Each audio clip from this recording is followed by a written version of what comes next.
The earth trembles violently. Countless concrete structures collapse in an instant, crumbling like blocks of tofu. The ground is torn asunder. Vast fissures resembling grotesque scars snake through the city, mercilessly devouring the frail remnants of life. Screams, cries, and the sounds of collision echo, as if lamentations from the depths of hell. Yet at this moment, Lin Wanjiao can hear none of it.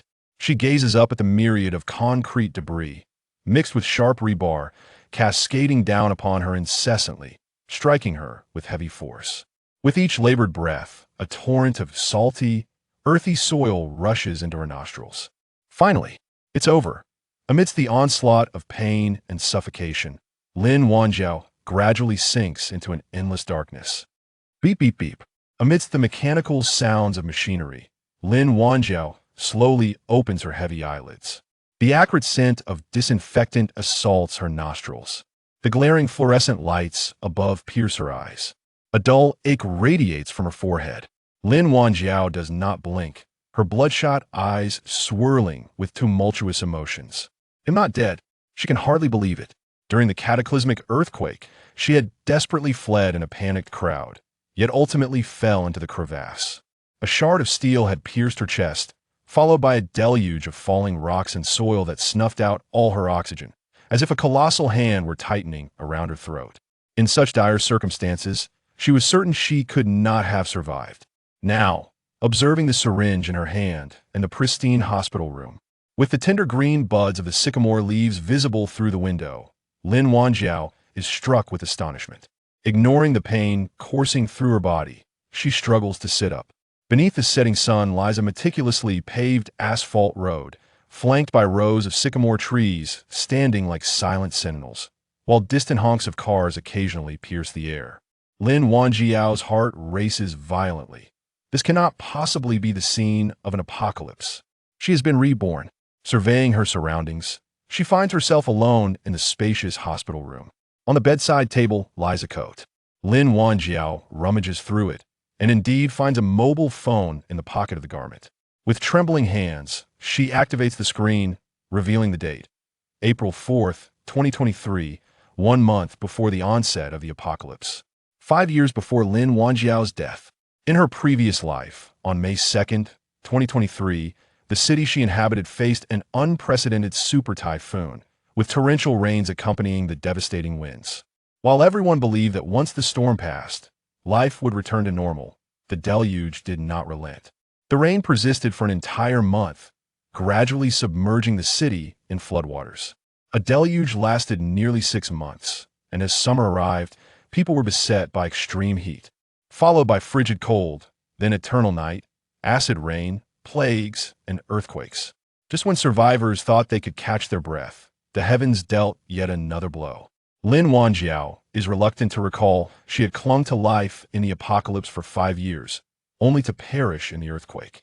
Now, with her eyes open again, she finds herself reborn a month before the end of the world. At this time in her past life, Lin Wanjiao had already been engaged to Ruan Feng. On April 3rd, 2023, just yesterday, her boyfriend Ruan Feng unexpectedly proposed to her. Although Lin Wanjiao hesitated, she ultimately nodded in agreement. Subsequently, Ruan Feng brought up the matter of selling Lin Wanjiao's house for their wedding again. However, although the house belonged to her, it was currently occupied by her grandparents, who had raised her and were now living there in their twilight years. How could she possibly sell it? Each time this topic arose, they would part in disagreement. That day, feeling somewhat distressed and unwilling to argue with Ruan Feng, Lin Wanjiao attempted to walk away. Noticing her indifferent demeanor and aloof expression, Ruan Feng's temper flared. "Money, money, money. Is that all you can think about? I suspect you're still pining for your ex-boyfriend." In a fit of rage, Ruan Feng shoved Lin Wanjiao forcefully, causing her to fall abruptly to the ground, her forehead striking the edge of a flower bed. The memories abruptly ceased as Lin Wanjiao painfully closed her eyes. She had inexplicably been reborn at this moment. Suddenly recalling something, Lin Wanjiao hurriedly felt around her neck.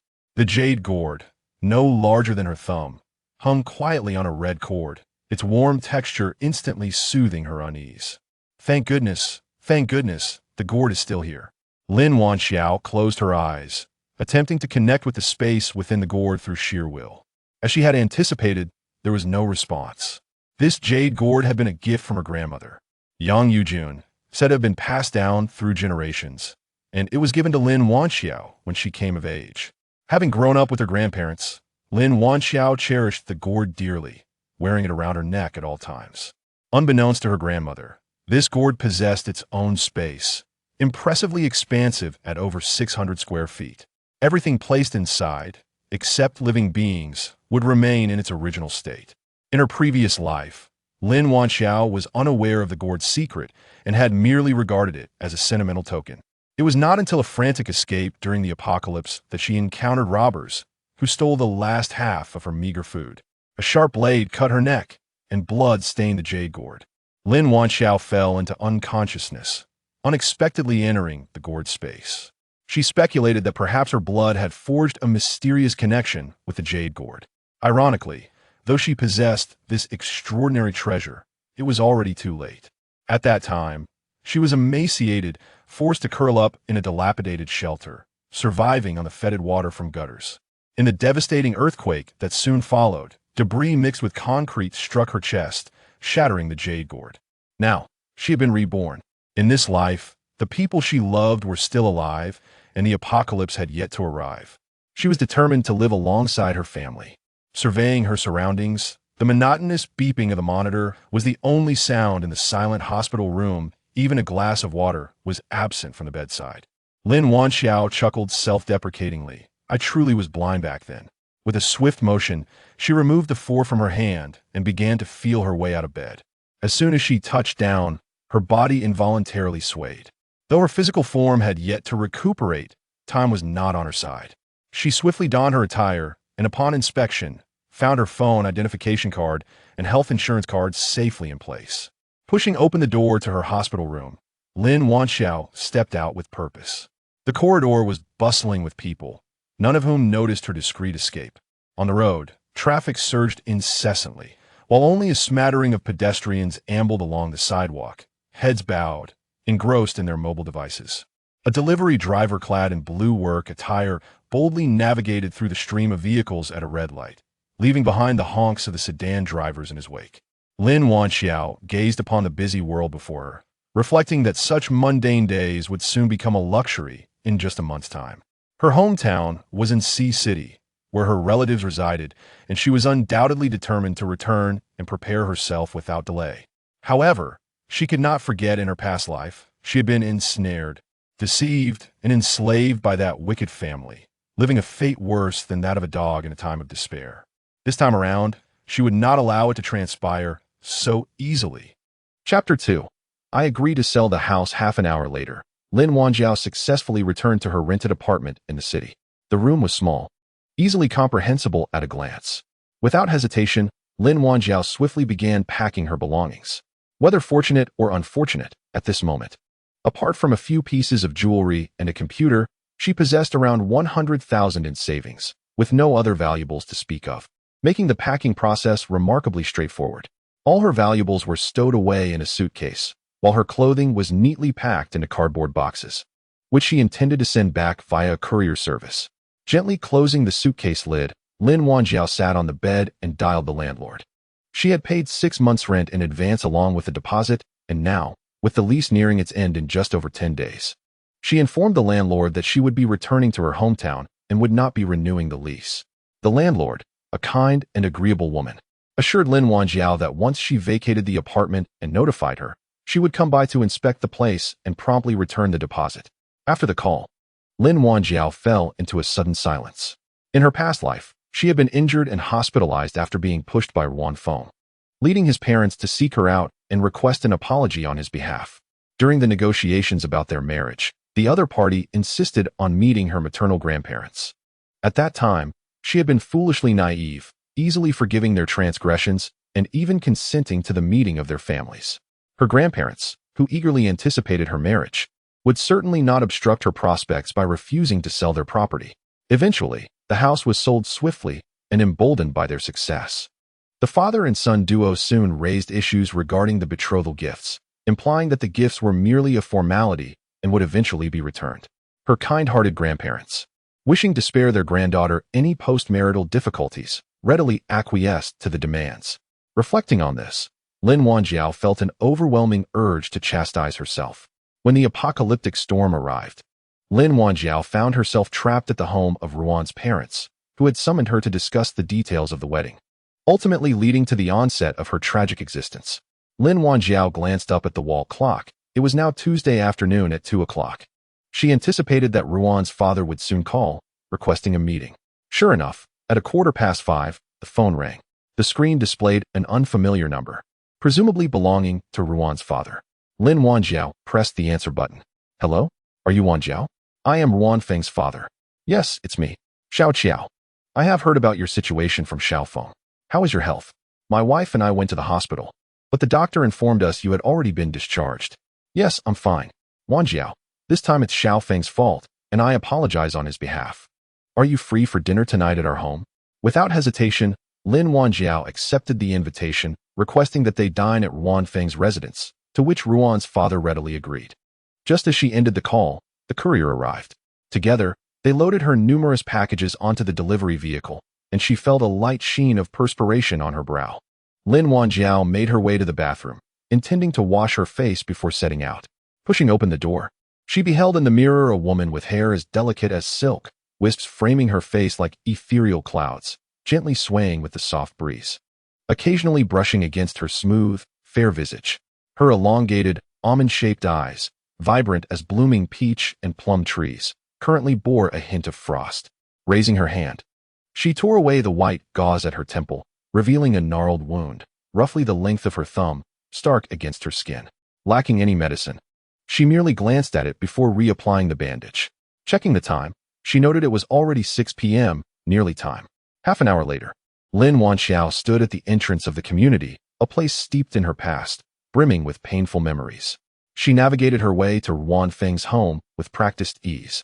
The door was opened by Ruan Feng's father, Ruan Honghai, who upon recognizing Lin Wanjiao, immediately donned a warm smile and welcomed her inside. The dining table was set with 4 dishes, but Lin Wanjiao discerned at a glance that they were all takeout, the discarded packaging in the trash revealing their disregard. This family had never concealed their disdain for her. It was only in her previous life that she had been blind to it. This occasion marked her formal introduction to her partner's parents, and setting aside the fact that they had merely ordered takeout to appease her. It was evident they had not taken the time to inquire about her dietary preferences, especially considering she did not consume spicy food. Moreover, given the wound on her head, any person of common sense would know to avoid spicy and irritating foods, yet every dish before her was laden with chili. At Ruan Honghai's gesture, Ruan Feng pulled out a chair for Lin Wanjiao. Noticing Ruan's mother was absent, Lin Wanjiao inquired, "Where's Auntie?" The only genuinely kind-hearted member of this family was Wang Shulan, Ruan Feng's mother. That woman had lived a life marked by timidity and weakness, never daring to stand up to Ruan Honghai, yet on several occasions had secretly offered food to the nearly fainting Lin Wanjiao. "Your aunt had to work overtime due to an urgent matter at the factory, so she won't be joining us," he explained. Lin Wanjiao understood all too well. It was not an emergency, but rather that Wang Shulan worked on a piece-rate basis, often toiling late into the night to earn more.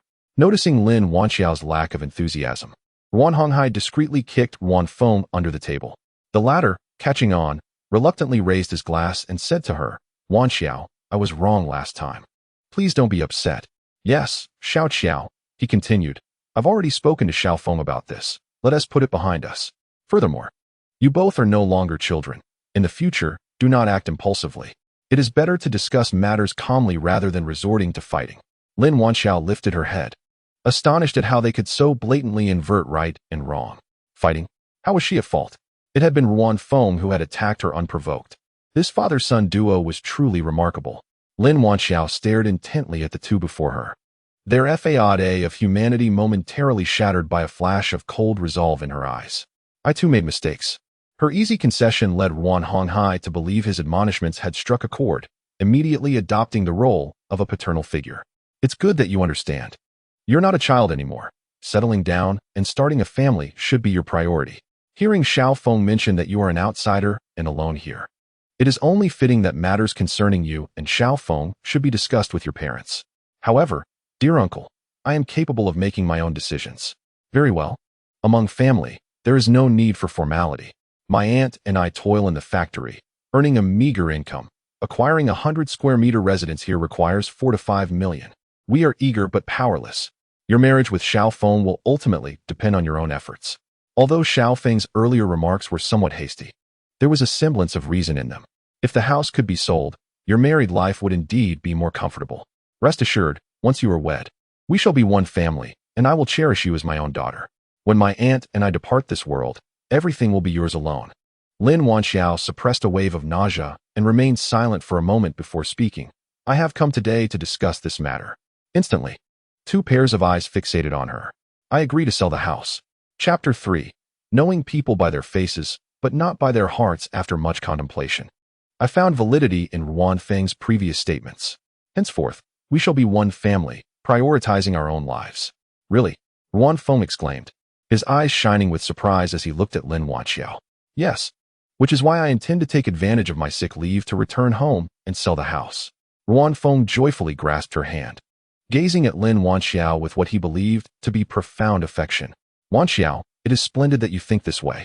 Suppressing her revulsion, Lin Wanxiao calmly withdrew her hand, her heart scoffing while her expression remained placid. She continued gently, however, you must understand that my house is, after all, a resettlement property. My grandparents provided the resettlement quota along with all their retirement funds. They contributed 600,000, of which I only invested around 100,000. They have no children to rely on, and it is unreasonable to expect them to move back to that dilapidated ancestral home. Ruan Feng furrowed his brow, about to voice his objection, but was silenced by a glance from Ruan Honghai. There is no need to rush, let her finish. Lin Wanxiao cast a glance at them before continuing. My thought is that the value of that house has appreciated significantly over the years, and we could sell it for around 2,800,000. I wish to provide 80,000 for the elderly, allowing us to use 2 million for the down payment. This way, we repay their investment and they can utilize that portion of money for their retirement. Renting a place to live. This would make it easier to persuade the 2 elders and avoid any scandal. After Lin Wanxiao finished speaking, she looked toward the 2 across from her. Ruan Honghai exchanged a glance with Ruan Feng, acknowledging the logic in Lin Wanxiao's words. Taking all the proceeds from the sale would certainly appear greedy. Moreover, Lin Wanxiao had previously been adamant about not selling. Her willingness to compromise now was no small feat. Ruan Honghai nodded in agreement. Seeing their consent, Lin Wanxiao continued in a measured tone. However, this 80,000 must be given to them first. What? Ruan Feng leaped to his feet, shouting at Lin Wanxiao. Why should such a substantial sum be given to them first? Although Ruan Honghai shot a disapproving glare at his inept son, he did not refute the statement. 80,000 is no trifling amount. Selling the house at a good price would undoubtedly take time. Moreover, if I do not first provide them with money, it would signify a lack of sincerity. How can I broach the subject or persuade them? They lack the means to relocate. Lin Wanxiao feigned hesitation. If this proves too difficult for you, I shall let it be. After all, they have raised me, and I truly lack the face to evict them. Let us consider this matter as if I had never mentioned it. No, no, no. Allow us to deliberate, Ruan Feng interjected. 800,000 is no trifling sum. Observing Lin Wanxiao's change of heart, Ruan Feng promptly intervened. He then ushered Ruan Honghai into a room. Lin Wanxiao sat quietly, awaiting the resolution between the 2. In her previous life, to acquire this very property, the father and son had resorted to countless schemes, and she had quarreled with Ruan Feng on numerous occasions. Today, she had voluntarily proposed the sale of the house, even with a reduction of 800,000. She would still possess over 2 million. Better to have something than nothing at all. They could hardly let this opportunity slip away. Indeed, it was not long before the pair emerged from the room, with Ruan Feng speaking first. Very well, as you suggested, I will first provide you with 800,000. And you shall promptly make your way to the city. Lin Wanxiao understood this father and son duo all too well. The son was avaricious and lascivious, while the father was selfish and self-serving. Their impatience was palpable, as they even omitted the pretense of allowing Lin Wanxiao to recuperate first. Ruan Feng ascended the stairs, and shortly thereafter, he descended, presenting a paper bag to Lin Wanxiao. Herein lies 300,000 in cash. I will transfer the remaining amount to your account. Lin Wanxiao accepted the bag. They claimed to have no money, yet they so effortlessly produced 800,000. Moments later, her phone chimed with a message notification. Dear Miss Lin, your bank account ending in 3155 has received a deposit of 500,000 RMB with a balance of 70,318,063 RMB. Upon reading the bank's message, Lin Wanjiao secretly exhaled in relief. The first step had been successfully accomplished.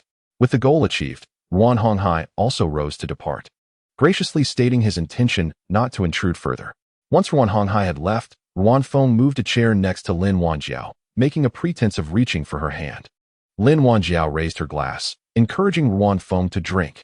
Come, to our future days together, cheers. Though he did not touch her hand, Ruan Feng was nonetheless elated. Throughout the evening, Lin Wanjiao persistently urged him to drink. Ruan Feng, lost in the delight of his cunning scheme's success, unknowingly overindulged, soon succumbing to inebriation, his head tilting and crashing onto the table, spilling his drink everywhere. Lin Wanjiao nudged him, receiving no response. Without hesitation, she delivered 2 sharp slaps to Ruan Feng's face, to which he merely scratched his cheek. Long before the father and son had entered the room to plot how to deceive her, Lin Wanjiao had already emptied her beer and replaced it with tea. Confirming that Ruan Feng was thoroughly intoxicated, she swiftly ascended the staircase, expertly locating the drawer in the bottommost tier of the cabinet, rummaging through it. And there it was. Lin Wanjiao's heart surged with joy as she cradled a small wooden box in her palm. Ruan Feng currently holds a position of modest authority, having accumulated numerous benefits over the years, which he has carelessly stored in this box without yet addressing. This revelation came about inadvertently during the post-apocalyptic period. Prior to this, Ruan Feng had persistently feigned poverty in front of Lin Wanjiao, never uttering a single truth. Aside from the authenticity of his employment, Lin Wanjiao remained entirely oblivious to his financial status. This father and son duo repeatedly lamented their financial struggles, claiming they lacked the means to purchase a home, and asserted that they resided in a modest rural flat, with Ruan Feng currently living in a rented apartment. However, it was only when the government began to register properties for resource distribution at the onset of the apocalypse that Lin Wanjiao discovered the house was indeed registered in Ruan Feng's name. In this new world where currency had become worthless, they ceased to conceal their assets. And Lin Wanjiao realized that he possessed more than enough funds to acquire a spacious apartment. With trepidation, Lin Wanjiao opened the wooden box. The first sight that greeted her was a stack of supermarket gift cards and fuel cards, each marked with an inscription of 2,000 yuan on the reverse. Upon counting, there were 26 supermarket cards and 12 fuel cards. Next, she discovered a black velvet pouch containing 4 gold bars, each the thickness of a finger, alongside a gold picio. The gold bars bore the inscription Huaguo Jinan Bank in prominent characters. Additionally, there was a savings card from Jinan Bank, with Ruan Feng's father, Ruan Honghai, listed as the cardholder. At the bottom of the box lay 2 envelopes, identical to the one recently handed to her, now empty, presumably the source of the 300,000 yuan she had received. Lin Wanjiao contemplated Ruan Feng's earlier drunken admission that he did not dare to handle these ill-gotten gains immediately after receiving bribes. Instead, he would wait for 6 months before converting them into gold bars or depositing them into his father's account. This knowledge emboldened her to approach the contents of the box. On one hand, it was highly probable that Ruan Feng would not check it within the month. On the other hand, even if he discovered the items were missing, he would not dare to raise an alarm, given their dubious origins. The supermarket gift cards could be utilized to procure supplies, while the fuel cards and gold bars were readily convertible into cash. As for the bank card, Lin Wanjiao felt confident she could ascertain the password. Ruan Feng had jokingly mentioned his poor memory, opting to use the same password for everything. Having inadvertently observed him unlock his phone multiple times, she had already formulated a reasonable guess. The only complication was that once Lin Wanjiao withdrew the funds, a notification would be sent to Ruan Feng's phone, and she did not wish to confront him so soon. Chapter 4. You must believe me. Lin Wanjiao stuffed all the contents of the box into her pockets and descended the stairs. Ruan Feng remained in the same position, sprawled over the table, sound asleep. She retrieved his phone from his pocket and, after 2 attempts, successfully unlocked the screen. Navigating to the Jinan Bank app, she carefully pressed Ruan Feng's finger to unlock it with his fingerprint, eagerly checking the balance. 185,000,000 yuan. Aware that he had received numerous benefits, Lin Wanjiao was taken aback by the sheer magnitude of it all. Even with some preparation, She was momentarily stunned by Ruan Feng's audacity. Without hesitation, she clicked the transfer button, nervously entered the password, and successfully completed the remittance. Lin Wanxiao let out a quiet sigh of relief. After a brief pause, she began downloading various loan applications and commenced borrowing from major platforms using Ruan Feng's account. Money flowed freely, and after 4 hours, everything concluded smoothly. Lin Wanxiao deftly deleted the messages, loan records, and browsing history before returning the phone to Ruan Feng's pocket. After a moment of contemplation, she dragged him over to the adjacent sofa. Ruan Feng, still reeking of alcohol, showed no signs of awakening as Lin Wanxiao manipulated him at will. It was already past 3 in the morning, and Lin Wanxiao had no intention of leaving. She found a chair to sit on, meticulously planning her next steps. Gazing at the string of numbers that had suddenly appeared in her bank account, her inner resentment subsided somewhat. She had taken out loans in Ruan Feng's name across various platforms. Although they were merely credit loans with modest limits, ranging from 20,000 to merely 2 or 3,000, the sheer volume added up to around 6 or 700,000. The repayment reminders for these loans were set for the end of next month, and by then, the doomsday would have already arrived. Even if Ruan Feng discovered it then, it would be too late. Listening to the snores emanating from the sofa, Lin Wanxiao distanced herself in distaste. Just wait. In this renewed life, this was merely the beginning. The following day, when Ruan Feng awoke, Lin Wanxiao had already purchased her ticket back to the city. Ruan Feng, pleased, remarked that an early departure would ensure an early return before heading off to work. Lin Wanxiao returned to her rented apartment to collect her pre-packed belongings, carefully concealing the injury on her forehead with her bangs in front of the mirror. By morning, she boarded the train back to the city. Sitting in the speeding train, she was oblivious to the scenery outside, her mind occupied with her thoughts. Currently, she had 300,000 in cash, and after her maneuvers the previous night, her bank account boasted over 2,900,000. Upon her return, she planned to liquidate the 4 gold bars belonging to Ruan Feng, along with fuel cards, supermarket cards, and her own jewelry. Additionally, she would seek further loans from lending platforms, and if all went well, use a property as collateral. Ultimately, she estimated that her total assets would amount to around 5 million.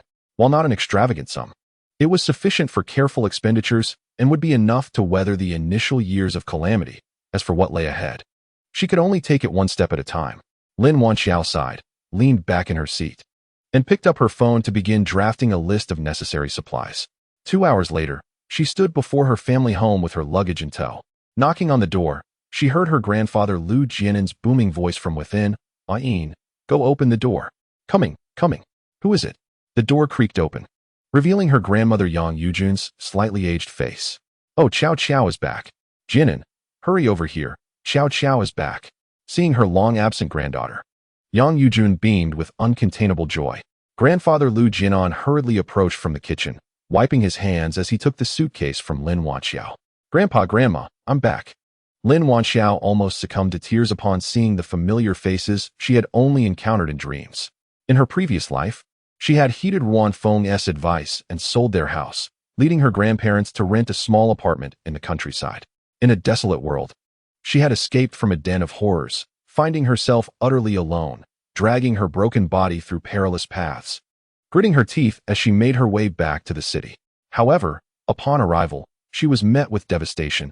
Her grandparents' rented home lay in ruins, and her relatives had long since vanished. In the face of cataclysmic disasters, the streets were littered with bodies, and her grandparents' home was a stark reminder of that fate. How could she not be overwhelmed with emotion upon seeing her living grandparents? At the dining table, Lin Wanxiao buried herself in her food, devouring bowl after bowl without pausing to reminisce. During the 5 years of the apocalypse, she had barely managed to fill her stomach, and in the latter years, even tree bark and wild grass were beyond her reach, often having to fight for mere scraps of food. After her rebirth, she had scarcely eaten anything in her haste to reunite with her family. Now, the taste of the fragrant white rice brought her to the brink of tears. "Oh dear Qiao Qiao, slow down. How have you become so thin? Your complexion looks terrible. Has Ruan Feng been bullying you?" Yang Yujun exclaimed, startled by Lin Wanxiao's voracious pace. Lu Jianan, upon hearing this, became agitated, slamming down his chopsticks. "If that boy dares to bully you, I want to let him off easily. Don't be afraid, tell Grandpa everything." Lin Wanxiao felt warmth spread in her heart at the concerned expressions of her grandparents. Setting down her chopsticks, she took a sip of water and slowly said, "Grandpa, Grandma, there is something I need to tell you." On her way back, Lin Wanxiao had hesitated about revealing the truth to her grandparents.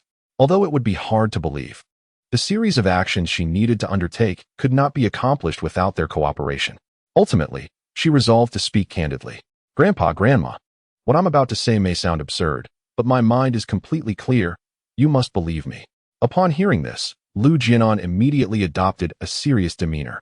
In a month, an exceptionally powerful typhoon will strike, followed by relentless rain and floods. The city will be submerged for 2 years.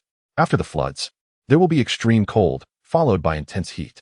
In short, the apocalypse is approaching. Lin Wanxiao spoke earnestly, anxiously observing her grandparents' reactions. "Xiao Xiao, what are you talking about? How could floods last for 2 years?" Yang Yujun, bewildered, almost reached out to touch Lin Wanxiao's forehead, questioning her sanity. "In fact, I died in a major earthquake 5 years from now. Yesterday, I woke up to find myself reborn." Yang Yujun appeared utterly dazed, unable to grasp the reality of her words. Lin Wanxiao sighed and continued, "I understand that you may find this hard to believe, but I will demonstrate it to you. Grandmother, do you remember the jade gourd you gifted me?" Yang Yujun came to her senses and replied, "Oh, I remember. In fact, this gourd possesses a space of over 600 square feet, allowing me to store anything within it, though living beings are excluded." During her train journey, Lin Wanxiao had discreetly pricked her finger with a pin, allowing a drop of her blood to touch the jade gourd, and indeed, the space manifested itself. With that, Lin Wanxiao glanced at the fruit platter on the table, spotting several apples. She casually picked one up and raised it in her palm, saying to the 2 elders, "Look." In the very moment she spoke, the apple in her hand vanished into thin air. The 2 elders were taken aback, with Yang Yujun's chopsticks clattering to the table. In the next instant, the bright red apple reappeared in Lin Wanxiao's hand. Chapter 5. Convincing the elders. Lu Jianan rubbed his eyes, wondering if what he had just witnessed was merely an illusion. The 2 elders exchanged incredulous glances, their eyes filled with astonishment. Regardless of how implausible it seemed, they could not deny the evidence before them. If such a space truly existed, then perhaps their granddaughter's claims of reincarnation and impending disasters were not entirely unfounded. Noticing that the elders were half convinced, Lin Wanxiao decided to stoke their belief further. "Grandmother, please call Fei Yun. She should have been pregnant for over a month by now." Yang Fei Yun was the granddaughter of Yang Yujun's close friend, Wang Cuifan. In her previous life, Lin Wanxiao had learned of this news 2 months later, when Yang Yujun had relayed it to her over the phone. Yang Yujun, still skeptical, dialed her friend's number. "Hello?" The call was on speaker. "Hello, Fen. Is your Yun at home?" "Yes, she is here. What is up? Do you want her to take the call?" Yang Yujun hurriedly replied, No. I just wanted to ask, is Yun pregnant?" "How did you know?" Wang Cuifan exclaimed in surprise. "They say you shouldn't tell anyone in the first 3 months. We just found out, and apart from me and my son-in-law, we haven't even mentioned it to the in-laws yet. How could you possibly know?" Upon hearing Wang Cuifan's response, Lu Jianan and Yang Yujun's lingering doubts evaporated. "Oh my goodness, she really is pregnant. Congratulations. Make sure Yun takes good care of herself and avoids any work. I have some matters to attend to, so I'll call you back later." "Wait, how did you know?" Yang Yujun cut off the conversation, hastily ending the call. The 3 sat in silence for a long while. Lin Wanxiao was not acquainted with Wang Cuifan's family, and it was improbable that they would share such intimate details about Yun's pregnancy with someone as distant as Lin Wanxiao. Thus, only one possibility remained. The 2 elders exchanged serious glances, and finally, Lu Jianan spoke. Xiao, we believe you. Just tell us what we need to do next. Your grandparents will follow your lead." Having established a solid psychological rapport with her elderly relatives, Lin Wanxiao presented them with her meticulously crafted shopping list from the train and elaborated on her plans. The residence they currently inhabit is a newly constructed building, robust and well-equipped to withstand the initial onslaught of typhoons and floods without any concern. Drawing from her past experiences, Lin Wanxiao recalled that floods typically never surpass the 5th floor, while their home is situated on the 16th floor, the topmost level, thus alleviating any worries regarding inundation. As for the impending extremes of heat and cold, she believed that as long as they stocked sufficient survival supplies, they could remain comfortably sheltered at home. The looming threat of a significant earthquake, however, remained uncertain, having witnessed the devastation of nearly all buildings during such disasters in her previous life. She knew it was a matter to address when the time came. Currently, the paramount concern was to reinforce the doors and windows before the typhoon's arrival, ensuring all possible safety measures were in place. While apocalyptic natural disasters are indeed terrifying, the darkness of human nature is far more daunting. For their family to navigate the trials of a post-apocalyptic world safely, they must remain vigilant against outsiders. Although Lin Wanjiao was not overly naive in her past life, she had still suffered numerous setbacks. She briefly recounted some of her experiences to her elders, aiming to caution them against excessive compassion and kindness. Being helpful is commendable, but in an environment where humanity turns predatory, such benevolence could prove perilous. Listening to Lin Wanjiao's recounting, Yang Yuqian could not suppress her tears, lamenting the mistreatment of her once obedient child. Lu Jianen's expression darkened as he reassured, "Qiao Qiao, we understand the gravity of the situation. You need not worry. Your grandmother and I will not hinder your efforts. Should any relatives or friends find themselves in distress, we will assist as much as we can. And if you prefer not to help, that is entirely your choice. In fact, for those close relatives and friends, a subtle suggestion could be made, advising them to stockpile supplies at home due to upcoming extreme weather alerts from her connections in governmental circles." Lin Wanjiao recognized her elder's innate kindness and offered a plausible rationale. After all, it was impractical to completely disregard long-standing friendships. How others perceived this reasoning was left to fate. After a moment's pause, she finally spoke, "Grandma, if you wish, you might also consider reaching out to her." Her referred to Lu Peeling, her biological mother. "All right, I shall call them at once," Yang Yuqian replied, visibly relieved, and hurriedly stepped aside to make the call. Lin Wanjiao's parents had divorced when she was about a year old, leading her father, Lin Jingning, to leave her in the care of her grandparents in the countryside. Her scant memories from that period were filled with her grandmother's harsh words. And even at a tender age, she understood the implication of being a worthless child. Her mother, Lu Peeling, initially visited her, but soon remarried and, with the birth of a son, gradually ceased all contact with Lin Wanjiao. It was her maternal grandparents who eventually could not bear to see her remain in the countryside and took her in. Lin Wanjiao harbored no affection for her biological parents, only a trace of resentment, yet she felt compelled to consider her grandparents' feelings. Regardless, she could not persuade the two to abandon Lu Peeling as their daughter. Observing the elderly couple on the phone, Lin Wanjiao contemplated for a moment and then dialed a number. "What are you doing, Wanwan? It's not a good time to call." "I'm still at work." Yiqian's voice came through the line, noticeably subdued. Yiqian had been Lin Wanjiao's close friend since childhood. The two had grown up together and, after the village's demolition, were both relocated to the county town. Although they resided in different neighborhoods, they were quite close. After graduation, Yiqian returned to the city, while Lin Wanjiao remained in the town. Despite the distance, their bond had not waned, and Yiqian was one of the few who genuinely cared for her. "Yiqian, listen to me. I have reliable information that extreme weather will persist for over a month, leading to significant flooding. Quickly stock up on supplies with your parents. Get as much as you can." "What are you talking about?" "And you should move out of your current dormitory. Return to your parents' home before the end of the month." Lin Wanjiao spoke with gravity. Upon hearing the seriousness in Lin Wanjiao's tone, Yiqian furrowed her brow. "I haven't heard anything about this. How credible is your source?" "I cannot disclose the specifics, government confidentiality, but I would stake my life on it. Moreover, do not mention this to anyone and use all your savings to purchase supplies. Keep your stockpiling discreet and prepare for a long stay at home." "All right, fine. I have to get back to work now. My boss is watching." Yiqian quickly ended the call.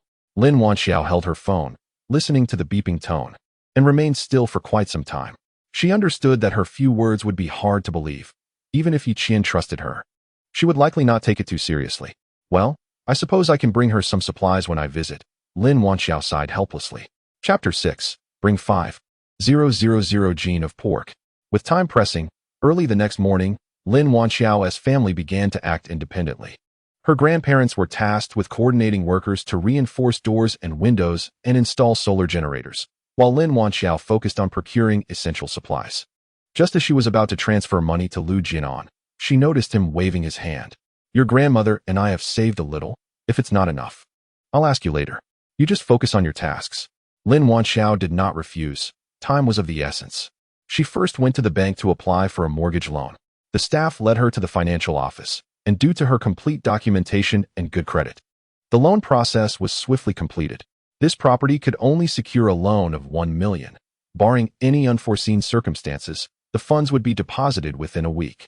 After leaving the bank, Lin Wanxiao promptly rented a warehouse in the suburbs through a real estate agency, paying a deposit and 3 months' rent up front. Transporting a large quantity of supplies directly to her apartment would undoubtedly attract unwanted attention. Thus, the safest approach was to move everything to the warehouse first and then discreetly store it away. By the time she secured the warehouse, it was already noon. Lin Wanxiao rented a small van and drove directly to the largest agricultural wholesale market in the city. Firstly, one must procure slaughtered beef, lamb, pork, and poultry. Lin Wanxiao approached a seemingly benevolent vendor, using the pretext of hosting a banquet for her hotel, and ordered 5,000 pounds each of pork and beef, along with 2,000 pounds each of chicken, duck, and lamb. The vendor, taken aback by such a substantial order, broke into a broad smile, his face wrinkling with delight as he deftly maneuvered through calculations on his computer. Ultimately, he rounded down the total and requested a 30 deposit. He assured Lin Wanxiao that the goods would be delivered to the warehouse address she provided within a week. Lin Wanxiao reiterated her insistence that all meat be thoroughly cleaned, vacuum sealed, and then delivered. Following the same procedure, Lin Wanxiao proceeded to order 2,000 pounds each of various fish, shrimp, and shellfish. Recognizing the scarcity of water in the post-apocalyptic world, she instructed the vendor to ensure that all live seafood be slaughtered and properly prepared before delivery. It must be alive. Should I discover that you have substituted dead stock, you will receive not a penny of the remaining payment, she warned. The vendor, grinning widely, assured her. That is a certainty. Next, she turned her attention to the crucial staple of rice, ordering 30,000 pounds along with 5,000 pounds each of various grains and flour. Wiping the beads of sweat from her brow, she took a moment to collect herself before heading to the vegetable section. Standing before a wholesale vegetable stall, Lin Wanxiao, without a moment's hesitation, rapidly recited the names and quantities from her meticulously prepared list, requesting 1,000 pounds of each variety.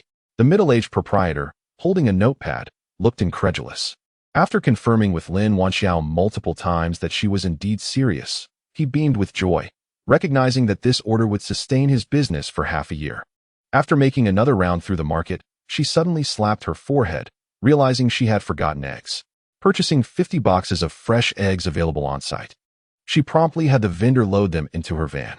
By the time she exited the agricultural produce market, it was already past 3 in the afternoon. Lin Wanxiao hastily grabbed a boxed meal from a nearby fast food restaurant, taking just a couple of bites before returning to the fray. Cooking oil and various condiments were absolute necessities. She placed orders for 500 boxes of the more frequently used items and 100 boxes of the less common ones. At that moment, Lin Wanxiao felt immense gratitude towards the municipal leaders for consolidating all major wholesale markets, which saved her a considerable amount of time. Emerging from the agricultural market, she found herself directly across from the fruit wholesale market. With the clock nearing 5 and the market hours winding down, Lin Wanxiao briskly entered. Foregoing any selection process, she approached a larger stall and clearly articulated her intentions. Given the limited variety of fruits at each stall, she had no time to peruse each one. Instead, she negotiated with the vendor to assist in purchasing everything she needed, agreeing to a markup of 3 yuan per item over the procurement cost. Once the terms were settled, Lin Wanxiao conveyed her requirements. She requested 100 pounds of every seasonal fresh fruit available, not one to overlook any option. She also asked the vendor to procure dried fruits and fruit preserves that were not in season. As Lin Wanxiao emerged from the fruit market, the twilight began to envelop the world, and despite her physical exhaustion, her heart brimmed with contentment. She had meticulously calculated the provisions, ensuring that the food for the 4 of them would suffice for over a decade. Just then, her phone rang, and she answered it. "Chow Chow, are you done? Hurry home for dinner," came the warm and affectionate voice of Yang Yujun. "All right, Grandma, I'm on my way back," Lin Wanxiao replied before ending the call. She lifted her gaze to the distant residential buildings, where sporadic lights began to flicker on. Even if the world were destined for destruction, she found solace in knowing she had made an effort. Spending her final moments with family would be a happiness unto itself. Upon returning home, Lin Wanxiao was met with a chaotic scene at the entrance. The corridor was cluttered with a plethora of cardboard boxes and steel frames. With any excess moved into the hallway, dust rose with each step, creating a disarray. The once pig liver-colored security door had vanished, replaced by a carbon steel door that gleamed with a silver-gray sheen. Lin Wanxiao approached and knocked, the deep, resonant sound echoing back to her ears. Ah, quite reassuring, she mused. The door was opened by Lu Jianan, whose clothes were dusted with grime and flecked with mud. As he made room for her, he cautioned, "The house is a bit messy. No need to change shoes. Just watch out for the rebar on the ground." Surveying her surroundings, Lin Wanxiao noticed not only the installation of the sturdy security door, but also that the windows had been entirely stripped of their glass and frames. A brisk wind whistled through the empty window openings, and the living room furniture had been entirely removed, leaving fresh, thick vacuum glass piled on the floor. The walls of the inner rooms had been stripped down to the bare essentials, with cement, mortar, and insulation already in place. Clearly, her grandparents had not been idle that day. Lu Jianan gestured for Lin Wanxiao to join the family for dinner. Seated around the table, they savored delicious dishes while sharing the day's endeavors. The door has been replaced with the finest and most expensive one from the factory. According to the vendor, even bank vaults are made of this material, ensuring it cannot be breached by any knife or axe. The installer will come tomorrow to fit the insulated glass and security windows. If all goes smoothly, it should be completed in 2 to 3 days. However, the insulation in the rooms is a bit troublesome. The space is currently filled with lime, so for the next few days, we'll have to sleep on the floor in the living room. Understood. Grandfather, grandmother, please keep a close watch on the installer to ensure everything is sealed correctly. Tomorrow, I will head to the market to look for solar generators and filters. When the typhoon strikes, the entire city will likely face power and water outages. Securing generators and filters is imperative. In the early days of the apocalypse, we can harness solar energy, but considering the impending 2 years of everlasting night, we must also acquire a diesel generator. As for water, most of it will be contaminated post-apocalypse. While we can store drinking water in our space, we will rely on filters for our daily water needs. Chapter 7. Exchanging gold bars for supplies at the break of dawn on the following day. Lin Wanxiao was roused from her slumber by the persistent sound of knocking at the door. A glance at her phone revealed it was merely 7 o'clock in the morning. Lu Jianan, being of advanced years, had risen early to prepare breakfast, and upon hearing the commotion, hastened to open the door. The craftsman responsible for window installation stood at the entrance, toolbox in hand. During their visit to the factory the previous day, the elderly couple had been informed that a week's wait was necessary for processing materials and scheduling the installation, which would take approximately half a month. However, Lin Wanxiao had previously conferred with them, agreeing that for any supplier requiring a wait, they should be willing to pay a premium to expedite the process, emphasizing that financial prudence should not impede progress. In this post-apocalyptic world, money had become akin to worthless paper, yet it was a valuable asset in the present circumstances. The elderly couple remained at home to oversee the work, while Lin Wanxiao quickly had a bowl of 3-flavor noodles before setting out. As she departed, the craftsman responsible for the insulation layer also arrived. Today's objective was to procure water. In this desolate reality, clean tap water was a rarity. Initially, the government had distributed supplies that included water, but as the disaster worsened day by day, even basic drinking water became increasingly scarce. During the years of flooding, many were compelled to resort to contaminated water, and despite boiling and filtering, pathogens remained pervasive, leading to widespread illness, vomiting, diarrhea, and even death. Lin Wanxiao searched online for a local water supply company and dialed the contact number listed on the website. Upon learning that she wished to purchase a large water tank, Manager Wang of the company greeted her warmly, stating that several dimensions were currently in stock and inviting her to visit the factory. After acquiring the factory's address, Lin Wanxiao drove her rented van directly there. Upon her arrival, Manager Wang was already waiting at the entrance. "You must be Ms. Lin," he greeted her with a smile. Lin Wanxiao nodded, parked her vehicle, and followed him into the factory. "What type of water tank do you require, Ms. Lin?" "We offer prefabricated and modular options, with materials including stainless steel, enamel-coated steel, and fiberglass, all available in various sizes." After inquiring about the advantages and prices of the different water tanks, Lin Wanxiao ultimately decided on a stainless steel tank measuring 10 by 10 by 5 meters.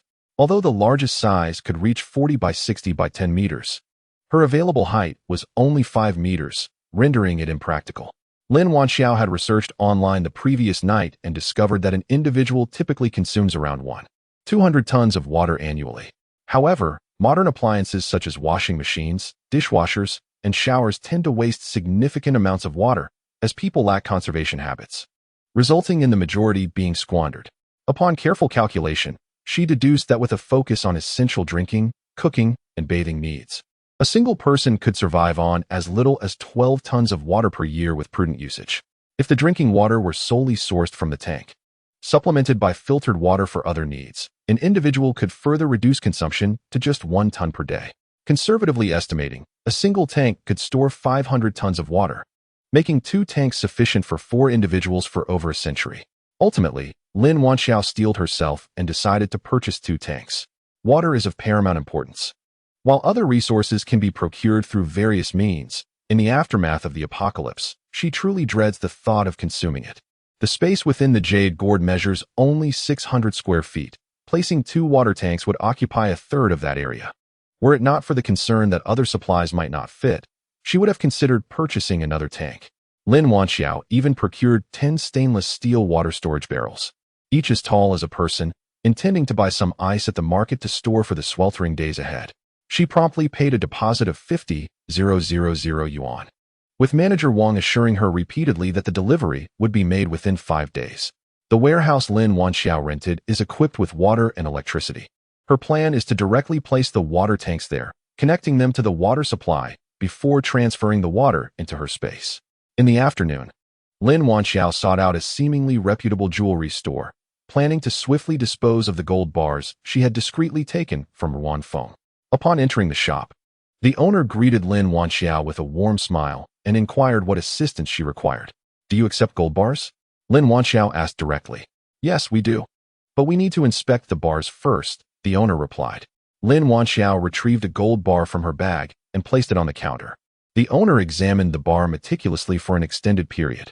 "Madam, this is a bank gold bar, which typically poses no issues. However, our industry standard requires us to cut a small piece and melt it for verification. What do you think?" Lin Wanxiao waved her hand dismissively. "That's fine. Please proceed with the verification." Seeing her willingness, the owner continued, "We will buy it back at the international gold price, which is 443 yuan per gram today. How does that sound? Additionally, do you have the purchase receipt for the gold bar? We need that as well." Lin Wanxiao understood that the owner was concerned about the provenance of her gold bars. Fortunately, Ruanfeng had purchased them from a legitimate bank, and all the necessary paperwork was included in the box she had taken.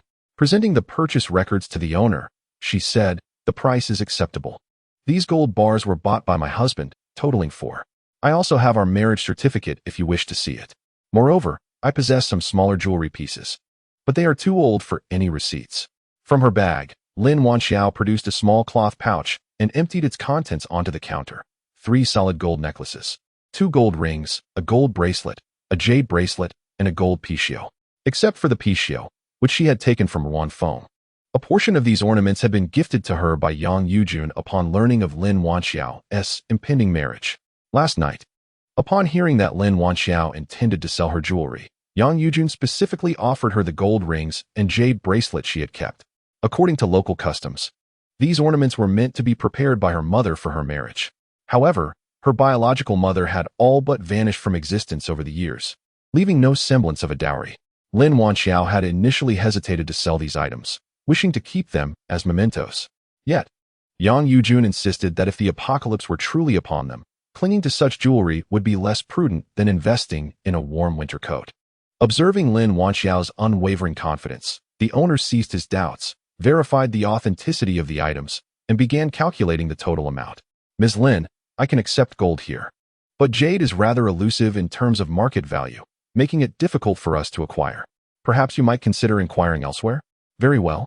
The total weight of the gold bars and jewelry here amounts to 260 grams, with a total value of 180 yuan. Allow me to round it to 115. 200 for your convenience. That works. Should you wish to purchase jewelry in the future, feel free to visit.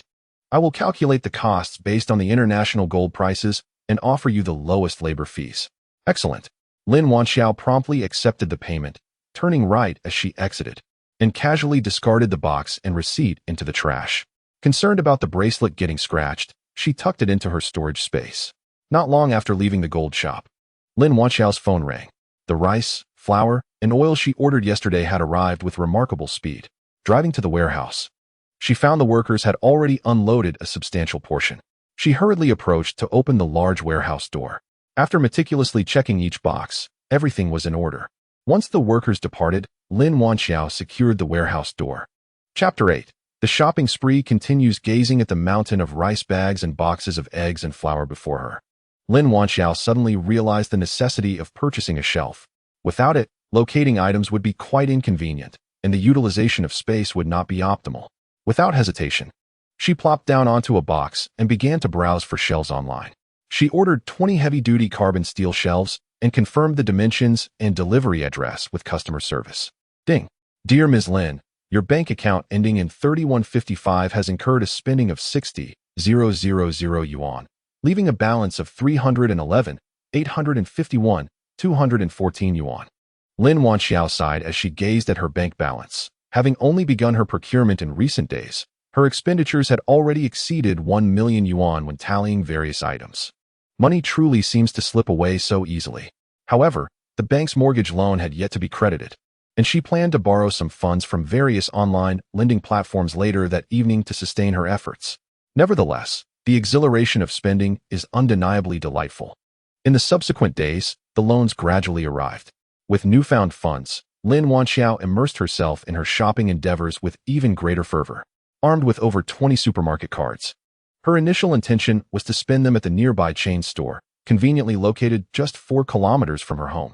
After discussing with Lu Jianan, and considering her somewhat depleted wallet, they decided to sell each card at a loss of 50 yuan. Although this approach might be slightly cumbersome, the wholesale market offered significantly lower prices, allowing for the procurement of more supplies compared to the supermarket. Lu Jianan, having numerous local acquaintances, took charge of selling the supermarket cards. However, Lin Wanxiao found herself at a loss regarding the 12 fuel cards. The generator required fuel. Yet the current gas stations had limitations on bulk purchases. Finding a solution for acquiring a substantial quantity of diesel proved to be a challenge. Opting for the path of least resistance, she decided to focus on purchasing what she could for now, having already stocked up on beverages. Considering Yang Yujun's fondness for alcohol, and the fact that drinking can provide warmth in extremely cold weather, Lin Wanxiao also purchased 20 cases of beverages. She herself is partial to snacks and desserts, and thus acquired a substantial assortment of various treats. After all, the storage space is capable of preserving freshness, so spoilage is not a concern. On April 12, 2023, there remain but 20 days until the impending apocalypse. All doors and windows of the home have been replaced with reinforced, thick materials, and the insulation coating in both bedrooms has been completed. Solar panels and a diesel generator have been installed on the balcony of the small attic. The originally open balcony has been enclosed with a thick layer of glass.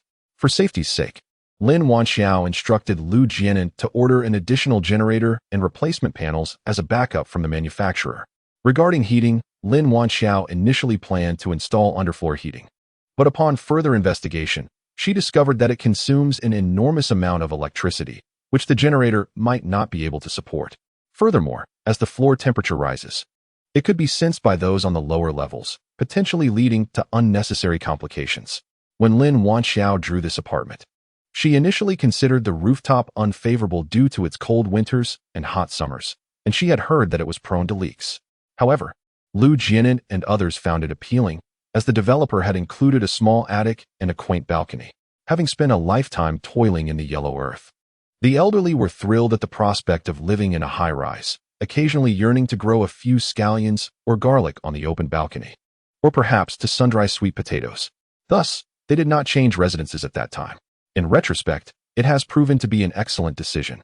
This community's building is now among the tallest in the town, and the attic balcony's railing effectively shields against prying eyes, rendering the generator installed on the balcony virtually undetectable. In addition to the generator, Lin Wanxiao has also ordered a substantial quantity of heating pads, electric blankets, and quilts online, among various other warming supplies. In the afternoon, Lu Jianan managed to take a trip to the market, returning with a van full of charcoal. On that day, Lin Wanxiao slung a small bag over her shoulder, preparing to venture out for supplies. In the elevator, she encountered Grandma Li, a neighbor from her grandfather's village. It seems she resides on the 8th floor of the same building. Many years ago, the entire village of her grandfather was relocated to this community, so it is not uncommon to run into acquaintances with just a few steps. "Oh, Chow Chow is back," exclaimed Grandma Li, who was holding her little grandson and was about to enter the elevator. Upon seeing Lin Wanxiao, her face lit up with surprise. "Yes, the company is on holiday, so I came back to visit Grandpa and Grandma."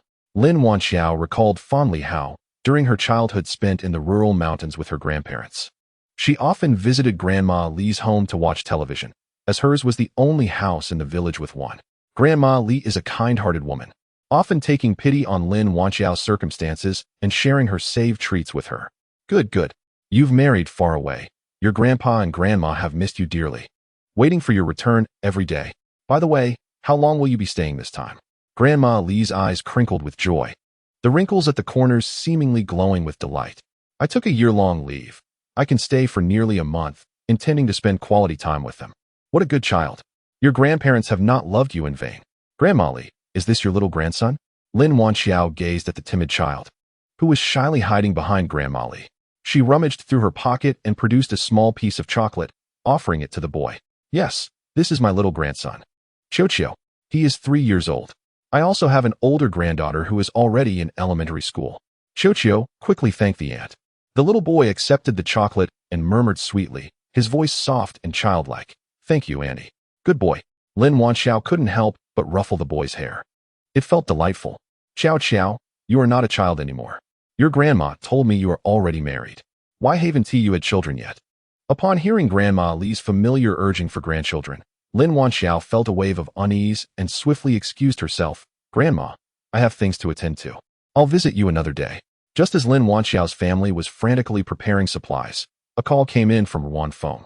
Listening to Ruan Feng eagerly inquire about the house selling progress, Lin Wanxiao rolled her eyes in annoyance, yet her voice remained gentle. "I have convinced them to sell the house. Yes, the agent has been arranged, and now we are just waiting for potential buyers to view the property. You know this house is in the county, not as easy to sell as one in the city center. It might take some time. If you're anxious, I can tell the agent to lower the price for a quick sale. What do you think?" At the mention of a price reduction, Ruan Feng immediately became agitated. "Absolutely do not lower the price. I have seen it. Your community is newly built, with the best amenities in the area. Other properties have been selling well, so there will surely be buyers. Just be patient." "All right." Lin Wanxiao almost laughed. It was quite amusing how meticulously he calculated everything. "Okay, I will wait a bit longer.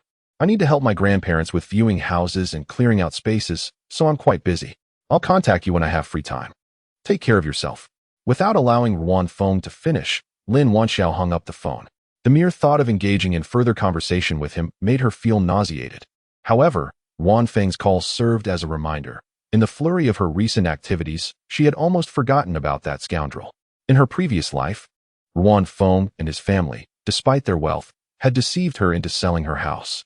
Even when resources were relatively abundant during the onset of the apocalypse, they only allowed her one meal a day under the guise of frugality, often consisting of cold dishes and leftover rice. It appeared that they were being frugal, but the food supply barely decreased. Lin Wanxiao later learned that it was simply because she was the one going without.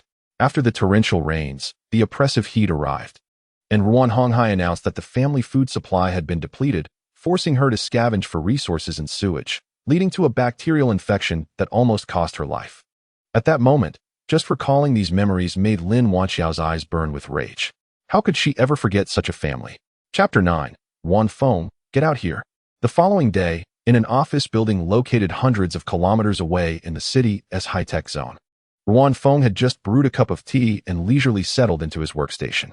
Yesterday, my superior, Zhou Tai, summoned me to his office, subtly indicating that the commendation for last year's outstanding employee would likely be awarded to him. The title of Annual Outstanding Employee from headquarters is not merely an honor. It also entails a substantial bonus at year-end and significantly influences my prospects for promotion this year. I have endured nearly 5 years in my role as a team leader. Securing this accolade would make the position of department head seem effortlessly within reach. Over the past 2 years, I have lavished Zhou Tai with numerous gifts in pursuit of this goal, a thought that makes me wince. However, in comparison to the long-term benefits, such expenditures seem trivial. Glancing around at my dedicated colleagues, I could not help but smile. Suddenly, a loud crash of glass startled me, nearly causing me to drop my cup. "Don't you dare stop me. Let me in, you bastard. Get out here.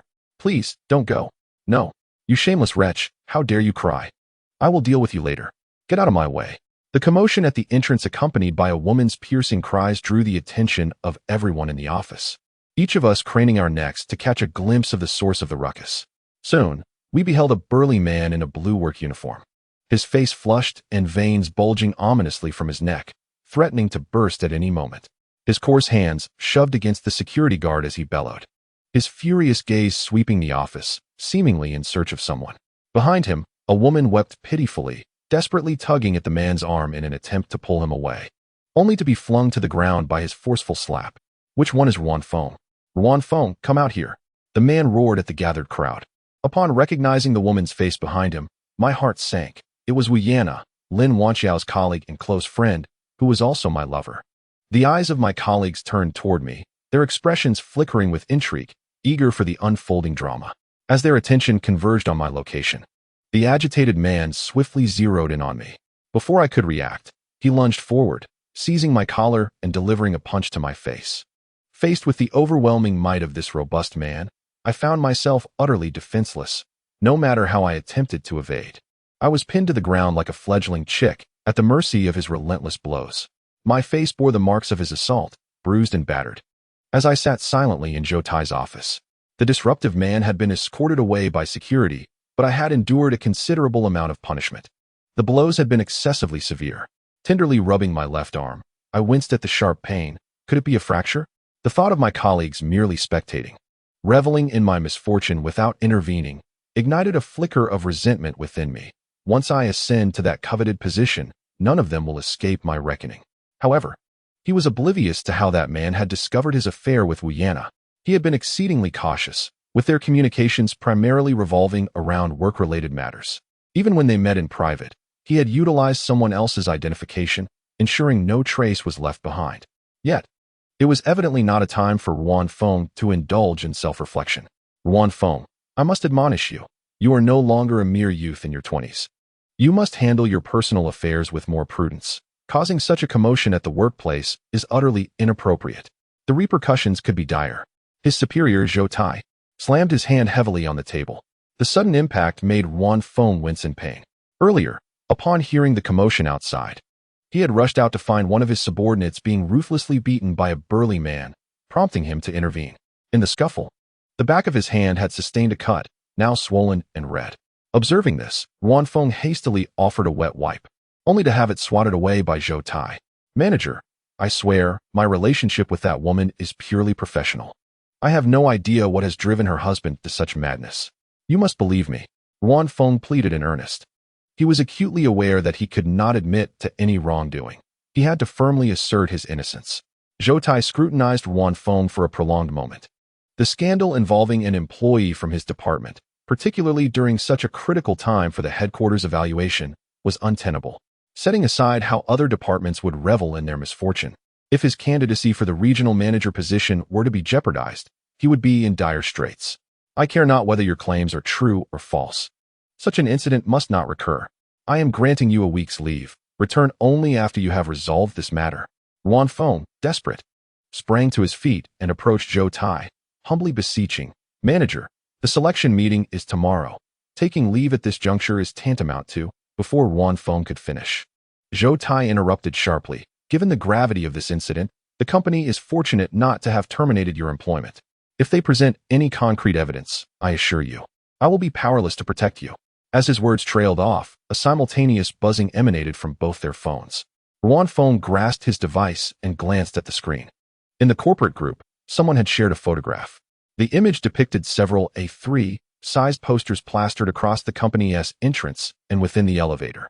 The posters showcased two bare bodies entwined. That face, that unmistakable face. Ruan Feng's vision darkened as he comprehended the contents of the poster, and he collapsed to the ground. It was over. At the same moment, Lin Wanxiao contentedly stowed her phone away, unconsciously humming a tune as she patiently organized the newly arrived supplies on the shelves in her space. After concluding her call with Ruan Feng the previous day, Lin Wanxiao had promptly sought out a vendor on a certain online marketplace selling disposable phone cards. She paid significantly more than the cards cost, instructing the vendor to send a message to Wu Yanna's husband, Sun Hu. The message read, "Quickly check the contents on your wife's purple hard drive." In her previous life, Lin Wanxiao had discovered the affair between Ruan Feng and Wu Yanna 3 years into the apocalypse, a time when society had already descended into chaos following devastating floods and extreme climatic disasters. Government relief supplies are but a drop in the ocean. Apart from families, various groups, large and small, huddled together in a desperate bid for warmth and survival.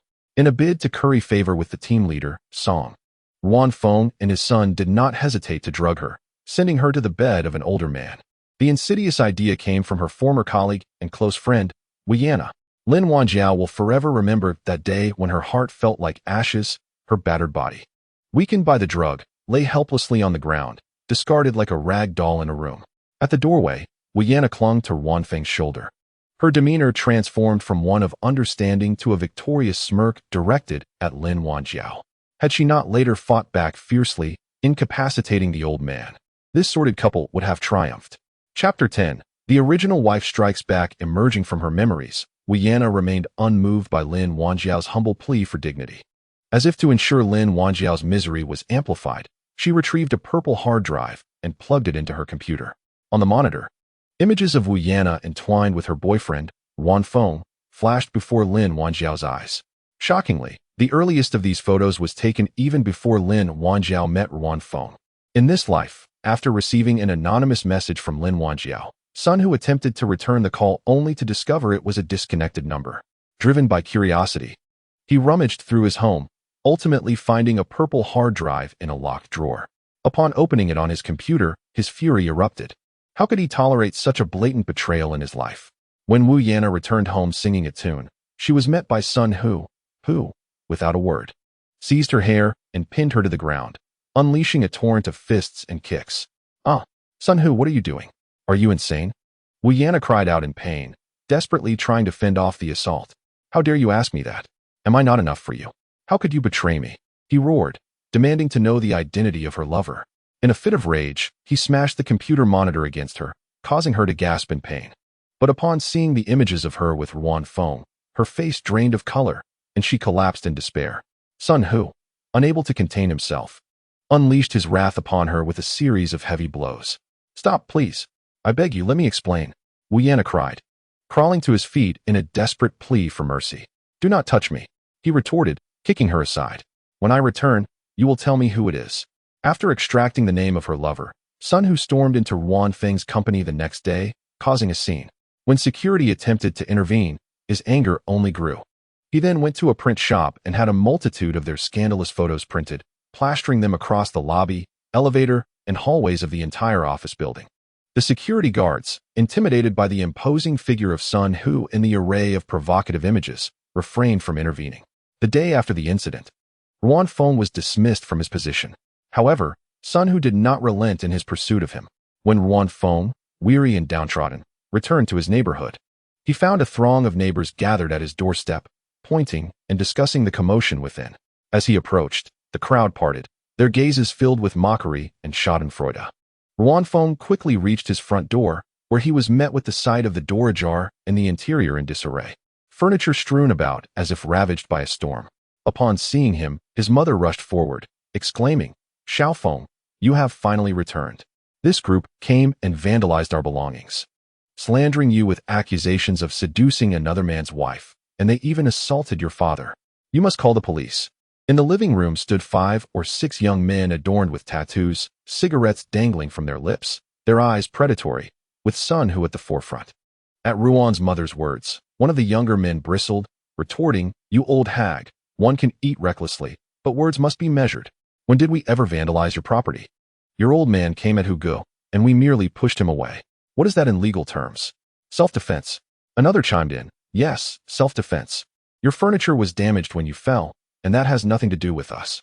Be careful not to slander us." The crowd exchanged glances, shaking their heads in disbelief.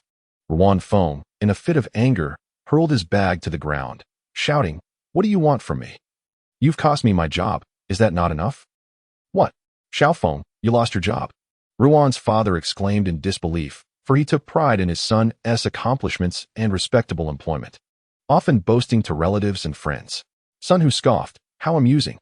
Your job loss is of no concern to me. You have the audacity to sleep with another man's wife, but lack the courage to admit it. You lie. My son is not the kind to be interested in your wife." Ruan's father protested vehemently. "Do I lie? Brothers, show everyone the photos and let them see just how extraordinary your son is in bed." Ruan Feng's pupils constricted, and he blurted out, "No. If those photos were revealed to the neighbors, how could he ever hold his head high again?" All eyes turned towards him. Taking a deep breath, Ruan Feng steadied his voice and asked, "What is it that you truly desire?" Seeing Ruan Feng's reaction, the onlookers began to understand. The truth of the matter was likely real, and their gazes turned to him with increasing disdain. Who would have thought? Old Ruan always bragged about how exceptional his son was, making it seem like their family was above us all. Yet here he is, entangled in such disgraceful behavior. Indeed, how could he engage in such scandalous affairs and bring this uproar to his home? It is truly repulsive. I heard he was dating someone and even planning to marry. That poor girl. I've seen her. She is so innocent and pure. What a tragedy. Whispers among the crowd, though hushed, distinctly reached the ears of the Ruan family. Sun Hu, unabashed, boldly declared, 3 million. Why don't you go rob a bank? Ruan's father instantly erupted with fury. 3 million was an amount he could never hope to earn in a lifetime of labor at the factory. Anger surged within Ruan Feng, as he could no longer contain his composure, charging at Sun Hu and engaging in a fierce struggle.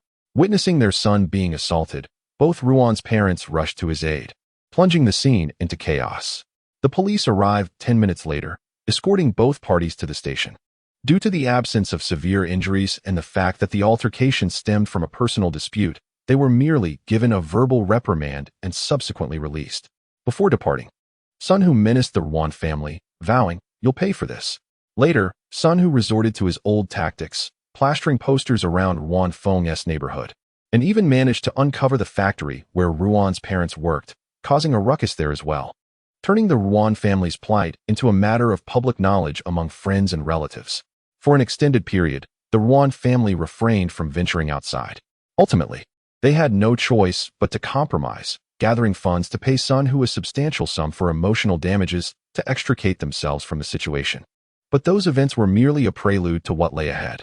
Given Sun Hu's volatile temperament, one could only speculate about the fate that awaited that wayward woman. In stark contrast to the Ruan family's dismal circumstances, Lin Wanxiao found herself quite at ease in recent days. Under the diligent efforts of herself and her grandparents, supplies were being gathered in an orderly fashion. As she observed the space gradually filling with provisions, her heart should have felt more assured. Yet, an unsettling feeling lingered in the air. Chapter 11. If you do not come, you shall never see me again. Unable to pinpoint the source of her unease, Lin Wanxiao dismissed her concerns and immersed herself in the next round of stockpiling. She meticulously ensured that essential medications for common injuries, heart conditions, vitamins, household instruments, gas masks, and more were all accounted for. Lin Wanxiao carefully checked the inventory of medications, in addition to the usual supplies. It was crucial to secure the heart medication for Lu Jianan, who suffered from heart disease and required daily doses. The doctor had emphasized that he could not miss a single day of his medication, and at just over 60, it was essential to stockpile at least 40 years' worth. The hospital could only prescribe a week's supply, and pharmacies were reluctant to dispense more. Even after scouring every pharmacy in the county, she could not gather enough for a year's worth. Lin Wanxiao exerted immense effort to procure the necessary supplies through friends at various pharmaceutical companies, resulting in higher costs than the market price due to the unconventional channels. However, every effort was deemed worthwhile. In addition to medications, she had also amassed an ample supply of daily necessities. Lin Wanxiao even purchased construction cement, self-defense weapons, farming tools, seeds, and various outdoor survival gear. Essentially, she had gathered nearly everything that could be needed or might be needed. Meanwhile, her finances were dwindling significantly. As the hands of time pointed to April 25, 2023, the week preceding the impending apocalypse loomed closer. Lin Wanxiao was conducting a final inventory of supplies, the space around her brimming to the brim, with scarcely any room left. Aside from her own area, the rest of the house maintained a normal arrangement in the living room and kitchen, while other rooms, save for the beds, were piled high with cat litter and a few durable supplies. With the water supply cut off, the toilet was rendered unusable, presenting a dilemma for bathroom needs. Cat litter, adept at absorbing odors, emerged as a commendable choice. With all preparations complete, Lin Wanxiao found herself with a rare opportunity to rest. After enjoying lunch, she lay on her bed, holding a photograph in her hand, which trembled slightly. The yellowed picture captured two youthful faces, full of innocence. The girl in the photo beamed at the camera, while the boy, clad in white, had one arm around her shoulder, gazing down at her with eyes brimming with tenderness. As her fingers brushed the boy's face, tears began to well up in her eyes, and her thoughts drifted back 2 years. At that time, Lin Wanxiao had a first love, Shen Xiaoyu, with whom she had shared 6 years. They had met in school, spurring each other on in their studies, and had vowed to strive for the same university, serving as mutual pillars of support. Yet, tomorrow and unforeseen events are always unpredictable. During Shen Xiaoyu's crucial senior year, his parents tragically perished in an accident, a devastating blow that led to his poor performance in the college entrance examination. Meanwhile, Lin Wanxiao successfully gained admission to her dream institution. Subsequently, Shen Xiaoyu, struggling on his own, took out loans to complete a junior college education and later moved to the city where Lin Wanxiao's university was located for work. Despite Shen Xiaoyu's many admirable qualities and his unwavering devotion to Lin Wanxiao, treating her as if she were the most precious treasure, he faced considerable challenges due to his limited education and lack of financial support from his family. The burden of life grew heavier after Lin Wanxiao graduated and entered the workforce. During her year-long internship, she endured relentless exploitation from her superiors and frequently worked overtime. With a meager monthly salary of 1,800 yuan, even though Shen Xiaoyu scrimped and saved to meet her needs, it was but a drop in the ocean compared to the exorbitant cost of living in the city. Often, after paying 3 months' rent, the two of them would struggle to gather even 100 yuan.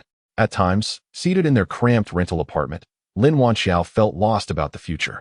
It was during this period that she met Ruan Feng through a mutual friend, and they became acquaintances. However, the two engaged in a deceitful scheme that led Lin Wanxiao to believe she had cheated while intoxicated, forcing her to share a bed with Ruan Feng. In truth, nothing occurred between them. Yet, she remained blissfully unaware, and since that fateful night of drunkenness, she harbored a deep disdain for herself and found it impossible to face Shen Xiaoyu, just as she was grappling with whether to confess to him. The truth of that night was inadvertently revealed to him by Wu Yana. With the situation having reached this point, she felt she could no longer remain beside Shen Xiaoyu and chose to initiate a breakup and leave. Later, Ruan Feng came to her, demanding her responsibility.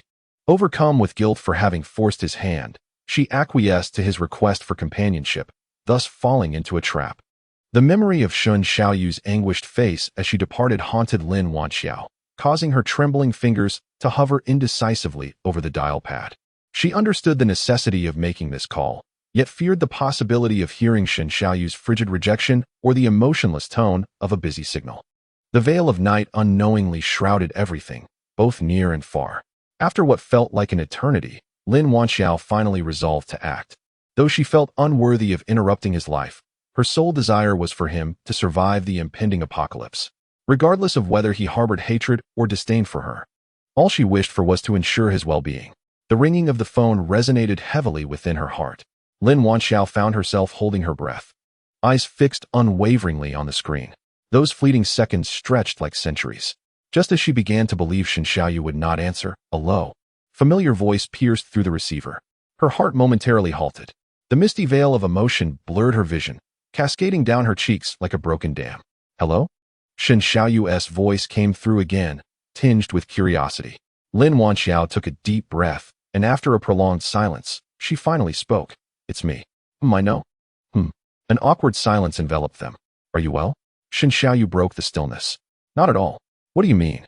His tone shifted to one of urgent concern. I am not well at all. Lin Wanxiao's voice cracked, a release of years of pent-up grievances. Sensing the faint tremor of tears in her voice, Shen Xiaoyu straightened in his chair, pressing her for answers. Xiao, what's wrong? Please, tell me. Are you still alone? Lin Wanxiao inquired tentatively. She had resolved that if Shen Xiaoyu had found another, he would likely wish to face the apocalypse with his beloved by his side.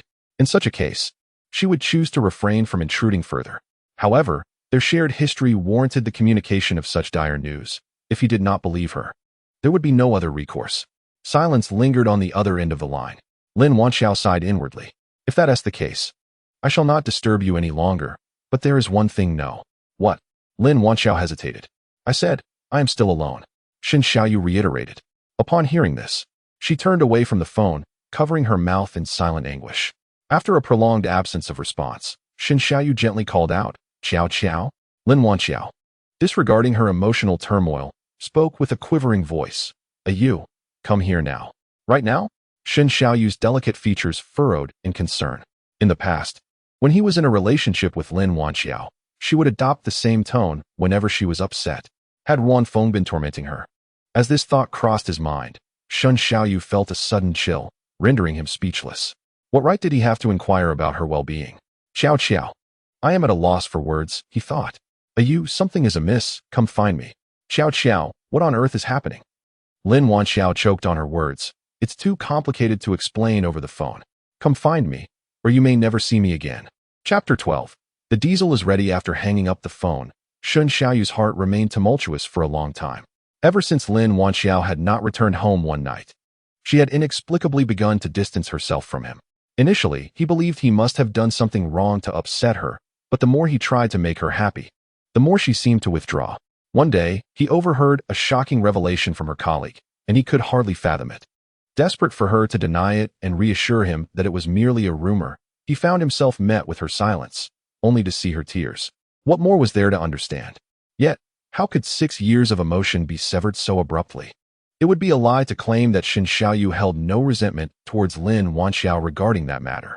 After 6 years of devotion, her betrayal had been utterly complete, leaving no room for doubt. Why had she chosen such a path? Despite racking his brain, he could not comprehend. True, that man came from a better background. Yet there were wealthier colleagues who pursued Lin Wanxiao as well. With a heart full of bitterness and questions, he sought answers but was met with silence. Subsequently, Shen Xiaoyu locked his heart away, pouring himself into his career. He climbed the corporate ladder with fierce determination, seemingly striving to prove himself through success. In truth, he had proven his worth. Now, he not only served as the project leader for the company in the city, but had also received preliminary approval for his application to become a partner. Pending the formal partnership meeting next month, the desk lamp cast a soft white glow, while the distant printer emitted the occasional whir of machinery, rendering the atmosphere exceptionally serene. Shen Xiaoyu could distinctly hear the pounding of his own heart. Unbeknownst to him, beads of sweat formed in his palms, leaving a trace of moisture on his phone. He silently resolved to take action. Lin Wanxiao, having confirmed that Shen Xiaoyu would soon be on his way, set down her phone. She collapsed onto her bed as if all her strength had been suddenly drained. Lin Wanxiao knew that if she directly told Shen Xiaoyu over the phone that an apocalypse was imminent, he would likely not believe her immediately. The most effective strategy was to make him think she was in grave danger and then persuade him once he arrived. The next day, Lin Wanxiao and Lu Jianan went to borrow a large truck from her second uncle, while Yang Yujun remained at home to handle the ingredients. Last night, after inventorying their supplies, they discovered that all other materials were nearly prepared, with only diesel fuel still lacking. The required quantity was substantial. Yet the nearby gas stations did not sell bulk fuel. The family deliberated and decided on a rather cumbersome solution. They would drive to refuel, fill up the tank, and then siphon the fuel out before proceeding to fill up again. However, the small car's fuel tank was insufficient, and to enhance efficiency, they would need to borrow a truck. Fortunately, Lu Jianan's uncle and his son operated a large truck for transportation, and Lu Jianan promptly contacted him. Fortunately, the uncle happened to be free that day, resting at home. Lin Wanxiao and Lu Jianan arrived at the uncle's doorstep, carrying a box of milk and a bag of fruit. The uncle, anticipating their visit, had been waiting at home. "Ah, Xiao Xiao, you're here," he exclaimed with a warm smile.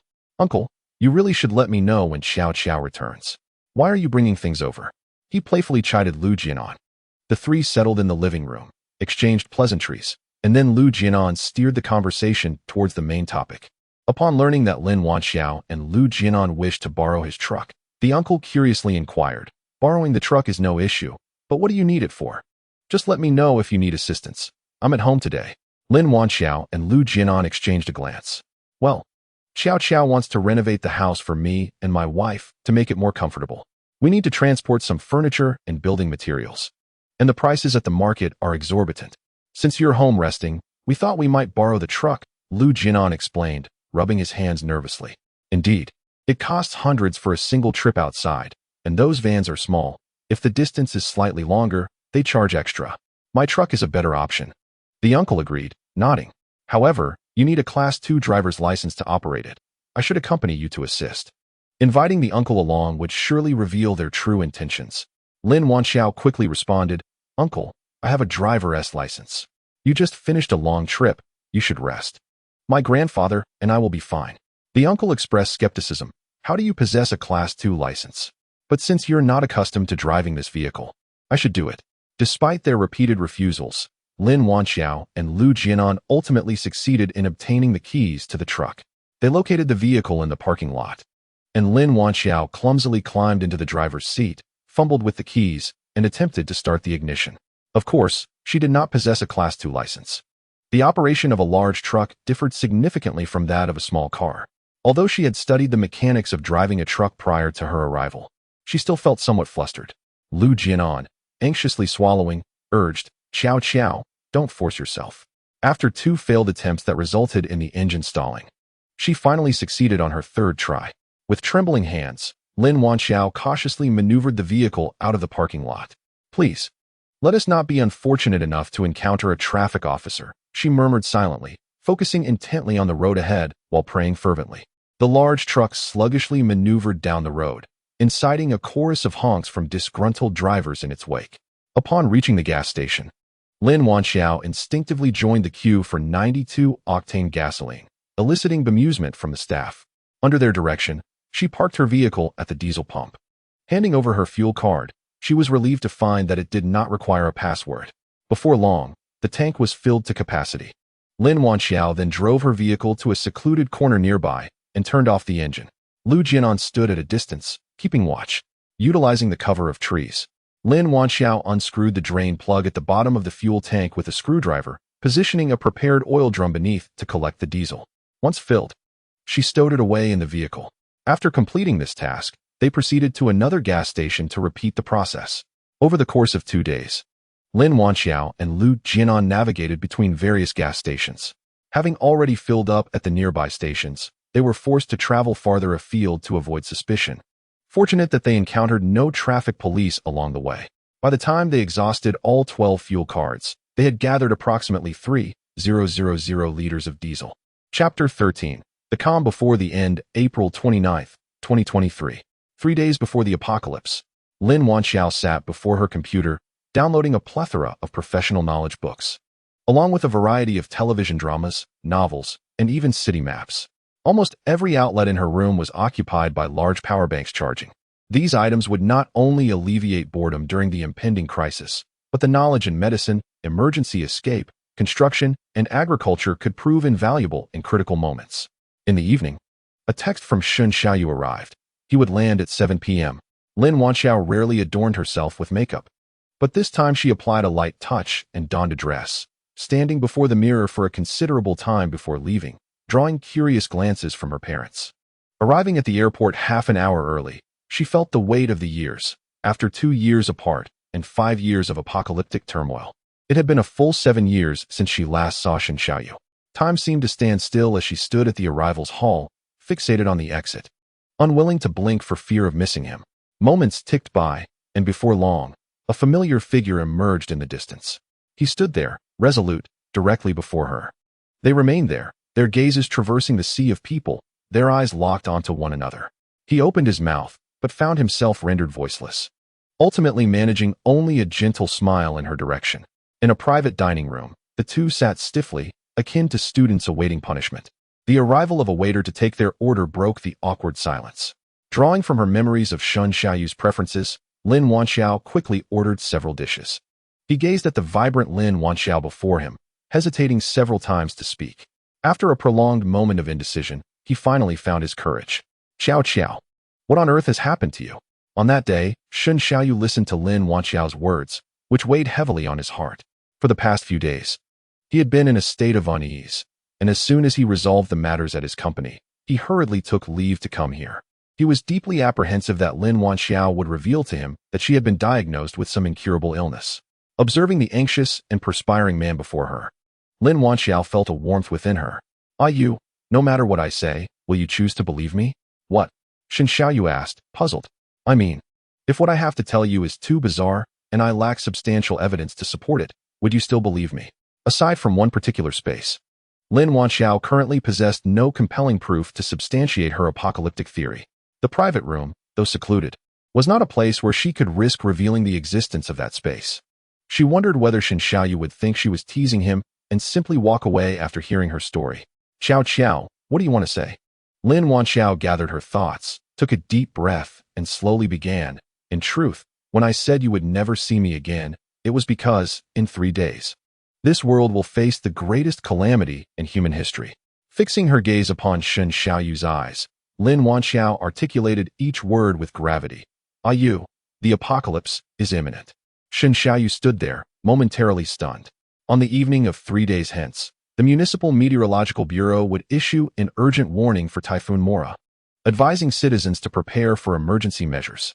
I cannot speak for other provinces, but from what I understand, this super typhoon, accompanied by torrential rain, will ravage our province for an entire week, followed by unending floods that will submerge the entire city. For 6 long months, not only will the floods persist, but humanity will also endure extreme heat, extreme cold, and perpetual darkness. Shen Xiaoyu listened in disbelief, glancing out the window. The weather was fair and sunny. It was only April, a typhoon, and an apocalypse? Qiao, please do not jest. He could not help but interrupt Lin Wanxiao, even though he had mentally prepared himself. Her words were simply too outrageous. I know you find this hard to believe. If I had not experienced it myself, I would not believe it either. Lin Wanxiao seemed to be engulfed in distant, painful memories. Do you know, during that long, dark period, I fought for survival alone, scavenging for food, even from dogs, and drinking filthy water from gutters. I have killed many people. As she spoke, a tear cascaded down Lin Wanxiao's cheek. During the earthquake, I was buried beneath the rubble, feeling my body grow colder by the moment. I awoke in a hospital room, but the date was April 4th, 2023. Shen Xiaoyu felt utterly helpless, raising his hand to gently wipe away the tears on Lin Wanxiao's face with a tissue. He found himself at a loss for how to comfort her. All the information was far too absurd. Their meal was consumed in a distracted silence. Shen Xiaoyu escorted Lin Wanxiao back to the entrance of her apartment complex. As they parted ways, Lin Wanxiao earnestly said, You may choose not to believe me, but soon I shall be able to prove my words. Give me 3 days. During these 3 days, please stay and do not leave, all right? Shen Xiaoyu agreed to the request. Given Lin Wanxiao's current state, he felt uneasy leaving her alone. He resolved to find a competent psychologist within a few days to take her for a consultation. However, recalling the anguish etched on Lin Wanxiao's face when she spoke those words, he could not dismiss the authenticity of her distress. Shen Xiaoyu watched as Lin Wanxiao ascended the stairs, then turned and made his way towards the hotel. In the following days, Lin Wanxiao refrained from discussing the apocalyptic matters with Shen Xiaoyu, which brought him some relief. He was at a loss for how to counsel her. So he opted to simply accompany her, hoping to bring her some joy, believing that perhaps in due time, she would feel better. The two spent their days like a couple in love, hiking, watching movies, and shopping, while evenings were spent strolling along the riverside promenade, basking in the gentle spring breeze. Each day of this tranquil and blissful existence slipped away, and Lin Wanxiao seized every opportunity to relish the serenity before the impending doom. During this period, Lin Wanxiao visited Yi Qian's home.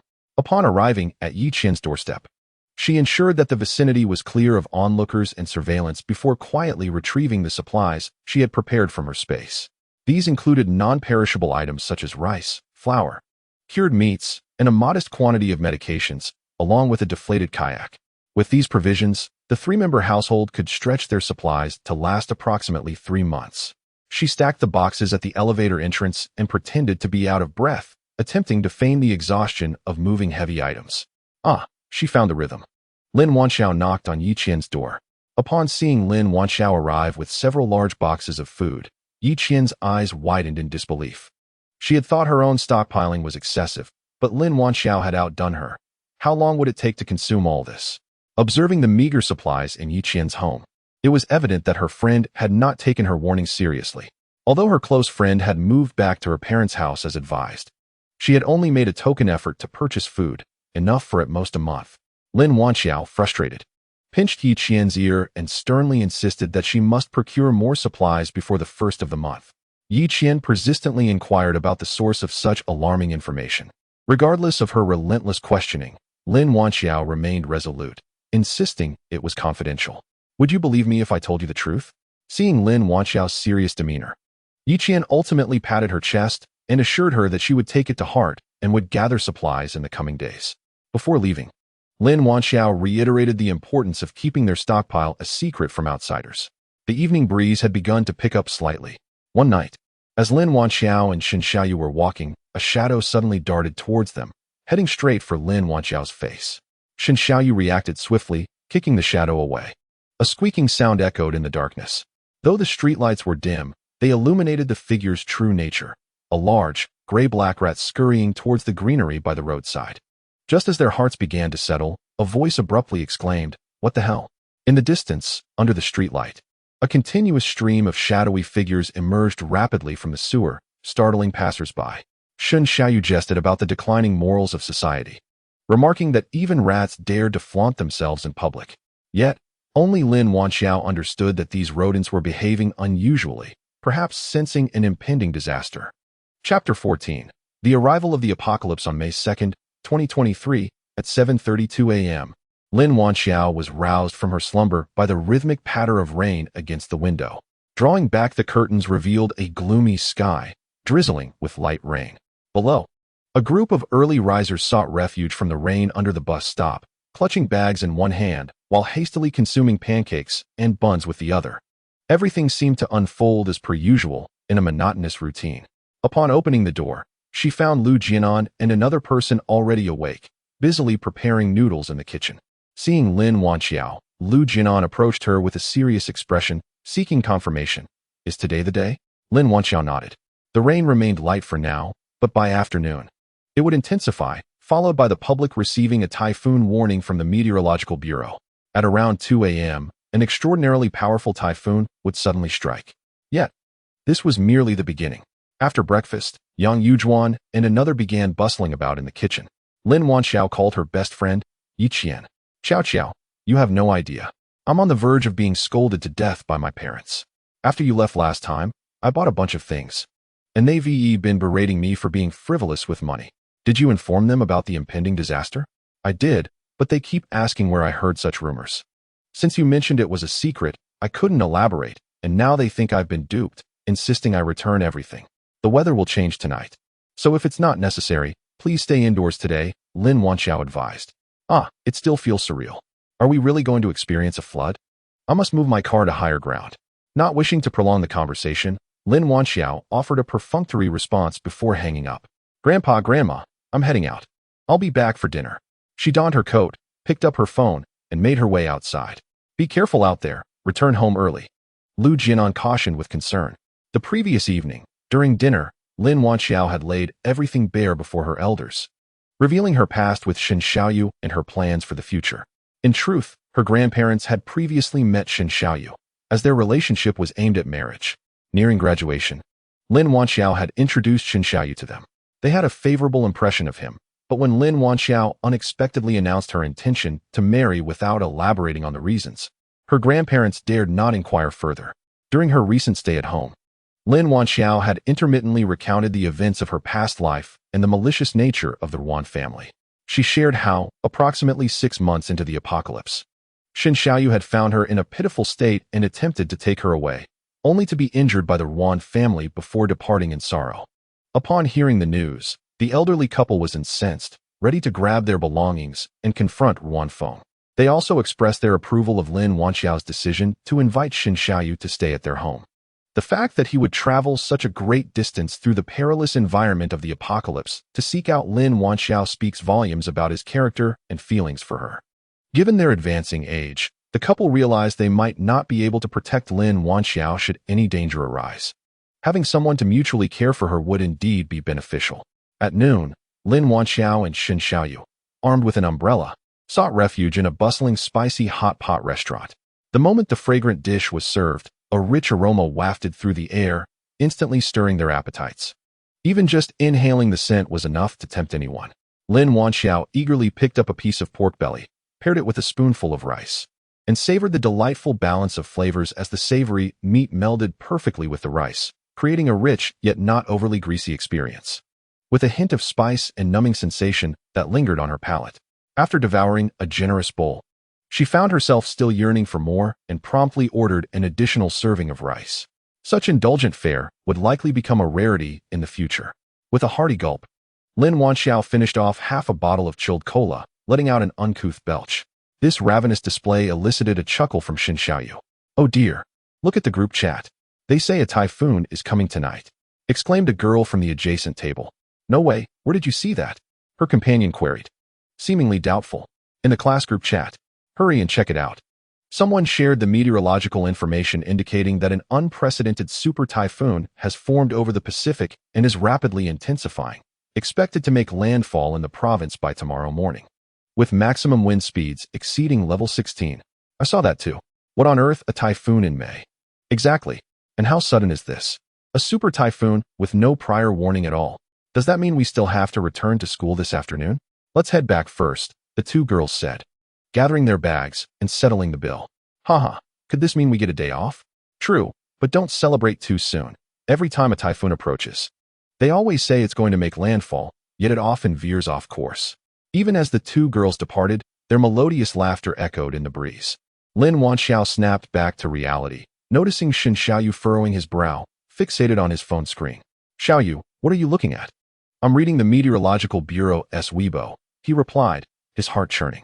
The official account had just updated a typhoon warning at 1358, and this formidable typhoon was named Morame. Prior to this announcement, there had been no indications of an impending storm. Everything aligned perfectly with what Lin Wanxiao had mentioned earlier. Was it merely coincidence? Xin Xiaoyu cast a complex gaze at Lin Wanxiao, who was also scrolling through news about the typhoon, her expression betraying no surprise. Upon finishing their meal and stepping outside, they discovered that the rain had intensified since the morning, drumming steadily against their umbrella. It was just past 2 in the afternoon, yet the sky had darkened to a hue reminiscent of 6 in the evening. The clouds above churned ominously, resembling an overturned iron pot, suffocatingly heavy in their oppressive presence. Xin Xiaoyu held an umbrella, walking side by side with Lin Wanxiao on their way back. Lin Wanxiao sensed a shift in Xin Xiaoyu's demeanor. "Xiaoyu, pack your things and come to my place for now. Even if you doubt my words, a typhoon is imminent, and it's not safe for you to stay alone in a hotel. I have a spare room at home. Is that convenient for you?" Xin Xiaoyu hesitated, acutely aware of the awkwardness of being at his excess house. "Rest assured, I've already spoken with my grandparents. They would be delighted for you to join us. They even reminded me to invite you for dinner before you come over." Citing the elders made it difficult for Xin Xiaoyu to decline any further. Ultimately, he nodded in agreement. As they made their way back to the hotel, Lin Wanxiao observed a few residents with a sense of urgency, rolling up their sleeves to move appliances upstairs. Private vehicles emerged from the underground garage, steadily parking on the surface. Yet, there were also mocking voices suggesting that they were overreacting, claiming that typhoons were an annual occurrence, with only a few ever making landfall, and that the last significant flood had occurred over 20 years ago. The journey from the restaurant to the hotel was a brief 20 minutes. But Lin Wanxiao could distinctly feel the wind intensifying, with large raindrops stinging her face. Consequently, they quickened their pace. Upon reaching the hotel, Xin Xiaoyu efficiently gathered his belongings. Meanwhile, Lin Wanxiao received a call from Lu Jianan. "Xiao Qiao, the wind has picked up. Where are you?" "Hurry back." "I'm on my way," she replied. "Be careful on the road." After ending the call, she found Xin Xiaoyu ready, and together they hurried downstairs to check out. Lin Wanxiao used an app to hail a taxi, but as she watched the screen showing that the car was still 2 kilometers away, anxiety welled within her. In the brief span, the wind had intensified, already exhibiting the formidable force of a strong typhoon. It was perplexing. In her past life, the typhoon had only arrived at 2 in the morning the next day, yet this time it seemed to have arrived early. 5 minutes passed, and still, the taxi had not materialized. Lin Wanxiao incessantly refreshed the vehicle's location. "Your order has been canceled by the driver. Please try again. Read the notification." "What's wrong?" Xin Xiaoyu inquired, noticing her frantic tapping on the phone screen. "No one is accepting the order. What should we do? It's a 15-kilometer walk back in this wind." Without hesitation, Xin Xiaoyu removed his coat and draped it over Lin Wanxiao's shoulders. "What are you doing?" she asked. "In this heavy wind and rain. Drivers can hardly see through their windshields. No one will take the fare. Waiting is futile. We should take advantage of the moment and walk back now." As he spoke, he packed the umbrella into his backpack, slinging it across his chest, grasping the suitcase with one hand while the other firmly encircled Lin Wanxiao's shoulders. The warmth of his touch sent a flutter through her heart. "Hold on to my coat and follow me." Lin Wanxiao gritted her teeth, casting aside her reluctance, and stepped into the rain alongside Shen Xiaoyu. The wind and rain intertwined, striking her face like a barrage of relentless bullets, each drop a sharp sting. Her clothes were instantly drenched, clinging to her body as the wind howled. The branches of the greenery began to bend under the force, while rows of shared bicycles lay toppled on the ground, and cars, hazard lights flashing, gradually came to a halt on the road, each step becoming increasingly arduous. Shen Xiaoyu made a concerted effort to shield Lin Wanxiao with his body, hoping to protect her from at least some of the tempest.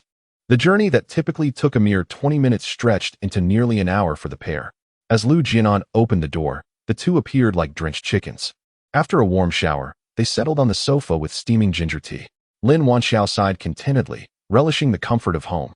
The elderly couple had already prepared the guest room, which, while merely consisting of freshly laid bedding on a small bed, still bore the burden of clutter. A narrow path, barely wide enough for one person, had been cleared. When the door swung open, Shen Xiaoyu's eyes widened as his belongings tumbled to the floor with a thud. Chapter 15. All disappeared by 9 p.m. The powerful typhoon had made landfall, accompanied by torrential rain.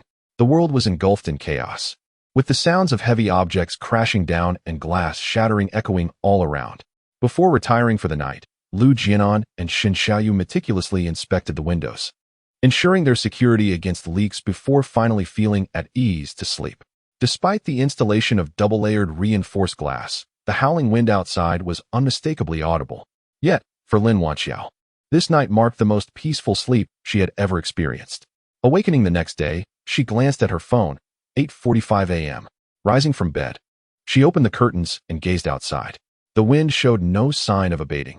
The trees in the community below had been uprooted, leaning precariously, with one even severing a power line and impaling itself into a black sedan's cabin, shards of glass strewn about while the wires crackled ominously, leaving her uncertain of the driver's safety. Nearby, the canopy at the entrance of the mall had vanished, with rows of electric bikes overturned on the ground. The massive glass doors of the mall had been blown open, leaving a gaping void through which the wind and rain poured in. The ground was littered with shattered glass, and Lin Wanxiao noticed that several windows in the opposite building had been broken, with residents waving frantically for help. Not wishing to linger, she drew the curtains, changed out of her nightclothes, and stepped out of her room. Shen Xiaoyu was assisting Yang Yujun, who erupted into laughter at something he had said. Lu Jianan, sensing a threat to his role, wore a look of mock sorrow upon seeing Lin Wanxiao emerge. "Xiao Xiao is up. Come, have breakfast," Yang Yujun called out. Lin Wanxiao nodded, quickly retreating to the bathroom to wash her face and brush her teeth. Breakfast was a lavish spread, 2 steaming baskets of soup dumplings, a plate of perfectly golden fried eggs, a large pot of century egg and lean pork congee, and freshly ground soy milk, emanating a rich aroma. Hasten to savor this, for it has all been prepared by Au, who rose early this morning. I have merely assisted, and truly, she is remarkably capable. Yang Yujun beamed with satisfaction towards Shen Xiaoyu, her eyes nearly disappearing in delight. Upon receiving such praise, Shen Xiaoyu bashfully scratched his head. In truth, during his time with Lin Wanxiao, he had taken to cooking to economize, gradually honing his culinary skills over the years. Little did he expect that after all this time, his skills had seemingly improved even further. The family gathered joyfully around the table, relishing a steaming breakfast. Lin Wanxiao, while eating, scrolled through the messages in the homeowners group. The chat was rife with lamentations. One homeowner mourned that the glass of their living room window had shattered due to the fierce winds, rendering repairs futile as rainwater inundated their home, forcing the family to huddle in a small room. Now, one person had to stand guard at the kitchen door to prevent it from blowing open, a lamentable predicament indeed. Such households were not few in number. Some were distraught, having received news early in the morning from relatives back home that their family home had succumbed to the storm, collapsing unexpectedly at night. With their parents trapped beneath the rubble, their fate unknown. Yet, they found themselves unable to go and pay their last respects. However, These messages were soon overshadowed by a flurry of calls for property maintenance. Astonishingly, some even expressed relief at not having to work for the next few days. Lin Wanxiao scrolled for a while, finding it tedious. Just as she set her phone down, a cascade of notifications chimed in. Picking it up again, she saw that they were all from Yi Qian. Upon opening a voice message, Yi Qian's animated voice filled the air. First inquiring about Lin Wanxiao's safety and marveling at the authenticity of her news, then recounting how she had nearly been scared to death the previous night. Ultimately relieved that she had heeded Lin Wanxiao's advice. Otherwise, she might currently be curled up in her dorm, weeping for her parents. The chatter was both noisy and comforting. Lin Wanxiao, unable to contain her concern, bothered Yi Qian with reminders to lock her door and not to venture outside, to which Yi Qian repeatedly agreed. The image of Yi Qian nodding vigorously brought a smile to her face. After breakfast, Shun Xiaoyu eagerly took charge of clearing the dishes. And Yang Yujun's smile stretched from ear to ear. Lu Jianan felt exasperated, noting the conspicuousness of the situation. Outside, the tempest raged, while the family remained indoors, cooking. Taking advantage of the ample supplies at hand, they prepared large quantities of food, as cooking odors would not attract undue attention. However, as supplies dwindled in the future, cooking would become perilous, particularly with aromatic dishes. Thus, the four of them divided the tasks at hand. Lin Wanxiao was responsible for washing and preparing the vegetables and steaming rice, while Yang Yujun and Shun Xiaoyu took on the cooking. Once again, Lu Jianan found himself sidelined, begrudgingly relegated to the balcony to tend to vegetable seeds. For convenience, all the vegetables were cooked in large batches. Initially, Shun Xiaoyu was puzzled, thinking that such an approach would not fit in the refrigerator and that any leftovers would surely spoil. However, recalling Lin Wanxiao's previous remarks, he soon immersed himself in the task at hand. With two stoves working in tandem, it wasn't long before the stir-fried pork with green peppers emerged in successive batches, all neatly packed into pre-prepared stainless steel containers. Then came the braised pork, potato stew with beef brisket, mapo tofu, pickled fish, and curry chicken. Despite the exhaust fan being cranked to its maximum, it was of little use. The entire kitchen was suffused with a tantalizing aroma, which wafted through the crevices of the window, only to be washed away by the torrential rain. The family was occupied from morning until 9 p.m., hastily consuming a few spoonfuls of leftover porridge for lunch. Once everything was completed, they collapsed onto the sofa, utterly exhausted and unable to rise. A low rumble echoed, signaling someone's stomach protesting. They exchanged glances, laughter bubbling forth. After a moment's hesitation, Lin Wanxiao struggled to her feet and made her way to the kitchen. There was still rice in the rice cooker. She ladled 4 bowls of rice, retrieved the braised pork and mapo tofu she had prepared earlier from the storage space, and plated them. She quickly tossed together a seaweed salad before bringing the feast to the dining room, inviting everyone to dinner. Shun Xiaoyu's eyes widened in surprise at the steaming braised pork on the table. How was it that the dishes prepared in the morning remained warm until evening? Moreover, the stainless steel containers that had clearly been moved to the hallway were nowhere to be seen. Where could those 7.5 towering barrels, nearly a meter in diameter, have gone?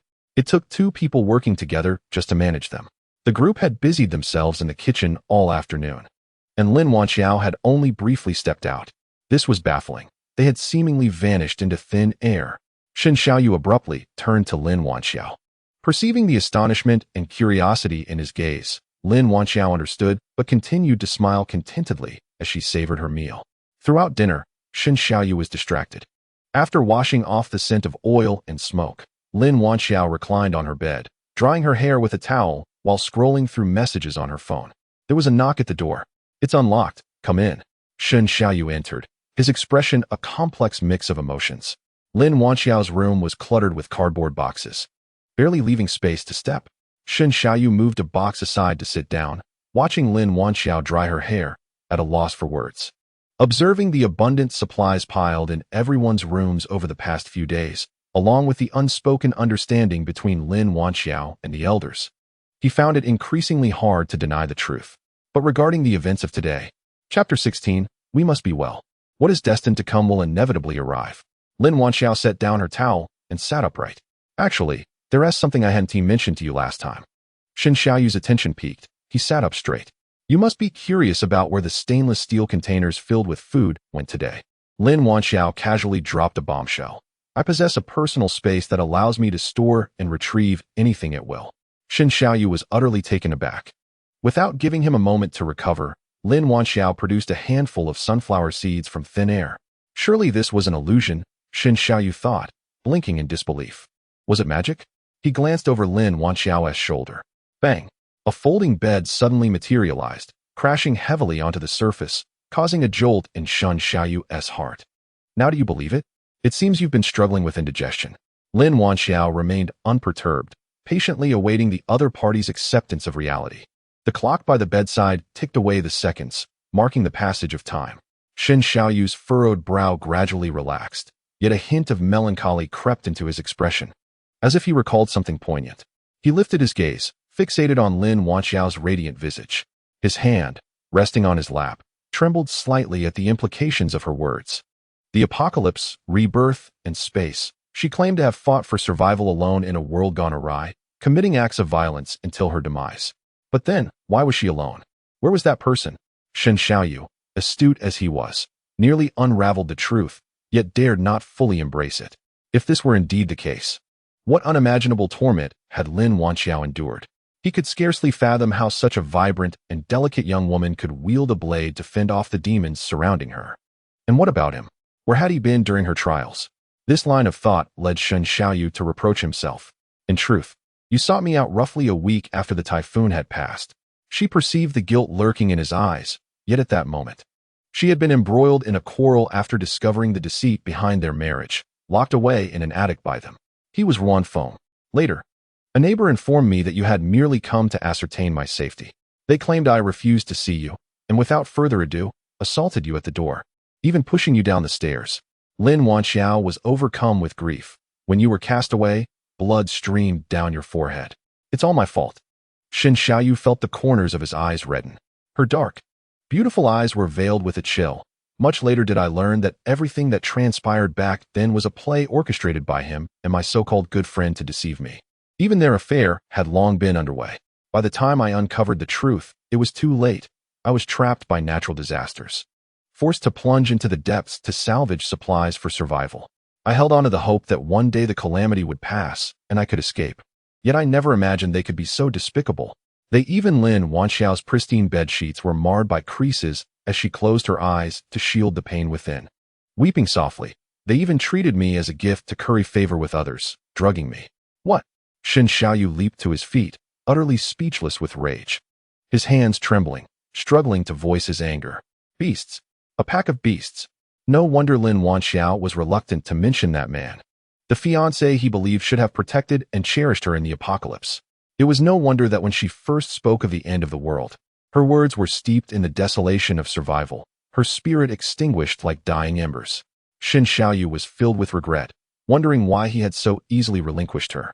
Why he hadn't fought to keep her by his side. If he had, perhaps none of this would have come to pass. Regrettably, there are no ifs. Lin Wanxiao gently patted her face, striving to stabilize her emotions. Fortunately, they did not succeed. Although the journey was fraught with peril, she ultimately managed to escape. You are already aware of what transpired subsequently. Now, I find solace in your presence, alongside grandfather and grandmother, with all my cherished ones safely by my side. I am truly content. She beamed at Shen Xiaoyu, affirming that in this lifetime, we must cherish each moment. Indeed, we shall. After assisting Lin Wanxiao in extinguishing the lights, Shen Xiaoyu retreated to his own room.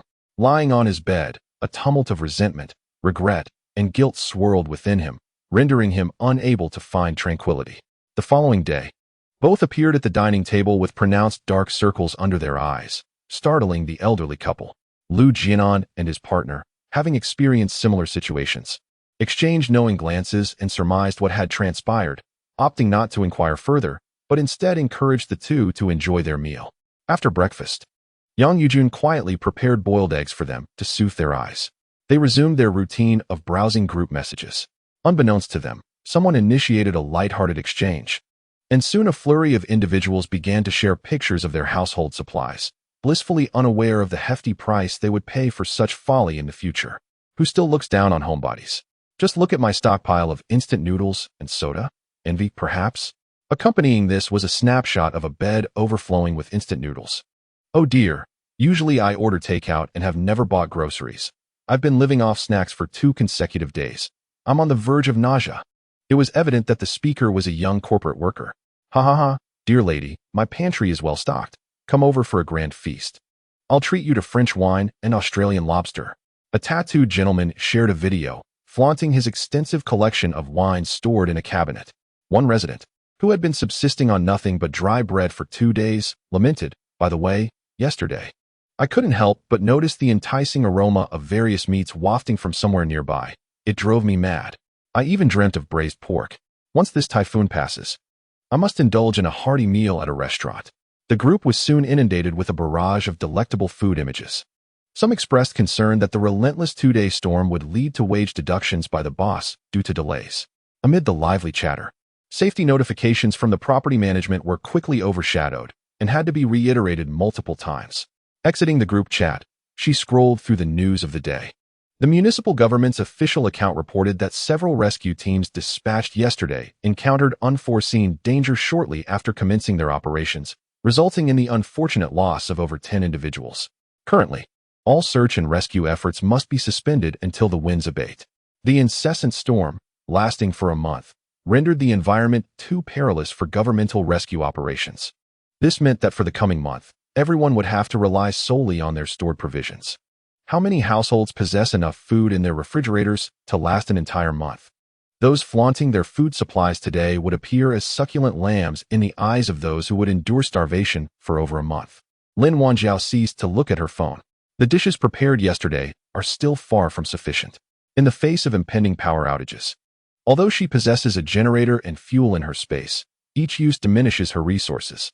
Thus, while gas is still available, she must hasten to continue cooking. Another day of culinary warfare ensues in the kitchen. For the following week, Lin Wanxiao and Yang Yuchuan, along with others, gather around the kitchen, rolling up their sleeves and bustling about with hardly a moment's respite. The space gradually fills with an array of food: braised lion's head, twice-cooked pork, marinated meat, spicy hot pot, stir-fried pig liver, chopped pepper fish head, and dry pot fatty intestines, all requiring substantial gas and effort to prepare. Each dish, freshly made and steaming, is quickly stored in the space by Lin Wanxiao. Chapter 17. The favor of Grandma Li. The typhoon wreaked havoc for an entire week.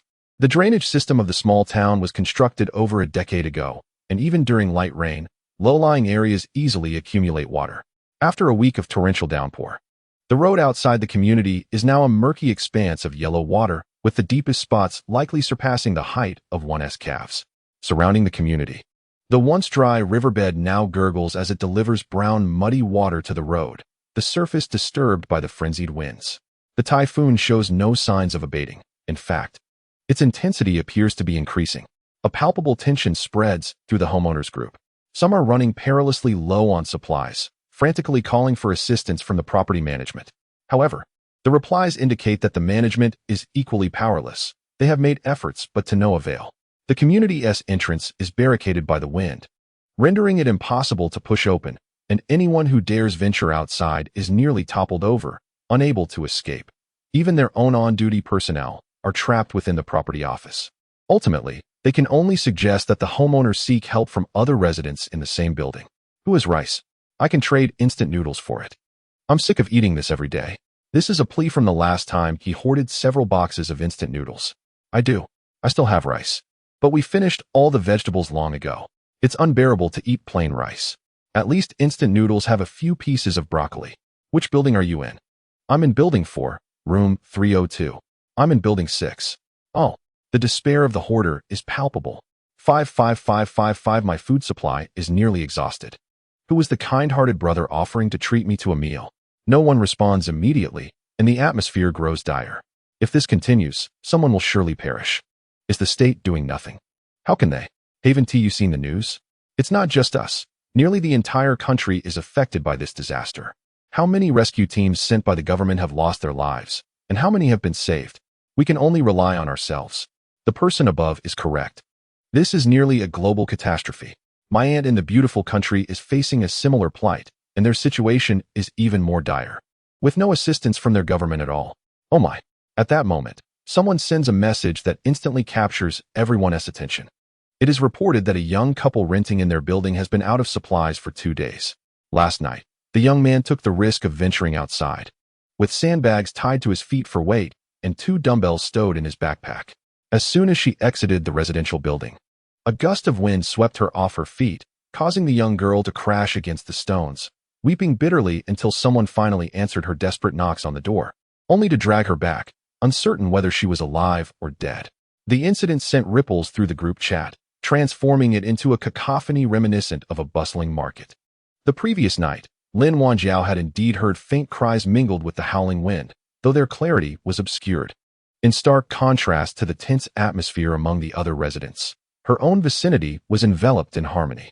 In the living room, Shen Xiaoyu was engaged in a game of chess with Lu Jianan, who appeared to have finally met his match, furrowing his brow as he intently focused on the board. After a moment of contemplation, Lin Wanjiao decided to send a message in the group chat, pleading for assistance.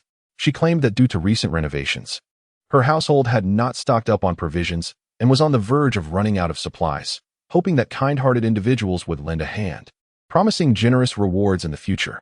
Not long ago, her elderly relatives had brought back some supplies, carefully stowed away to avoid drawing attention. Yet she feared that someone with ulterior motives might take notice. It was always prudent to elicit sympathy. The message was merely a precaution against covetous glances rather than an expectation of charitable donations. Unsurprisingly, her plea was soon drowned out amidst the chatter. A week prior, the vegetable seeds Lu Jianan had planted in the sunroom had begun to sprout tender green shoots, clustered together vibrantly. Lu Jianan meticulously removed the plastic covering and watered them gently. Although they had stored 1,000 pounds of vegetables, cultivating ordinary crops during extreme weather conditions would prove challenging, particularly during the 2 years of eternal night, when darkness prevailed and sunlight was but a distant memory, rendering the prospect of fresh produce a mere fantasy. For now, they intended to plant as much as possible, conserving their reserves for future needs. In the evening, the family gathered around the dining table for a meal. After several days of interaction, Lu Jianan and his wife were thoroughly pleased with Shen Xiaoyu. Not only could he cook exceptionally well, but he also exhibited remarkable foresight, eagerly taking on all the heavy and dirty chores, much to the delight of Yang Yujun. Initially, Lu Jianan had felt a twinge of jealousy at Shen Xiaoyu's enthusiastic efforts to make his wife smile. However, once Shen Xiaoyu repaired his antique watch, any feelings of envy dissipated. At the dining table, Lu Jianan persistently served Shen Xiaoyu, leaving his granddaughter momentarily sidelined. As the family enjoyed their meal, the doorbell rang, causing everyone to pause mid-bite, exchanging glances. Lu Jianan shot a knowing look at Yang Yujun, who understood immediately. "Who is it?" She called out towards the door while swiftly gathering the dishes from the table and making her way to the kitchen. Shen Xiaoyu hurried to crack open a window adjacent to the dining area, allowing the cold breeze to sweep into the home, diluting the aroma of the food. "It's me, Guifan. It's Grandma Li." Lin Wanjiao recognized the voice at the door. Upon observing that only a plate of garlic stir-fried water spinach, scarcely touched, remained on the table, alongside 4 rice bowls, she confirmed that everything was in order before walking over to open the grand door. At that moment, the door swung open, revealing Grandma Li, who stood at the threshold with a red plastic bag in hand. "Grandma Li, what brings you here?" Upon recognizing her old friend from the village, Yang Yujun hurried over to greet her. "Ah Fun, in this typhoon weather, why have you come? Please, come in and sit down." Grandma Li waved her hand dismissively. "No need to sit. I've brought you something and will be on my way." As she spoke, she opened the plastic bag and handed it over. Inside were potatoes, still caked with dirt, weighing around 2 to 3 pounds. Yang Yujun looked at Grandma Li in bewilderment, unsure of the sudden gift of potatoes.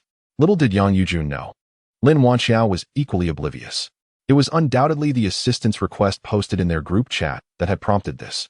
However, she truly did not expect anyone would be willing to share their supplies under such circumstances. Seeing Yang Yujun hesitate to take the potatoes, Grandma Li pressed the bag into Lin Wanjiao's hands, insisting, "It's nothing special, just take it. My granddaughter saw your plea for help on her father's phone this morning, stating you had nothing to eat." Lin Wanjiao shot a guilty glance at Yang Yujun, who seemed to understand. "Ah Fun, you should take this back. That child, Xiao Qiao, is too thoughtless. Although our food supplies are dwindling, we 1T starve. You have 6 people in your family. It must be even more difficult for you." "Indeed. Grandma Li, I was merely speaking whimsically online, Lin Wanxiao quickly attempted to return the potatoes. Yujun, how many years have we known each other? Why the formality? Just take it. Grandma Li insisted, placing the sack of potatoes firmly in Lin Wanxiao's arms, preparing to turn and descend the stairs. Fun. At least come in and sit for a moment before you leave. Grandma Li glanced back, waving her hand. No, I must hurry back to keep an eye on Xiao. Lin Wanxiao stood there, clutching the potatoes, exchanging glances with Yang Yujun and the others. Well, it seemed she now owed a favor, which she would have to repay in due time. Chapter 18. Water rising to the second floor each morning. Lin Wanxiao's first task was to draw back the curtains and observe the water levels accumulating below. In recent days, the water had risen at an alarming rate. In a mere 10 days, it had already submerged the first floor.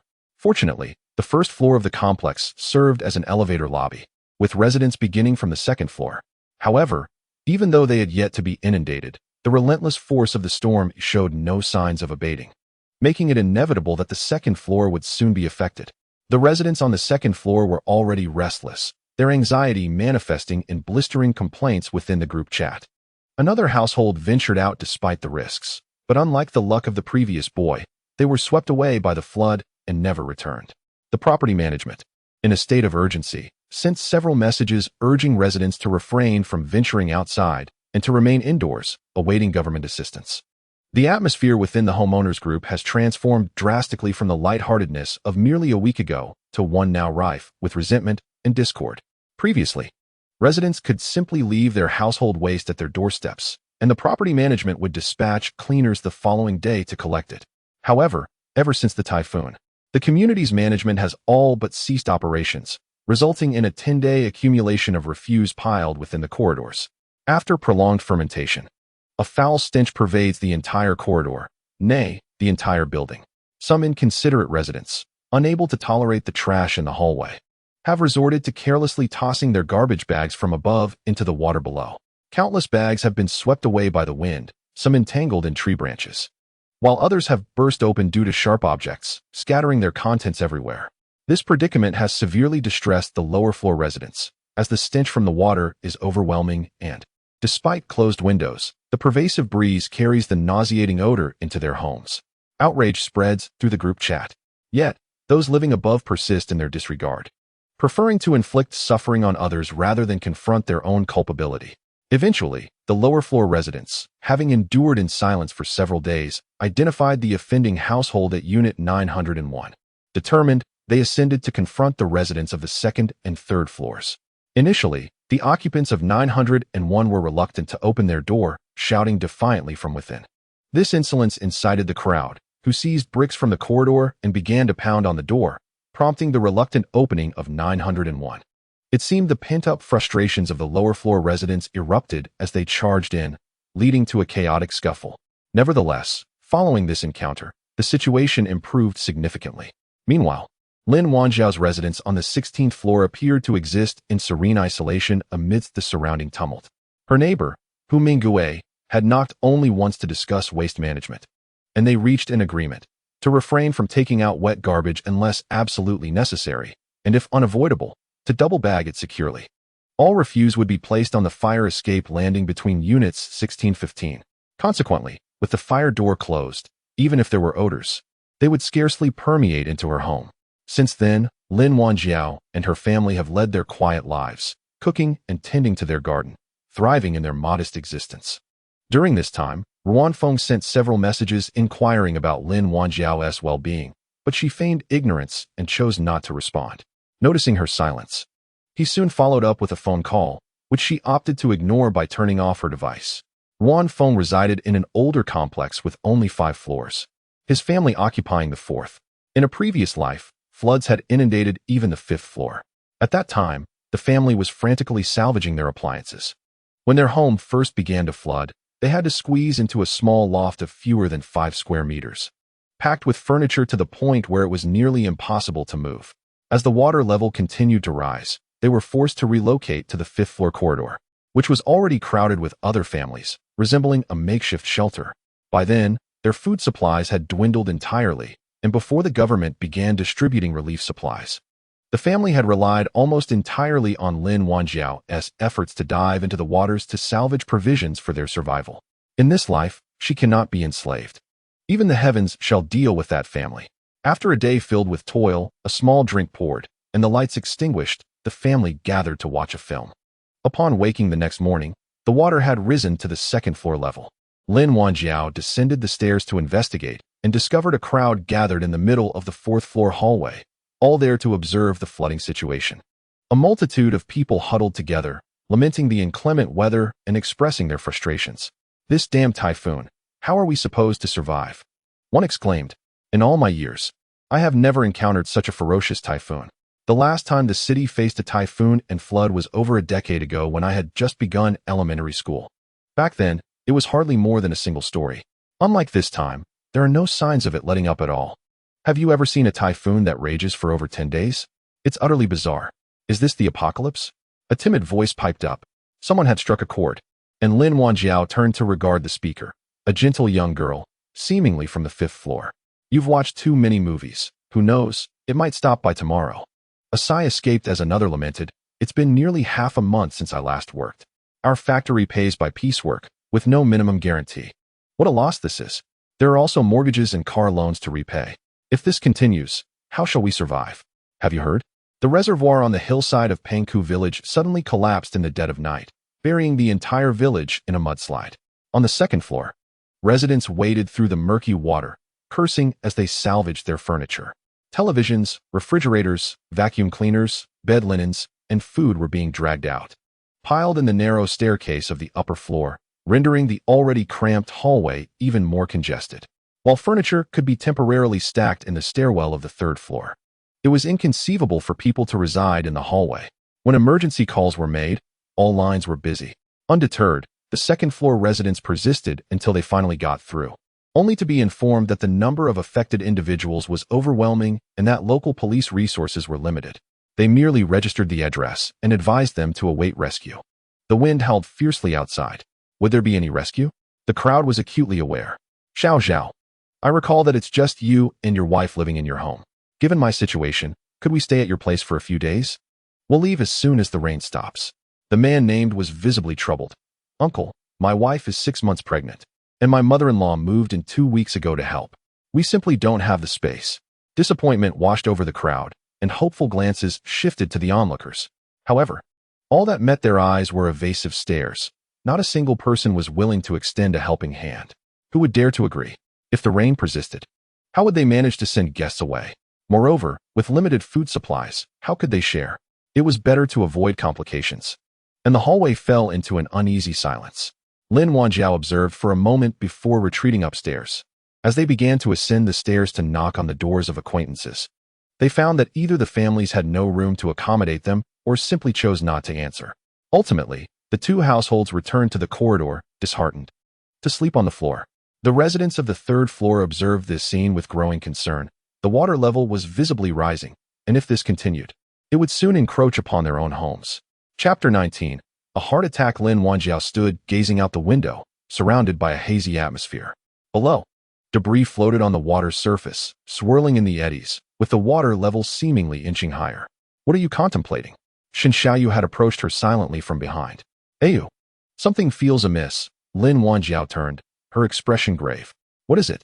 "I recall distinctly that in my previous life, the powerful typhoon made landfall in the early hours of May 3rd, yet this time it arrived by the evening of the 2nd. Lin Wanjiao sifted through her memories of the past. Moreover, the storm ceased only on the 12th day, while the rain never relented. "Look at the wind now. It shows no sign of abating." Shen Xiaoyu gazed out the window, affirming her observation. "Ayu, I am somewhat anxious. If the trajectory diverges from my previous life, we may encounter unforeseen challenges, rendering many of our efforts futile." Lin Wanjiao's apprehension deepened. Noticing her distress, Shen Xiaoyu gently guided her to sit on the sofa. Observing the slight panic in her eyes, he spoke soothingly. "You have performed admirably, preparing an abundance of supplies. In this life, regardless of whether the disaster strikes earlier or later, it has thus far followed the trajectory of the past, has it not? Our efforts are not misplaced." Shen Xiaoyu spoke with unwavering conviction. "No matter what the future holds, you have me, and you have our grandparents. You will never face anything alone." Since fate has granted you a second chance and brought you back to your loved ones, it must be out of compassion for your past hardships. This time, you shall not be ground down. Do not fear, we shall strive together. Years have passed, yet the man before her remains as she remembers him. His features are sharply defined, and under the soft yellow light, his thick lashes cast gentle shadows across his face. His deep-set eyes seem to harbor a starlit brilliance, and a warm smile graces his lips, instilling comfort and reassurance. In that moment, Lin Wanjiao felt a sudden sense of relief. Indeed, even if this life diverges from the last, she is no longer alone.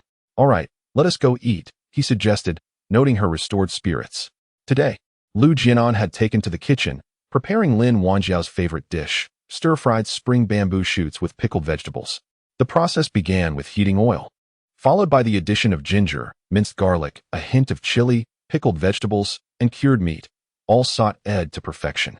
Finally, the pre-blanched spring bamboo shoots were incorporated and seasoned with salt, sugar, and monosodium glutamate before serving. The spring bamboo shoots were delightfully crisp and tender, a harmonious blend of savory and sweet, perfectly complemented by rice. Lin Wanjiao savored each bite, exclaiming her delight. Do eat more. Spring bamboo shoots are excellent for clearing heat and resolving phlegm. Lu Jianan beamed with joy, pleased by Lin Wanjiao's enjoyment. This was unearthed by your grandfather last month in the bamboo grove near our old residence. That area has flourished abundantly, and we specifically selected the tender shoots, bringing back 2 large sacks. Your grandfather and I blanched them in over a dozen large pots. There is also a patch of water celery growing there, which, when stir-fried with cured meat, becomes extraordinarily fragrant. However, it will soon mature, and unfortunately, we cannot venture outside at present. Yang Yujun expressed a hint of regret. After dinner, Shen Xiaoyu went to wash the dishes. After a half-hour digestion period, Lin Wanxiao connected the television to a disc and played the downloaded exercise routine, encouraging the elderly couple to join her in some physical activity. Being confined within this 100-square-meter space every day, their exercise is utterly insufficient. In this apocalyptic world, possessing a robust physique is paramount, especially as the elderly couple ages, necessitating enhanced physical training. After half an hour of following along, all 3 were drenched in sweat. Taking turns to shower, Yang Yujun turned on the shower, but moments later, the pipes emitted a hissing sound. There was no water. She turned the faucet again, but still, no water flowed. Jianan, it seems we have no water, Yang Yujun shouted outside.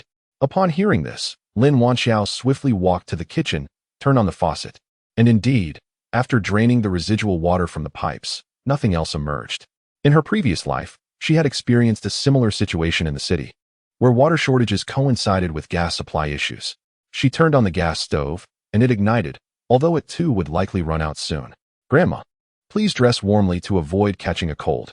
I will boil some water for you. Lin Wanxiao took a small bucket of water from the storage tank in her space and placed it on the kitchen floor. She scooped water into the kettle, filled it, and set it on the gas stove to heat until boiling. Afterward, she poured it back into the bucket to cool it to a lukewarm state before taking it to the bathroom for use. Thus, the family took turns boiling water for a simple wash. Other residents soon discovered the water outage, and aside from cursing the heavens, they had no other recourse. Ultimately, they had to comply by collecting rainwater for use. Some households, still possessing a bit of mineral water, intended to reserve it for cooking, as using it for bathing seemed overly extravagant. Throughout the building, except for Lin Wanxiao's apartment 1602, a palpable sense of unease permeated the air. Around 11 p.m. that night, the family retired to bed as usual. Suddenly, loud arguments erupted from downstairs, and shortly after, a thud resonated, as if a heavy object had fallen. Disturbed by the noise, Lin Wanxiao found herself unable to sleep and decided to change out of her pajamas to investigate. Opening her door, she coincidentally encountered Shen Xiaoyu and Lu Jianan, who were also heading out. The 3 descended the stairs together.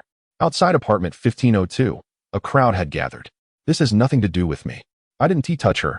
Besides, I merely wanted to borrow a place to stay. If not, then so be it. Is it necessary to lie on the ground pretending to be dead? Are you trying to extort me? As they approached, they could see an elderly person lying on the ground, pale and with a hint of bluish lips. Her hands limply sprawled at her sides, barely clinging to life, with breaths becoming increasingly shallow. A young man was kneeling beside her, tightly pursing his lips as he performed CPR methodically. Lin Wanxiao recognized him. The young man was Huang Bolin, the owner of apartment 1502, and the elderly woman on the ground was his mother. Huang Bolan was a doctor, though seemingly specializing in general surgery. Balan, oxygen is here. Make way, hurry up. Huang Balan's elderly father pushed a large cart, atop which rested a blue oxygen tank. Wearing an oxygen mask and with reddened eyes, he struggled to weave through the crowd. Huang Balan swiftly activated the apparatus, placing the mask over his father's nose and mouth, ensuring the oxygen monitor was functioning. He then leaned down to listen to his father's heartbeat, his expression growing grave as he carefully examined his eyelids. After a fervent attempt at resuscitation, the situation improved slightly, yet danger still loomed. Raising his head, Huang Balan cast a piercing glare at the instigator, his face flushed with fury, an eruption of ire ready to spill forth. If anything happens to my mother, I will not let you off the hook. The man he glared at instinctively recoiled, then defiantly retorted, "Don't intimidate me. I haven't done anything. How was I to know she was ill? Just a few words exchanged. And she has a fit. Can you blame me for that?" Infuriated by the man's shamelessness, Huang Balan stood to strike him, only to be restrained by the crowd.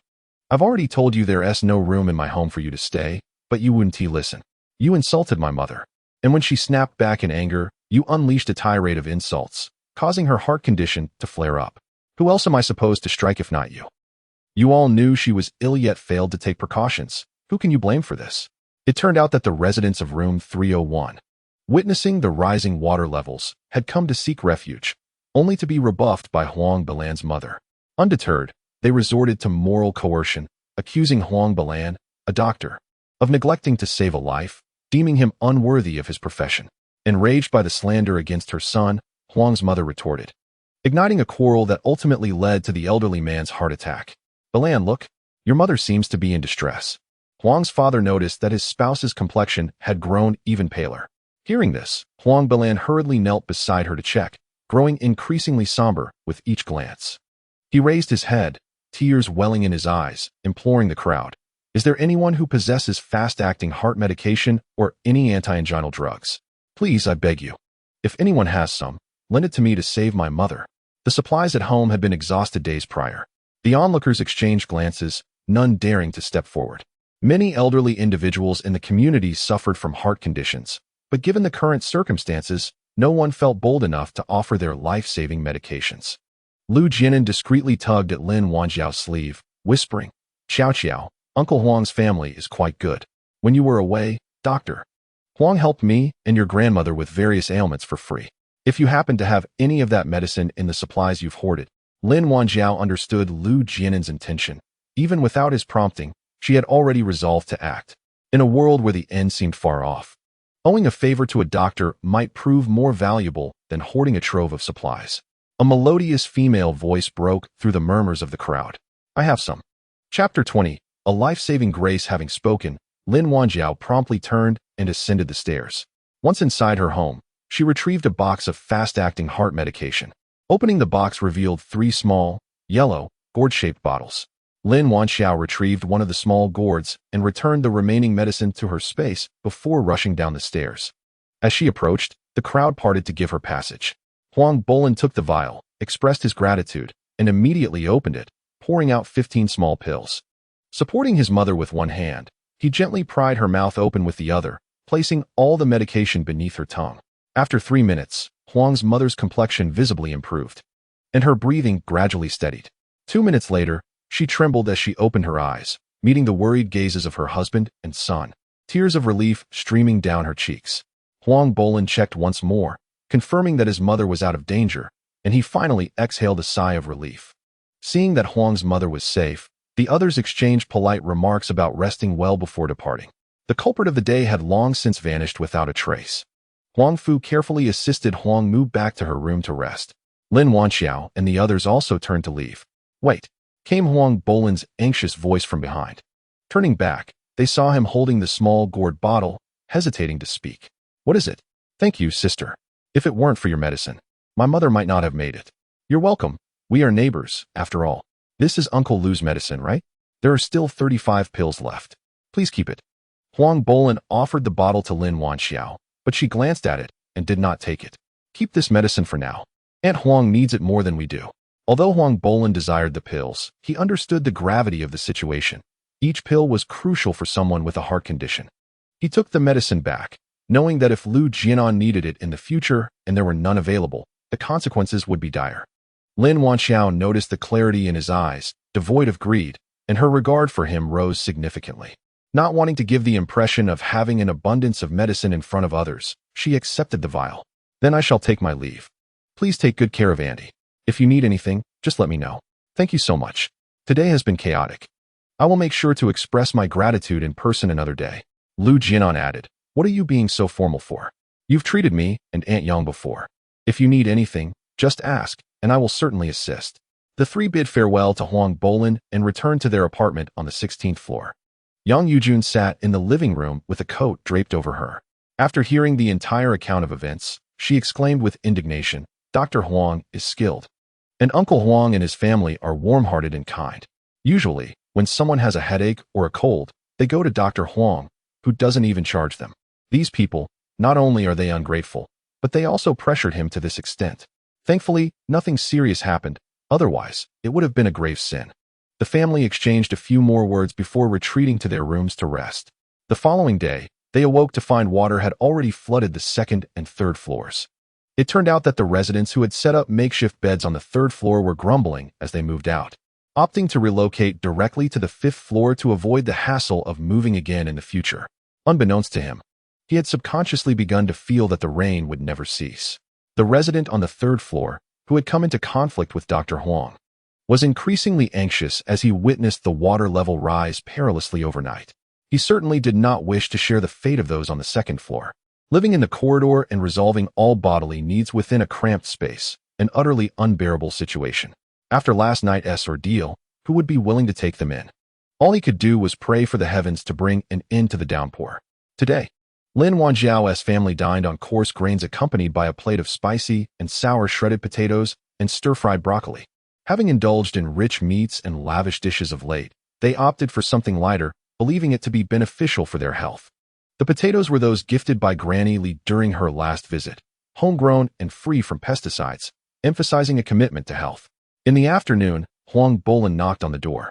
Lin Wanjiao welcomed him inside and poured him a glass of water. Upon seeing the water, Huang Bolin accepted it but did not drink. Instead, he placed it back on the coffee table.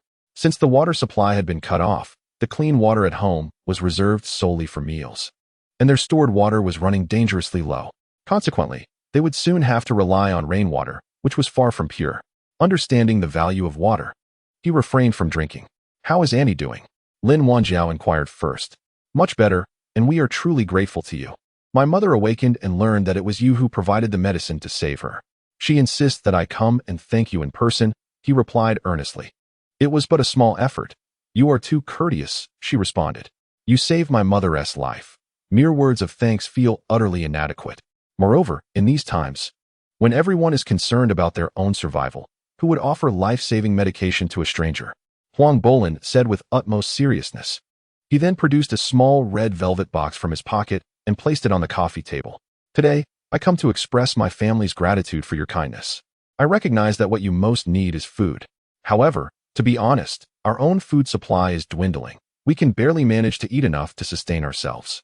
We deliberated and decided to give this to you instead. It is not much. As Yang Yujun noticed Huang Bolin's intention to present a gift, she began to decline. But Huang Bolin, with a more solemn countenance, insisted, Auntie, please do not refuse. I am not being polite. You saved my mother's life. And no gesture of gratitude would be excessive. This is not an extravagant gift, merely a small item my mother discovered years ago. I noticed the jade pendant around Chow Chow's neck yesterday and thought you might appreciate jade, so I decided to bring it for you.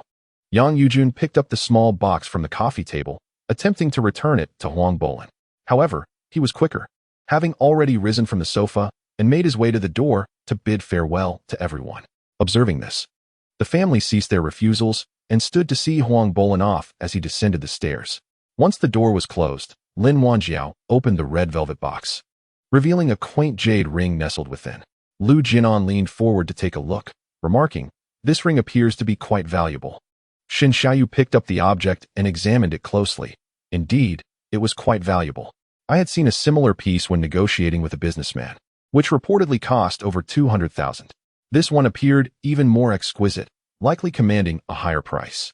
Upon hearing the figure of over 200,000, Lu Yujun was taken aback. Such a precious item, and we are supposed to return it? How could a single pill be worth so much? Lin Wanxiao contemplated for a moment before closing the lid. After all, exchanging a ring for Aunt Huang's life was certainly worthwhile.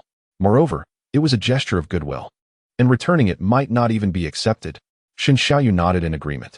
Lin Wanxiao casually tossed the box into her space, then began to cling to Yang Yujun's arm, playfully saying, "Grandma, I want to have some chicken and vegetable soup for dinner. This morning, I saw the chicken vegetables Grandpa planted on the balcony. They are ripe and tender, the best to eat. All right, tonight I will prepare chicken vegetables for Qiao Qiao, along with some braised pork with preserved vegetables and mushroom braised chicken. Well, there goes my healthy eating plan." Chapter 21. The space expanded after dinner. They took some time to digest, and, as customary, the family gathered in the living room to practice gymnastics. Having witnessed Aunt Huang's condition yesterday, the elderly couple felt an unprecedented sense of urgency regarding their health. To avoid becoming a burden to Lin Wanxiao and her partner in the future, they practiced with utmost seriousness. After a session, they were all drenched in sweat. After washing up, they comfortably settled into bed. Lin Wanxiao reclined against her soft goose-down pillow, a light blanket draped over her legs. She focused her thoughts on her space, wanting to take another look at the jade ring. She had not examined it closely in the afternoon, merely noting its ancient sheen that set it apart from mundane items. However, when she retrieved the velvet box from her space and opened it again, it was empty. Lin Wanxiao, in disbelief, closed and reopened the box. Still nothing. Returning to her space, she searched meticulously, but it was gone. The box remained, yet the jade had vanished into thin air. Lin Wanxiao was utterly bewildered. She was certain the jade ring had been in the box when she placed it inside. Entering the space once more, she scanned her surroundings, sensing something was amiss. Previously, when she had entered, the 20 large shelves had been tightly packed together, with boxes pressed against one another, leaving no room to spare. Yet now, there were gaps of about 2 palms width between the shelves. Could it be that the space had expanded? Lin Wanxiao could hardly believe it and double-checked. She concentrated her thoughts to push all the shelves back together, and the extra space amounted to a full 8 square meters. The height of the space remained at 5 meters, resulting in an additional 40 cubic meters of space. Contemplating the vanished jade ring, Lin Wanxiao fell into deep thought. Could it be that the jade had caused the space to enlarge? Suddenly, she recalled the jade bracelet she had casually tossed into the space after leaving the jewelry store and hurried to check. Indeed, it was gone. No wonder she had felt something was off during her previous stockpiling. It seemed that the space had expanded after swallowing the bracelet, though the change had been subtle, and she had been too preoccupied with her stockpiling to notice. This time, when the space swallowed the jade ring, the transformation was so significant. Could it be that the quality of the jade affects the expansion of the space? If jade can indeed enlarge the space, then I could continue to stockpile supplies in the future. This way, the resources within the space would no longer need to be used sparingly. Discovering such exhilarating information, Lin Wanxiao was eager to toss a few more pieces of jade inside to test the theory. Unfortunately, she no longer possessed any jade items. She would have to wait for another opportunity. Filled with excitement, Lin Wanxiao found herself unable to sleep. After much anticipation, when dawn finally broke, she hurriedly got up to brush her teeth and wash her face. Her parents were already awake. Seeing Lin Wanxiao unusually not lingering in bed, they displayed expressions of surprise. "The hot water isn't ready yet. Please wait a moment, Qiao Qiao." MHM. Lin Wanxiao promptly settled on the sofa, scrolling through her phone while humming a tune. "Why are you in such a good mood so early in the morning?" Her parents were even more curious. During breakfast, Lin Wanxiao could hardly contain her enthusiasm as she announced the delightful discovery from the previous night. Upon hearing that the space could expand, her family was immediately astonished. "Qiao Qiao, are you saying that as long as there is jade, it can increase the space?" "That's merely my conjecture. But I'm unsure if only jade can do this or if other materials could also work. Additionally, does the quality of the jade matter? After all, Grandma's jade bracelet was swallowed by the space, yet I didn't notice any significant changes." Lu Jianan abruptly stopped eating, placed his bowl down, and rushed to his room. After rummaging under the bed for a while, he finally retrieved a Pai Yao ornament and placed it on the table. "Here, it's jade. Shall we give it a try?" This ornament was one he had purchased for decoration at the entrance, believing it to be auspicious, costing only 500 yuan. Theoretically, It could be considered jade as well. The family looked at Lin Wanxiao with anticipation. Curious about whether the space would consume it, Lin Wanxiao placed her hand over the ornament, which vanished instantly. As her consciousness delved into the space, she discovered that the ornament remained intact on the ground. Lin Wanxiao felt disheartened and shook her head at the three of them. It seemed that not all jade would suffice. After all, this ornament was merely the most ordinary Hetian jade, of rather poor quality. Incomparable to the ring given by Dr. Huang. It appeared that she would have to wait for another opportunity to try again. Although they spent their days at home, Lin Wanxiao's family still led a vibrant life. After breakfast, Lin Wanxiao buried her face in a surgical emergency treatment book, her expression one of concentration. Lu Jianan cheerfully ascended the stairs with Shan Xiaoyu to tend to the vegetables, weeding, and fertilizing.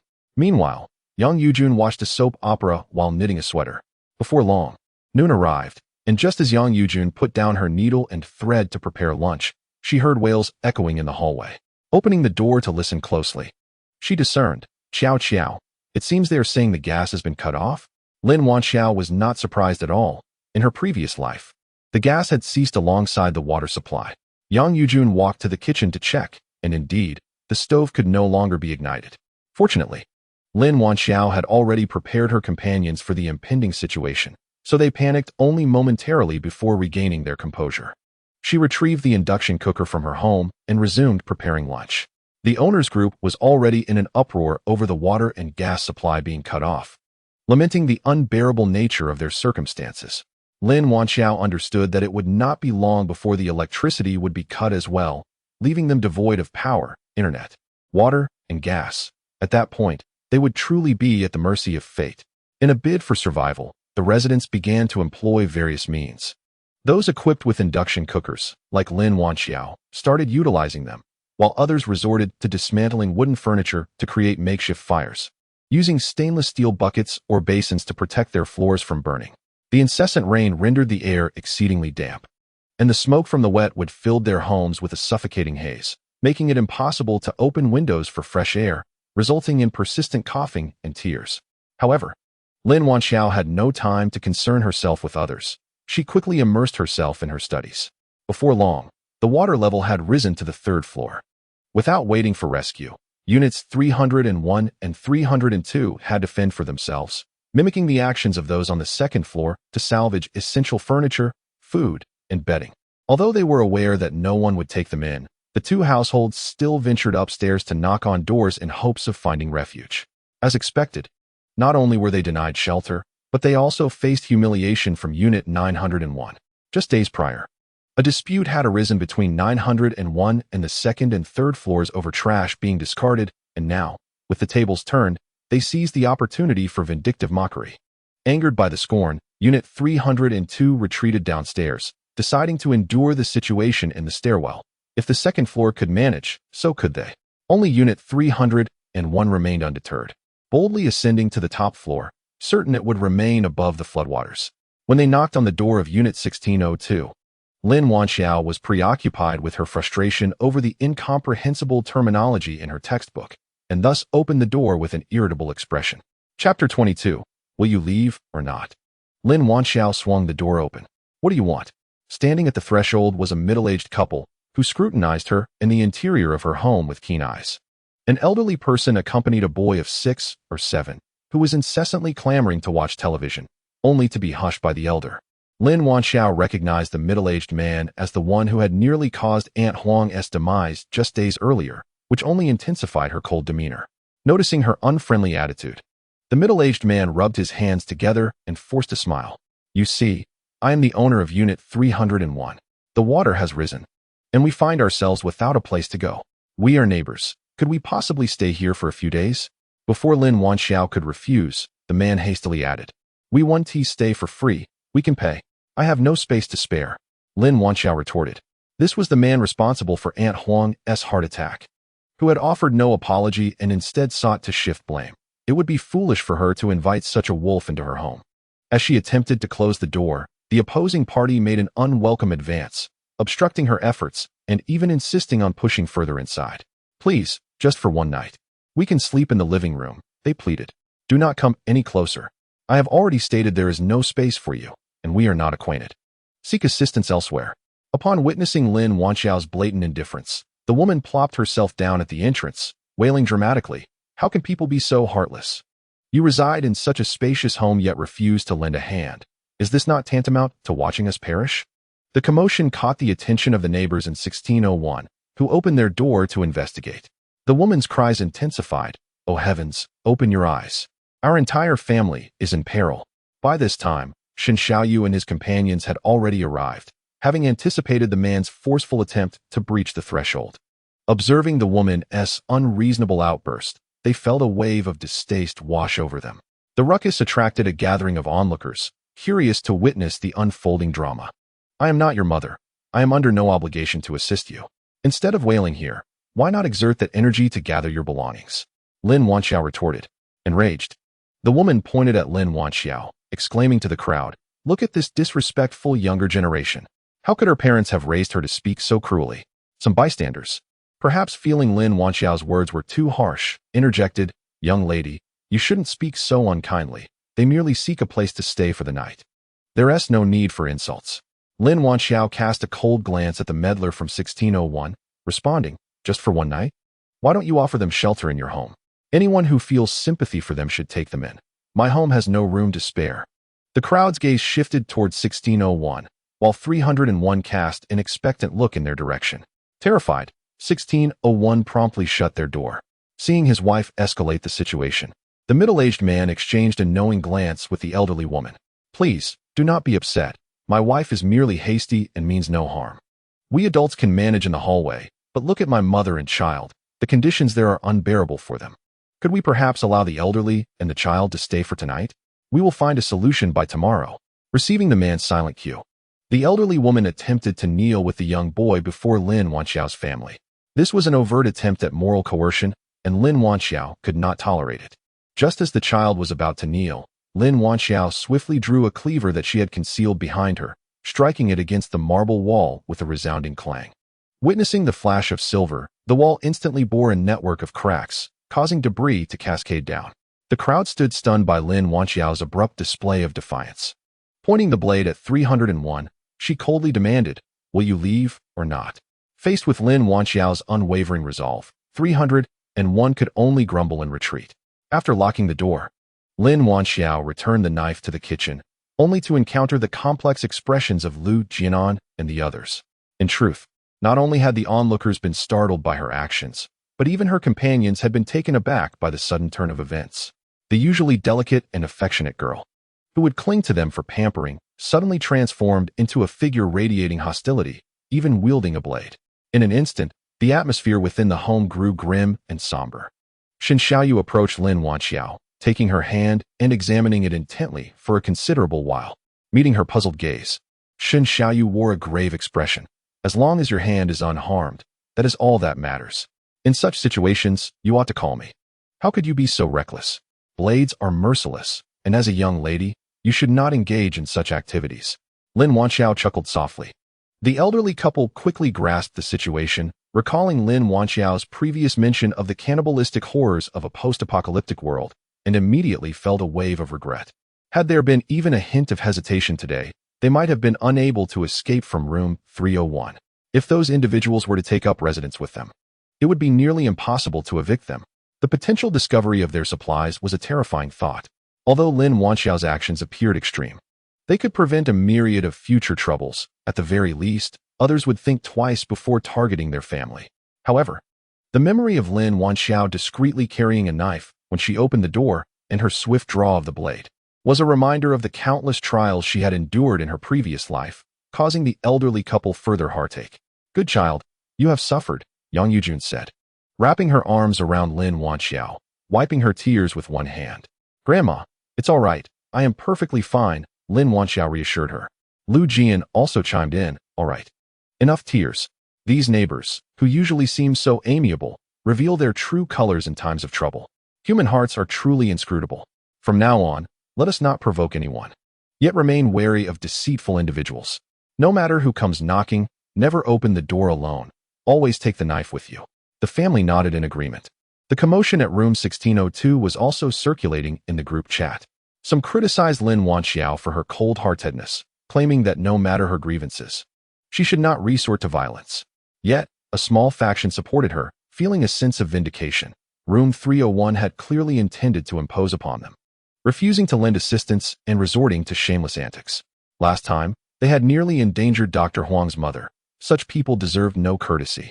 Lin Wanxiao was indifferent to how others perceived her, yet she noted comments suggesting that Room 301 had found refuge with Room 501. Room 501. Lin Wanxiao endeavored to recall. It seemed that Room 501 was occupied by a young girl, not the owner. She had encountered the girl once in the elevator when she had just moved back. The girl wore black-framed glasses, her shoulder-length hair neatly tucked behind her ears, appearing to be in her early 20s, gentle, quiet, and somewhat shy. The group chat continued to buzz with gossip, claiming that Room 301 had targeted the girl living alone, knowing she was timid, and had rehearsed their narrative at the doorstep of Room 501. Ultimately, the young girl, feeling bashful, agreed to let them stay for a night. Lin Wanxiao could only lament the situation. Room 501 had invited a wolf into their midst.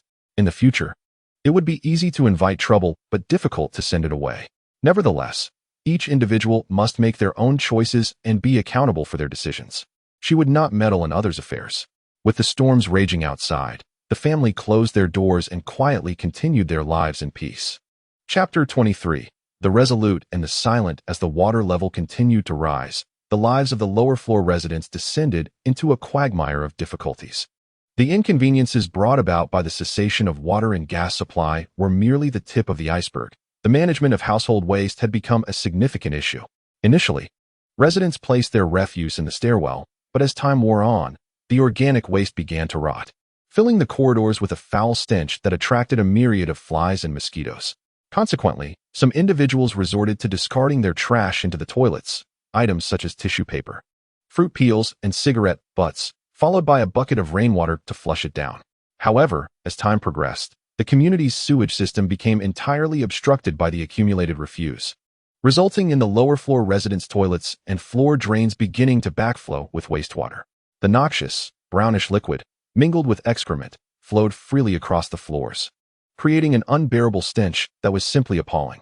Once again, the homeowners group erupted in a cacophony of complaints. Lower floor residents pleaded with those above to exhibit a sense of civic responsibility and refrain from flushing waste and garbage down their toilets. "My floor is inundated with filth," they lamented. "If we cannot flush it down the toilet or toss it out the window, what are we supposed to do? Are we expected to keep it in our bowls?" They further implored those living in the stairwell not to relieve themselves in the common areas, as the stench was overwhelming, penetrating even the closed doors. How can a person living on the 5th floor venture to the 7th floor to defecate? I once stepped in it on my way out. Indeed, it would be better to dispose of it in water than leave it strewn about, echoed another voice. Although Lin Wanxiao resided on a higher floor, she too was not entirely immune to the repercussions. Occasionally, she detected a faint odor wafting from the toilet and drainage system. One day, Shin Xiaoyu discovered several cockroaches at the drain's entrance. Fortunately, he acted swiftly and exterminated them before they could invade the living quarters. With the restroom rendered unusable, Lin Wanxiao resolved to seal off the drainage entirely. Extracting cement and sand from her space, she entrusted the task to the 2 men in her household. They diligently mixed the cement and, crouching by the drain, began to pour it in gradually. Due to the convoluted nature of the pipes, they found that they could not pour in much before the drain was filled. Before long, they had successfully sealed all openings in the home. Beside the toilet, Lin Wanxiao placed a rectangular cat litter box, knowing she would need to adapt to this new method of sanitation. Having embarked on this endeavor, Lin Wanxiao decided to install 2 layers of insect mesh on all exhaust vents and windows throughout her home. As the weather warmed, an onslaught of mosquitoes, pests, and rodents would likely invade, and even living on the 16th floor would not deter them. From that day forth, no one could manage the disposal of garbage into the water, nor could they contain it. On the 15th day of the typhoon, power outages and internet disruptions ensued. The residents grew weary of complaining, and even if they wished to voice their grievances, there was no means to do so. Just before the internet was severed, Lin Wanxiao had spoken with her close friend Yi Qian, confirming that all was well on her end before ending the call. Once the connection was lost, the world around her fell into a serene silence. Although her home was equipped with a solar-powered generator, the relentless winds and torrential rain rendered the sky a perpetual shade of gray, leaving no room for sunlight. until the rain ceased. She had no choice but to switch to a diesel generator. Fortunately, the tempestuous winds and torrential rains masked the sounds of the generator, which was conveniently installed on the rooftop. Shin Xiaoyu, a graduate of a technical institute, found it quite manageable to replace the generator. Together with Lu Jianan, they completed the task before darkness fell. The disassembled solar generator was temporarily stored away. To avoid detection of their electricity supply, Lin Wanxiao and Yang Yujun busied themselves in the afternoon, meticulously covering every window and any potential light-emitting crevice with thick curtains. In an effort to conserve diesel, the family illuminated only a single lamp in the living room that evening. While the ambience was dim, it sufficed for their needs. They opted not to use the induction cooker for their meal, instead relying on pre-prepared dishes stored in their space. After a bustling afternoon, Lin Wanxiao presented a sumptuous dinner of braised lion's head meatballs, stir-fried garlic shoots with pork, steamed opium fish heads, and soup with baby bok choy. Under the flickering glow of the dim light, the family savored their meal, finding it particularly enjoyable. Outside, amidst the night's embrace, some windows flickered with the wavering glow of candlelight, while most remained shrouded in darkness. Following their meal, the family adhered to their routine of practicing exercises for half an hour. Yet, before they could conclude, familiar cries echoed from downstairs. "Is it never-ending?" Lin Wanxiao muttered, heading to the kitchen to retrieve a knife, preparing to investigate the commotion below. However, before she could step outside, Shin Xiaoyu snatched the knife from her grasp. Meeting his stern gaze made Lin Wanxiao feel guilty, and although he did not admonish her, he nonetheless held a candle aloft and stepped out the door first, prompting Lin Wanxiao to follow in resignation. Upon reaching apartment 1502, they found someone unfamiliar lying on the floor of Dr. Huang's living room. The crowd surrounding them exchanged hushed remarks, and Lin Wanxiao soon grasped the situation. It appeared that the wife of Xiao Zhao from apartment 601 had tripped over a chair in the dark, leading to abdominal pain, necessitating a visit to Dr. Huang. However, Dr. Huang Bolan specialized in general surgery and was ill-equipped to handle obstetric matters. Despite his reservations, he allowed them to enter and conducted a thorough examination, confirming that Xiao Zhao's wife had fallen but had not directly impacted her abdomen. The fetal movements appeared normal, and there was no sign of bleeding, indicating that there was likely no immediate danger. Nonetheless, Dr. Huang was not an expert in obstetrics, and he could not provide definitive answers. He expressed concern over her prolonged lack of nourishment, which could severely hinder the fetus's development. However, with Xiao Zhao's wife in distress and no appropriate medications at hand, he felt utterly helpless. Xiao Zhao, supporting his wife, found himself in a dilemma, while his mother-in-law stubbornly insisted on staying at Dr. Huang's residence. As a doctor, how can you disregard your patient's well-being?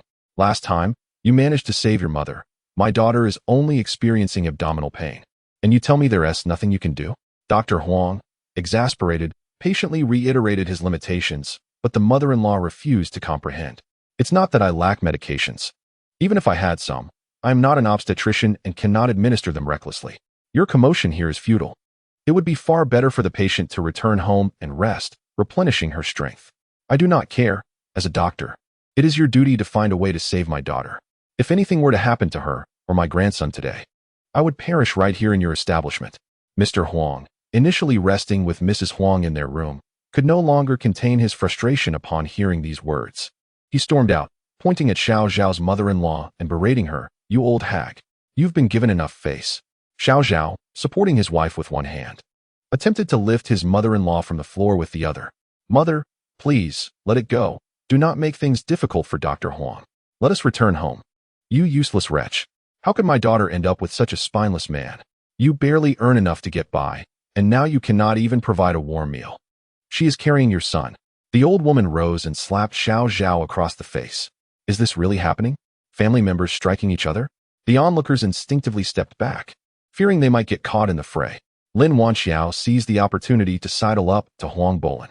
Stunned by the slap, Xiao Zhao was momentarily at a loss for words. The old woman turned and lunged at Huang Bolan. In a flash, Lin Wanxiao kicked her away, sending her flying half a meter. The crowd gasped in shock. Xiao Zhao's wife screamed, "How can you hit someone?" The onlookers echoed their disapproval. "Yes. What is the meaning of resorting to violence? Why not discuss it calmly?" Shin Xiaoyu retrieved a large knife from his pocket. The crowd gasped again. Lin Wanxiao, with a fierce expression, warned, "Keep talking, and you will be next. Now get lost." Xiao Zhao understood that Lin Wanxiao was not one to merely speak threats. If she said she would strike, she would. He quickly pulled his wife and mother-in-law away. Lin Wanxiao turned to the remaining onlookers. Do any of you have objections? No. No, not at all. Haha. Let us go home and wash up before resting. The crowd promptly dispersed, scattering in all directions. Chapter 24. The wind died down once everyone had left. Huang Bolin smiled wryly at Lin Wanxiao and her companion, expressing his gratitude. Once again, we owe our escape to you. Lin Wanxiao waved her hand dismissively. It was nothing. We are neighbors after all. Huang Bolin's large signet ring had brought her immense surprise. So this small favor was hardly a burden. However, that kick has surely offended that family. Lin Wanxiao shrugged, unfazed. It matters not. I simply cannot abide her demeanor. If she refuses to reason, then she must understand the language of force. Mr. Huang laughed heartily, his gaze toward Lin Wanxiao filled with admiration. His son, too kind-hearted, often struggled to refuse requests. After a long day at the hospital, he would return home only to find neighbors seeking medical attention, unable to turn them away, thus working overtime. In these times, excessive kindness can lead to trouble. Had it not been for his son's compassion today, the opportunity for the 601 family to cause a scene would not have arisen. Now, I owe you yet another favor. I am uncertain how to repay it. Huang Bolin was not one to enjoy being indebted. He believed in returning kindness, albeit somewhat pedantically. However, Lin Wanxiao's involvement in this trivial matter tonight was not entirely driven by a sense of loyalty. She harbored her own ulterior motives. Recently, she had been perusing medical texts at home. Initially, the material was quite accessible, allowing her to comprehend it, and when faced with uncertainties, she could easily consult the internet. However, since the internet was cut off, her progress in reading had stagnated.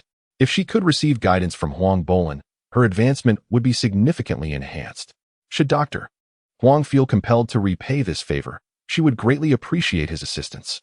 Please, I have been idly self-studying medicine at home and have encountered numerous uncertainties.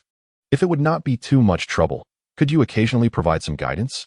Huang Bolin was quite taken aback to hear Lin Wanxiao was studying medicine.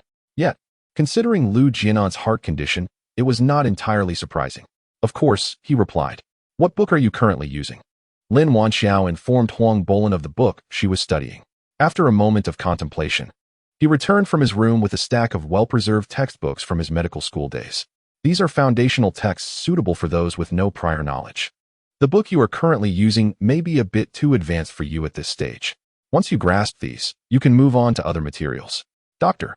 Huang truly was a benevolent individual. Lin Wanxiao felt a surge of joy. This was far superior to her previous solitary and aimless endeavors. Expressing her gratitude to Huang Bolin, she and Shen Xiaoyu returned home with the books in hand. Shen Xiaoyu felt somewhat disheartened. Although he had managed to snatch the knife, he had not outpaced Lin Wanxiao's swift kick. He resolved to be quicker next time, lest he appear ineffectual as a man. The hot water at home was ready. After briefly recounting the events to Lu Jianan, Lin Wanxiao proceeded to the bathroom to freshen up.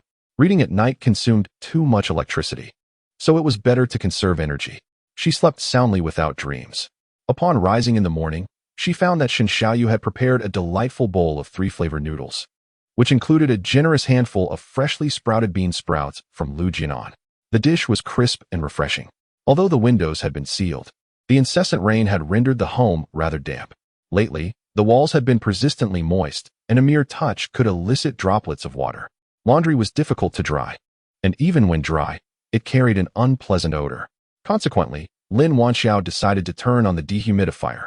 Operating it for 2 hours daily significantly alleviated the moisture issue. When she visited Dr. Huang's home in the afternoon for consultation, Mr. Huang remarked on the excessive dampness, noting that mushrooms had begun to sprout in many corners of the house, which could be a potential source for an additional meal. Dr. Huang, with a serious demeanor, educated her. In humid weather, the mushrooms that grow indoors are often toxic varieties resulting from bacterial contamination, unfit for human consumption, leading to gastrointestinal issues or even life-threatening situations. To their astonishment, that very afternoon, a family of 3 who had consumed mushrooms sought Dr. Huang's help, clutching their stomachs and sweating profusely from the pain. Having learned from previous incidents, Dr. Huang refrained from admitting them, instead questioning them through the door and advising them to induce vomiting and use laxatives if available. The other residents, initially starved, contemplated the idea of consuming mushrooms. However, upon witnessing someone suffer dire consequences from such an act, they promptly abandoned the notion. In the following days, Lin Wanxiao's routine consisted of reading and exercising at home, along with frequent visits to Huang Bolan's residence for additional learning. Life progressed in a tranquil and unremarkable manner. The observant Shen Xiaoyu noted that the wind had seemingly diminished recently. Peering through the window, Lin Wanxiao confirmed that the splashes on the water's surface had indeed lessened, indicating that the wind would soon cease. What was that? Shen Xiaoyu, with keen eyes, spotted something peculiar drifting in the distance, swaying unsteadily toward them. Lin Wanxiao retrieved a pair of binoculars to gaze in the direction he indicated. What appeared to be refuse was, in fact, a bloated corpse. The body was head down, clad in discolored clothing, with its shoes long gone. It had likely been deceased for some time. The exposed skin had undergone significant decomposition, taking on a putrid green hue. The decaying flesh was swollen, resembling an inflated balloon, with the chest and abdomen protruding, causing the garments to billow ominously, reminiscent of a grotesque giant. Lin Wanxiao lowered the binoculars, declaring, "It is a corpse." Shen Xiaoyu paused momentarily, then grasped the gravity of the situation. This typhoon had caught many off guard, while their newly constructed high-rise was relatively safe. The town was dotted with old and dilapidated buildings. That night, countless individuals were likely entombed beneath the rubble. There would undoubtedly be numerous such bodies in the water. "Qiao Qiao, what are you two gazing at?" Yang Yujun, noticing the duo lingering by the window, inquired out of curiosity. "Oh, nothing much. We were just discussing how the wind seems to have calmed. Perhaps it will soon cease." Upon hearing this, Yang Yujun felt a sense of relief. The incessant cacophony outside had been relentless, and despite their reinforced windows, the vibrations were unsettling. She genuinely worried they might not withstand it much longer. "That's splendid. The wind has been blowing for nearly a month. If it continues, everyone will be at their wits' end." Indeed, most households had stockpiled some provisions. Enough to last a week, but very few could endure for an entire month. Moreover, with the water and electricity cut off, even if they had rice, cooking it would pose a challenge. Suddenly, Yang Yujun recalled something urgent and quickly shared it with Lin Wanxiao and the others.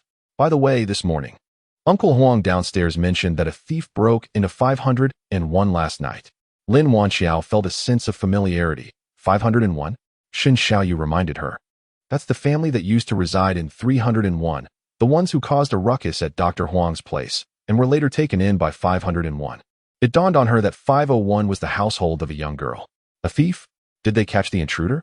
No, they did not. It seems that upon waking early, they found their door ajar and the house in disarray. Surprisingly, all the valuable jewelry was untouched, but their food supplies had been completely vanished. Chapter 25. Installing iron doors. The typhoon howled, trapping the residents inside while preventing outsiders from entering. As for the thief at 501, where else could they have come from? In recent days, numerous households, driven to desperation by hunger, have been knocking on doors seeking to borrow food. Lin Wanxiao has already turned away several such groups. Everyone is in similarly dire straits, barely scraping by themselves. How could they possibly spare provisions for others? Even if a few families still have reserves, lending once would inevitably invite a deluge of subsequent requests. Soon, entire families would be weeping at their doorstep, refusing to leave, an utterly untenable situation. This relentless weather shows no sign of abating, and now, to compound their misery, someone has stolen what little food remains. It's nothing short of heartless, a deliberate act to sever the thread of survival. Lu Jianan joined the conversation. "Who do you think could have done this?" Lin Wanxiao pondered briefly. "The perpetrator is anyone's guess, but what puzzles me is how those families squatting in the 5th floor stairwell noticed nothing. Apart from the household from 301 taken in by 501, the other 3 have been camping in the corridors of the 5th and 6th floors. With the elevators long out of service, the stairwell is the only passage up and down, and forced entry can't possibly be silent. How could they have missed it? Unless..." Her voice trailed off meaningfully. "Exactly," someone chimed in. 501 suspected the same. This morning, they argued fiercely with those in the corridor, even demanding to search their belongings. Naturally, the others refused, and the confrontation nearly turned violent.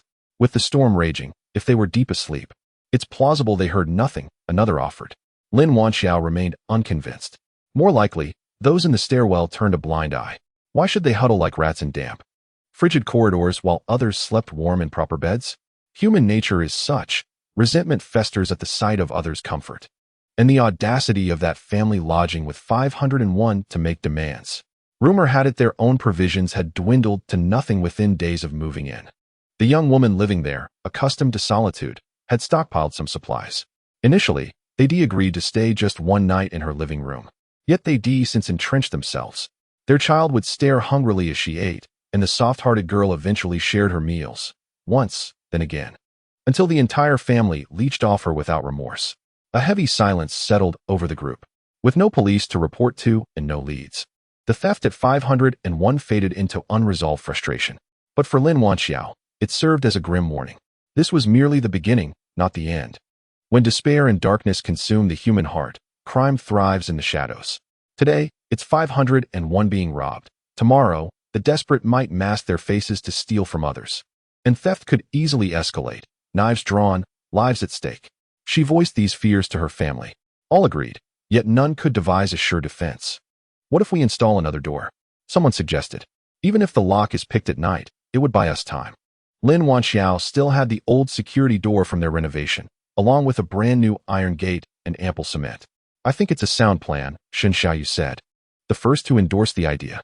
I concur with your perspective. However, where shall we install it? Lu Jinan raised his hand. Lin Wanxiao suggested, how about the corridor entrance?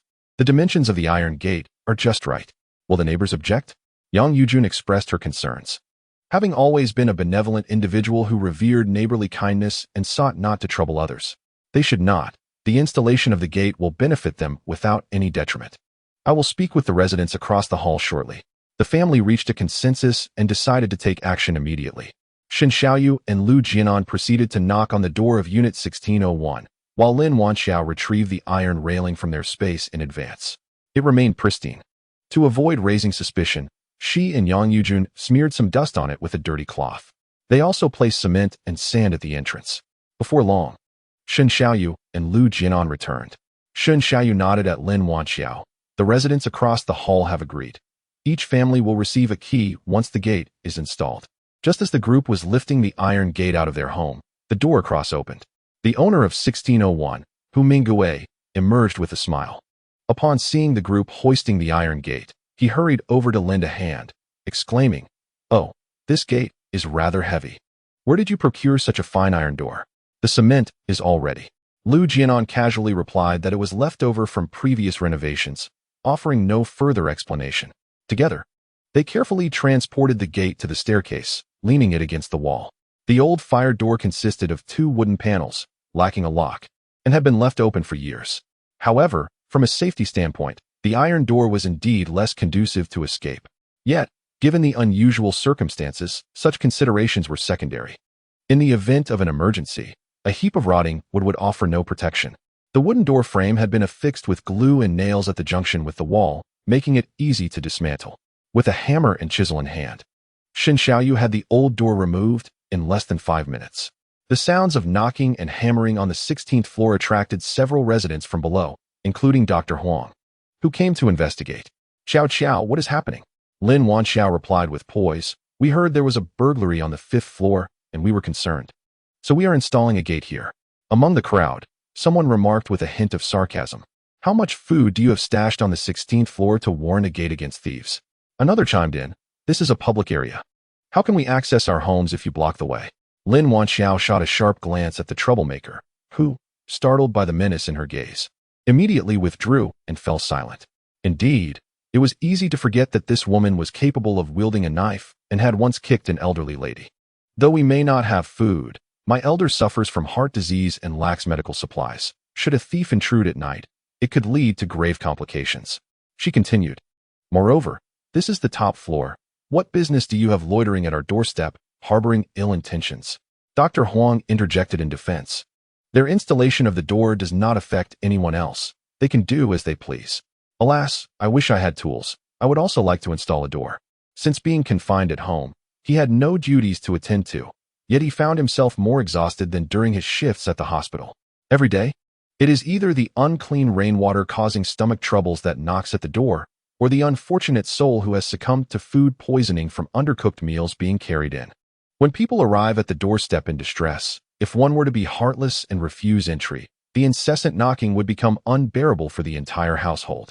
If only they could install a solid door in the corridor, it would alleviate much of the inconvenience.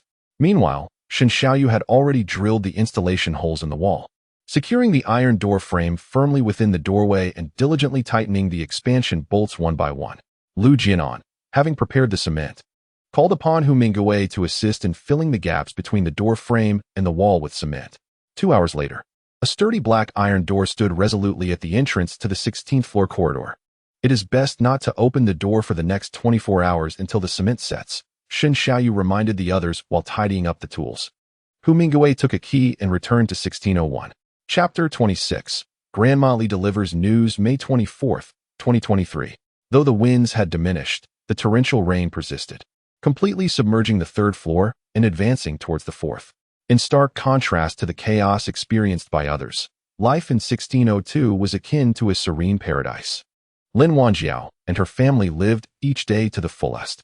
Despite the water and power outages, 2 hours of diesel generator used during the day provided ample electricity. It not only powered the dehumidifier and induction cooker, but also charged power banks for evening illumination. Yang Yujun took advantage of these 2 hours to prepare meals and stock up on vegetables while heating water. The remaining time was spent knitting scarves and sweaters while watching emotional dramas. Lu Jianan was kept busy attending to the vegetables on the balcony. With the relentless wind and rain, the sunlight was scarce, causing the vegetable leaves to turn slightly yellow. Each morning, the first task was to pull back the heavy curtain blocking the window to let in natural light, followed by weeding and fertilizing. In the evening, he would painstakingly cover the window again and plug in the supplementary lights to provide illumination for the little ones. Lu Jianan's diligent care ensured that Lin Wanjiao's family enjoyed fresh greens daily. Shen Xiaoyu occasionally lent a hand in the kitchen and played a few games of chess with Lu Jianan. More often, he was found squatting in front of the stationary bike in the living room, tinkering with his toolbox. The bike, purchased by Lin Wanjiao for fitness, was one of the few means of exercise available at home, as jumping around was not feasible. In addition to their daily workout, he encouraged everyone to ride the stationary bike for about an hour.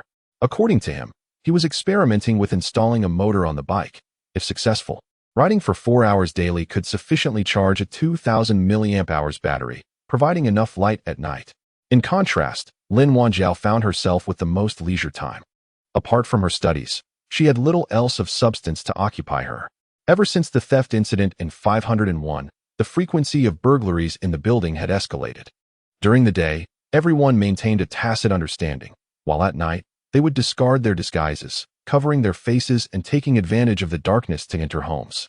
Upon discovery by the homeowners, some individuals even brandished gleaming knives in a brazen act of theft. The veils obscured not only their faces, but also the remnants of their fading conscience. The brave resisted fiercely, while the timid cowered in corners, trembling. In an instant, the entire building was engulfed in a palpable sense of dread, with every resident acutely aware of their precarious situation. Strangely, those who had long been destitute appeared to harbor a glimmer of schadenfreude in their eyes. Several families had contemplated targeting the 16th floor. For Lin Wanxiao's family radiated vitality and vigor upon each appearance, their well-being unmistakable. The thought of 2 doors standing in their way, coupled with the explosive temperament of the occupant of 1602, dissuaded the more cautious. However, those driven by hunger often cast aside reason. Over the past few days, the heavy iron door had been pried open several times, yet Lin Wanxiao had procured a door of exceptional quality that resisted their attempts. Each forceful endeavor only led to increased noise, swiftly alerting the inhabitants within, compelling the intruders to retreat in haste. As the last vestige of daylight quietly faded from the horizon, the building fell into a profound silence, save for the howling wind outside. Lin Wanxiao and her family, having switched on a small lamp in preparation for dinner, were suddenly startled by a knock at the iron door. Lin Wanxiao and Shen Xiaoyu exchanged a knowing glance. One stealthily reached for a knife in the kitchen, while the other retrieved an electric baton from their storage. Cautiously, they opened the door, candle in hand, only to find Grandma Li from the 8th floor. A wave of relief washed over them. "Grandma Li, what brings you here?" With a wary glance at the door of 1601, Grandma Li smiled and said, "Xiao Xiao, it's nothing serious. My grandson Xiao Qiu has been quite mischievous and has torn a hole in his jacket. We don't have any thread of this color at home. I was wondering if your grandmother might have some." She then thrust a small garment into Lin Wanxiao's hands. There was something amiss in Grandma Li's demeanor, suggesting ulterior motives. Grandma Li, why not come inside? No, Chiao is still at home. Just give me the needle and thread, and I'll be on my way. All right, please wait a moment while I fetch it. Leaving Shen Xiaoyu to accompany Grandma Li, Lin Wanxiao returned home, unfolding the clothing in her hands as a slip of paper fluttered to the ground. The scrawl on the paper bore the unmistakable marks of a child's handwriting. Yet, its contents caused Lin Wanxiao and the others to gasp in alarm. Hu Mingue says your family has food. He.s. inciting everyone to cause trouble. Be cautious. In a hushed tone, Lin Wanxiao remarked, Grandfather, Grandmother, it seems Grandma Li has come to warn us. That scoundrel Hu Mingue has concocted such a vile scheme. What should we do, Chiao? Yang Yujun, a bit flustered, fretted. If Hu Mingue gathers a mob to rob us, we will be outnumbered. Lin Wanxiao gently patted Yang Yujun's hand, offering reassurance. Do not panic. We will discuss this further. Grandmother, you should go get the needle and thread. As Grandma Li is still at the door. Okay. Lin Wanxiao retrieved 2 pieces of cured meat and a small bag of rice from her storage, carefully wrapping them in plastic and using the clothing offered by Grandma Li for additional concealment. Accepting the needle and thread handed to her by Yang Yujun, she opened the door and stepped outside. Grandma Li was still waiting by the iron gate. Lin Wanxiao opened the iron gate, handing over the clothes and sewing supplies in her hands, feigning nonchalance as she said, Grandma Li, do you think this color is appropriate? The heavy garment, once cradled in her embrace, made Grandma Li instantly aware of Lin Wanxiao's intentions. Though she contemplated declining, the fear of being discovered by room 1601 restrained her. Pretending as if nothing had transpired, Grandma Li could only clutch the clothing tightly. The hue appeared to be quite similar. Thank you, child. You're welcome. It's the least I could do. Previously, when Lin Wanxiao had solicited food in the group, only Grandma Li had brought a bag of potatoes. Today, her reminder felt like a rightful exchange for that small gesture. I shall take my leave now. You. It's too dark. Please see Grandma Li off. Shen Xiaoyu accompanied Grandma Li down the stairs. Lin Wanxiao stood by the iron gate, watching the two descend while her ears remained attuned to the sounds emanating from room 1601. The howling winds and rain drowned out any potential noise. Once Shen Xiaoyu returned, they locked the iron gate and retreated to their home. Yang Yuchuan and the others had been anxiously awaiting their return in the living room. As soon as Lin Wanxiao and Shen Xiaoyu arrived, they eagerly inquired, Chiao, you, what shall we do next? Several households in our building are immigrants from the village, familiar with one another. They would never stoop to the vile actions of Hu Mingue. Lu Jinan furrowed his brow. Continuing his analysis, those who could be incited by Hu Mingue are likely the few restless individuals prone to stirring trouble. Grandfather is correct. Hu Mingue possesses the key to the iron gate. His plan must involve collusion. I believe that if we can subdue him before he opens the door, it will serve as a warning to others. Moreover, armed with our weapons and sheltered behind the iron gate, regardless of how many adversaries might gather outside, the outcome of any confrontation remains uncertain. Lin Wanxiao was undaunted, for her space contained electric batons, chainsaws, daggers, and tang swords, all prepared for such an occasion. Shen Xiaoyu concurred, suggesting that their adversaries might attempt to act stealthily while room 1602 slumbered, potentially unprepared. Having foreseen the danger, they felt adequately equipped for the encounter. Chapter 27. The confrontation having resolved to confront the enemy, preparations must be made in advance. Due to her timid nature, Yang Yuchuan was immediately excluded from the combat team. From this moment forth, the three would take turns keeping watch at night, laying makeshift beds in the living room, each guarding for 3 hours before rousing the next. At the slightest hint of disturbance, they would awaken one another. Lin Wanxiao retrieved the weapons and infrared night vision goggles she had long prepared, distributing one to each person. Shen Xiaoyu selected a tang sword, while Lin Wanxiao tucked a dagger into her attire. Feeling it insufficient, she then produced a rechargeable chainsaw. Given their age, Lu Jinan and Yang Yuchuan were deemed unsuitable for the forefront, so they were provided with electric batons for self-defense. A consensus was reached, and they immediately commenced execution of their plan. Thus, during the day, apart from their regular activities, they endeavored to rest as much as possible to conserve energy for the night. When evening fell, they extinguished the lights, ensuring their weapons were readily accessible, and slept in their clothes, taking turns on watch. They passed 2 days in peace, but on the third night, someone could no longer contain themselves. Lin Wanxiao awakened almost instantaneously upon encountering Shen Xiaoyu. In the enveloping darkness, Shen lowered his voice and said, "They've arrived." After uttering this, he proceeded to rouse Lu Jianan and Yang Yujun. Lin Wanxiao reached beside her and found night vision goggles, donning them to unveil the obscured surroundings. She tucked a dagger into her bosom and grasped a chainsaw, stealthily approaching the door to peer through the peephole. Lu Jianan and the others swiftly gathered at the entrance. Through the peephole, she observed Hu Mingyue emerge from his residence at the door of room 1601, stealthily closing the door behind him. After securing the door, he stood still, straining to listen towards room 1602, ensuring silence prevailed. Only then did he retrieve his keys from his pocket, attempting to unlock the door. Perhaps hindered by the darkness or perhaps gripped by a guilty conscience, he struggled to find the keyhole. From her vantage point, Lin Wanxiao could not see the situation outside the iron door, yet she vaguely heard an impatient murmur. "Hurry up. Shu, I'm searching for the keyhole." Lin Wanxiao nodded to Shen Xiaoyu and the others before abruptly flinging open the door. In a flash, the two charged towards Hu Mingyue. Oblivious to the imminent danger while focused on unlocking the door, he was unexpectedly knocked down, crashing heavily against the wall, nearly spitting blood. Before he could rise, a sharp pain seized his hand, causing the keys to clatter to the ground. Shen Xiaoyu wasted no time, stabbing him before swiftly covering Hu Mingyue's mouth with one hand while dislocating his arm with the other. Lin Wanxiao, quick-witted, snatched up the fallen keys. Outside, those gathered could only hear muffled sounds from within, oblivious to the unfolding drama. Anxiously, they called out, "Brother Mingyue, what is happening?" Suddenly, two blinding beams of flashlight pierced the darkness. The onlookers instinctively shielded their eyes, taking a moment to adjust before their eyes fell upon Hu Mingyue, who knelt on the ground, hands bound behind his back, blood staining his arms and clothes. Standing beside him was a man wielding a 40 to 50 centimeter long tang knife, blood evident on its blade, his gaze colder than the weapon itself.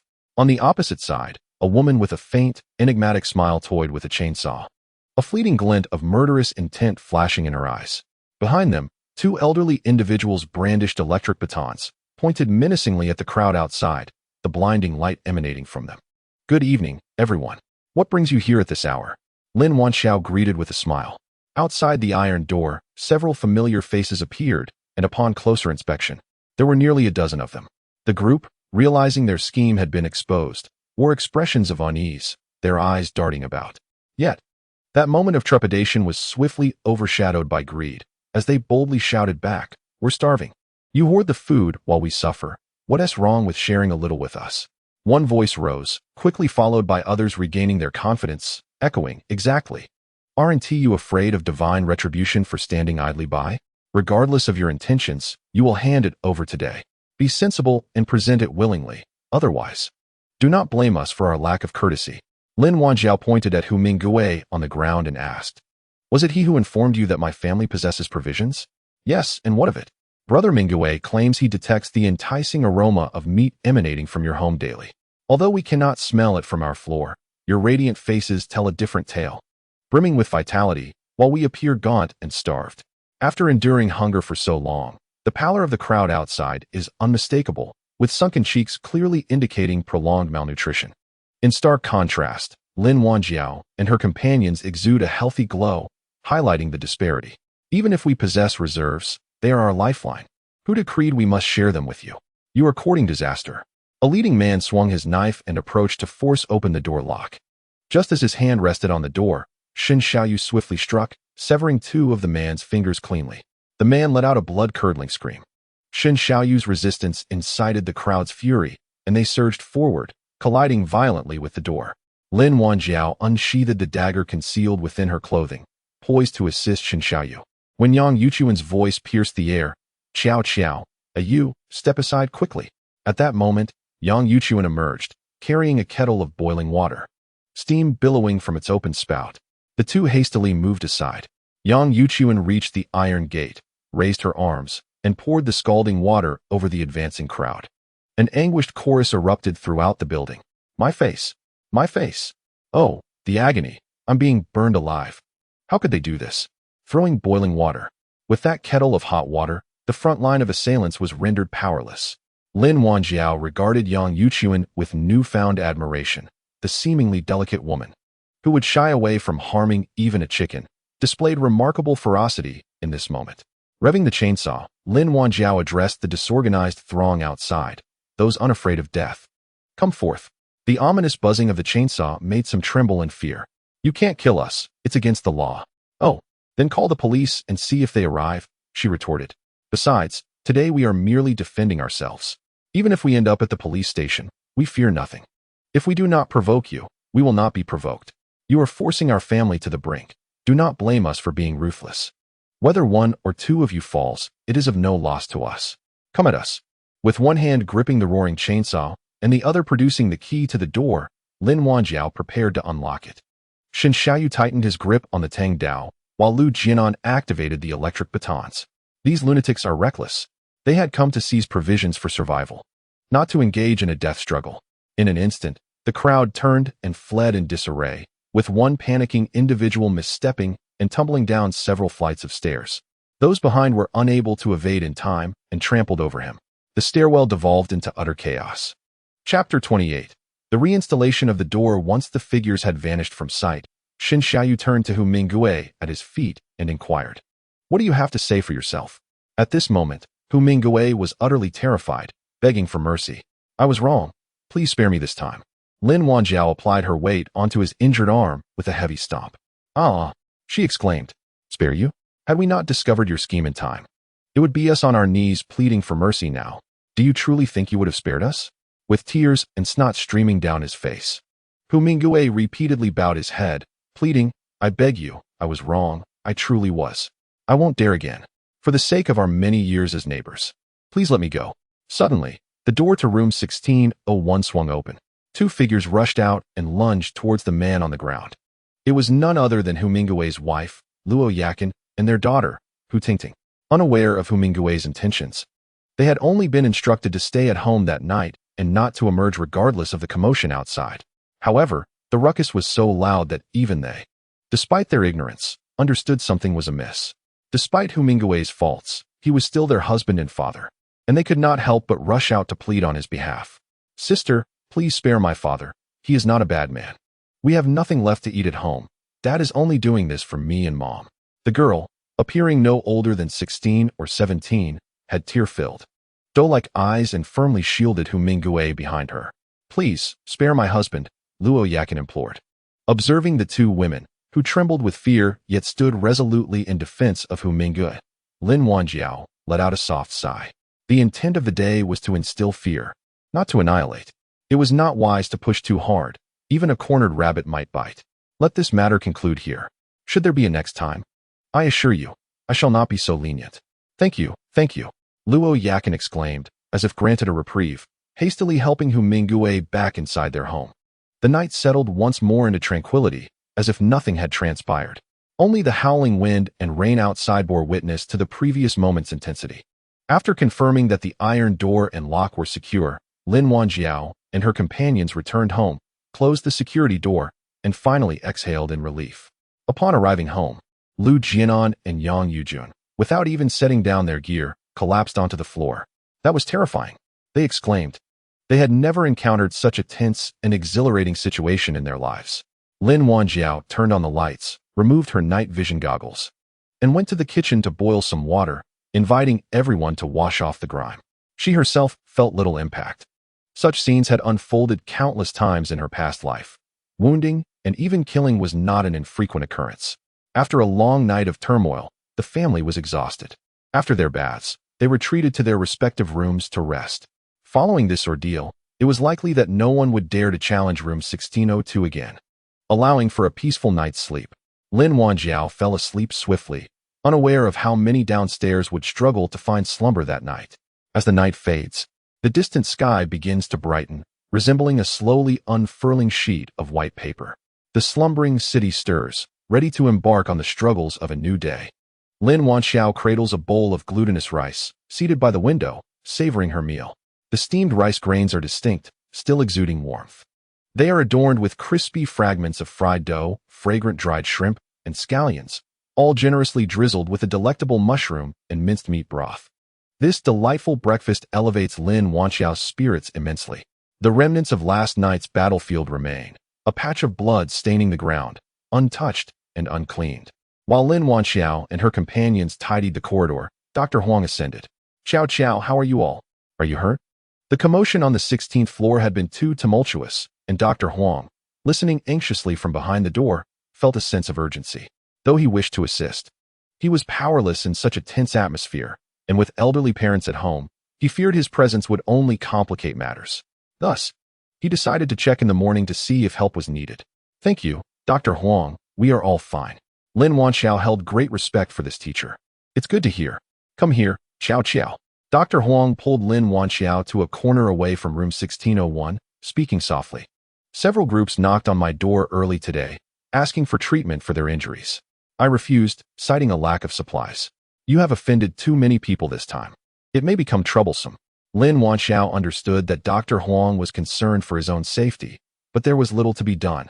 Could they simply allow those scoundrels to trample over them?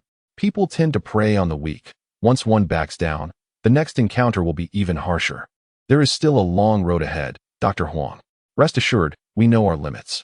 After confirming Lin Wanxiao and her friends were unharmed, Dr. Huang returned to room 1502. Regarding the betrayal by Hu Minggui, the iron door was deemed unnecessary. Lin Wanxiao would not permit her hard-earned defenses to protect such a wretch. Shen Xiaoyu and Lu Jianan worked together to dismantle the door leaf, leaving only the frame at the corridor's entrance. The installation had involved expansion bolts and cement, securing the frame firmly, making it quite laborious to remove. Thus, they only took down the door leaf. However, the advantage was that reinstalling it later would be straightforward. While the two were occupied with the iron door, Lin Wanxiao returned home to retrieve an old security door previously removed from her residence. With the iron door gone, her sense of security felt compromised. It was imperative to install another. Lin Wanxiao planned to position it between rooms 1601 and 1602, near the corridor entrance. This way, a small section of the hallway in front of her door would be enclosed, requiring passage through two doors to return home. The security door was slightly smaller than the corridor, but fortunately, the cement mixture was ample, ensuring a sturdy fill. Once again, sounds of knocking and banging echoed from the 16th floor. Yet this time, astonishingly, no one gathered to watch. Even the door of room 1601 remained closed. The second door was installed, and Shen Xiaoyu even fitted a concealed infrared surveillance camera above it. The camera was positioned to face the corridor, capturing the scenes of the neighboring Unit 1601 as well as the hallway in its entirety. Without internet access, Lin Wanxiao was perplexed as to how Shen Xiaoyu managed to view the feed in real time on his computer. He had even set up a mobile alarm system.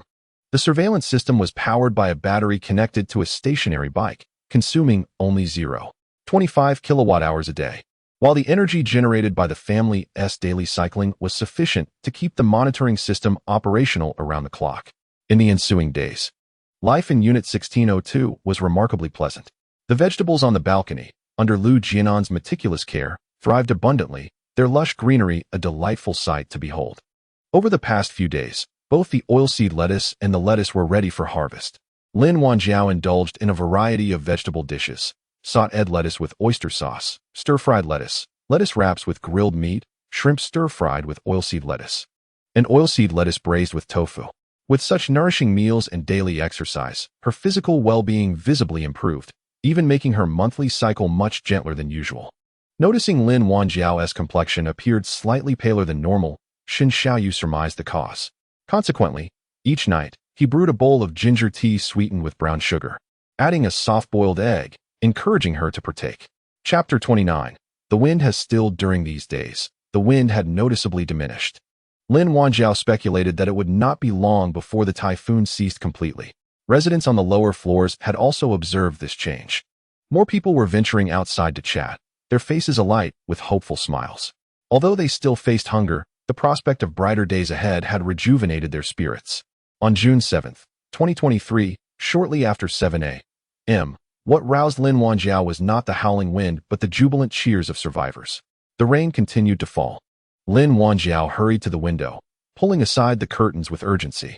The raindrops no longer fell chaotically as they had the previous day. Instead, they descended straight down.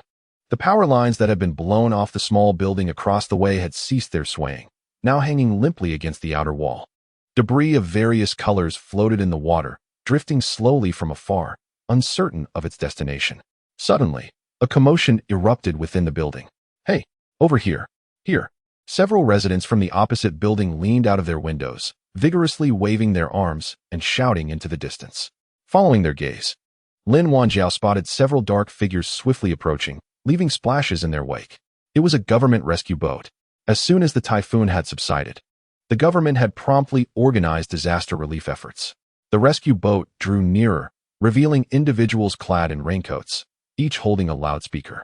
The voice from the speaker rang clear. "Attention citizens, the floodwaters are treacherous. Please remain indoors and await rescue. Do not venture outside to avoid unnecessary risks." The cries echoed. "Help! My child is starving. Please come to our aid. Over here. Over here. Why aren't you getting closer? What are you doing?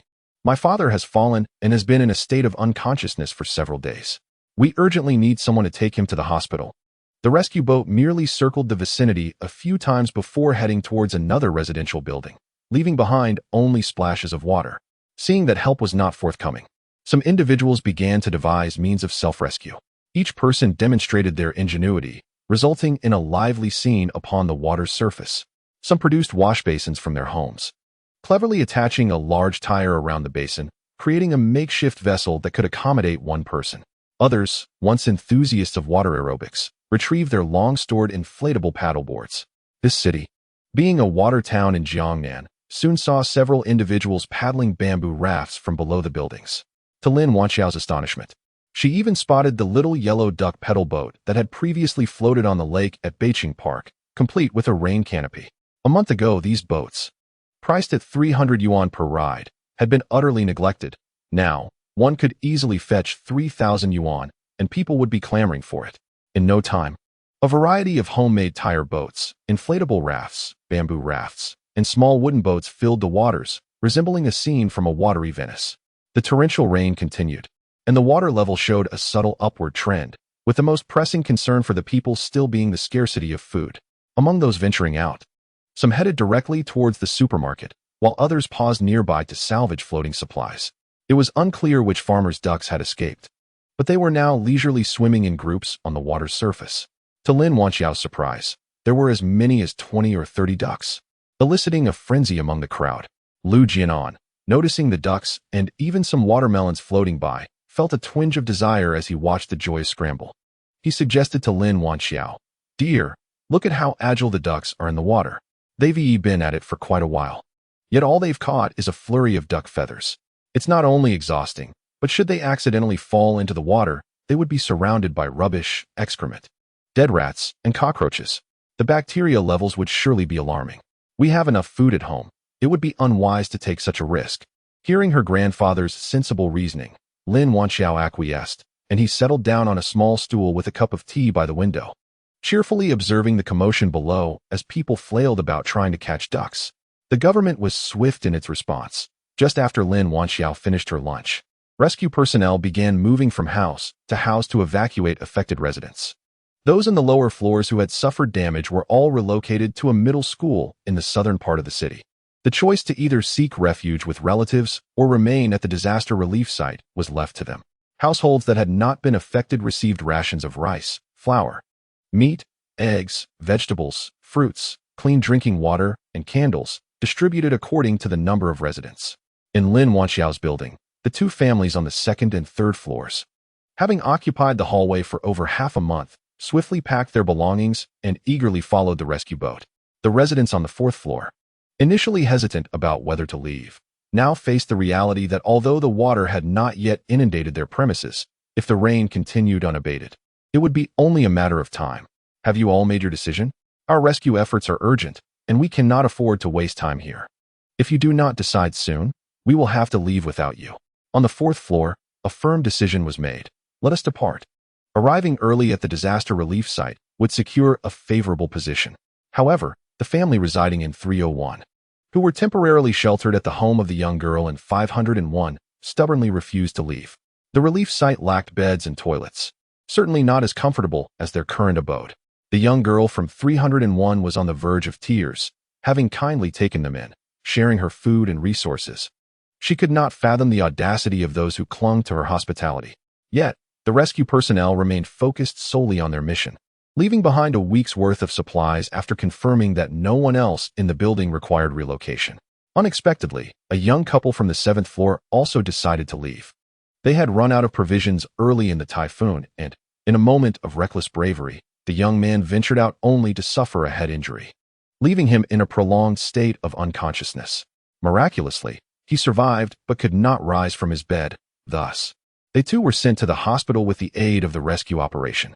It was a mystery how they had endured during these trying times. As supplies were replenished, the tantalizing aroma of long-forgotten meals wafted through the cracks of doors in the neighborhood come evening. If one were to overlook the flooded streets below, the city seemed to have reverted to the vibrant life it had known a month prior. To celebrate the conclusion of the typhoon, they decided to indulge in a lavish feast of hot pot and barbecue. The savory scents permeated the community, allowing Lin Wanxiao's family to finally eat without reservation. The government-provided rations were remarkably generous, featuring a slab of fresh pork belly, along with chrysanthemum greens, asparagus, and white radish. Lin Wanxiao retrieved fish, beef, lamb, and an assortment of meatballs from her supplies, and even plucked a fresh spinach from her balcony. She powered up the generator, and under the glow of lights, an induction cooker was set on the dining table, with an inyang pot bubbling with red and white broth.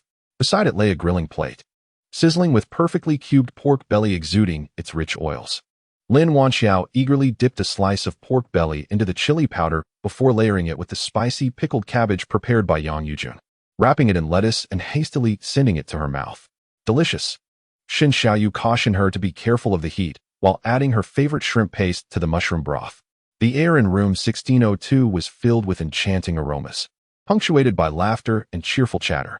In another unit of the same complex, a male resident, engrossed in devouring rice accompanied by stir-fried asparagus and meat, suddenly paused, lifted his head, and sniffed the air. Goodness, who is grilling meat? It smells divine. His son chimed in, Dad, I smell spicy hot pot. I want hot pot too.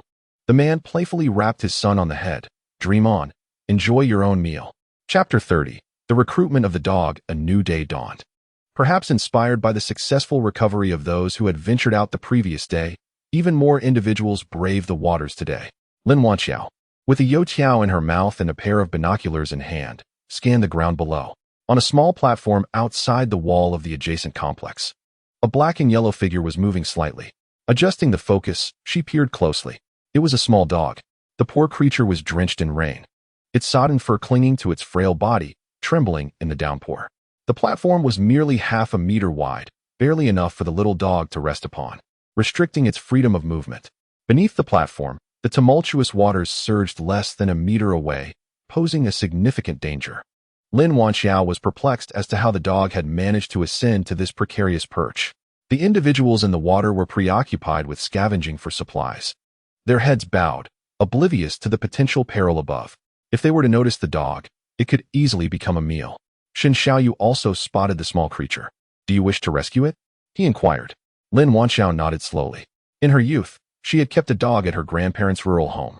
During that time, the dog had been her sole companion, faithfully escorting her to school every day, regardless of the weather. Its presence had significantly alleviated the sorrow of her less than pleasant childhood memories.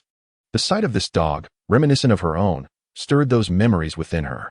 Then let us go and save it, Shen Xiaoyu declared, unwavering in his support of Lin Wanxiao's decision.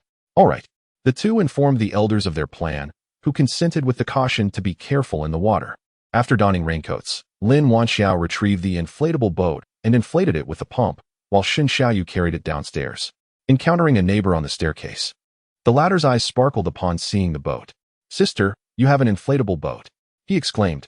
We've been trapped in our home for days without water or electricity, and we can't even cook. Could we borrow your boat to find some fuel outside? Lin Wanxiao scowled. No, I will not lend it. Come on, we're neighbors. Can't you help us out a little? He tugged at the boat, nearly causing Shen Xiaoyu to stumble down the stairs. Enraged, Lin Wanxiao kicked the man, knocking him over, and brandished a large machete, shouting, Try touching it again. The man's elderly mother, witnessing her son being struck, wailed and lunged at Lin Wanxiao. You're hitting my son. You little wretch, she cried. If her claws were to connect, Lin Wanxiao feared for her appearance. Swiftly, she turned the blade and struck the woman's hand with the back of the knife. In pain, the woman lost her balance, and Lin Wanxiao seized the opportunity. Kicking her squarely in the chest, sending her tumbling down the stairs. The man, seeing his mother roll down, abandoned his insults and hurried after her. Bystanders began to criticize Lin Wanxiao. You are too heartless for a young girl. She merely wanted to borrow something, and you beat her so severely. Exactly. If you don't want to lend it, that is fine, but why resort to violence? At her age, who knows what injuries she might sustain from that kick? Living in the same building, how can you keep the inflatable boat solely for yourself, disregarding your neighbor's plight? What kind of upbringing did you have? Lin Wanxiao's gaze turned icy. The tip of her knife directed at the speaker as she retorted, care to repeat that? Shen Xiaoyu, placing the inflatable boat down, unsheathed his tang sword from behind. Would you like me to teach you on behalf of your parents not to take what isn't yours? The man speaking swallowed hard, momentarily rendered speechless. He then turned and dashed upstairs.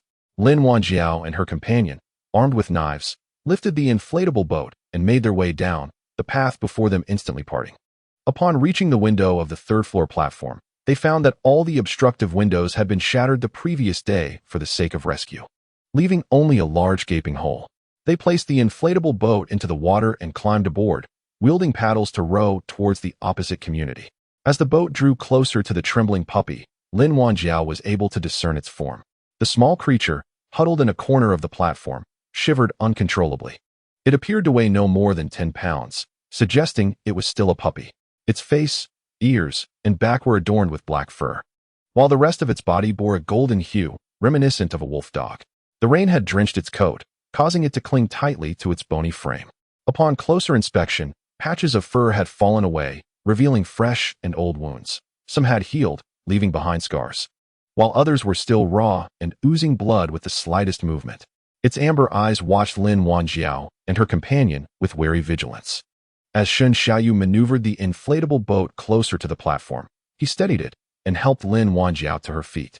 The puppy, perceiving them as a threat, arched its back, baring its teeth and emitting a low growl of warning. Lin Wanxiao first tossed a piece of leftover meat from the previous night in front of it. The puppy, evidently starved for some time, sniffed the meat but refrained from eating it. Perhaps it thought these humans intended to deceive it before turning it into a meal. Lin Wanxiao was taken aback. This puppy was surprisingly astute, clearly aware of the dangers posed by strangers, which explained its survival in such harsh conditions. Don't worry. I will not harm you, she reassured, taking another piece of meat, biting into it in front of the puppy, swallowing, and then placing the remaining portion on the platform along with a small container of clean water beside it. Having completed these gestures, the two returned to their seats in the inflatable boat, remaining still. Observing Lin Wanxiao and her companion retreat to the boat, the puppy cautiously crawled toward the food. Sniffing carefully, glancing at Lin Wanxiao and then at the meat, it tentatively licked a piece. How delightful! Unable to restrain itself any longer, it began to devour the food voraciously. Take your time, don't gulp it all down. Have some water, Lin Wanxiao advised, but the puppy paid no heed, swiftly finishing every morsel. Once satisfied, it retreated to its corner. Lin Wanxiao stood up again, and the puppy immediately assumed a defensive posture. You ungrateful creature. She chuckled inwardly. You've eaten and drunk well? Would you like to come with me? There will be plenty of meat and bones. Bark. Lowering herself, Lin Wanxiao produced a beef bone intended for stew from her bag, shaking it gently in front of the puppy while softly assuring, See, I am not deceiving you. The puppy tilted its head, seemingly in contemplation. She remained unhurried, patiently holding the bone in her grasp. After a while, the dog gradually crawled closer to Lin Wanxiao. Upon reaching the platform before her, it sniffed the bone and began to lick it. Tentatively, Lin Wanxiao placed her hand upon the dog's head. The small head stiffened momentarily but offered no resistance, continuing to savor the meat on the bone. With a sense of relief, Lin Wanxiao gently caressed the little creature. Come with me, little one. She grasped the flesh at the nape of the dog's neck, lifting it with one hand while the other supported its body. The dog did not struggle, obediently allowing Lin Wanxiao to deposit it into the plastic box she had prepared earlier. Home, she declared with a smile.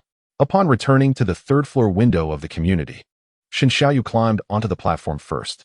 Lin Wanxiao handed him the box containing the dog and then followed, retrieving the rubber boat.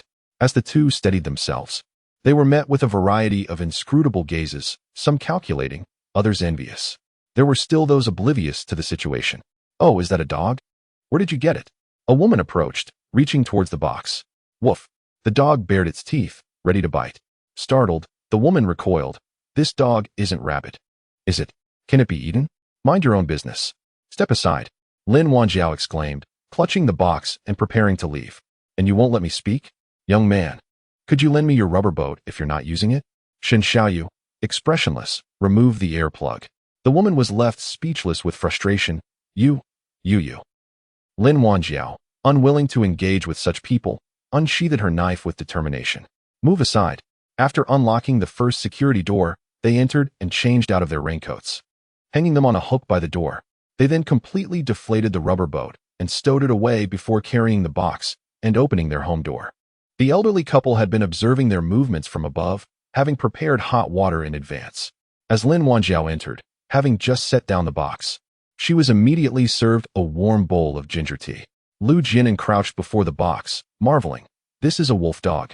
In recent years, city dwellers have favored pet dogs like poodles and Samoyeds. It's rare to see a fine specimen like this. The little creature curled up in the box, warily surveying its surroundings. Yang Yujun, somewhat fearful of dogs, dared not approach closely, glancing from a distance. It appears to be injured all over and so thin. It must have suffered outside. Oh, it seems there is something around its neck. At this, Shen Xiaoyu reached out to examine the fur around the dog's neck. Woof! The dog growled, disallowing the touch. Lin Wanjiao emerged from the bathroom after washing her face, just in time to witness this scene. Little one, you've already boarded a pirate ship, yet you're still so fierce. Be careful, or I might not feed you, she teased. Let me see what's around your neck. Lin Wanjiao extended her hand, and this time, the dog did not resist. Upon lifting the fur, one discovers a loop of rope, tightly knotted, with the dangling portion evidently bitten through. The segment encircling the neck is firmly embedded in the flesh, with blood seeping out at the slightest touch. Observing the myriad of injuries adorning the creature's body, it is apparent that it has endured prior mistreatment, likely having gnawed through the rope to escape. Indeed, had it not been for its swiftness, it would have nearly met a grim fate. Moved by the dog's pitiable condition, Yang Yujun's heart swelled with compassion, prompting her to hasten to the kitchen to prepare sustenance for the creature. Lin Wanjiao accepted the scissors from Shen Xiaoyu, cautiously snipping away at the rope. The dog seemed to comprehend her intent, refraining from struggle, merely whimpering in pain. Once freed from its bonds, the dog breathed more easily and wagged its tail at Lin Wanjiao. The dog was filthy, with numerous wounds. Lin Wanjiao boiled a kettle of water, diluting it with cold water in a basin. Together with Shen Xiaoyu, they gently placed the dog into the basin, meticulously bathing it. After the first wash, a thick layer of mud and sand settled at the bottom. It took 4 washes before the water became clear. They dried the dog partially with an old towel and then used a hairdryer to carefully dry its fur. Throughout the process, the dog remained calm, allowing Lin Wanjiao to tend to it. Indeed, it was a clever creature, having sensed the absence of malice from Lin Wanjiao and her companions. It no longer bared its teeth. Even during the application of medicine post-bath, despite any discomfort, it merely let out a few soft whines. As there was no dog food at home, they prepared a simple meal of white rice in a stainless steel bowl, mixed with poached fish, ensuring all bones were removed, and topped with fish broth. The dog devoured the meal ravenously.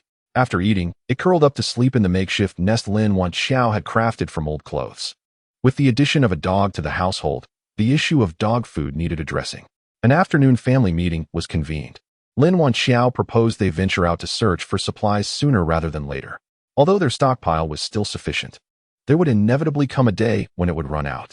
Presently, government assistance was available, and they had not yet reached a point of desperation, making it relatively safe to seek resources at this juncture.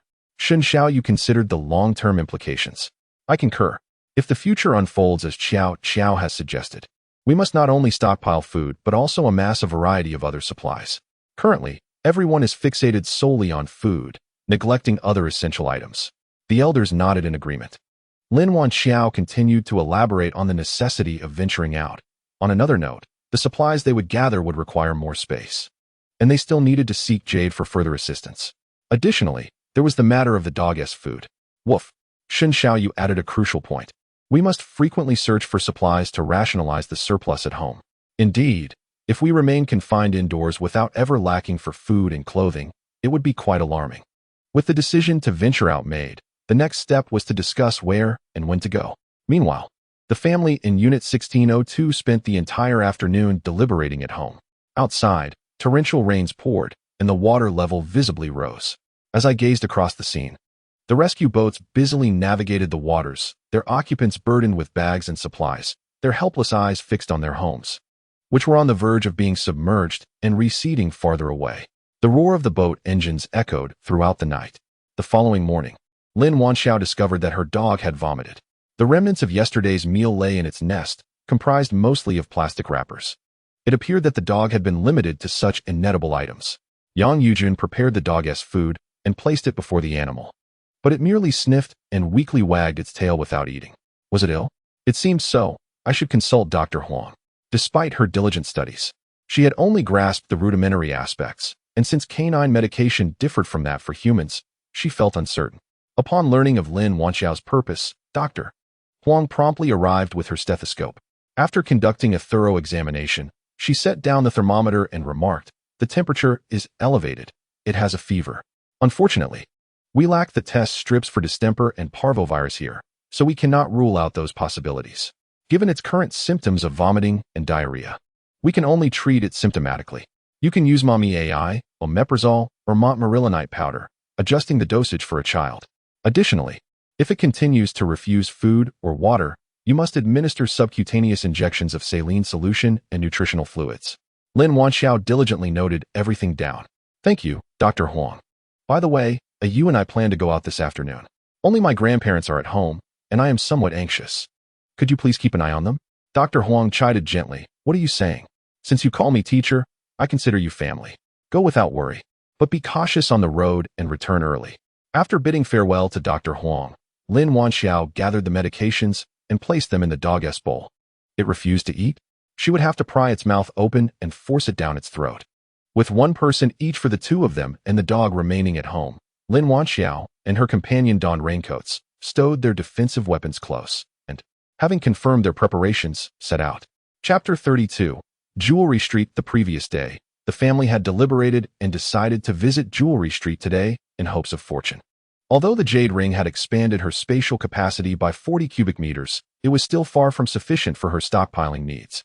The immediate priority was to seek suitable jade and determine if the space could be further enlarged. If the space proved inadequate, her plans for stockpiling would necessitate modification. Along the way, in addition to the official rescue boats, numerous grassroots volunteer rescue teams were tirelessly working to evacuate the affected populace. 2 small inflatable boats were stationed outside a residential building, attempting to rescue individuals. However, with the boats being small and the crowd large, chaos ensued as people began to push and shove, while the volunteers desperately tried to maintain order. Noticing that Lin Wanxiao's oversized inflatable boat carried only 2 individuals, they shouted, "Hey, come over and lend a hand." Lin Wanxiao waved her hand dismissively, indicating her lack of time. Fearing entanglement, Shen Xiaoyu deliberately distanced themselves from the residential building and quickened their pace.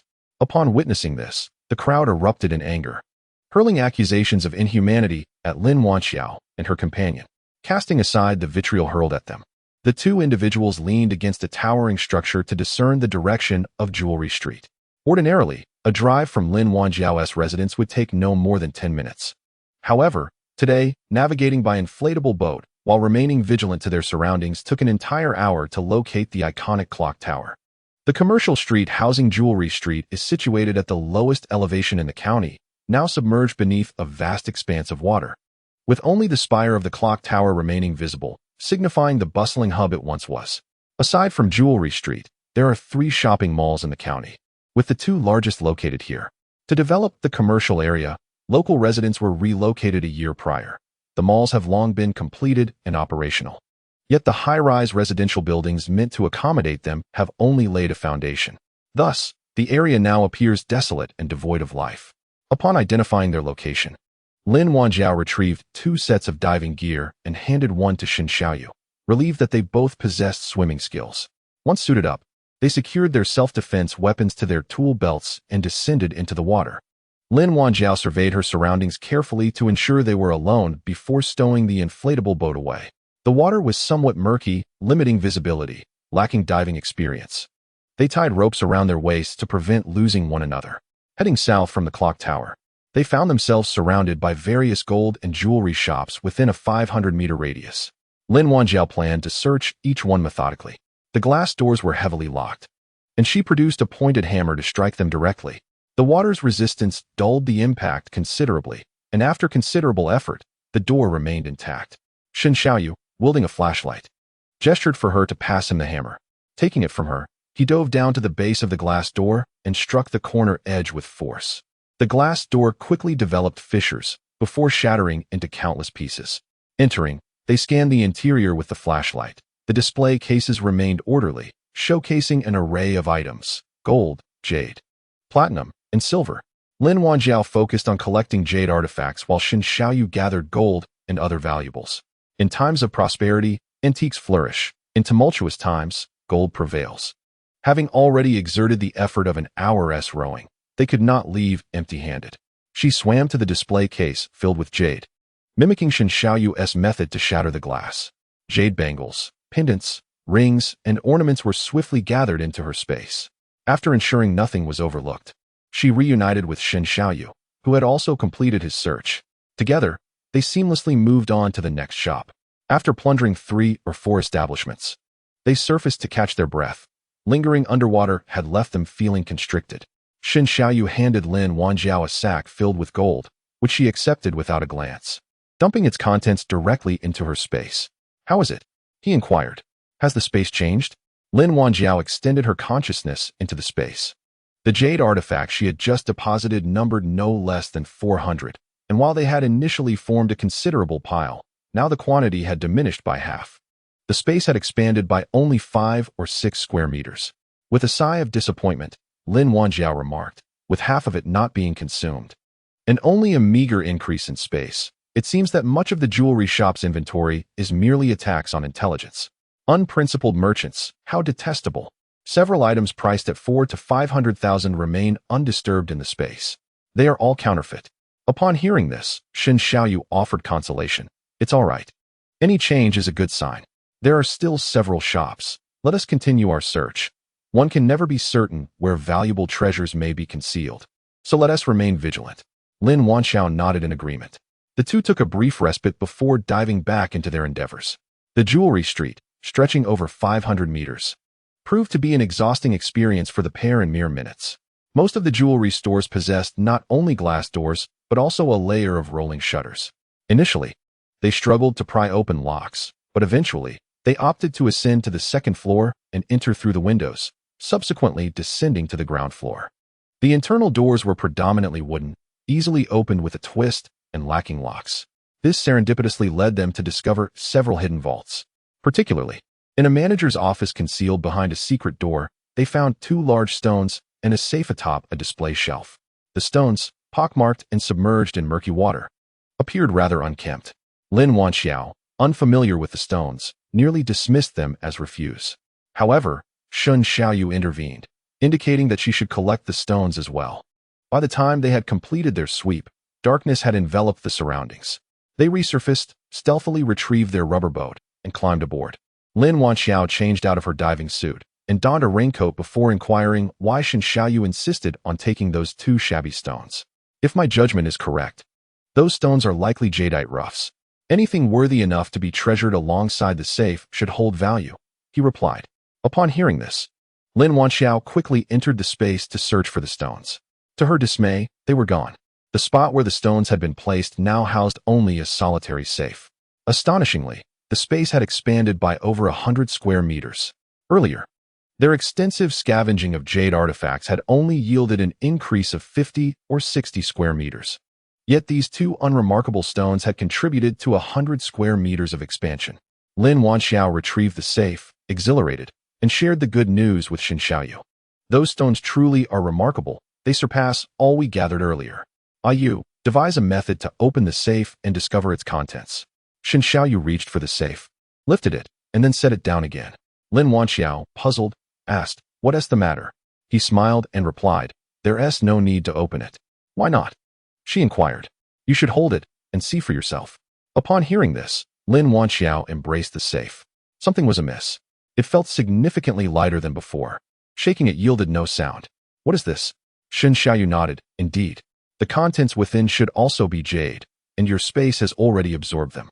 This implies that the increase of over 100 square meters is attributable to what was inside the safe, though the exact nature of its contents remains a mystery. They submerged the safe back into the water, deciding it was time to return home. After spending the afternoon outside, Lin Wanxiao was quite satisfied with the newfound expansion of her space. Despite an exhausting afternoon, the two, to avoid arousing suspicion, gathered numerous wooden table legs and branches along their return journey, placing them on the rubber boat for appearances. Chapter 33. The Raid on the Mall, Part 1. As they made their way back, Shen Xiaoyu paddled, deftly maneuvering around debris and sharp objects in the water. Lin Wanxiao held a flashlight, vigilantly scanning their surroundings. Apart from the flickering candlelight sporadically visible from distant residential buildings, the world was enveloped in darkness. The only sounds were the rain striking the water and the splashes of the oars cutting through the surface. Suddenly, a dark object drifted towards them.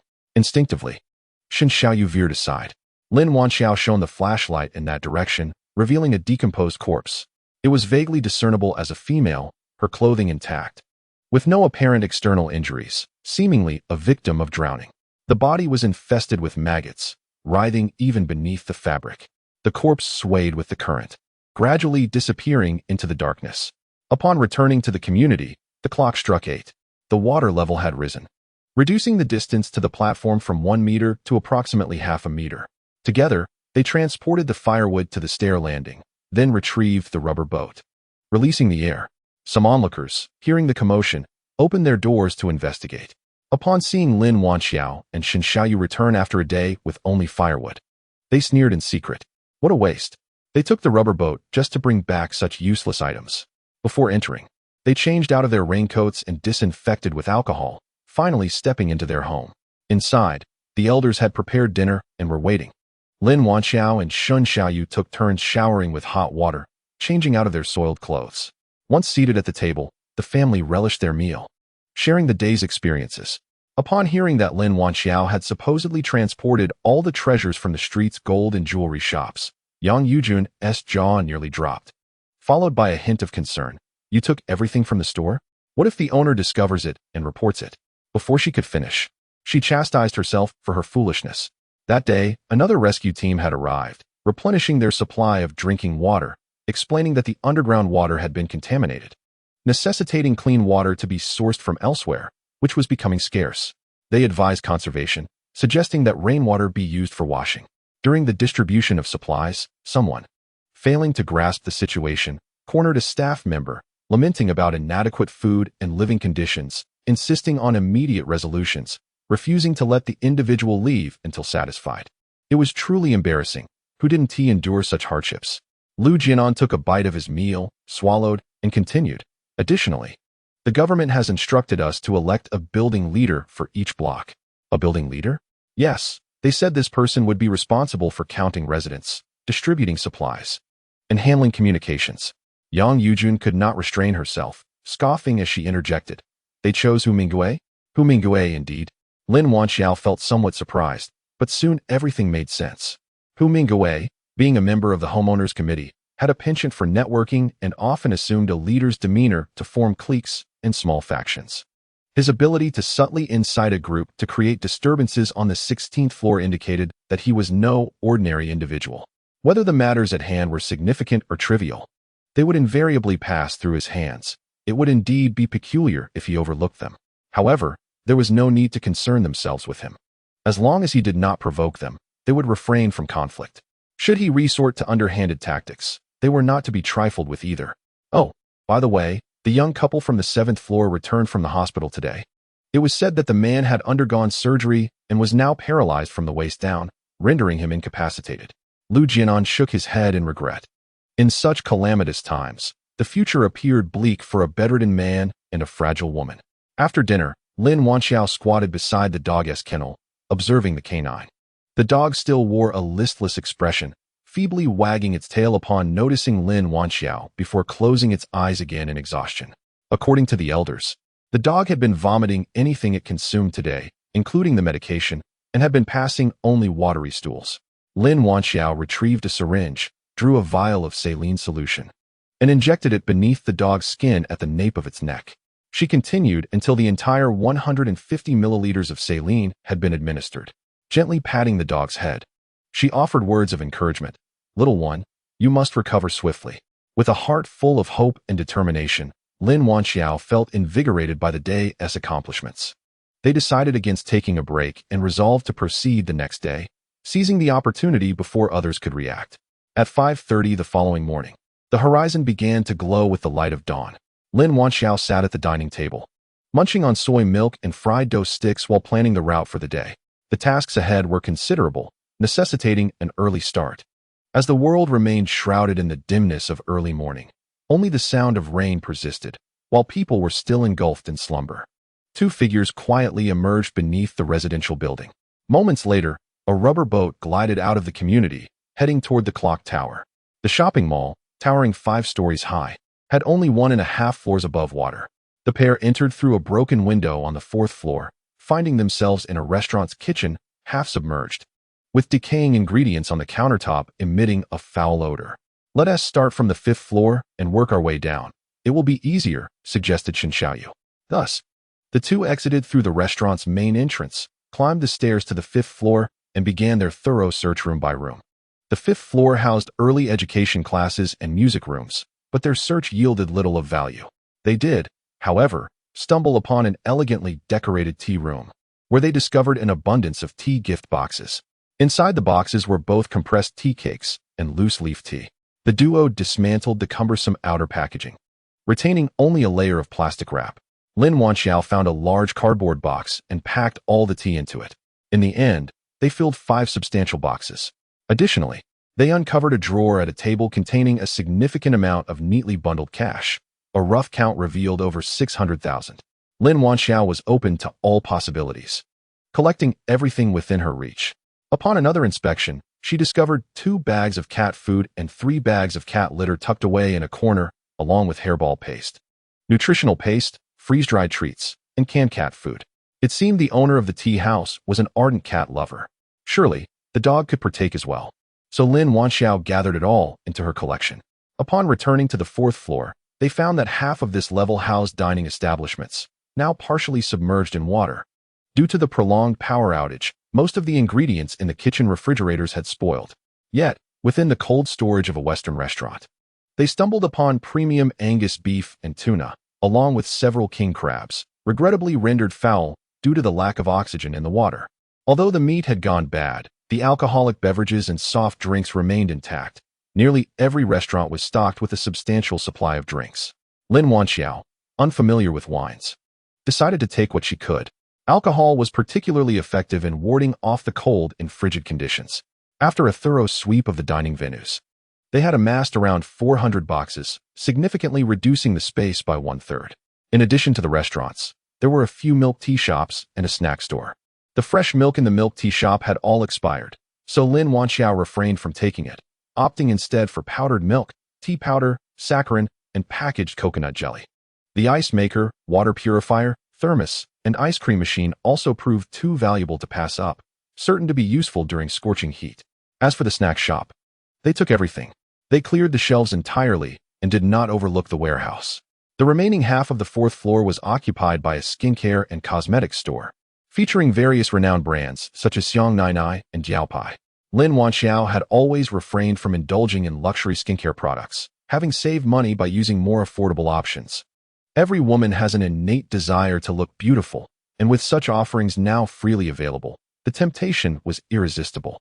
Thus, Lin Wanxiao experienced a moment of glory, liberating an array of cosmetics and skincare products into her collection, seeing her eyes gleaming with excitement and her fervent enthusiasm as she swept through the aisles. Chen Xiaoyu's gaze softened, lingering on her with a smile that tugged at the corners of his mouth. Chapter 34. The Mall Sweep, Part 2. In a corner of the 4th floor, they unexpectedly found a pharmacy. The water inside was filled with floating medication boxes, and Lin Wanxiao felt a pang of regret. These were valuable items. The two could only salvage the medications that had not been submerged. Those that had been waterlogged, unless sealed in plastic, were deemed contaminated and left behind.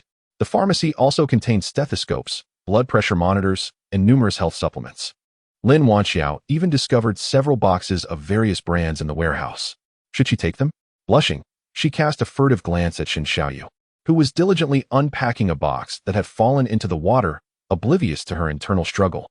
Although they had been in a relationship since their school days, both had been relatively reserved, and prior to their breakup, they had only engaged in innocent displays of affection. If she were to bring these items back, would he misunderstand?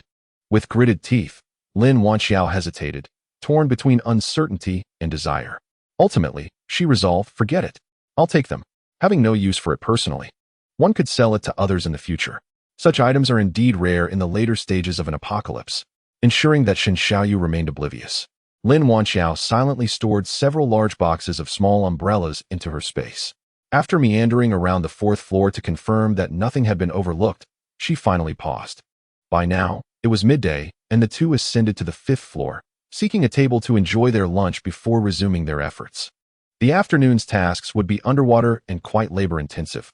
It was essential to be well-fed and hydrated. The meal, retrieved from the space, appeared as if it had just been freshly prepared, exuding gentle wisps of steam. They feasted on ginger duck, stir-fried cabbage, steamed eggs, and a delightful fruit salad, savoring each bite alongside rice. After a brief respite, they donned their diving suits and commenced their work. The pair directly vaulted over the fourth-floor railing and plunged into the water. The third floor, primarily stocked with clothing, shoes, and bags, had only recently been submerged. Retrieving and processing some items might prove useful, though Lin Wanxiao had already accumulated a considerable wardrobe, rendering her less in need. Thus, she meticulously selected the more expensive and appealing items, particularly those made of silk, believing they could be easily cleaned upon return. It pained her deeply to discover that the furs in a high-end clothing store had been ruined. The third floor also housed an eyewear store. Lu Jianan wore glasses for presbyopia. Without regard for the specific prescriptions, Lin Wanxiao simply collected all the lenses, along with a vision testing device to examine later, and took the vision screening charts as well, knowing they might prove useful in the future. Due to the relatively low value of the items on the third floor, their search progressed swiftly. Soon, they descended to the second floor. The first and second floors comprised a vast imported goods supermarket, but the roll-up door at the entrance was securely locked. They smashed through a glass window to gain entry. The first sight that greeted them was the personal care section. Shower gels, shampoos, soaps, toothpaste, toothbrushes, and facial cleansers. All packaged items were swiftly gathered. Next came the daily necessities, thermoses, combs, mirrors, laundry detergent, and hangers, all of which were deemed useful as long as they were intact. Then they moved to the food section on the first floor, where alcohol, beverages, snacks, biscuits, instant noodles, canned goods, and condiments awaited. Fortunately, most items were double packaged, encased in plastic wrap, allowing for a mindless sweep through the aisles. The additional space of over 150 square meters was quickly dwindling.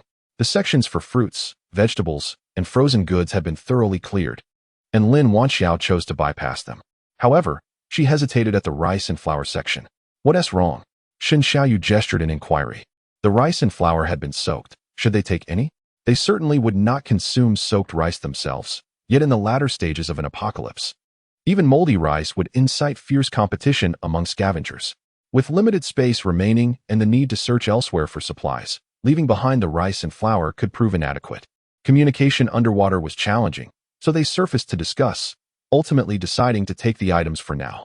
Upon returning home, they could clear out some additional space in their room to create more room in their storage. On the other hand, there may yet be opportunities to discover jade and other valuable resources in the future. If these items are not collected now, they may be lost forever.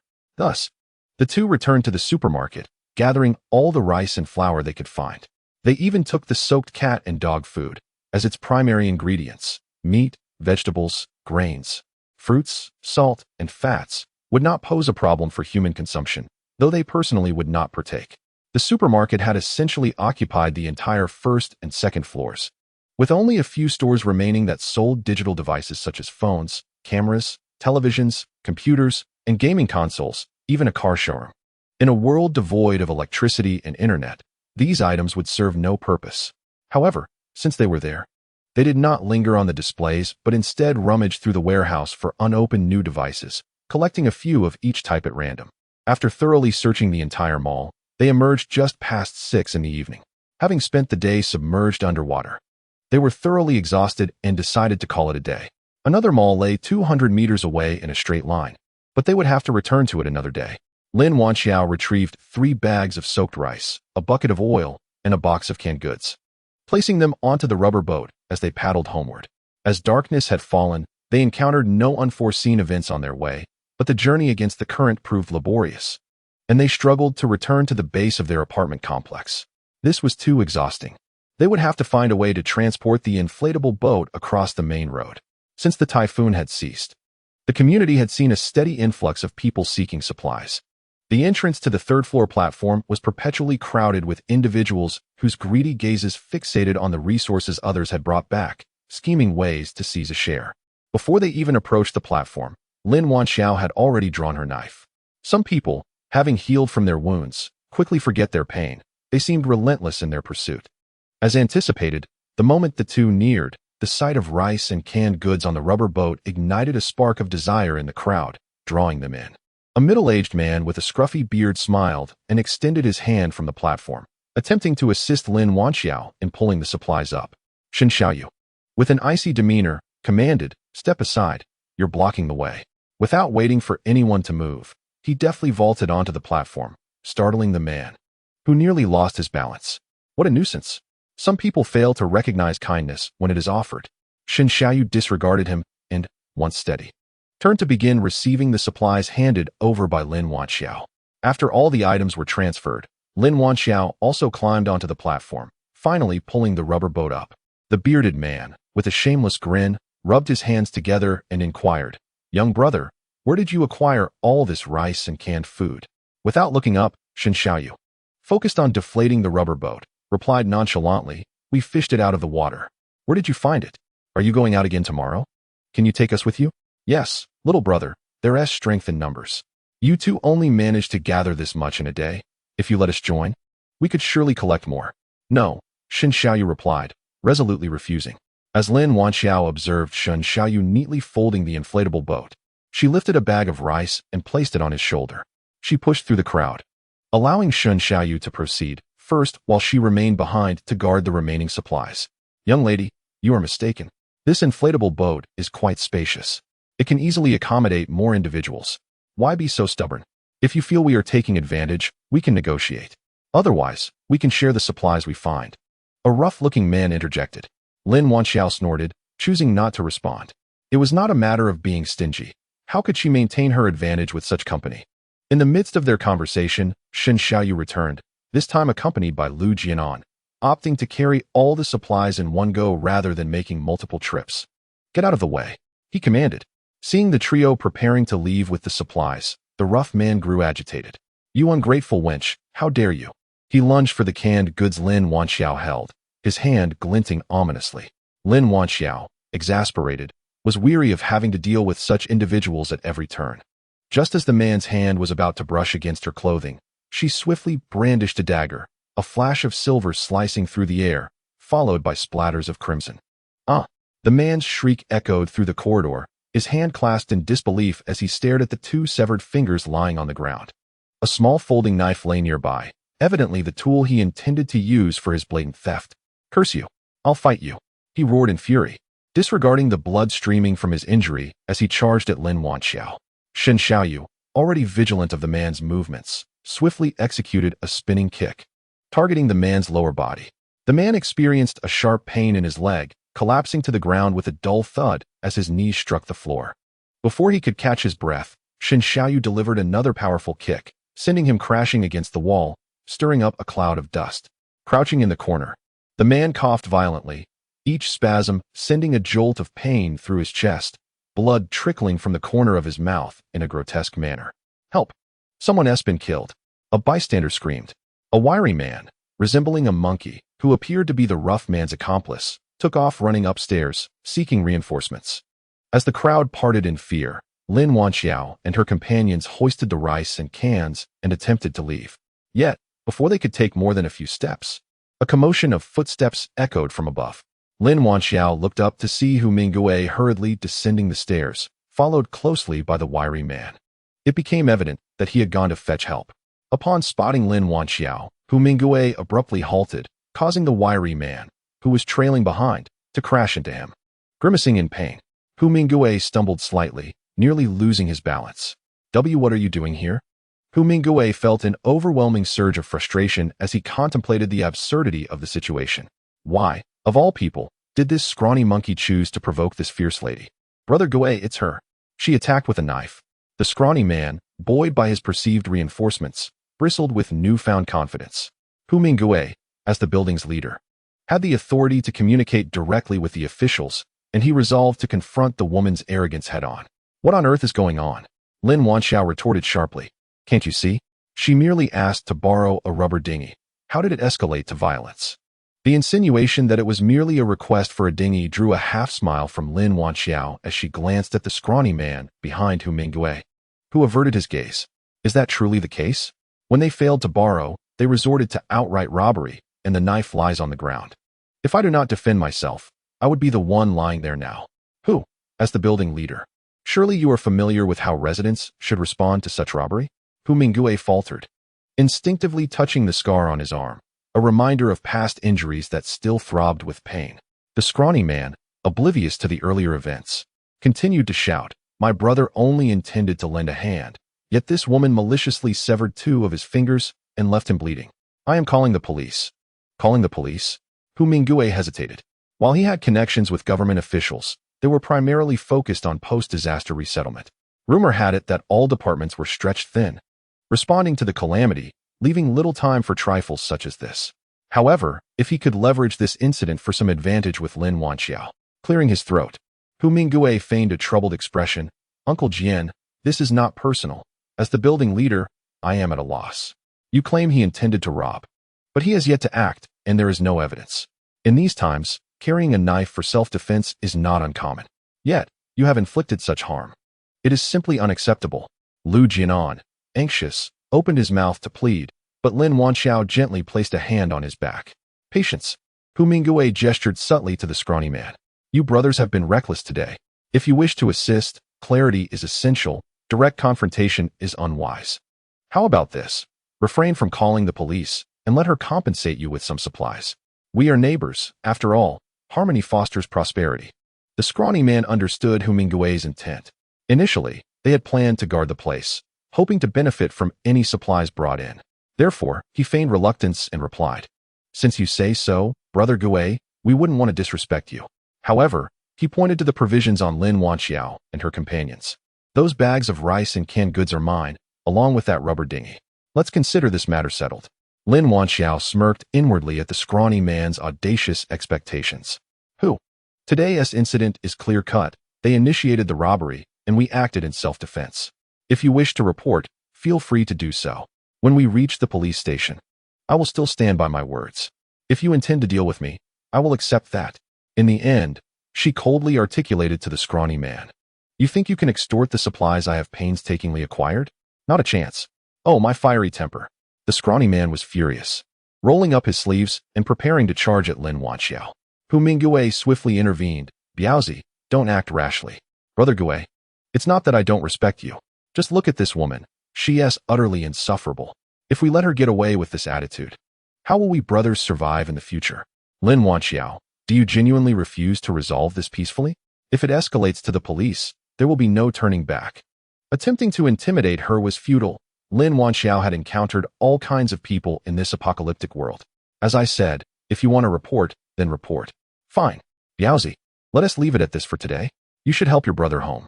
When the government sends someone next time, I will ensure justice is served for you brothers. The scrawny man, with a sycophantic tone, expressed his gratitude to Hu Mingwei. Thank you, Brother Gui. Lin Wanxiao, growing impatient, demanded, Are you done? Move aside. The 3 of them, burdened with several dozen pounds of supplies, ascended 13 flights of stairs, arriving home breathless and exhausted, immediately gulping down a large glass of water.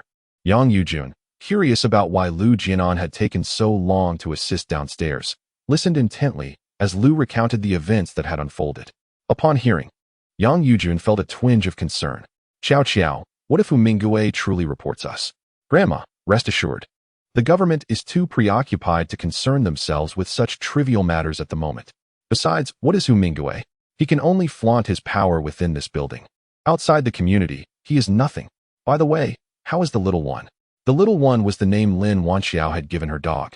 reminiscent of the dog she had cared for in her childhood. That little pup had contracted distemper, suffering from severe vomiting and diarrhea. The veterinarian, upon examination, had sadly declared it beyond saving. Lin Wanxiao, holding the puppy, cried as she took it home, feeding it some stir-fried rice cakes she had prepared. Miraculously, the next day, the dog began to recover. Naming her new dog after that beloved pet was a hope for recovery and triumph over adversity. Today, it no longer vomited or had diarrhea, though it still struggled to eat much. Following your advice, I administered a nutritional injection. Lin Wanxiao squatted before the dog's bed, finding it peacefully asleep. Nian Gao, wake up.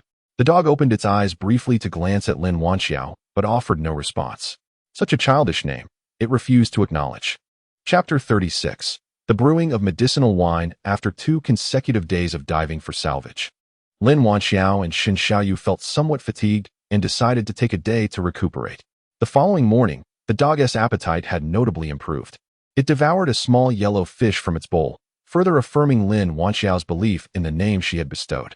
To be on the safe side, she administered medication and a nutritional injection to the dog.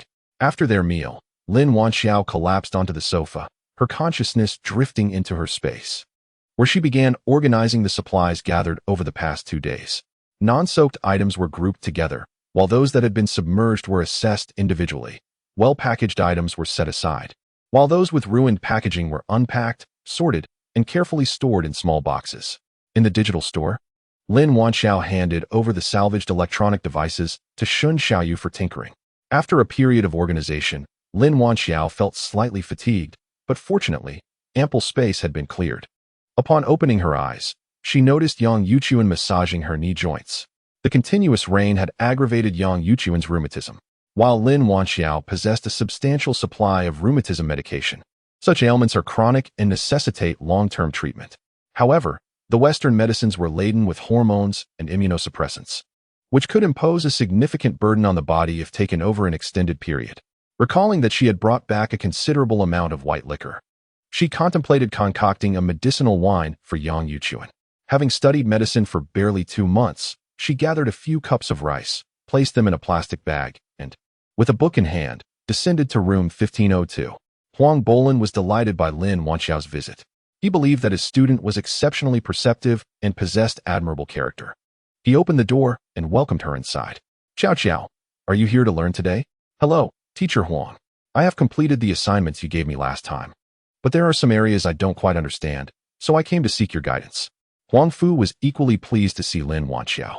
He thought that this courageous young woman was a good influence on his son, who was somewhat timid. Xiao Xiao, please sit over here.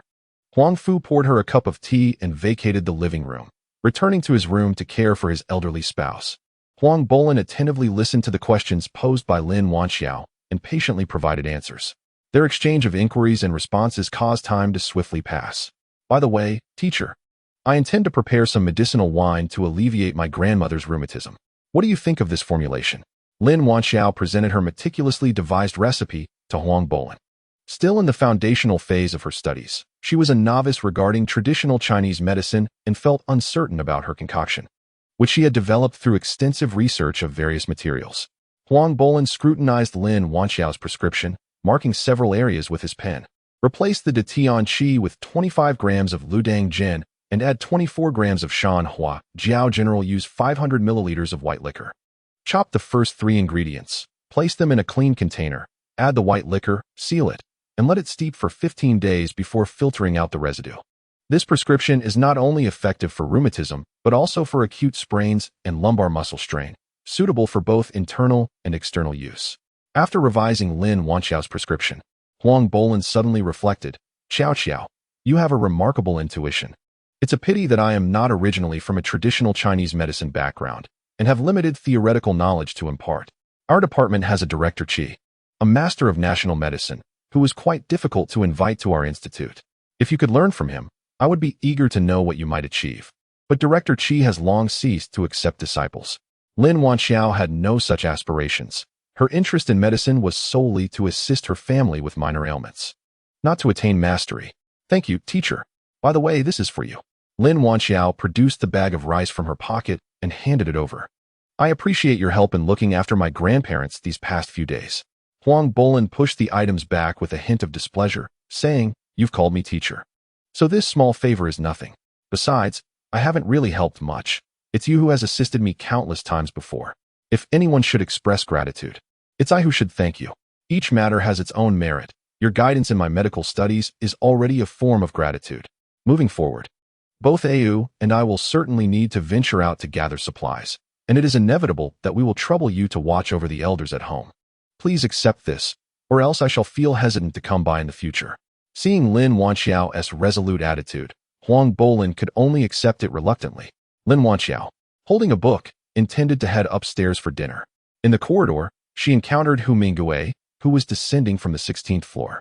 Upon seeing Lin Wanxiao, he involuntarily trembled slightly, then quickly donned a smile. "Sister Wanxiao, what a coincidence. I was just about to look for you. Have you something to discuss?" Lin Wanxiao said.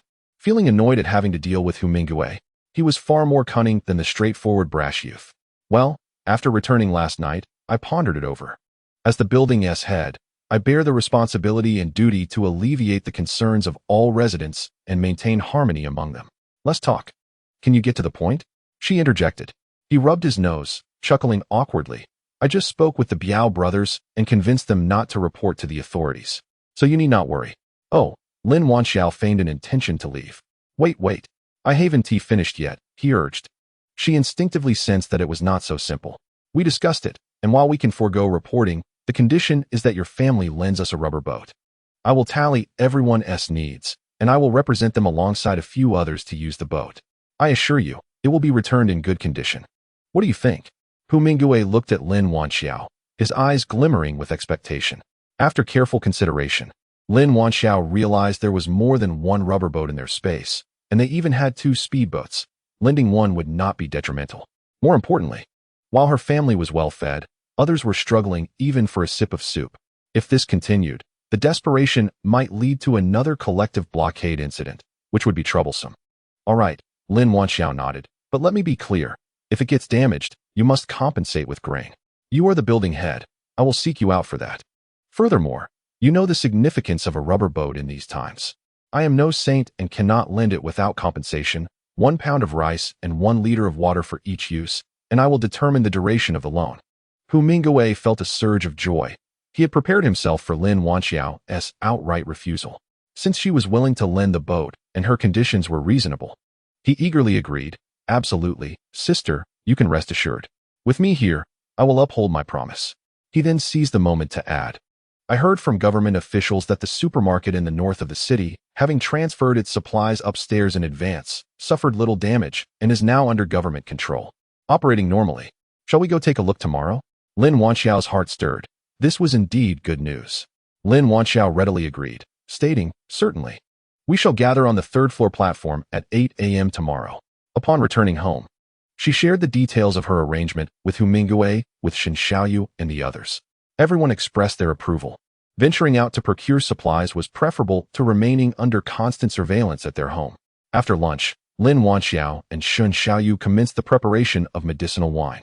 They meticulously sliced the cleaned herbs and cut fresh gauze to enclose them, securing the bags tightly. The jars with sealing lids were washed thoroughly with boiling water 3 times, and dried with a paper towel to ensure they were devoid of any oil or moisture, a crucial step as any negligence could ruin an entire batch of medicinal wine. Subsequently, they placed the gauze bags into the jars, poured in 50-degree white liquor for infusion, and finally sealed the jars, storing them in a cool, dark place. From then on, they only needed to gently stir or shake the jars daily to ensure the liquor and herbs interacted fully, allowing the mixture to steep for half a month. When needed, they would simply filter out the herb residue and consume the clear liquid or apply it externally. Fortunately, their stock of white liquor and herbs was ample, and the duo managed to prepare 6 jars in one go. Chapter 37, Huimin Supermarket, Part 1. The next morning, Lin Wanxiao rose early. In the living room, she practiced Tai Chi, which she had recently learned from a video, until a light sweat enveloped her body. Before heading to the bathroom to freshen up, her parents, aware of their limitations and searching for supplies like Lin Wanxiao and Shen Xiaoyu, busied themselves in the kitchen preparing breakfast. Lin Wanxiao approached the dog's bed and retrieved a can of cat food from her storage, opening it for the dog. This can had been discovered during a previous foray into a tea house. While there was dog food in her storage, it had been retrieved from water. And despite the bags being well sealed, Lin Wanxiao was reluctant to feed it to the dog. Thus, the dog primarily consumed the homemade meals crafted by Yang Yujun. Aware that they could not assist Lin Wanxiao and Xin Xiaoyu in their quests for supplies, her parents felt a twinge of guilt for being a burden. But with the addition of the dog, they instinctively took on the responsibility of caring for it. As the dog's health improved day by day, they seemed to discover a renewed sense of purpose, diligently experimenting with dog food recipes. Consequently, the dog enjoyed a nutritious and healthy diet. This morning, upon seeing Lin Wanxiao approach with the can, the dog's tail thumped excitedly against the floor, having recovered significantly from its previous ailment. Today's breakfast featured Lu Jinan's specialty, fragrant pancakes. The surface of the pancake was grilled to a crispy perfection, and when torn apart, the layers revealed a soft, pillowy texture. A pre-prepared seafood sweet and spicy sauce was brushed on top, creating an irresistible flavor. Lin Wanxiao savored the pancake in one hand and soy milk in the other, relishing the meal. The dog, enticed by the aroma, whimpered beneath the table, hoping for a morsel. Observing this, Yang Yujun promptly returned from the kitchen with the cooled dog food. By the time all 4 humans and the dog had eaten their fill, the clock indicated 7:55 a.m. It was time to set off. Lin Wanxiao retrieved all the 600,000 cash she had scavenged from the tea house and stuffed it into a mountaineering backpack, sharing the burden with Xin Xiaoyu. The backpack was spacious enough that even when filled with 300,000, it appeared unremarkable. Drawing from her past experiences in the city, Lin Wanxiao surmised that, at this moment, the entire city was experiencing a blackout, making it highly probable that supermarkets were only accepting cash transactions. Furthermore, in due time, these banknotes would become utterly useless. Once prepared, the duo hoisted a rubber dinghy at their doorstep and set off after unlocking the iron gate.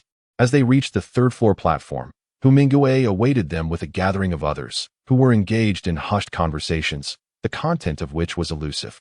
A cursory glance revealed familiar faces: Hu Mingyue and his daughter, Hu Tingting, the lanky fellow Biaozi, with whom Lin Wanxiao had clashed just 2 days prior.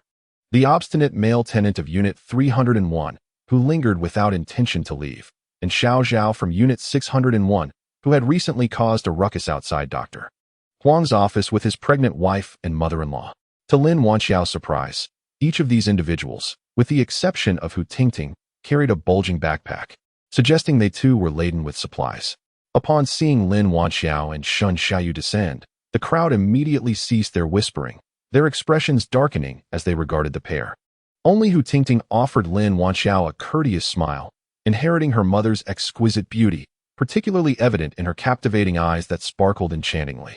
Despite being merely 16, she had blossomed into a striking young woman, her baby fat lending her an endearingly youthful charm. "You finally deigned to join us. We've nearly grown roots waiting," remarked the tenant from Unit 301 with a sardonic tone. Lin Wanxiao glanced at her watch. It was just a minute shy of 8 o'clock. "What concern is it of mine if you've grown roots? We agreed to meet at 8. If you choose to wait, that's your own doing." The atmosphere grew tense, prompting Hu Mingyue to interject with a light-hearted chuckle. "Indeed, it was set for 8, but we were just a tad eager. Please forgive us, Wanxiao. Don't let his remarks ruffle you." He shot a knowing glance at the lanky fellow, who quickly caught on and approached with a smile to assist in lifting the rubber dinghy from their shoulders. Collectively, they lowered the dinghy onto the water and boarded it one by one. Once everyone was settled, the lanky fellow suddenly lifted his head and sniffed the air intently. "What's that? I think I smell the aroma of sauce-flavored pancakes. How delightful. What manner of world is this where one still savors such delicacies? It must be an illusion." As the boat set forth, the labor of rowing naturally fell to others. The water's surface was littered with an array of colorful plastic debris, bobbing rhythmically with the waves, alongside others venturing out in search of supplies. The oars stirred the water, creating splashes of muddy brown foam intermingled with rainwater. On board, some appeared troubled, their brows furrowed with worry, while others stared vacantly, devoid of expression. After enduring more than a month of relentless storms and tribulations, how many among them could still muster a smile? Only Hu Tingting appeared to be on a leisurely expedition, her bright eyes brimming with curiosity about everything around her. She gasped in astonishment at the overturned tire boat ahead, and then excitedly exclaimed that there were fish in the water. "Dad, why are all those people gathered there? It seems like they're arguing." She pointed towards a distant building, inquiring of Hu Mingyue. Lin Wanjiao followed the direction of her finger. That was the county's middle school. The original entrance had long been submerged, and a makeshift entryway had been constructed with foam boards and caution tape, while workers in red vests were maintaining order. This was the temporary disaster relief shelter. At the school gate, a throng of people jostled together on makeshift boats, laden with bags and families, nearly blocking the entrance entirely. The crowd was clamorous, seemingly protesting something. Before Lin Wanjiao could discern the details, the rubber boat had already distanced itself from the school, leaving the cacophony behind. 15 minutes later, they arrived at their destination. The Huimin supermarket, located in the basement and first floor of a 6-story building in the northern part of the city, was surrounded by a sense of decay. The second and third floors housed an old cinema, while the fourth, fifth, and sixth floors had been rented out as offices, now long vacant. Over the years, as the county developed southward, the northern area had gradually declined, and Huimin Supermarket's business was barely surviving. Being in an old district, its drainage system was inadequate, often resulting in water backflow during rainy seasons, and the supermarket had been inundated several times. Consequently, the owner had become extremely sensitive to inclement weather. Upon the recent typhoon warning, he had moved all the goods to the 5th floor overnight. This precaution had saved the supermarket, making it the last remaining one in the county. At this moment, the windows near the water level on the 3rd floor had been removed, leaving a large doorway as the supermarket's entrance. Above the entrance, a red paper displayed the words Huimin Supermarket Entrance Open for Business in a flamboyant script. To the right of the entrance, a vast area of water was marked off with caution tape as individuals clad in camouflage raincoats navigated in and out with speedboats, appearing to be military personnel. Strangely, the boats they towed resembled the makeshift vessels crafted by local citizens seen just days prior. What were they doing? Chapter 38, Huimin Supermarket, Part 2. The surface of the water at the supermarket entrance had been covered with long foam boards, now teeming with people forming an extensive line that stretched for several meters. Shen Xiaoyu glanced at his watch. It was only 8:25. The supermarket opened at 9, and they had thought they had arrived quite early, only to realize they were, in fact, late. As soon as their rubber boat entered the area, 2 staff members in military raincoats approached in a speedboat, directing them to dock near the foam boards. Once the boat was secured, everyone disembarked. Shen Xiaoyu was the first to step onto the foam board, steadying himself before extending his hand towards Lin Wanjiao. With a gentle grip on Shen Xiaoyu's hand, Lin Wanjiao stepped onto the foam board. Although the board was secured, it still swayed slightly on the water, providing a soft footing that made it somewhat unsteady. It took Lin Wanjiao a moment to acclimate before finding her balance. Concerned that she might lose her footing, Shen Xiaoyu held her hand firmly, refusing to let go. Once all 7 of them were ashore, the staff handed them 2 numbered tags, each inscribed with the number 26. This is your identification tag. After purchasing your items, present one of these tags to the cashier. Someone will assist you in loading your goods onto the boat. Upon reaching the exit, hand the other tag to the staff there, and they will bring the boat to you, explained a staff member. Following this, a rope was produced to tether the rubber dinghy to the motorboat, which was then towed away. The group cautiously advanced towards the queue ahead. As Lin Wanjiao walked, she glanced back, marveling at the seamless efficiency of this process. It was remarkable for a supermarket to provide such attentive service.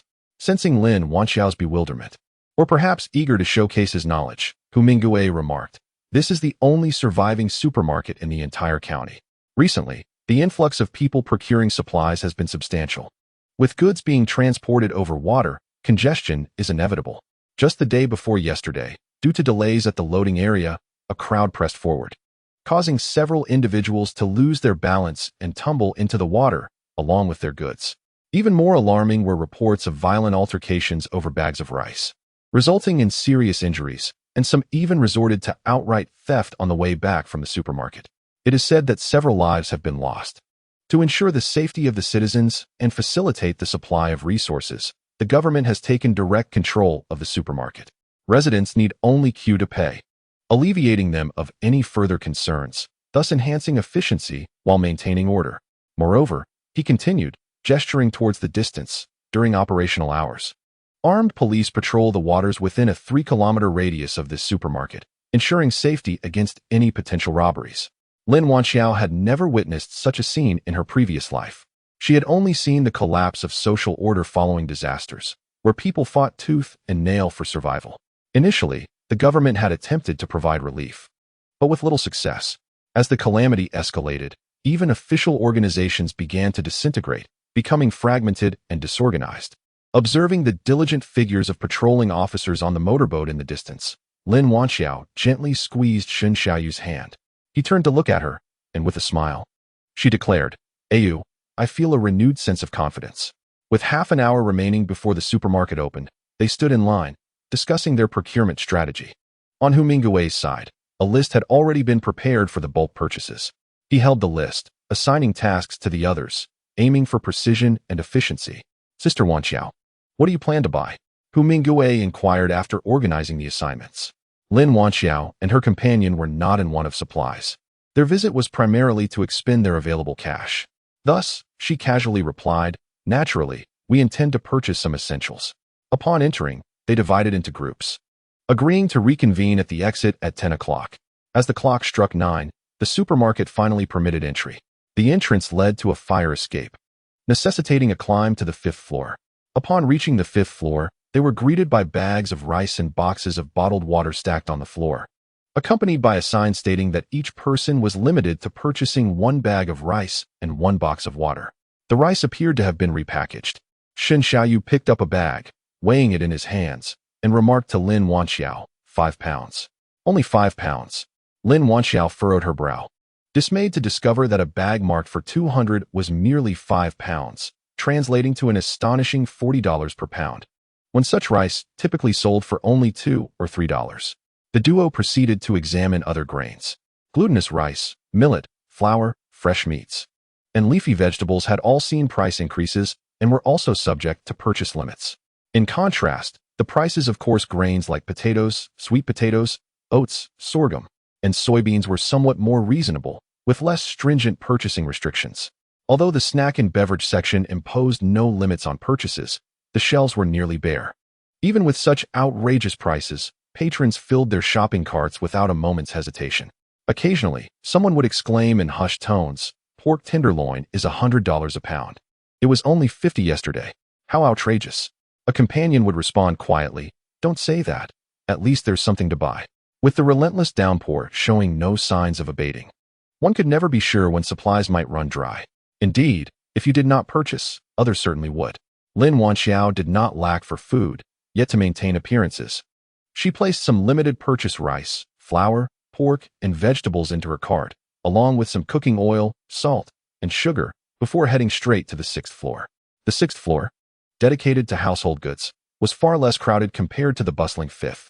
Upon arrival, Lin Wanxiao instantly felt the air was much fresher. Perhaps the store owner had hastily relocated the inventory, or perhaps there were simply fewer customers, aside from toiletries like toothpaste and shower gel. The remaining products were merely haphazardly categorized and piled together. In an inconspicuous corner, Lin Wanxiao spotted sleeping bags and tents carelessly strewn on the ground. She bent down to sift through the pile, recognizing that these items were clearly remnants that had long failed to sell, coated in a layer of dust. Although she had already stocked 4 sleeping bags at home, with a new dog in the household, she needed to acquire another. With only 3 bags available, she searched thoroughly. The most durable sleeping bag could withstand temperatures down to -20 degrees, which was far from sufficient for the impending extreme cold projected to plunge to -40 or 50 degrees. However, it was better than nothing, and she could seek a better option for her dog in the future. Lin Wanxiao placed all 3 sleeping bags into her cart and noted the price, $500. Half off. Astonishingly, there had been no price increase. Given the dust accumulation, it was evident these had been unsold items for quite some time. Outside, the world was awash with rain, and with people struggling to fill their stomachs, who would be foolish enough to venture out for camping at such a time? Clearly, a price reduction was warranted. In the next moment, Lin Wanxiao realized that she was indeed the fool in this situation. Chapter 39, Huimin Supermarket, Part 3. At that moment, Shen Xiaoyu also found something, bringing it over and tossing it into the shopping cart, a telescope, a compass, and a plethora of electrical tools that Lin Wanxiao couldn't name. The ice maker and water purifier they had acquired previously had suffered some water damage, and the wiring was somewhat compromised.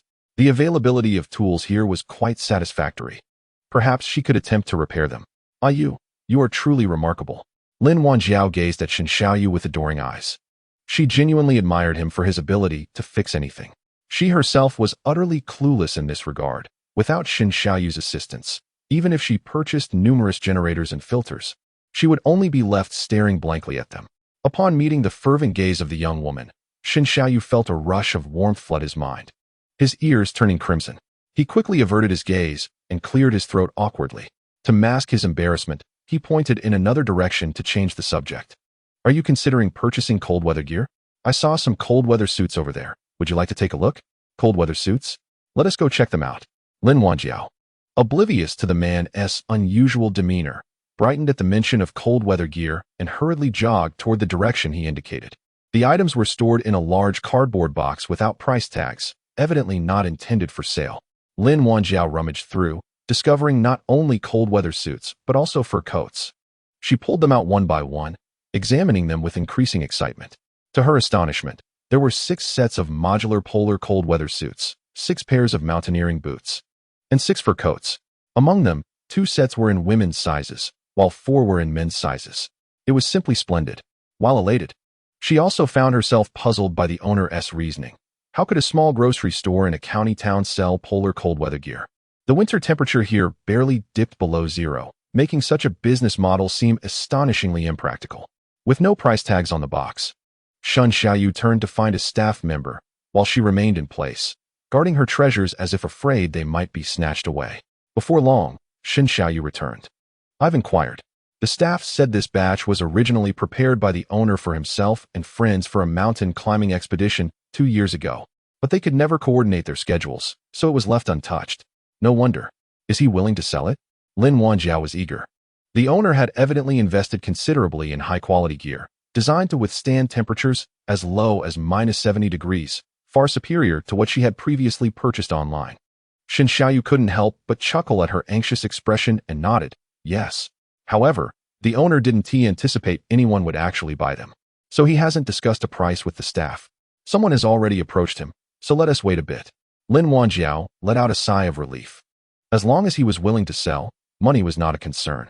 With this batch of gear, their family would significantly enhance their preparedness against extreme cold in the future. While waiting, the two continued to explore the 6th floor. Having stumbled upon such a remarkable treasure, Lin Wanxiao grew increasingly meticulous in her search on the 6th floor. After a thorough exploration, she managed to uncover several valuable items: outdoor charcoal, 10 boxes of alcohol fuel, and 2 round rainwater harvesting tanks with a capacity of 1,500 liters each. To her astonishment, she even discovered 4 boxes of dog food. Truly, a treasure trove. Once they completed their round, a somewhat portly man with a slight beer belly approached them, inquiring, "Are you the ones interested in purchasing cold-resistant clothing?" "Indeed," they replied. "I am the supermarket owner," he continued. "I acquired this batch at a considerable cost last year through intermediaries, initially intended for my personal use. I find myself unable to utilize it now. If you are genuinely interested, I can offer you a discount. Please name your price. If it is reasonable, we shall take it," they responded. After a moment's contemplation, the owner declared, "The total investment for these items, excluding the fees for intermediaries, amounts to over 1.5 million. I can offer you a 30% discount, bringing it to 1 million. Rest assured, all items are brand new." Lin Wanxiao and Xin Xiaoyu exchanged glances. Although 1 million was already an incredible deal, their combined budget was only 600,000. "Let us negotiate." Xin Xiaoyu feigned disappointment, sighing heavily before addressing the owner. "To be frank, I was once an avid mountaineer, hoping to retain these as a memento. The equipment is indeed of excellent quality, but regrettably, I lack sufficient funds." Lin Wanxiao interjected, "Perhaps we should reconsider. We still need to purchase other items. In these times, securing enough food is our priority. Maybe we can postpone this purchase." Upon hearing their concerns about the price, the portly owner quickly attempted to retain them, saying, "To be honest, I have no use for these items myself. Please, propose a price. I am a straightforward person. We can offer 600,000, they stated. 600,000? The owner hesitated, weighing the potential loss. Just then, Lin Wanxiao dropped another bombshell. "We also require those 2 water tanks, the 10 boxes of charcoal, alcohol fuel, dog food, and all these items in our shopping cart." "What?" the owner exclaimed, jumping up in disbelief. "Those 2 water tanks alone are worth 40,000. Lin Wanxiao surmised that he was about to suggest they might as well resort to theft. Shen Xiaoyu, feeling somewhat embarrassed, remarked, "The price is indeed low. We do not intend to undervalue your goods. We simply lack the funds. If this poses too great a challenge, we shall not trouble you further." He then took Lin Wanxiao's hand and began to push the shopping cart away. "Wait." The owner stomped his foot, as if summoning great resolve. Gritting his teeth, he relented. "Fine, 600,000 it is. I will package everything for you, but it must be a cash transaction." "Agreed," Lin Wanxiao replied promptly, eager to secure the deal before the owner changed his mind. "However, given the quantity of items, our vehicle may not accommodate everything. Could you arrange for delivery?" The owner turned pale, nearly sputtering in disbelief. Lin Wanxiao quickly waved her hands. "Just kidding. We will manage it ourselves. However, today's boat is truly inadequate. Aside from the items in our shopping cart, could you kindly assist us in packaging the rest? This evening, we shall arrange for a larger vessel to come and collect them." The two individuals accompanied the portly proprietor to the office to settle the payment, whereupon they received a receipt for collection, agreeing to retrieve their goods at the supermarket exit at 8:30. The rice, flour, and cooking oil in the shopping cart were directly assigned the number 26 and entrusted to the staff for loading onto the boat. Having procured the desired items and spent all their money, Lin Wanxiao emerged from the office in high spirits, humming a tune as she walked. Upon witnessing her exuberance, Shen Xiaoyu couldn't help but smile. "Xiao Xiao," a feminine voice called out. The two turned to see a lively young girl energetically waving at them. "Ah, Xiao Xiao, it's really you." The girl rushed over and enveloped Lin Wanxiao in a warm embrace. "How wonderful it is to see you." Lin Wanxiao, somewhat helpless, allowed the girl to pull her along, bouncing with excitement, drawing curious glances from passers-by. It was her dear friend, Yi Qian. Chapter 40, Huimin Supermarket, Part 4. All right. Lin Wanxiao urged Yi Qian to calm down and introduced her to Shen Xiaoyu. "Let me introduce you. This is my childhood friend, Yi Qian, who lives just next door at Xiangjiang International. Qian, this is my friend, Shen Xiaoyu, who is currently residing at my home." I understand." Yi Qian winked at Lin Wanxiao. She had heard numerous tales about Lin Wanxiao and Shen Xiaoyu's past, and upon learning that Shen was now staying at Lin's home, she feigned an understanding demeanor. "Qian, what brings you here? Alone?" "Oh no. I came with my dad, along with a few neighbors from our community. They are still browsing inside. By the way, I must thank you." Lin Wanxiao looked puzzled. "Thank me for what?" Yi Qian leaned closer and whispered, "Have you forgotten the things you sent me? At first, my parents didn't think much of it. But now my mother mentions daily how grateful she is to you." As she spoke, Yi Qian's demeanor shifted to seriousness. "About 20 days ago, almost every household had exhausted their supplies. In our building, some people, driven by hunger, began to risk their lives by foraging for food from the water. Unfortunately, that day, a child ingested a dead fish they had caught, resulting in severe vomiting and convulsions. Trapped at home, the parents had no choice but to knock on doors asking for medicine. It was tragic. The child had a high fever for 2 days and ultimately passed away. Xiao, had it not been for you, we might have met the same fate. My parents have been voicing their gratitude to me for the opportunity to thank you." Lin Wanxiao waved her hand dismissively. "Do we really need to express thanks? As long as you and your parents are safe, that is sufficient. So, are you here to replenish supplies?" Yi Qian nodded slightly, then shook her head. "We still have enough food at home for now. And you? Just a few days ago, my mother suddenly fainted. My father and I were frantic, quickly using a rubber boat to take her to the hospital. Upon reaching this point, I must express my profound gratitude for the rubber dinghy you provided. The doctor informed me that my mother was experiencing an acute episode, and had we delayed any further, it could have resulted in a cerebral infarction. Is Auntie feeling any better now?" With reddened eyes, Yi Qian grasped Lin Wanxiao's hands, trembling slightly. She replied, "After receiving an injection at the hospital, she has improved significantly. However, they only prescribed a week's worth of medication before sending her home. Given her condition, she must continue taking antihypertensives long-term. Otherwise, the next episode could be unpredictable." With that, Yi Qian raised her hand to wipe her eyes, adding, "My father heard from someone that there are scalpers here reselling various goods, so he came over in hopes of striking lucky. Those neighbors borrowed our boat to accompany him for shopping." Lin Wanxiao nodded thoughtfully, realizing the situation. It was evident that the hospitals were likely overwhelmed, especially with a large population suffering from hypertension exacerbating the strain on medical resources. Yet, she had not noticed any scalpers in the vicinity. Qianqian, we can head home now. Ye's father approached, accompanied by 3 men pushing shopping carts. Hello, uncle, Lin Wanxiao greeted him. Ah, Jojo, you're here too. Are you here for shopping? Ye's father appeared genuinely pleased to see Lin Wanxiao, wishing to express his gratitude for her assistance, but refrained due to the presence of others. Yes, uncle. I've already made my purchases. What about you? Were you able to find Auntie's medication? Upon hearing this, Ye's father's expression visibly dimmed. Not yet. We'll have to return and find another way. Lin Wanxiao offered reassurance. You needn't worry too much. You will find it, and I will also help you look. If they truly could not locate it, she had a stockpile of supplies at her disposal and could easily concoct an excuse to share some with them. However, if there were indeed scalpers as they suggested, she was quite intrigued. Although she had accumulated a plethora of items, there remained one crucial item that eluded her grasp. Accompanying Yi Qian and the others to the checkout, they were well informed and had already anticipated that only cash would be accepted here. So they naturally produced money from their pockets when it was time to pay. Yet, some were caught off guard, responding with indignation upon learning that only cash was accepted.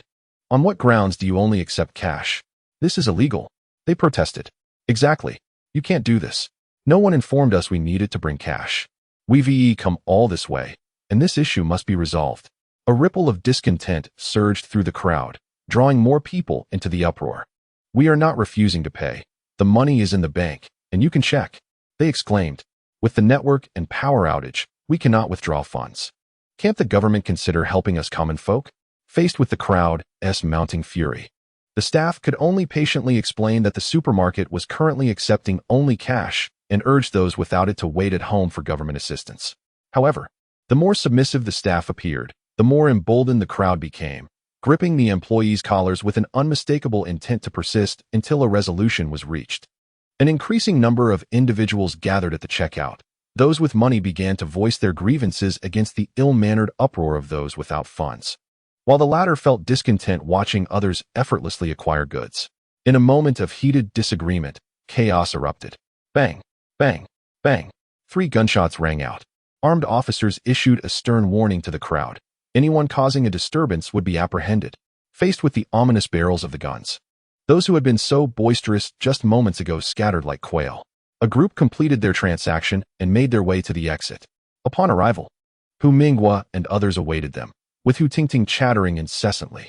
Lin Wanxiao approached and made a brief introduction. She had arranged to return with Yi Qian for mutual support.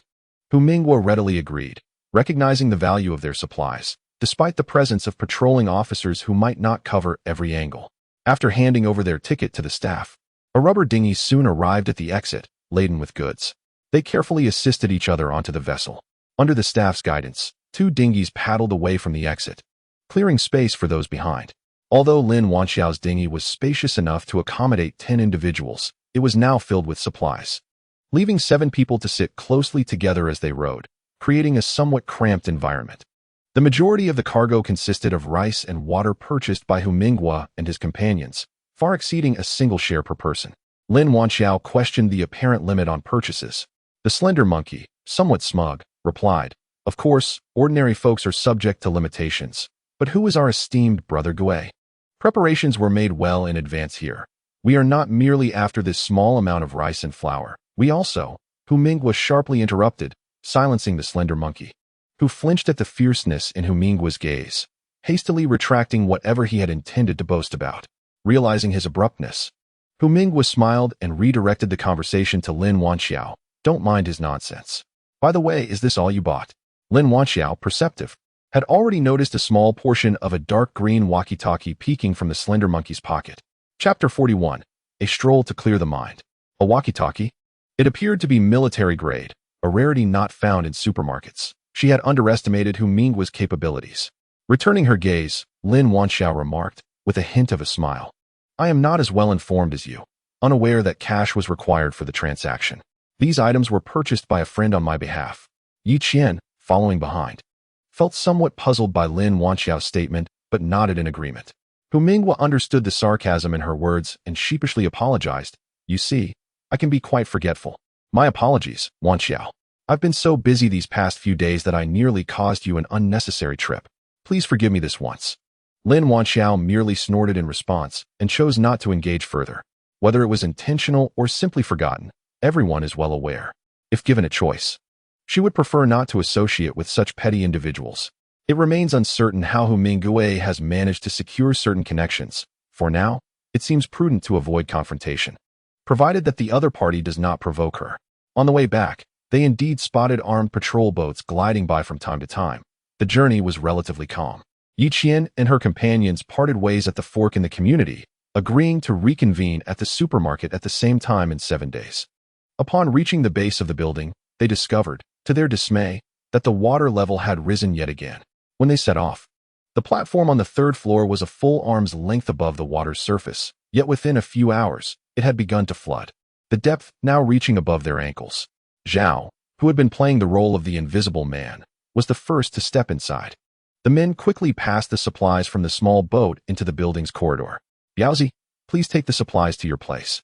After counting them, inform everyone to gather at your doorstep promptly at 8 a.m. tomorrow to distribute the goods. Hu Mingyue instructed the lean monkey, who immediately promised to safeguard the supplies. Good evening, Qiao. Everyone is exhausted today. How about I settle your boat rental fee tomorrow when we distribute the supplies? Lin Wanjiao had no objections. She was fine with it being delivered the next day. Uninterested in lingering any longer, she and Xin Xiaoyu shouldered their belongings and turned homeward without a backward glance. As they reached the corner, she casually glanced down and noticed Hu Mingyue retrieving a small plastic bag from a box and handing it to Zhao. A voice carried on the wind. Zhao, your wife is still expecting. Here is some formula and red dates for you to keep. You'll need them later. Brother Gue, I currently have no money. Since you call me brother, why worry about money? This is my gesture of goodwill. Zhao, taken aback, didn't know where to place his hands. The lean monkey burst into laughter, playfully patting Zhao's back as he teased. Accept it. Stick with Brother Gue, and you'll be well taken care of. Zhao's eyes appeared slightly reddened as he accepted the items, genuinely expressing his gratitude. Thank you, Brother Gue. Should you require anything I can assist with in the future, please do not hesitate to ask. Lin Wanjiao scoffed inwardly at the effectiveness of such tactics to win hearts. Upon arriving home, they coincidentally met with lunchtime. At the dining table, Xin Xiaoyu recounted the events of the day to Lin Wanjiao's parents, who listened with a sense of nostalgia. Times have changed. Even with wealth, one cannot procure goods freely, and purchasing is restricted. It felt as if they had returned to an era where one could not buy food without ration tickets. Having been cooped up at home for too long, their only means of obtaining information about the outside world was through Lin Wanjiao's and Xin Xiaoyu's narratives. Therefore, each time they returned, Lin Wanjiao's parents would bombard them with numerous questions. Lu Jianan and his partner yearned for the outside world, yet considering the dangers that lay beyond, they refrained from voicing their concerns so as not to burden Lin Wanjiao and her companions. Lin Wanxiao could discern the longing in the eyes of the elderly couple and proactively suggested, recently, there have been patrols in the vicinity, making it relatively safe. How about you both accompany me this evening to collect the goods? It would be nice to get some fresh air, wouldn't it? Lu Jianan's eyes momentarily gleamed with hope before dimming again. Perhaps not. I doubt I can be of any assistance, he replied. It's quite simple. Once we receive the goods, we can find a corner to conceal them in the space and be done with it, Lu Jianan cheerfully remarked. All right then. Yang Yujun shot him a sidelong glance, expressing her discontent. Is it so unbearable to stay put? What is so appealing outside? Just look at those two children. They never have an easy time when they go out, only creating more chaos. As she chided Lu Jianan, she turned to Lin Wanxiao and advised, Qiao, it's best your grandmother stays home. She need not join. You should go early and return quickly. Just the two of us will suffice. Don't worry. We'll be back soon. I'm not comfortable with you being alone at home. I will stay with you, she added. No, Xin Xiaoyu unexpectedly objected. Lin Wanxiao looked at him in confusion. It's unsafe once it gets dark. It's better if my grandfather and I go, while you and your grandmother remain at home. You won't be able to carry those items back. They're too conspicuous. I can just pack them into the space over there. It's much more convenient. At that moment, the dog approached and rubbed against Lin Wanxiao's feet. An idea struck her. Let us not argue any longer. I'll bring Nian Gao along. I believe it has recovered enough and could use some exercise outside. She then crouched down to pet the dog's head. Nian Gao, how about you join me tonight to fetch your food? Woof. Everyone ceased their objections. The sun in summer sets later, and it was not until 7:30 p.m. that the sky began to darken. It was time to depart. Both wore black raincoats, the oversized hoods nearly obscuring their faces. Lin Wanxiao retrieved 2 headlamps, placing one on herself and the other on Lu Jianan. Woof woof. I want one too. Looking down, Lin Wanxiao nearly burst into laughter. Lacking a suitable raincoat for the dog, Yang Yujun, fearing that the dog, having just recovered, might fall ill from the rain, had tightly wrapped it in layers of red plastic bags and tape, leaving only its 4 paws and face exposed. The dog's dark, muddy face, adorned with a bright red cloak, resembled that of a comical wolf grandmother. Ha! The dog gazed at her with a look of reproach. All right, next time I'll make you a proper headlamp. This one is too large for you. Lin Wanxiao feared that if she laughed any longer, the dog might take offense and snap at her. Regardless of whether the dog understood her or not, she continued, you will be on guard duty. Alert me if you notice anything amiss, and refrain from barking unnecessarily while we are outside, understood? Woof. Before they left, Shen Xiaoyu, still feeling uneasy, handed Lu Jianan a modified electric baton and a can of pepper spray. Grandfather, take this. I've made some adjustments to the baton. Just remember to shake off the water before use, and even if it rains, it should hold up just fine. Additionally, this spray can be directed at the opponent's eyes and pressed down. Excellent. The 2 individuals and the dog meticulously examined their equipment, confirming its accuracy before embarking. They paddled their boat gently out of the community. Chapter 42. The portly proprietor is a scalper since the winds ceased, while many ventured out during the day. The nights remained shrouded in silence. The power outage had persisted for some time. Even when electricity was available, people refrained from wasting it. Most retired early to bed, conserving candles and staving off hunger. The night was enveloped in stillness, punctuated only by the sound of rain drumming against rooftops and the occasional plop as droplets fell into the water. The small rubber dinghy glided softly across the inky surface of the water. The headlamp was dimmed to its lowest setting, casting a warm glow through layers of rain and mist, illuminating the shimmering waves. The little boat resembled a solitary whale swimming alone in the vast sea. Although the dog was somewhat excited, it remained silent, sniffing the air curiously. Lu Jianan gazed silently at the water's surface, where familiar streets were now submerged. He pointed towards a vast expanse of water and spoke softly. That is your great-grandfather's home. Last year, your great-grandmother passed away, and we suggested taking him to live with your uncle, but he steadfastly refused, claiming he wasn't accustomed to it. In truth, he feared being a burden to your uncle. As he spoke, a slight, imperceptible quiver entered Lu Jianan's voice. That old house leaks even during a drizzle. The children wanted to repair it for him, but he wouldn't part with the money. Alone and with limited mobility. I wonder if anyone has gone to bring him out amidst such a tempest.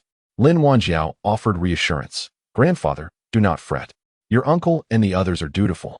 They must have taken him away long ago. Your great-grandfather is such a good man. He will surely be safe. Lu Jianan fell silent, merely observing the surrounding devastation. Having lived a full life, he had never encountered such a terrifying natural disaster. He pondered whether he would ever see his family and friends again. With favorable winds, the boat moved swiftly. They arrived at the supermarket by 8 o'clock, a full half-hour ahead of their scheduled time. The area near the supermarket was brightly lit, with transport boats continually approaching, their engines humming busily. Lin Wanxiao steered towards the designated meeting point, and as they drew nearer, she noticed that the vessels were laden with supplies, each guarded by soldiers. It appeared the government was indeed striving to secure basic necessities for the populace. However, this was merely the beginning. The situation might worsen as time progressed. Stop the boat. What is your purpose here? A soldier piloting a speedboat suddenly blocked their path, preventing them from advancing. The dog immediately crouched, baring its teeth. Lin Wanxiao gently patted the dog's head to calm it while presenting the delivery order to explain their intent. After examining the order and sizing them up, the soldier instructed, wait here. Within 5 minutes, the portly proprietor arrived, accompanied by an employee in a boat. Follow me. Everything has been prepared for you, he said, leading them towards a corner. Upon arrival, a small boat was indeed docked, its bulging waterproof cover concealing a plethora of supplies. The rotund proprietor gestured towards the vessel. Everything is right here. Can you manage to load it yourselves? We are currently overwhelmed with tasks and short-staffed. If you require our assistance, you will need to wait a couple of hours. No need, we can handle it ourselves. Thank you for your kindness, replied Lin Wanxiao. Very well, I shall return to my duties. Please take care. Suddenly recalling the events of the day, Lin Wanxiao called out to the hefty owner. Wait, what is it?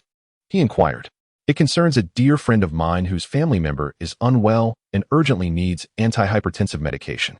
The hospital has run out of stock, and I was wondering if you might have any leads to procure it. Earlier, Yi Qian had mentioned the presence of scalpers in the area, and Lin Wanxiao had seen those items in the possession of Hu Minggui, leading her to suspect that this scalper might very well be the supermarket owner himself. Firstly, since his supermarket was now under government management, his close association with official personnel indicated he likely had access to governmental resources. Secondly, given that this was his territory, it was improbable he would allow others to conduct business without some vested interest. The rotund owner hesitated upon hearing her request. Well, seeing his reaction, Lin Wanxiao felt her assumptions were validated.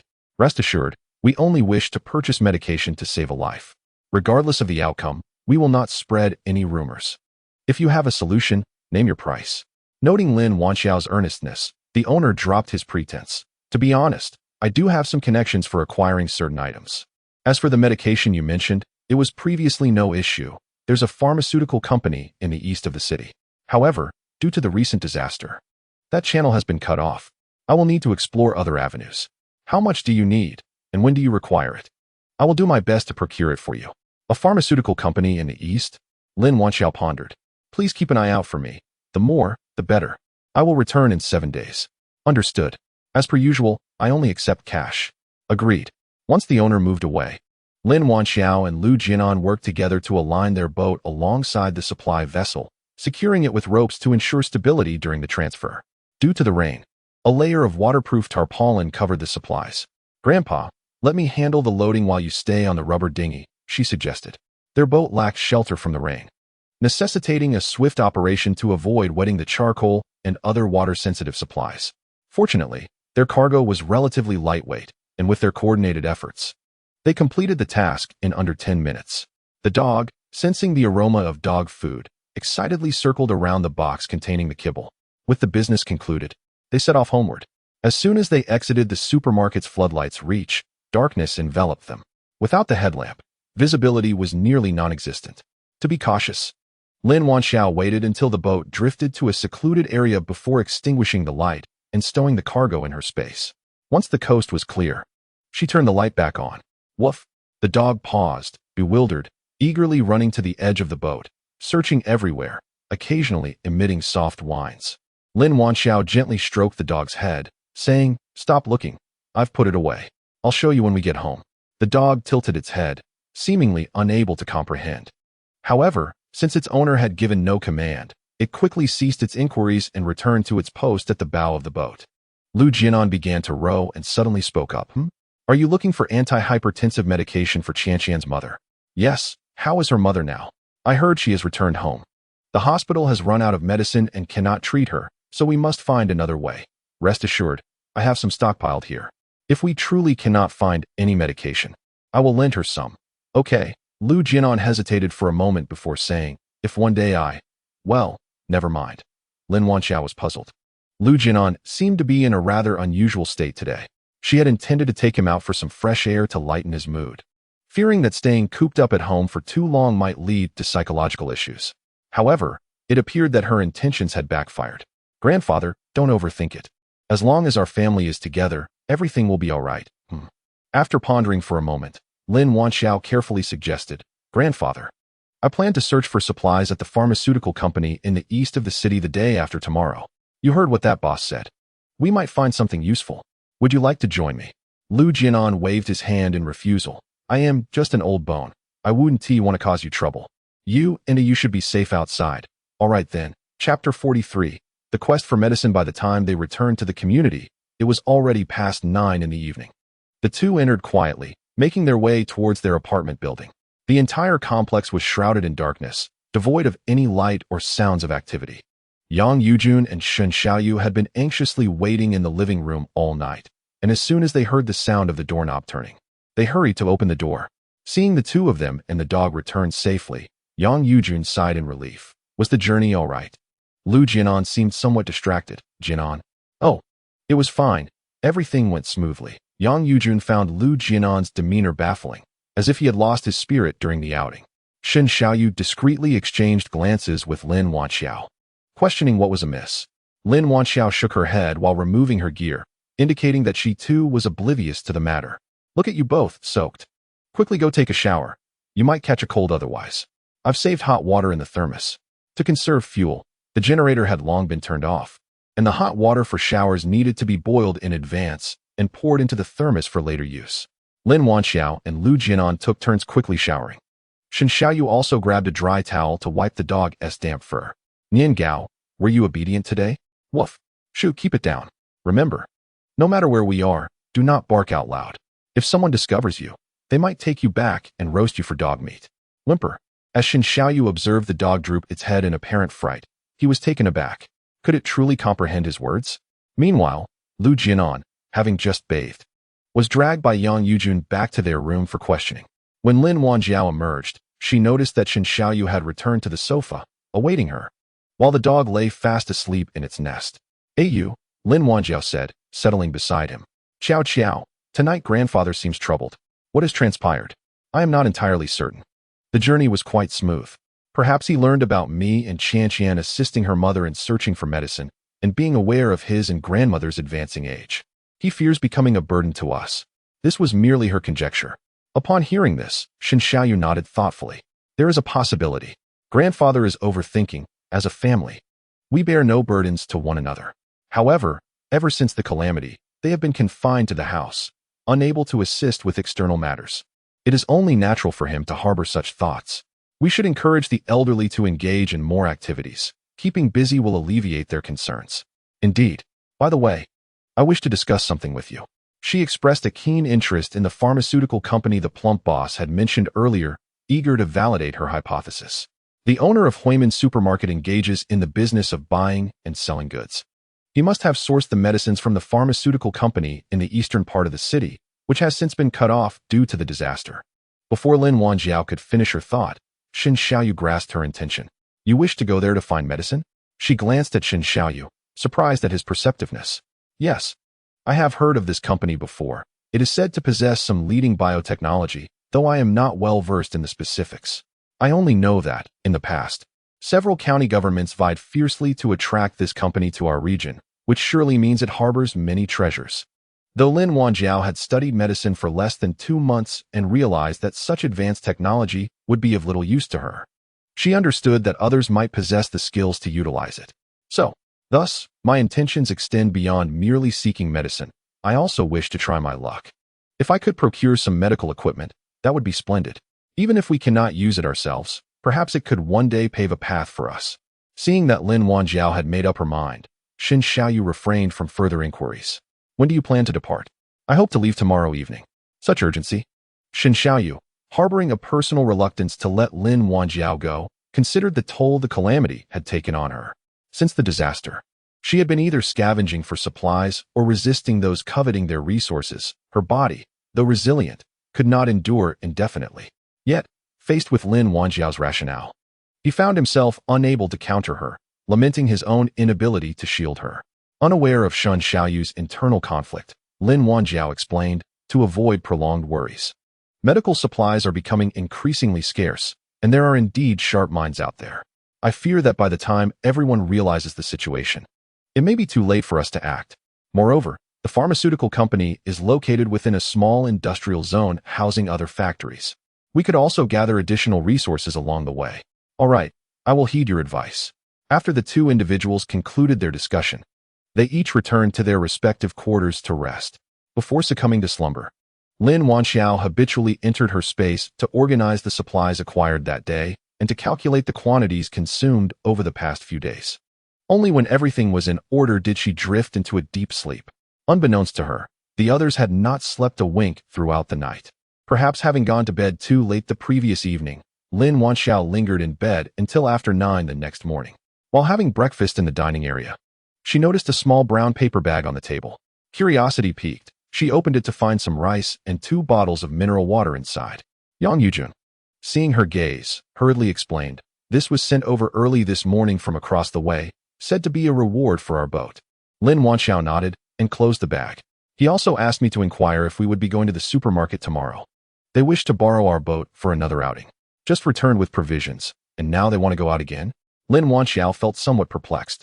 Yang Yujun shared her confusion. I thought the same. How can they consume so quickly?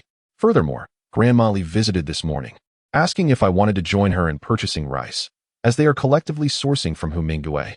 Each household is getting a 5-pound bag of rice, along with a pound of pork and 4 bottles of water, totaling 2,000 yuan. 2,000. Lin Wanxiao could hardly believe her ears. Although the supermarket has purchase limits, a bag of rice sells for merely 200. The cost of these items amounts to less than 500. How audacious of Humingue to charge 2,000. No wonder he is so eager. Selling drugs doesn't even yield profits this swiftly. Xiao Qiao, do you think we should alert Grandma Li and the others not to fall prey to Humingue's deception? Yang Yujun, having a good rapport with Grandma Li, contemplated offering a warning but feared offending Humingue and bringing trouble to their families. Although Lin Wanxiao regarded Humingue as unscrupulous, she deemed it a matter not worth her interference, especially since those same individuals had previously threatened her home. Aunt, let us refrain from meddling in this affair. Our words hold less weight than Humingue's. We might end up being blamed unjustly, bringing trouble upon ourselves. Moreover, I suspect that in due time, money will lose its value. Rather than hoarding cash, it is more prudent to exchange it for tangible goods now, which would be beneficial for them as well. After a moment's contemplation, she added, however, since Grandma Li has assisted us before, we may quietly lend her a hand when times become challenging. As for Humingue, he will reap the rewards of disaster. He need not lift a finger. The day the currency turns to worthless paper, the heavens shall deal with him. All right, I shall follow your lead. Chapter 44. The water tank is installed. Shen Xiaoyu is of a diligent nature, rising early once again to tinker on the balcony, while Lu Jinan assists him. When Lin Wanxiao finished her breakfast and ascended to check, she found that he had already set up the filter.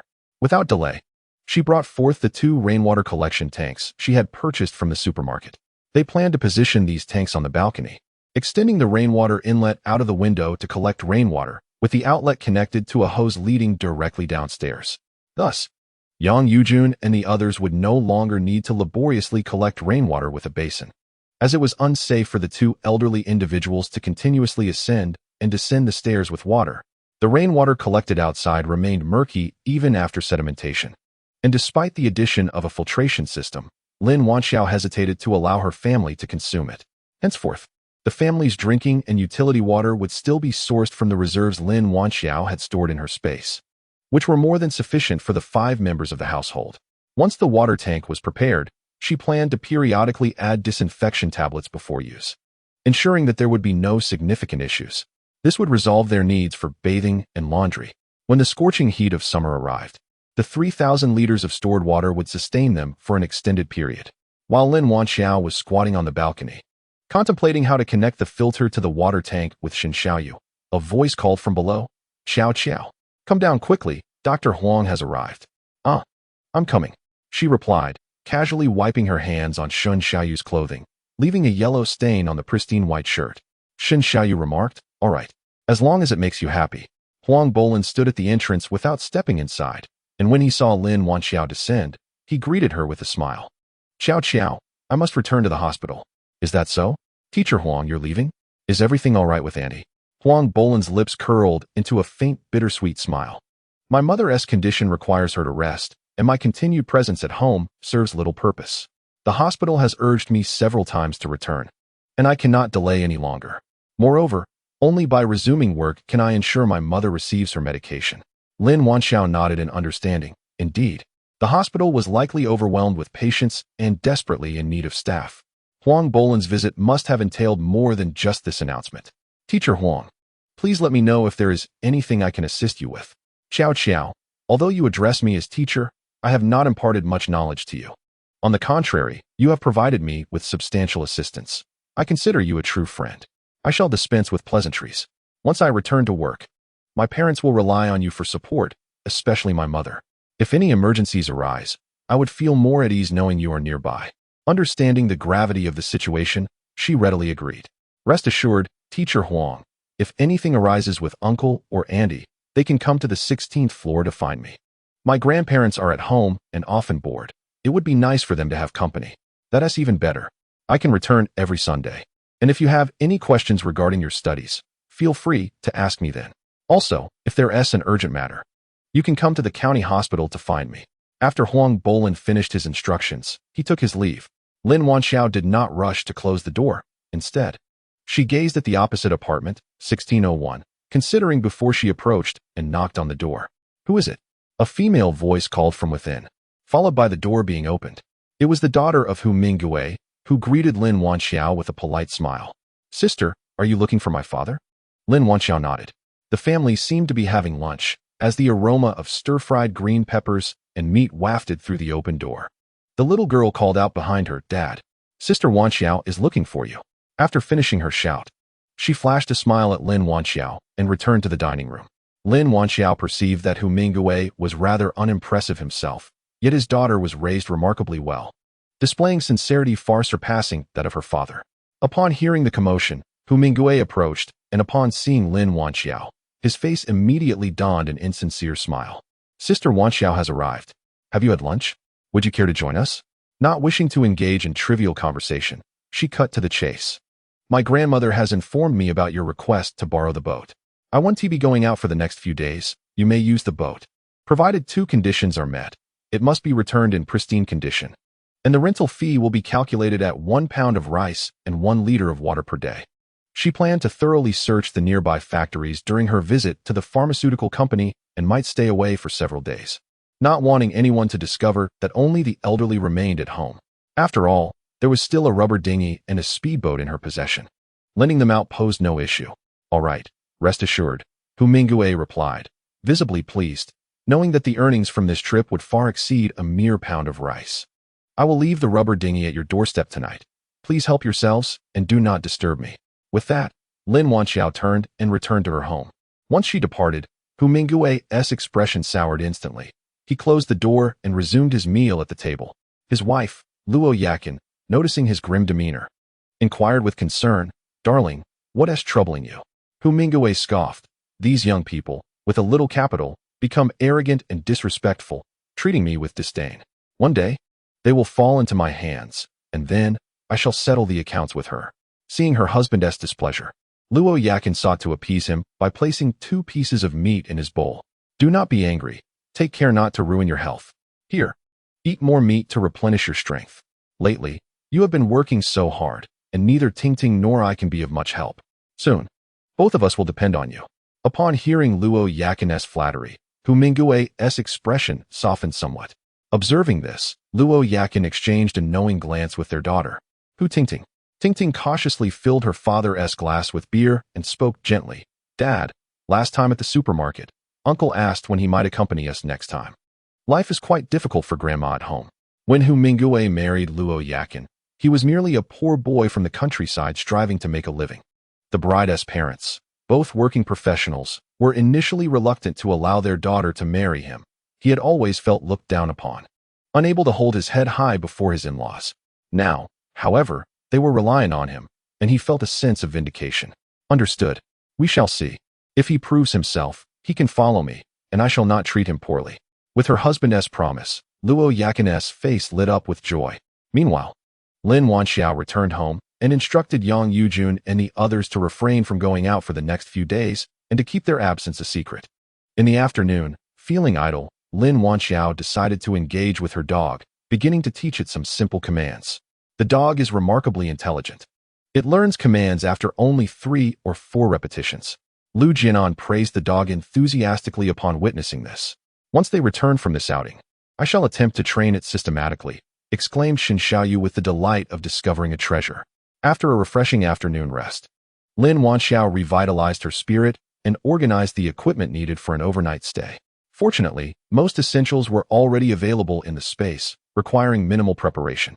At 4 a.m., she and Shen Xiaoyu quietly departed the community under the cover of darkness.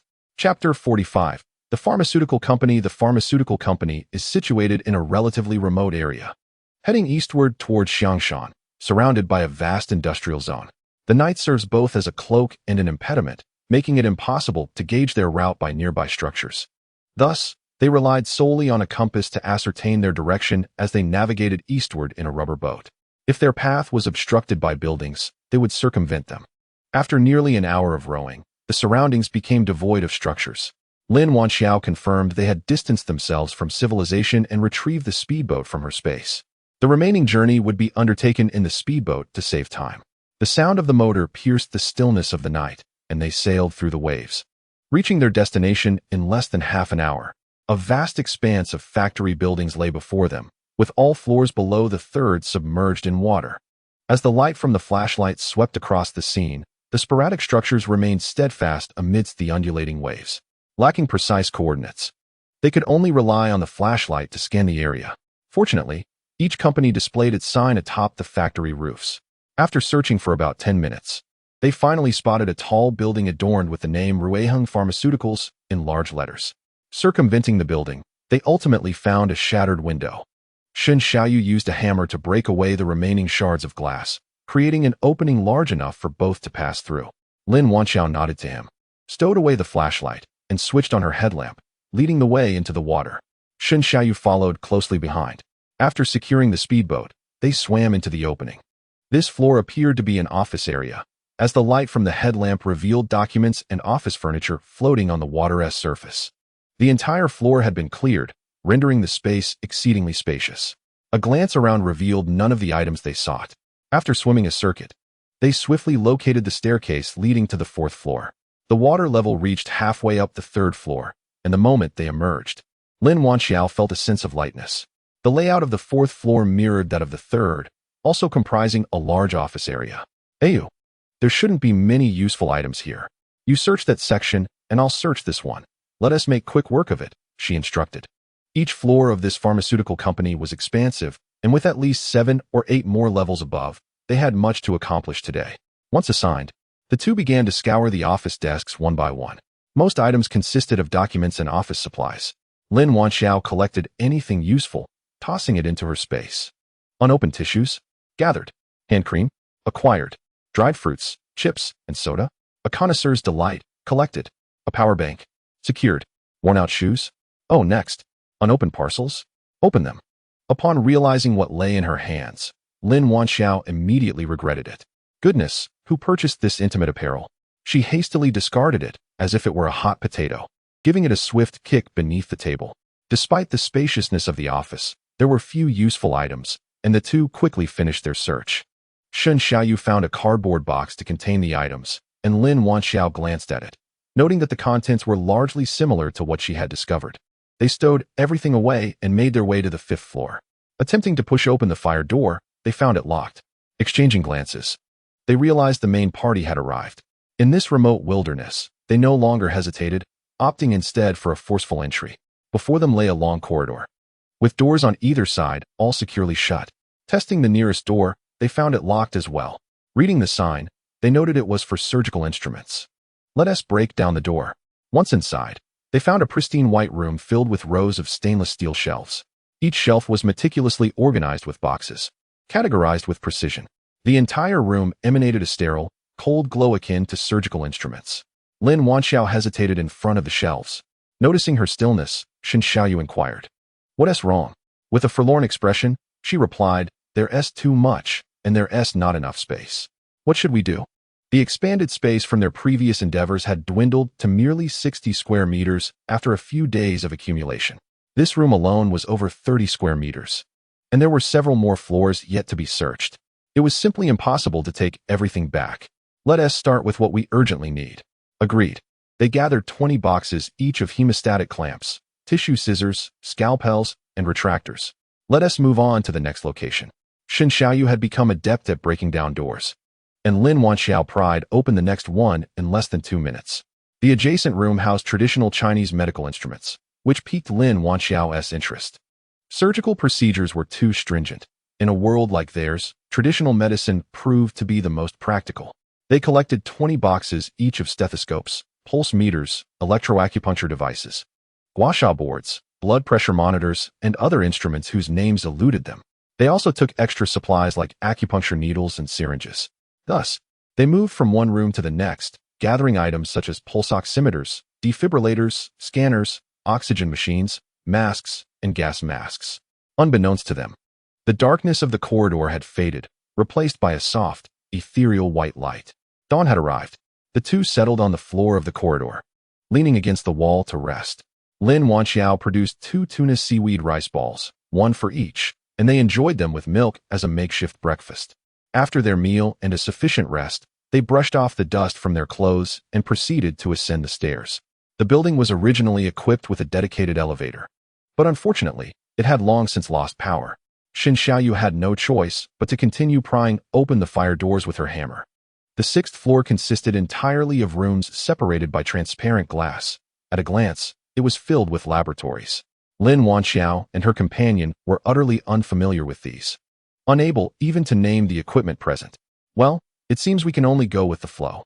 She recognized only a few items: the constant temperature incubator, centrifuge, sterilizer, and microscope. At the edge of the laboratory, they stumbled upon a cold storage room. To their surprise, it had a backup power source, though the display indicated only 3 battery remaining. The cold storage was unlocked, and with a gentle pull, the door swung open. As it opened, a chill rushed out, causing Lin Wanxiao to shiver involuntarily. What is this?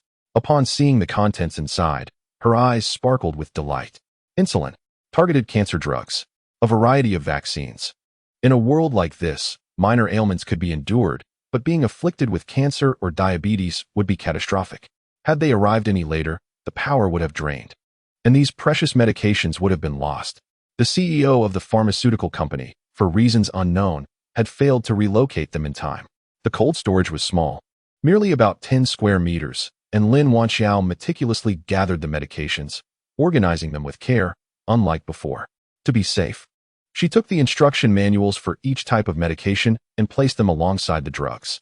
The 7th floor contained an identically arranged laboratory with another cold storage, but unfortunately, its power had already been depleted and the door was locked. Even if it were to open, the contents within were likely spoiled. To conserve space, Lin Wanxiao exercised restraint in her collection, stacking items as high as possible. Even so, by the time they reached the 8th floor, there was scarcely any room left. Ironically, the 8th floor held the items she desired most: the pharmacy. Darn it. Seeing Lin Wanxiao's dejected expression, Shen Xiaoyu couldn't help but pat her head, coaxing her gently. All right, let us sit down and have something to eat while we think of a way. As they busied themselves, time flew by, and before they knew it, it was already noon. Covered in dirt, they decided to sit on the floor. Lin Wanxiao retrieved a roasted duck, 2 boxes of rice, and, after a moment's thought, 2 bottles of chilled soda from her space. When out in the world, one mustn't suffer. Despite having witnessed Lin Wanxiao's spatial abilities multiple times, Shen Xiaoyu was still taken aback when a golden duck, as if freshly pulled from the oven, appeared in her hands. This world is truly incredible. Transforming her frustrations into appetite, Lin Wanxiao eagerly dug into her meal. So many treasures, yet she could not take them all. Just as they pondered how to transport their findings back, unbeknownst to them, danger was quietly approaching. Chapter 46, a bit eerie on the 10th floor. Within a lavishly decorated suite, a slender man lounged in a boss's chair, feet propped up. He drooped his eyelids, one hand holding a cigarette, exhaling smoke with an expression of impatience. Across from him, 2 young men sat on the sofa, bored, playing cards with their arms adorned in tiger and leopard tattoos. Boss. A stout man with a broad face hurriedly pushed the door open, panting heavily. Have you seen clearly? Inquired a lean man, propping himself up, his voice hoarse. The stout man nodded, breathless. I saw them clearly, a man and a woman. They're currently on the 8th floor dining. I've been watching them for quite some time. They must be here for supplies, and they plan to continue their search upstairs this afternoon. Do they have weapons? I didn't see any. Their bags are small. They seem to carry little, but the man playing cards on the sofa flung his hand, slapping the cards down on the coffee table with a sharp sound. Damn it, coming to our territory to steal. Are they tired of living? Boss, let the brothers go down and bury them. The boss casually picked up a teacup from the table and hurled it. You mindless fools, always thinking about violence. Listen to what Fatty has to say. Fatty, continue, but what else? However, those 2 are rather uncanny. I've been keeping an eye on them since they reached the 6th floor lab.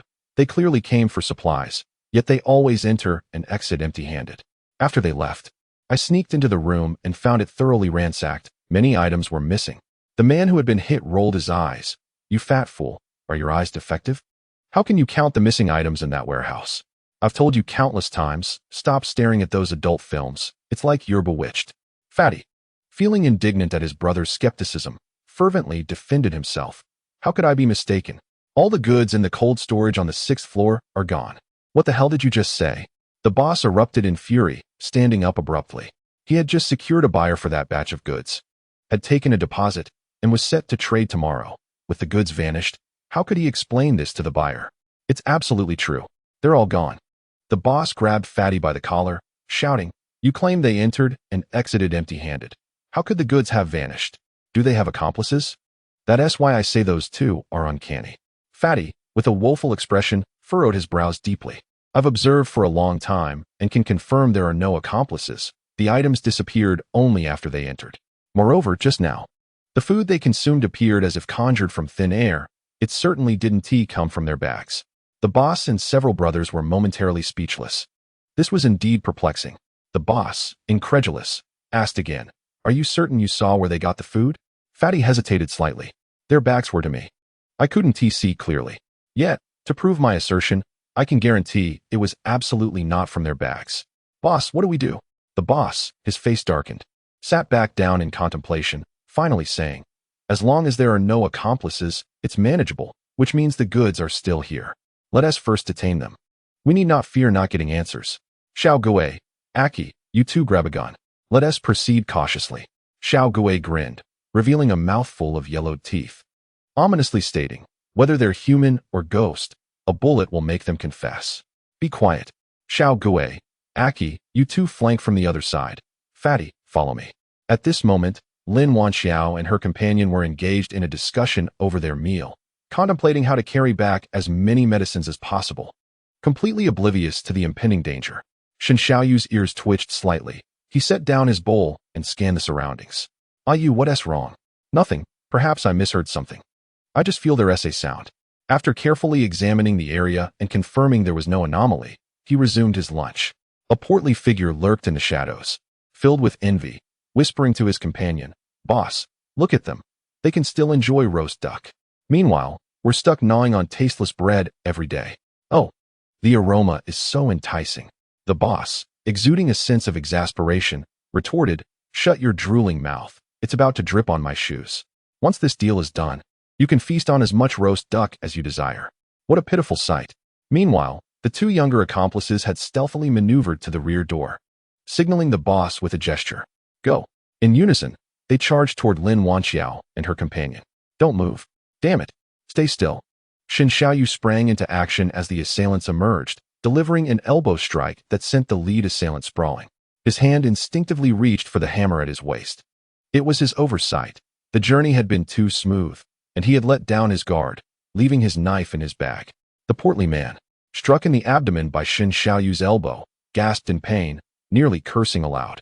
Yet, Shen Xiaoyu offered no chance for retaliation, swinging his hammer toward the man's head, only to have his movement intercepted midair, receiving a punch to the face in response.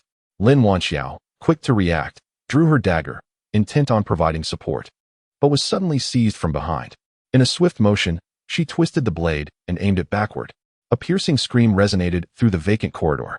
Turning her head, Lin Wanxiao saw that her assailant was now on the ground, clutching his abdomen in agony. "Achi! Damn it!" Another accomplice, witnessing his comrade's plight, glared fiercely and raised his gun, aiming it at Lin Wanxiao's head, preparing to fire. "Little ghost," the boss's voice called out. "First ascertain the situation with the goods." At that moment, Shen Xiaoyu found himself also targeted by a gun. Lin Wanxiao hadn't anticipated that the adversaries would be armed. She had been far too careless. The boss, seeing the two under the threat of firearms, commanded his subordinates, "Bind them first." The portly man, thoroughly beaten and sporting a bruised visage, spat a mouthful of blood onto the ground upon hearing his boss's order, muttering as he picked up some rope to tie Shen Xiaoyu. In a fit of frustration, he kicked him twice while binding him. Shen Xiaoyu remained silent, his gaze fixed intently on Lin Wanxiao. The two were roughly shoved into a corner, their hands bound behind their backs, and all weapons and belongings were stripped away. "Is this what you call unarmed?" the boss observed Achi, who was gasping for air, and couldn't help but kick the portly man. The latter protested, "But I truly didn't see any. You stubborn fool." Meanwhile, the younger accomplice began emptying their bags onto the ground. The dagger and flashlight clattered to the ground, the sound dull and muffled. The leader's mood was equally somber. He seized Shin Xiaoyu by the collar, lifting him effortlessly before delivering a sharp slap, gritting his teeth as he demanded, "Speak, where's my merchandise?" Chapter 47. This woman is no good. What merchandise? I know nothing, Shin Xiaoyu replied coolly. The leader let out a chilling laugh from deep within his chest, raising his gun to press against Shin Xiaoyu's temple. Do you think you can feign ignorance? I've been watching you for a long time. Not willing to talk? We simply came looking for food, but found nothing, as you can see. The goods are all here. He gestured toward the younger accomplice. The accomplice immediately understood, raising his hand to strike Lin Wanxiao's face. Let her go, Shin Xiaoyu exclaimed, alarmed at the sight of the impending violence toward Lin Wanxiao. If you have grievances, direct them at me. What kind of man strikes a woman? The leader laughed heartily. Feeling sympathetic? I doubt you truly care. If you refuse to speak, I shall let him continue. My brother here is quite merciless in his actions. Uncertain of how much the leader had truly seen, Shin Xiaoyu persisted in his charade of ignorance. What goods are you referring to? The items in the cold storage on the 6th floor. Where do you think we could have hidden them? Shin Xiaoyu countered. With so many items, how could we possibly have moved them quietly? Besides, those goods require refrigeration. Taking them out would spoil them, and we lack the equipment to transport them anyway. The group paused, seemingly persuaded by his reasoning. The hefty accomplice pointed an accusing finger at Shin Xiaoyu. Stop pretending to be oblivious. I distinctly saw you enter. And once you left, everything inside vanished. Who else could it be? Furthermore, the fact that you managed to produce so much food out of thin air is undoubtedly suspicious. Produce things out of thin air? Do you even believe that yourself? Lin Wanxiao's icy voice interjected. Moreover, this is our first visit here. How could we possibly know what items were present beforehand or have prepared tools for relocation? Lin Wanxiao raised an eyebrow at the hefty accomplice. Perhaps it was you who concealed the goods, barking accusations to deflect suspicion. Goodness, this woman is no good, the hefty accomplice thought, retracting his finger nervously as he glanced at the leader. Indeed, the leader was glaring at him, fury simmering in his eyes. Boss, it wasn't me. I swear it wasn't. If it wasn't you, then tell me, where did they hide the goods? The hefty accomplice gulped, his mind racing. Wait a minute. If you hadn't entered the cold storage, how could you know there was a large quantity of goods inside? And how could you know they would spoil without refrigeration? You're lying. That's because you just mentioned that batch of goods, which must have been substantial. Furthermore, it's common knowledge that items stored in a cold storage require refrigeration, Lin Wanxiao retorted, rolling her eyes at the hefty accomplice. We are not as foolish as you. Good grief, turning the tables is one thing, but now you're resorting to personal attacks. The chubby fellow, tears streaming down his face, rushed forward to clutch the boss's leg, pleading his innocence. Boss, I have always been by your side. I merely glanced at them for a brief moment. How could I possibly have moved all the goods and hidden them in such a short span of time? You must believe me.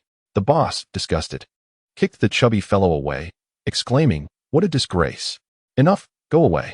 He approached Lin Wanxiao, gripping her chin with one hand, forcing her to meet his icy gaze. You intend to sow discord among us, he stated with certainty. This fool cannot execute such intricate tasks. Without waiting for a response, he leaned closer to Lin Wanxiao's neck, inhaling deeply, savoring the moment as he licked his cracked lips. Delicious. Women are meant to be taken to bed. Do not be deceived by her current bravado. Soon enough, she will be begging for my favor. As he spoke, he leaned in to kiss Lin Wanxiao, appalled by the approaching figure, with its grotesque features and foul breath. She turned her head in disgust, struggling to escape, but her upper body was bound too tightly, leaving her with no room for resistance. Just as the boss was about to close the distance, a dark figure suddenly lunged at him. Shin Xiaoyu, though restrained, could not bear the thought of Lin Wanxiao being violated. He broke free and charged straight at the boss. The impact nearly toppled the boss, who quickly regained his footing and retaliated with a kick that sent Shin Xiaoyu sprawling to the ground, cursing as he delivered several more kicks. Damn you! Are you dead? Boy, you can't even watch a single person. Boss, he charged out suddenly. It's not my fault. The little ghost quickly intervened, dragging Shin Xiaoyu back into the corner and viciously stomping down on his chest. The relentless blows left Shin Xiaoyu pale, his body curling in agony. Yet, in those fleeting seconds, no one noticed that the dagger lying beside Aki had vanished.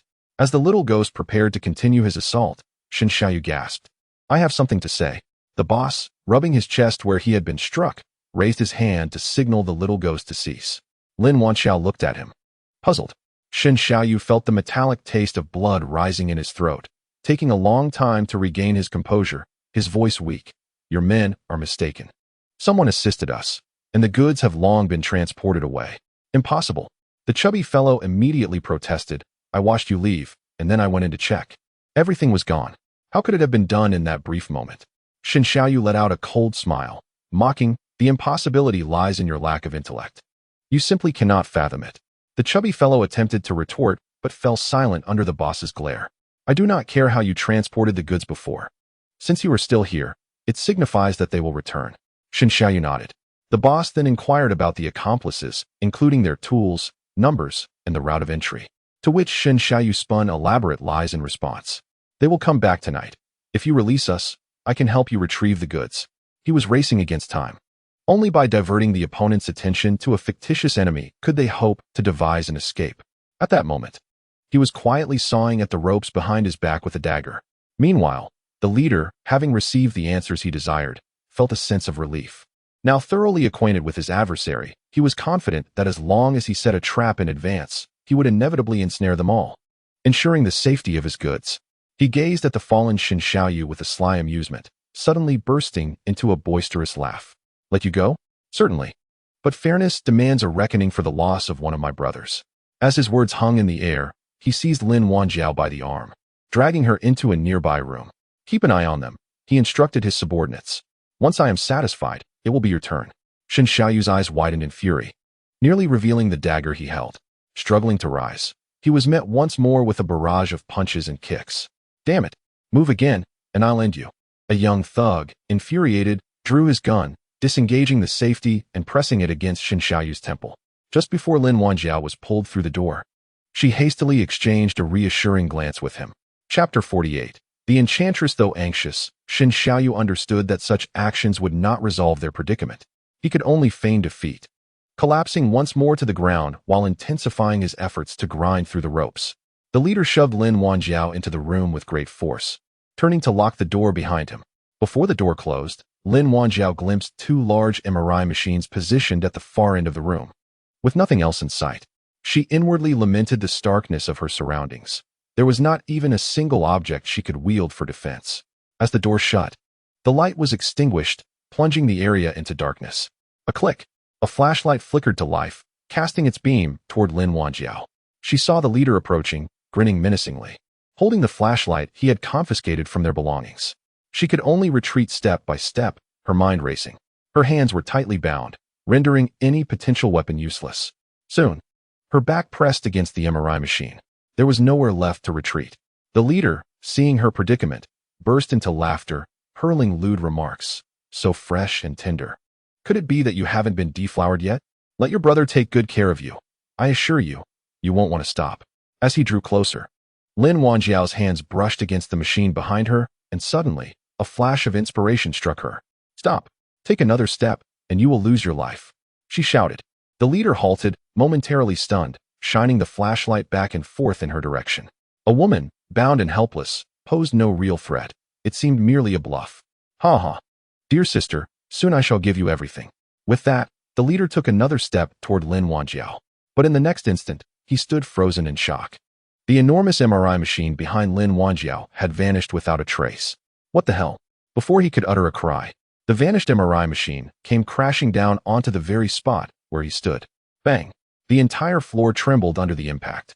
The man was thus grotesquely flattened before Lin Wanjiao's eyes, warm blood splattering onto her face. I warned you that coming here would cost you your life. What a pity to waste such fine equipment. The tremendous noise startled the three sentinels waiting outside. The stout fellow, being the closest, shouted into the room, Boss. What is going on? Silence ensued, with no response. He approached the door and knocked again. Boss? Still, there was no reply. He twisted the doorknob, only to find it locked. The little demon, gun in hand, gazed apprehensively at Shen Xiaoyu and said, What if something's gone wrong? Fatty, check it out. Fatty gulped nervously, knocked a few more times on the door, and upon hearing nothing, he picked up a nearby hammer and began to pry the door open. The door yielded quickly with a creak. Fatty shone his flashlight inside. From his vantage point, he could see two large machines in the room. The woman remained bound, seated on the floor with her head lowered, leaning against one of the machines, utterly still. The boss was nowhere to be found. Fatty called out a couple more times, but the vast emptiness of the room echoed back silence. Outside, the little demon grew anxious. Fatty, what is happening? Where's the boss? I don't know. I'll go in and take a look. You keep an eye on the guy, Fatty replied nonchalantly. Summoning his courage, Fatty cautiously advanced towards Lin Wanjiao. As he neared, the woman suddenly lifted her head, revealing a ghastly smile. Blood dripped from her face along the contours of her cheek, creating a chilling spectacle. Ah! Fatty screamed in terror, but his cries were soon drowned out by a deafening roar.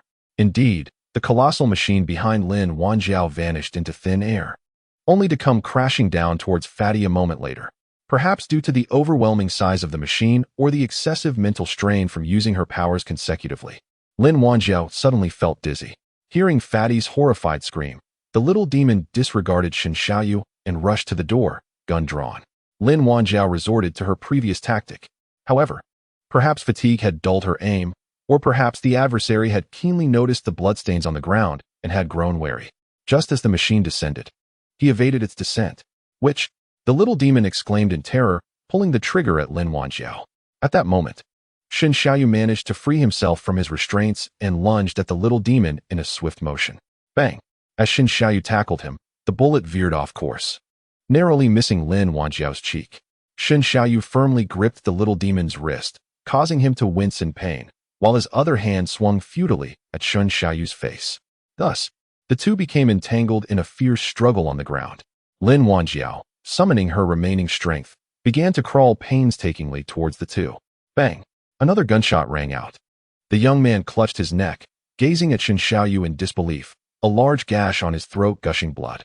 A guttural sound escaped his throat before he collapsed to the ground, motionless. The handgun fell beside him, while Shen Xiaoyu, panting heavily, gripped a sharp dagger in his hand. Lin Wanjiao's heart sank. She quickly scanned Shen Xiaoyu's body, finding no gunshot wounds. Ayu, are you all right? Where did that bullet hit? Shen Xiaoyu rose and hurried to Lin Wanjiao, squatting beside her. I'm fine. The gun just misfired and didn't hit me. He knelt in front of her, gently using his thumb to wipe the blood from her face, revealing a long, searing burn mark where the bullet had grazed her skin. Remembering how she had almost been harmed and the suffering she had endured, Shen Xiaoyu could no longer contain himself and embraced Lin Wanjiao tightly. She sighed in relief upon realizing he was unharmed. However, his warm, broad embrace trembled uncontrollably. It's my fault for being powerless, forcing you to protect me. His eyes glistened with unshed tears as they rolled down his sharply defined cheeks. Lin Wanjiao felt too weary to console him, as drowsiness washed over her, and her consciousness swiftly descended into darkness. When she next opened her eyes, the world outside was shrouded in darkness, with a small campfire flickering on the ground. Are you awake? Shen Xiaoyu's hoarse voice came from above. She looked up, unexpectedly meeting his fervent gaze. The dancing flames reflected in his eyes, gathering into twinkling lights at the depths, resembling a sea brimming with affection, threatening to engulf her and irresistibly inviting her to lose herself within it. She attempted to rise, only to realize she was lying in his arms, covered with a blanket. Take it slow. Shen Xiaoyu supported her as she gradually sat up. He then fetched a cup of water, preparing to feed her. Lin Wanjiao was taken aback and quickly reached for the cup. I'll do it myself. Shen Xiaoyu evaded her hand, stubbornly bringing the water to her lips. Drink slowly. Be careful, it's hot. With no alternative, Lin Wanjiao ceased her resistance. She was indeed thirsty, and once the warm water flowed down her throat, she felt revitalized. How long was I asleep? For hours. No wonder it had grown dark. However, her energy had mostly returned. Gurgling sounds escaped her, and she awkwardly glanced at him. Are you hungry? Let's eat something. Shen Xiaoyu nodded. Lin Wanjiao reached into her backpack and pulled out 2 portions of rice topped with various dishes. After this experience, even when alone, she would no longer dare to take things out carelessly. She had to feign some actions. Chapter 49. Shen Xiaoyu's confession. Unexpectedly, Shen Xiaoyu, as if addicted to feeding her, picked up his chopsticks and placed a piece of meat in her mouth. I can eat by myself. You're injured. Injured? Was he referring to the slight abrasion on my face? Ayu, I didn't hurt my hands. Remained silent, steadfast in his actions. Lin Wanjiao, feeling somewhat helpless, could only consume the food he offered her, bite by bite. The flickering flames danced as one quietly fed while the other silently ate, each harboring their own thoughts. I'm full now, Ayu. You should eat too. Lin Wanxiao suggested. In response, gently set down his bowl and chopsticks, refraining from eating, choosing instead to fidget with the fire before him. Just as Lin Wanxiao was about to inquire about his distress, he suddenly turned to her, their gazes locking. "Xiao Xiao, I wish to protect you," he declared, leaning closer, his eyes fixed upon her, each word resonating like a solemn vow. "I will use my life to shield you from harm henceforth." Lin Wanxiao assumed his words stemmed from the trauma she endured earlier that day and sought to comfort him. "Indeed, you have always protected me. I am aware of that." Shook his head.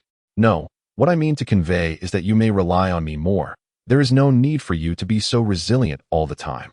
In the past, if you had trusted me completely after that incident, you should have confided in me immediately so we could face it together rather than bearing it alone. Hearing you recount the events of our past life makes me wish I could strike myself. I loathe the thought of having believed your hurtful words so easily, allowing you to suffer in silence. My failure to protect you is my fault. Last time was my own doing. Xiao Xiao, no matter what happens in the future, do not take risks alone. Perhaps I am still too weak now, even needing your help at times, but I cannot remain ineffectual forever. I will strive to grow stronger, strong enough to stand by your side and to safeguard you completely." In that tranquil, prolonged night, the man slightly turned his head towards her, their warm breaths mingling in the close proximity. She leaned against the wall, absorbing his confession, momentarily stunned, as if the very air around them had stilled. The shadows of her past life loomed large, indelible, even with the gift of a second chance, enriched by the experiences of a previous existence, allowing her to reunite with loved ones and lead a life far superior to that of others in this apocalyptic realm. Fear still gripped her heart. She feared that all of this might merely be an illusion before her demise, that a single misstep could lead her back to losing everything, back to a life scavenging alongside ravenous beasts. Thus, she tirelessly endeavored to amass supplies, perpetually planning for the future. For someone who had already faced death, the notion of dying was no longer terrifying. Her only fear lay in losing those she cherished. Such sentiments were not misplaced. However, if every obstacle and danger were to be shielded from them, overly protecting them and preventing them from acting for their loved ones could become a form of harm. Just like her grandparents, who had come to feel their existence was of no value, even perceiving themselves as burdens. Upon realizing this, Lin Wanxiao exhaled deeply, turning back to with a radiant smile. "All right, I will heed your words. From now on, no matter what transpires, we shall face it together." He gazed at her, his eyes, as deep as the night, gradually becoming clear and luminous, as if the long enshrouding haze was slowly dissipating. The warmth of the firelight illuminated their faces, both flushed with an unnatural hue. The night was tranquil, with only the occasional crackle of burning firewood breaking the silence. The icy barrier that had loomed between them seemed to be slowly melting away in the warmth of the flames. Exhausted from the day's toil, they chose to rest once more. At dawn the following day, as the first light crept in, they hastily consumed a couple of buns before resuming their work. It turned out that, after Lin Wanxiao had fainted the previous night, Shen Xiaoyu had located the penthouse of the 10th floor, which was also where that group had taken refuge. They had spent the night in that very suite. Now that they were there, they resolved to search downwards from this level. The previous night, in the thick darkness, Lin Wanxiao had failed to discern the room's condition, but upon closer inspection now, she could not help but gasp in astonishment. They appeared to be at the entrance of a reception room. The deep brown wooden paneling exuded the scent of pine, and the golden patterned floor tiles gleamed brightly, reflecting their silhouettes in a luxurious manner. Above them, an opulent and intricate crystal chandelier, even without electricity, could refract a kaleidoscope of colors in the sunlight. The room was an impressive 100 square meters, and at its center stood a circle of golden brown sofas that looked soft and inviting. In front of the sofas was an enormous LCD display screen, framed by a delicately carved marble backdrop. A wooden screen divided the reception room in two, behind which rested an exquisite wooden tea table adorned with brocade, quietly cradling an ancient tea set. A row of ebony display cabinets stood like solemn sentinels in the background. Lin Wanxiao's mouth fell agape in disbelief. She had not anticipated such opulence from this pharmaceutical company. Yesterday, she had taken a cursory glance around, and the space was vast, containing several rooms, all adorned with exquisite decor. The entrance had been fortified with layers of security, although it had been tampered with, leading her to suspect it was the office of the company's president. With a gesture towards the coffee table, Shen Xiaoyu remarked, "Look, The living room and bedroom are littered with cigarette butts, empty bottles, and garbage. It does not appear to be the remnants of the original owner's lifestyle. Those few individuals from yesterday must have been hiding here. Lin Wanxiao nodded in agreement, suddenly recalling something, and quickly inquired, "Have you checked upstairs? There's no one else here, is there?" Upstairs, there is merely a parking lot and a rooftop. The staircase leads directly into this suite, and the public passage is inaccessible. I only glanced briefly. It should be impossible to conceal anyone there. You need not be anxious. If that group was able to stay here, they have likely already searched thoroughly. While Shen Xiaoyu explained, Lin Wanxiao took the opportunity to admire the furnishings around her. The sofas and coffee table were indeed from a world-renowned luxury furniture brand. She marveled at the smooth surface of the coffee table, exclaiming in awe at the extravagant world of the affluent, which was beyond her imagination. This seemingly unremarkable little table could fetch hundreds of thousands. However magnificent the items here may be, they pale in comparison to a single pill in this apocalyptic world. After reflecting on the opulent yet hollow existence of the wealthy, Lin Wanxiao resolved to focus on more pressing matters. We must act swiftly. She was preoccupied with the pharmacy she discovered the previous day. Today's mission involved searching through this building, with several nearby factories also requiring attention. Time was of the essence, as she had only 2 elderly individuals and a dog awaiting her return at home, which left her feeling uneasy. The reception room appeared lavish, yet the actual valuables were scant. However, Lin Wanxiao was soon confronted with her own ignorance. As she rummaged through a cabinet, she unearthed 5 or 6 boxes of cigarettes, her eyes gleaming with excitement. Among the cigarettes were renowned brands such as Heavens and Earth, Yellow Crane Tower, and Huazi, alongside several elegantly packaged cigars that exuded extravagance. Although neither Shen Xiaoyu nor Lu Jianan smoked, she could sell them. The number of smokers in Dawaguo was staggering. Statistically, 2 out of 3 indulged in this habit. In the apocalypse, while ordinary citizens struggled for sustenance, the affluent remained a market for such luxuries, and these fine cigarettes were a necessity for them. With renewed enthusiasm, Lin Wanxiao continued her meticulous search. Where there are cigarettes, there must be liquor, and indeed, she discovered neatly stacked boxes of mitai in another cabinet. To her delight, the bottles were aged. Next to the mitai, she found packaged tea leaves, clearly intended as gifts for clients. These cabinets were evidently once filled to the brim. Scattered on the floor were 4 boxes of already opened liquor and numerous empty bottles toppled over, leaving behind a large, dried stain on the tiles, evidence of indulgence. Several cigars had even been discarded mid-use. How infuriating! It appeared that the previous night's guests had thoroughly enjoyed themselves. Yet now, these riches were fortuitously hers. And Lin Wanxiao could hardly contain her joy as she swiftly stowed the cigarettes and liquor into her space. "Qiao Qiao, come take a look at this." Shen Xiaoyu called from the other side, seemingly having made a discovery. "What did you find?" Lin Wanxiao approached him. Shen Xiaoyu stood before an antique cabinet positioned behind a tea table. On the cabinet were various tea sets, porcelain, and small potted plants, all exquisite, yet lacking in practical value. Noticing Lin Wanxiao's confusion, he gently rotated a jade ornament on the cabinet, and with a click, he pushed at the center of the cabinet. To their astonishment, the structure split in 2, revealing a dark doorway concealed within. They had stumbled upon a secret door ingeniously crafted from the antique display. "How did you manage to find something so hidden?" Shen Xiaoyu, retrieving a flashlight from his backpack, explained, "I noticed the jade was of high quality and wanted to see if it could benefit your space. When I realized it was too small to lift, I suspected something was amiss." The pair illuminated the passage with their flashlights as they stepped inside. My goodness! They were once again dazzled by the opulence that lay before them. The entire room was adorned with solid wood cabinets, their transparent glass doors revealing a meticulously arranged collection of red wine, the intoxicating aroma wafting playfully around their noses. On either side of the room stood 2 intricately carved white jade columns, while at the center lay a table that seemed to lead into another space at the far end, a private wine cellar, a marvel of opulence. There were additional rooms inside. They ventured further in. Antiques. The room was filled with an array of antiques. Countless paintings and calligraphy from various eras adorned the walls. "There's a door here," Lin Wanxiao exclaimed, attempting to push it open, but it wouldn't budge.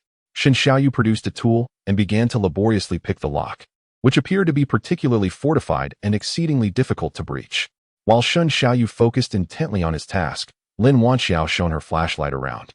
Observing the antiquities, Gilded Buddha statues, bronze mirrors, porcelain, jade artifacts, jewelry, embroidery, ancient coins, calligraphy, paintings, and even bronze vessels. Though she lacked expertise, it was evident that if certain items were to be leaked, the owner would face dire consequences. No wonder the entrance was so discreetly concealed. Yet, she could never have imagined that there was even more to uncover. "It's open," Xin Xiaoyu exclaimed, having exerted great effort to finally pry the door open. They shone their flashlights inside. Even the usually composed Xin Xiaoyu could not suppress an expletive. Inside lay a veritable arsenal: handguns, submachine guns, rifles, sabers, machetes, crossbows, and handcuffs, a veritable miniature armory. Some weapons bore numerous scratches and signs of wear, suggesting they had seen better days and were likely inoperable. However, the majority were polished to a shine and even accompanied by bullets and arrows. Lin Wanxiao swallowed hard. "Are there any more rooms?"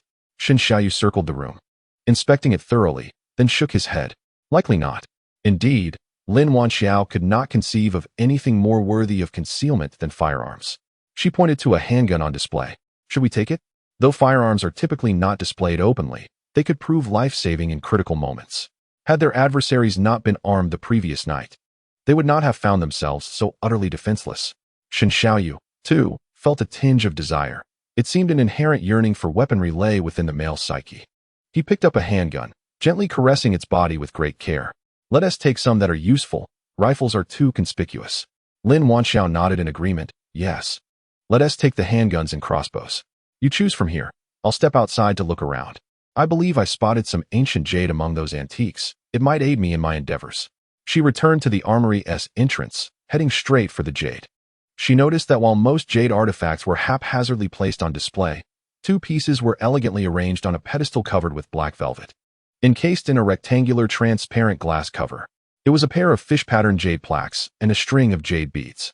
Without a doubt, this is of immense value. Lin Wanxiao cautiously lifted the glass cover above. Fortunately, it was not welded shut. With great care, she placed the glass cover on the ground and turned to examine the jade artifacts before her. The pair of jade plaques, each about the size of half a palm, was divided into two. Their surface was warm and smooth, adorned with intricate fish patterns, with the fish slightly raised. As she delicately traced her thumb over it, she could feel the finely carved scales on the fish's body. Even more remarkably, the mouths of the two fish were entwined around a round red bead, which was actually the natural red hue of the ancient jade, crystal clear and stunningly beautiful. In comparison, a string of green beads nearby was less eye-catching, yet still exuded the luster of quality jade, not to be underestimated. For a moment, Lin Wanxiao hesitated to part with such exquisite items, even to feed her space. Considering the vast amount of medicine downstairs that she could not take with her, she gritted her teeth, closed her eyes, and stored both pieces of jade into her space.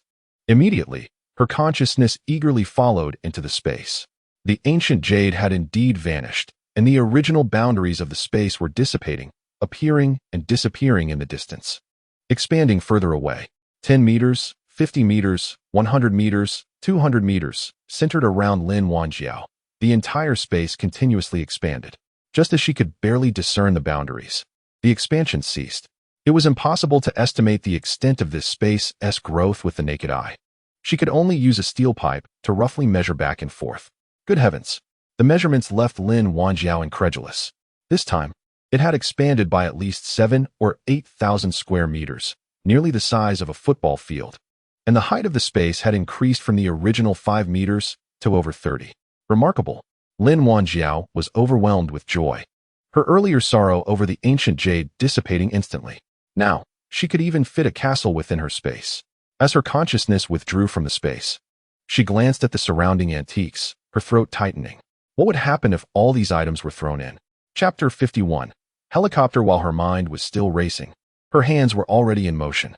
Perhaps due to the earlier offerings, the subsequent jade artifacts she tossed in did not create much of a stir. They only contributed a slight increase, with several pieces remaining untouched in their original positions. Was it selective eating? Or had the wealthy proprietor received counterfeit goods?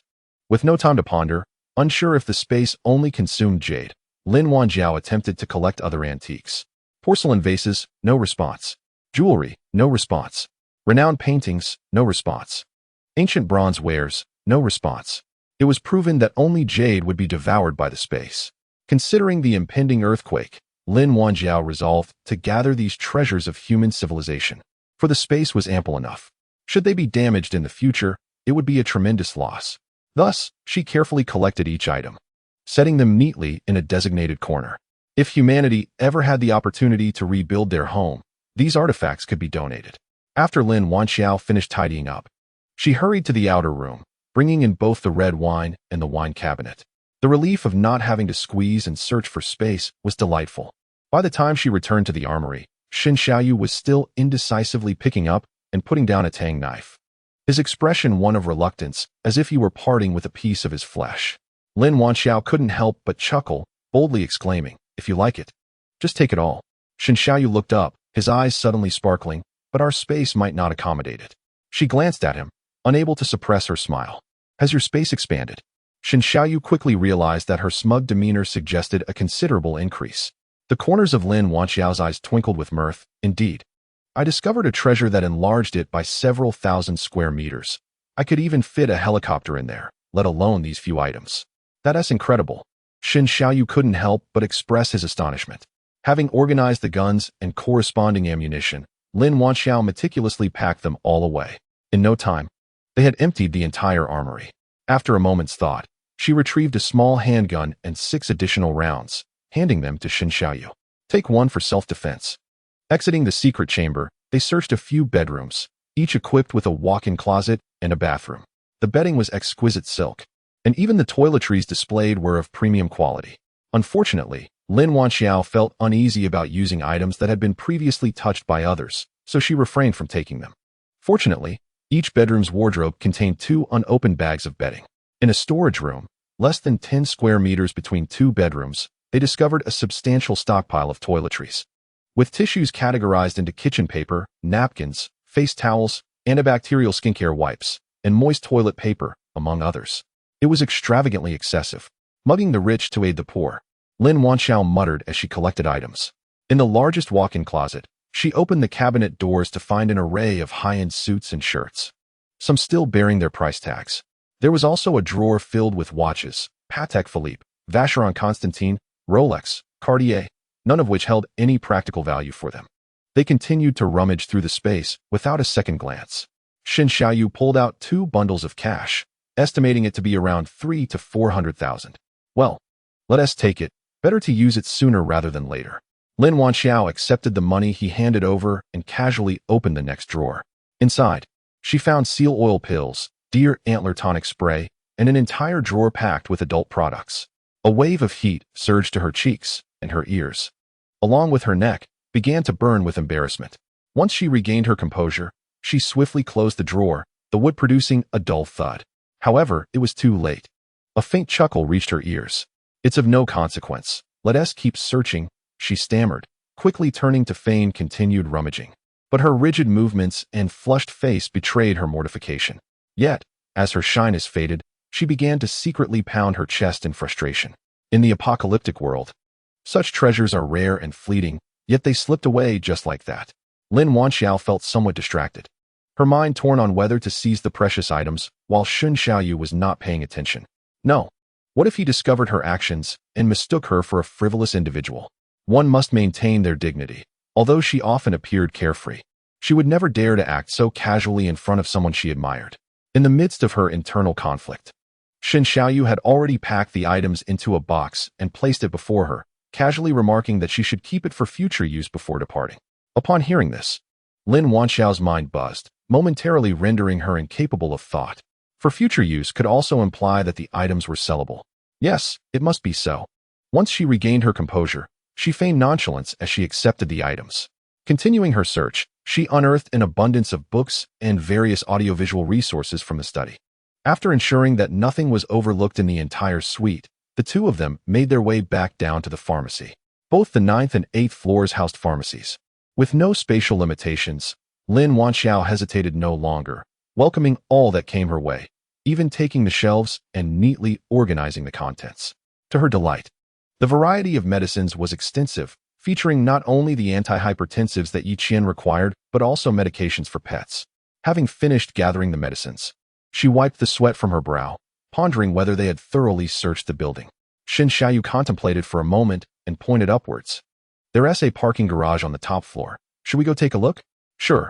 Since we're here, it's better to be safe than sorry. The two of them huffed and puffed as they climbed to the 10th floor. The garage was well lit, housing neatly parked rows of over a dozen vehicles. Lin Wanxiao was not particularly knowledgeable about cars, but she could still name a few. Hummer H1, Mercedes-Benz, Porsche 718, Volkswagen Phaeton, and a large RV. All were new, meticulously maintained, gleaming under the sunlight, their reflections dazzling enough to leave the two country bumpkins speechless. Shin Xiaoyu climbed into the driver's seat of a sports car, and Lin Wanxiao naturally took her place in the passenger seat. The keys rested on the central console. He ignited the engine. The roar of the engine reverberated as the central display lit up. As Shin Xiaoyu pressed the accelerator, the car emitted a series of thunderous roars. Lin Wanxiao turned to observe the man immersed in the test drive, feeling a wave of nostalgia. In the world before the apocalypse, this position she occupied would have been the lifelong dream of countless women, and driving it down the street would have incited countless gasps of admiration. Yet now, such an extravagant beast was destined to rot away amidst the concrete ruins of civilization. After a brief experience, Shin Xiaoyu turned off the engine. They discussed their options. While it was a shame for such luxury vehicles to remain abandoned, they were impractical for their needs. Conversely, the off-road vehicle and the RV might prove useful in the future. Thus, Lin Wanxiao decided to store only the Hummer and the RV in her space. As they ascended further, it appeared they had reached the rooftop. Just as they were about to leave the building, Lin Wanxiao's keen eyes caught sight of two flat objects above the rooftop. Approaching for a closer look, she exclaimed, "A helicopter." Chapter 52.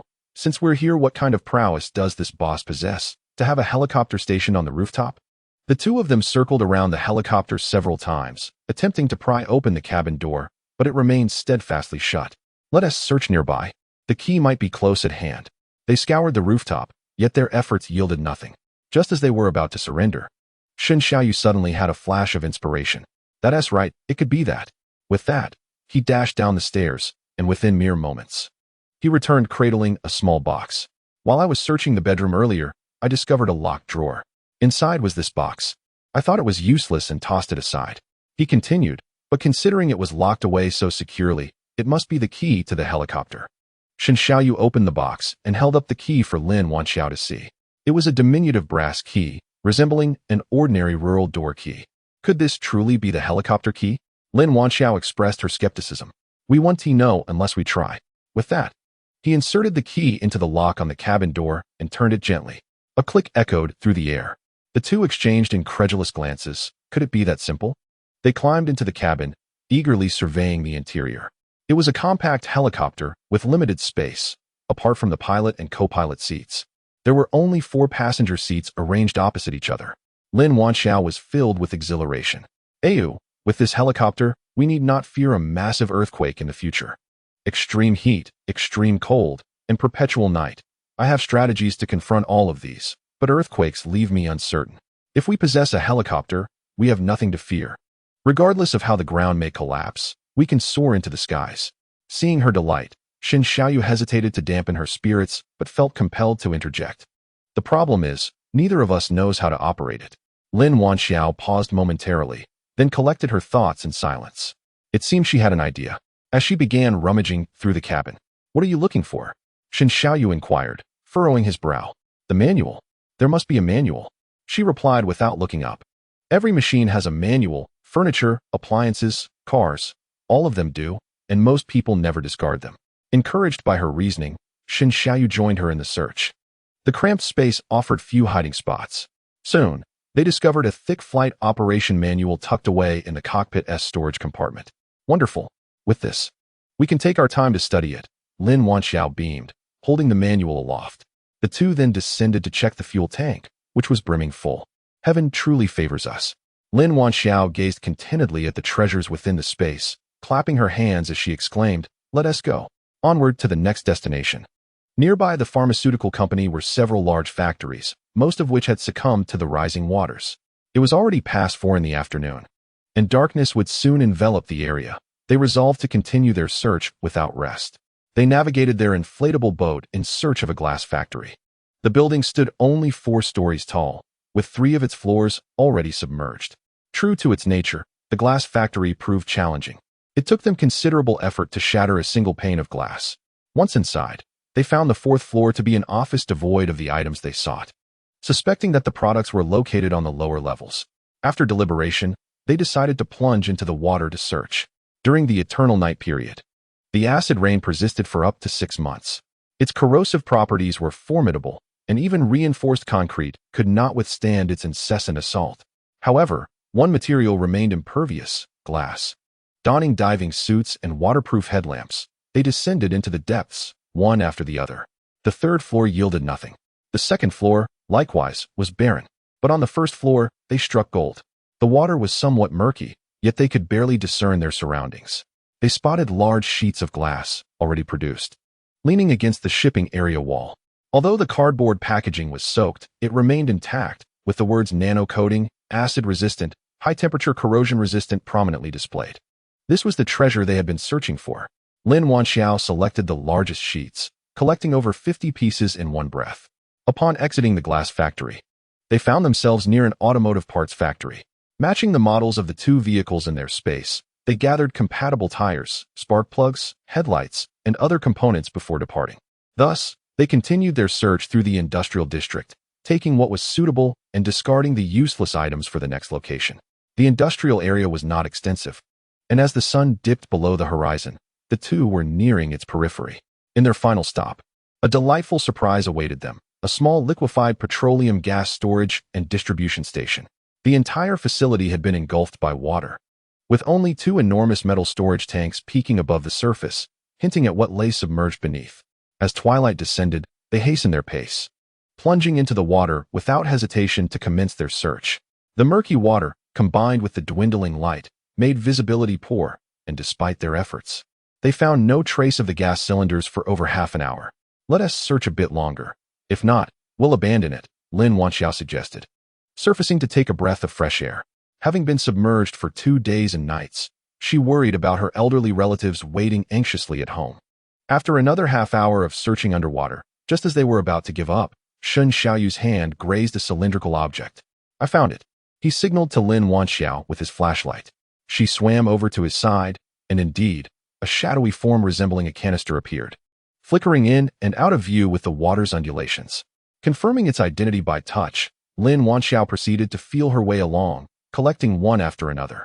After collecting 20 to 30 gas canisters in one breath, they finally took a moment to breathe alongside Shin Xiaoyu. By now, the sky had completely darkened, enveloping the surroundings in utter blackness, save for the sound of rain pattering against the water's surface.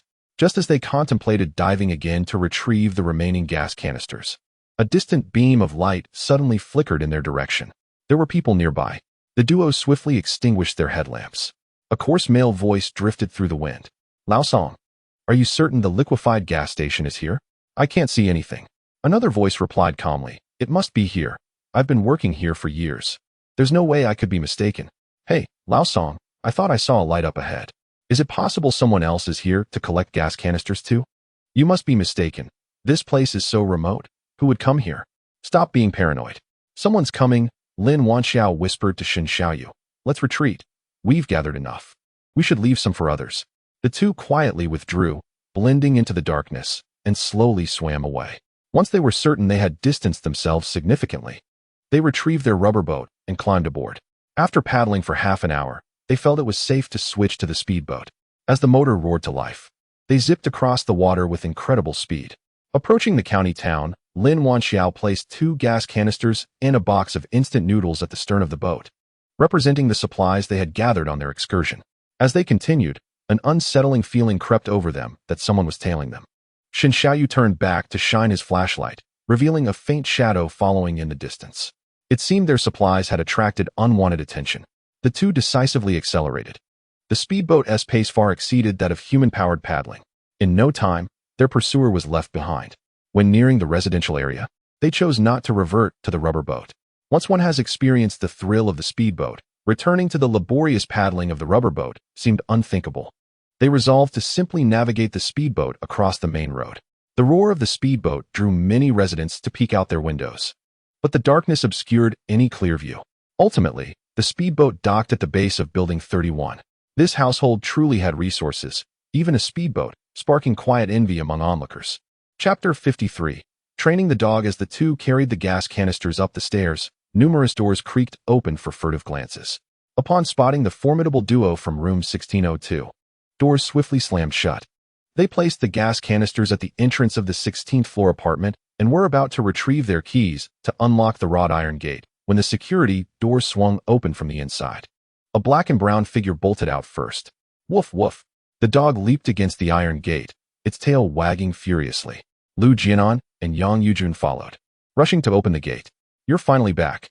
Seeing the two return safely eased Yang Yujun's anxious heart. The dog bounded forward, excitedly pouncing on Lin Wanxiao. All right. I miss you too. Be good, as I still have work to do. Lin Wanxiao exerted a gentle pull on the dog's head. The speedboat remains downstairs. I shall descend once more. Shen Xiaoyu set down the liquefied gas canister on his shoulder and addressed the group. Lin Wanxiao intended to accompany him, but was halted by Lu Jianan. You should return home to rest. You will go down, he insisted. Yang Yujun also urged Lin Wanxiao. Listen to your grandfather. Hurry back and clean up. Look at yourself, covered in mud. All right, the corridor is dark. Do watch your step. Grandfather. Lin Wanxiao swiftly took a hot shower and emerged with a dry towel to dry her hair. Shen Xiaoyu and the others had already returned. Upon seeing Lin Wanxiao, Shen Xiaoyu took his change of clothes and entered the bathroom to freshen up. Xiao, what happened to your face? Lu Jianan noticed the mark on her visage, a scar from a bullet graze. Yang Yujun also observed it, filled with concern. How did you get hurt? Saying this, she hurried back to the room to fetch some ointment, gently applying it to Lin Wanxiao's wound. It was just a minor scratch. It will heal in a few days. Lin Wanxiao reassured her. You are a girl. You must take care of your face. Yang Yujun felt a twinge of sorrow at the sight of the long burn. Unsure if it would leave a scar, Lu Jianan watched Yang Yujun tending to her and couldn't he help but advise, Xiao. We should refrain from taking risks in the future. We have stocked enough supplies. Surely that should suffice for a while? Yes, we are nearly set. A few more trips should suffice. Let us take a break and wait until the waters recede before venturing out, Lin Wanxiao replied, shaking her head as she patiently explained. We must gather supplies promptly. Others have begun to realize and are searching. It will be too late once the waters recede. The elderly couple understood the truth in her words and conceded. Rest assured, you and I know our limits. We won't venture into dangerous places. By the way, has anything happened at home while we've been away? Lu Jianan responded, nothing much. Your grandmother and I went to play chess with Uncle Huang and returned home for dinner at the usual time. He paused, adding, oh right. The neighbor Hu Mingyue knocked on the door once, delivering government supplies. This time, the quantity was noticeably less than last time. Your grandmother and I remembered your words and ignored him, brushing him off. For the next few days, Lin Wanxiao remained quietly at home. During this time, Hu Mingyue visited once to inquire about the speedboat and to pay the rental for the rubber dinghy. Lin Wanxiao concocted a casual excuse to dismiss him. With nothing to do at home, Lin Wanxiao began training her dog to use the cat litter box.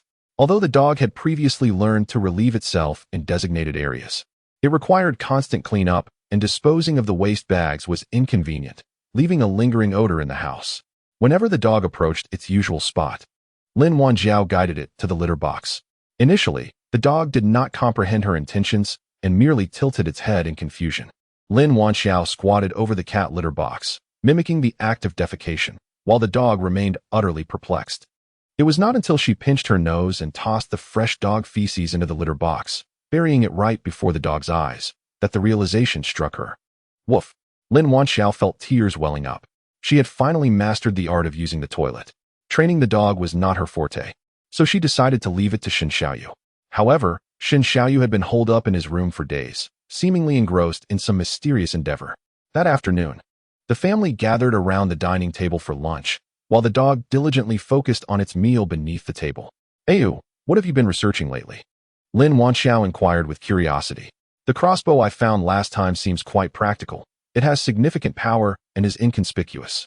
However, the accompanying bolts are limited to about 20. I want to attempt making my own bolts, Shen Xiaoyu replied. Lu Jianan, intrigued by the conversation, asked, oh, how's that going? Shen Xiaoyu shook his head with a hint of disappointment. The shafts are manageable, but the arrowheads are the issue. Wooden ones lack sufficient lethality. They need to be made of steel. Lin Wanxiao patted his shoulder in encouragement. I know there's an archery club in the southern part of the city. Let's check it out next time. Perhaps we can find what you need." No sooner had she spoken than the dog, clutching a thoroughly licked food bowl, squatted at her feet, begging for more food.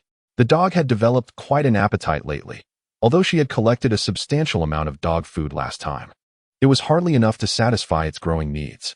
Lin Wanxiao resorted to mixing dog food with rice for feeding. "Hey, look, hasn't Nian Gao grown a lot?" she suddenly remarked, noticing that the once scrawny dog she had rescued had now grown to knee height. "Woof, only now do you realize it," the dog seemed to retort. Lin Wanxiao silenced it with a gesture, reminding, "Don't bark so loudly at home." Turning to Shen Xiaoyu, she added, "Ayu, come train Nian Gao." All right. In the following days, the household returned to its previous routine of staying at home. During the day, the elders would finish their meals and head downstairs to chat with Dr. Huang's parents, while Lin Wanxiao immersed herself in medical texts. Shen Xiaoyu, however, became the busiest person in the house. He repurposed an old cotton coat into a protective bite sleeve, training the dog to respond to commands and engage in biting exercises during the day. At night, in addition to tinkering with his gear, he would study the operation manual for helicopters. Moreover, he noticed Lin Wanxiao's slightly pale complexion due to her menstruation and personally made her ginger tea to warm her womb. The interactions between the two did not go unnoticed by the elders. They felt a sense of satisfaction, although the couple had previously gotten along well. There had been an underlying formality between them, as if each harbored unspoken thoughts, creating a subtle distance. Now, it seemed they had transformed into a typical young couple. Soon, the day Lin Wanxiao had arranged to meet Yi Qian arrived. Early in the morning, she packed her bag, ready to head to the supermarket to meet Yi Qian. Since she was merely delivering antihypertensive medication and not shopping, it was relatively safe, so she did not bring Shen Xiaoyu along. She mainly wanted to take the elders out for some fresh air. However, Lu Jianan, having made an appointment for a chess game downstairs, was reluctant to venture out. After much persuasion, Yang Yujun finally agreed to accompany Lin Wanxiao outside. Over the past week, the water level had risen once more. The platform on the third floor had already been submerged, with the water line encroaching upon the fourth floor. Shen Xiaoyu assisted Lin Wanxiao in placing the speedboat into the water, offering a few words of caution before departing. The two then boarded the boat, setting their course towards the supermarket. Chapter 54. Accidentally consuming the goods of the portly boss. As the speedboat sped away, the surrounding buildings swiftly receded from view. Raindrops struck their faces with a stinging sensation. In less than 15 minutes, they arrived at Huimin Supermarket. Upon entering, Lin Wanxiao immediately sensed an increase in foot traffic compared to her previous visit. It seemed that the government's relief supplies were lagging behind demand, prompting many residents to venture out for shopping. Upon reaching the designated area, Yi Qian had yet to arrive.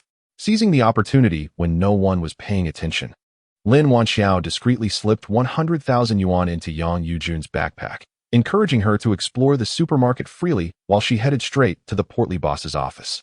At the office door, just as Lin Wanxiao was about to push it open, she heard a loud bang on the table, followed by the deep, resonant voice of the portly boss. "What the hell?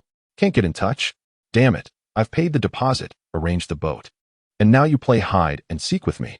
Another male voice interjected, "We've been waiting at the rendezvous point for a day and a night, and there's been no sign of them. These scoundrels dare to take my goods. If I catch them, I'll skin them alive." Lin Wanxiao's heart stirred. Could the scoundrels the boss mentioned be those they encountered a few days ago? Creak. The door was suddenly swung open from within. A man wearing a cap paused upon seeing her at the entrance, momentarily stunned, before immediately turning to glance at the boss. Upon recognizing Lin Wanxiao, the portly boss impatiently waved the man away. Lin Wanxiao pretended to have heard nothing and entered, getting straight to the point. "Boss, do you have the items I requested?" The portly boss rubbed his temples, striving to suppress his rising anger. "I apologize, but my supplier has encountered some issues. The items you requested are not yet available. However, I do have a few boxes of previous stock. If you want, you can take those for now." "Then I'll take those. By the way, I'm also looking for a batch of metal arrowheads. Do you have any connections?" The boss regarded her with a curious expression. "What do you need that for?" "Just for a bit of fun." Lin Wanxiao fabricated a reason, indifferent to whether he believed her. In such business dealings, it was paramount for the boss to ask little and the clients to inquire even less about the sources of the goods. Thus, although the portly boss harbored doubts, he nonetheless acquiesced verbally. "That should be easy to find, no problem there." "Very well then. How much for today's goods?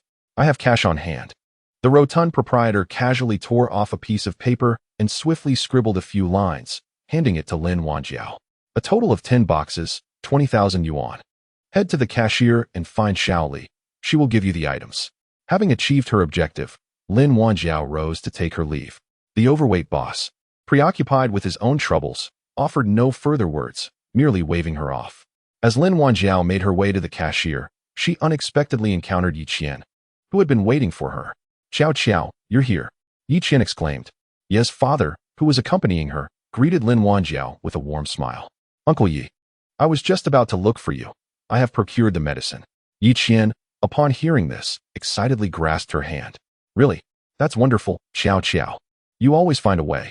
Ye's father also brightened at the news. "Good child, we owe you a debt of gratitude. Once this calamity passes, we shall certainly show our appreciation." Lin Wanjiao winked at Yi Qian. "What are you saying, Qian? Your family is my family, uncle. There's no need to be so formal. Let us head to the cashier. The items are ready." The trio approached the counter. "May I ask, which one of you is Xiaoli?" A slender middle-aged woman lifted her head to look at them. "That would be me." Lin Wanjiao presented the note written by the rotund boss, which the woman examined closely. 20,000 in cash. Once the payment is made, I will fetch the goods for you." Yi Qian, in disbelief, covered her mouth. Ye's father, puzzled, inquired, "Miss, are you sure there has been no mistake? This medicine is only 40-some yuan per box." He then turned to Lin Wanjiao, asking, "Child, how many boxes did you purchase? Your aunt cannot possibly use that many." The middle-aged woman, sensing their hesitation regarding the price, grew impatient. 10 boxes for 20,000, did you not see? Do you want them or not? If not, please do not disrupt my work." Lin Wanjiao interjected, "Yes, we do want them." She retrieved 20,000 yuan from her bag and placed it on the counter. "The money is here, please count it." Yi Qian reached out to stop her from spending such a large sum, but a mere glance from Lin Wanjiao calmed her. The middle-aged woman confirmed the amount was correct and then departed. Ye's father, visibly anxious, remarked, Xiao, 10 boxes for 20,000. How can we afford that?" Lin Wanjiao pulled them aside and quietly explained, "Given the current situation, resources are scarce everywhere. This 10-box order was procured through special channels with the boss, and it certainly cannot reflect the normal price. As the shortage worsens, I fear that even with money, we may not be able to secure more." Ye's father and Yi Qian exchanged glances. After a moment of hesitation, Yi Qian spoke up, Xiao, we understand your concerns. However, 10 boxes will only last 4 to 5 months, and my mother needs to take this medicine long-term. If this continues, I worry we may not be able to bear the burden." Lin Wanjiao took Yi Qian's hand reassuringly. "Do not worry, I will cover the cost of today's medicine. Furthermore, I managed to acquire 20 additional boxes from another source a few days ago, which should suffice for your aunt for an entire year." Ye's father adamantly refused to allow Lin Wanjiao to spend her money. She pulled Yi Qian aside and whispered, "Qian, to be frank, I am aware that this calamity cannot be halted, it will only worsen. You must prepare yourself mentally and stockpile as many supplies as possible. This money can still be exchanged for medicine today, but in a few days, it will only serve as fuel for fire. Therefore, whether I pay today or you do, it makes no difference." Upon hearing this, Yi Qian's eyes widened in shock. Could it truly get worse? Yet, everything that Xiao had foretold had come to pass. She could not deceive herself. She opened her mouth, but no words emerged. If this was not the worst, she could scarcely bear to imagine what lay ahead. Lin Wanjiao steadied Yi Qian's trembling shoulders, offering comfort. "It's all right, I am here for you. Just discuss this matter with your parents and keep it confidential. Also, remember what I told you before. Never let others know that you have stockpiled supplies, and do not help others indiscriminately." Although Yi Qian found it difficult to accept at that moment, she nodded in agreement. At that moment, a middle-aged woman returned with the medicine. Lin Wanjiao accepted the medicine and tucked it into her backpack. Yi Qian's father hesitated to refuse, but Yi Qian grasped his arm and whispered a few words in his ear. After hearing her, he turned to Lin Wanjiao, his expression a complex blend of confusion, astonishment, and profound gratitude. The three of them waited at the exit for several minutes until Yang Yujun emerged after completing her shopping. Upon inquiry, she revealed that aside from the limited rations of rice and cooking oil, she had purchased some sewing supplies, spending only a few thousand yuan. As the four parted ways, Lin Wanjiao entrusted all the medicine to Yi Qian, including the 20 boxes she had retrieved early from her storage. Coincidentally, all 30 boxes were from the same manufacturer. Whether this was mere coincidence or a fortunate happenstance of acquiring goods from the portly merchant remained uncertain. On the return journey, Yang Yujun continued to express her indignation. Previously, she had only heard about the exorbitant prices. Seeing them firsthand today was shocking. It was one thing for food to be expensive, but to pay 50 yuan for a sewing needle was outrageous. Lin Wanxiao, diligently steering the boat, listened to her grandmother's vigorous lamentations, and a warm current of happiness surged within her. Chapter 55. Hu Mingyue is robbed. After returning from the supermarket, Lin Wanxiao remained at home for several days. During the day, she would watch Shen Xiaoyu train the dog or engage her parents in fitness exercises. The dog was making rapid progress, now able to comprehend basic commands and recognize specific items such as knives, bandages, medicines, and backpacks. After each training session, it would proudly bring its tattered training suit to Lin Wanxiao's feet, wagging its tail in anticipation of praise. Each time, she could not help but reward it with a few freeze-dried treats. Keep up the good work. On the weekend morning, Dr. Huang returned with some grim news. The city's Food Reserve Bureau was running low on supplies. Although the province had emergency reserves, it was reported that they had also suffered significant losses. While some would be allocated to various cities, it would not be in abundance.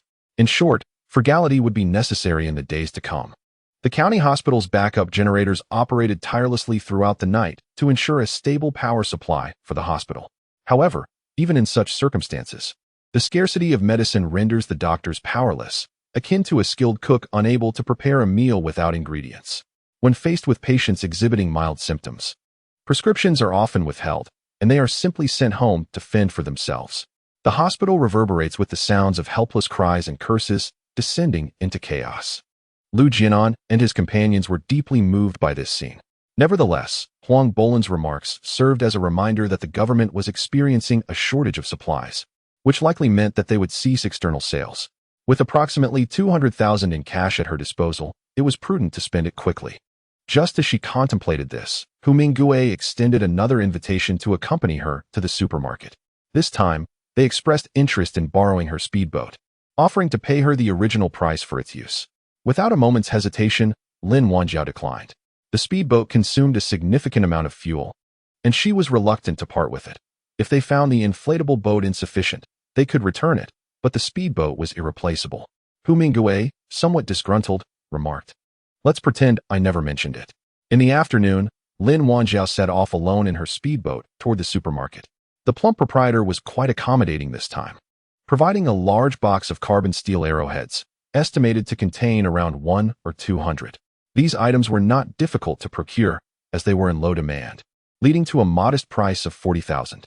With over 100,000 still in her possession, she decisively shifted her focus to the supermarket. As anticipated, the inventory there was also dwindling. Regardless of the prices, purchasing grains was restricted and required identification and a household registration book. Unable to buy grains, Lin Wanxiao opted for daily necessities, accepting everything on the list, irrespective of its utility. Regardless, she needed to exhaust her funds that day. The staff swiftly loaded her supplies onto the boat.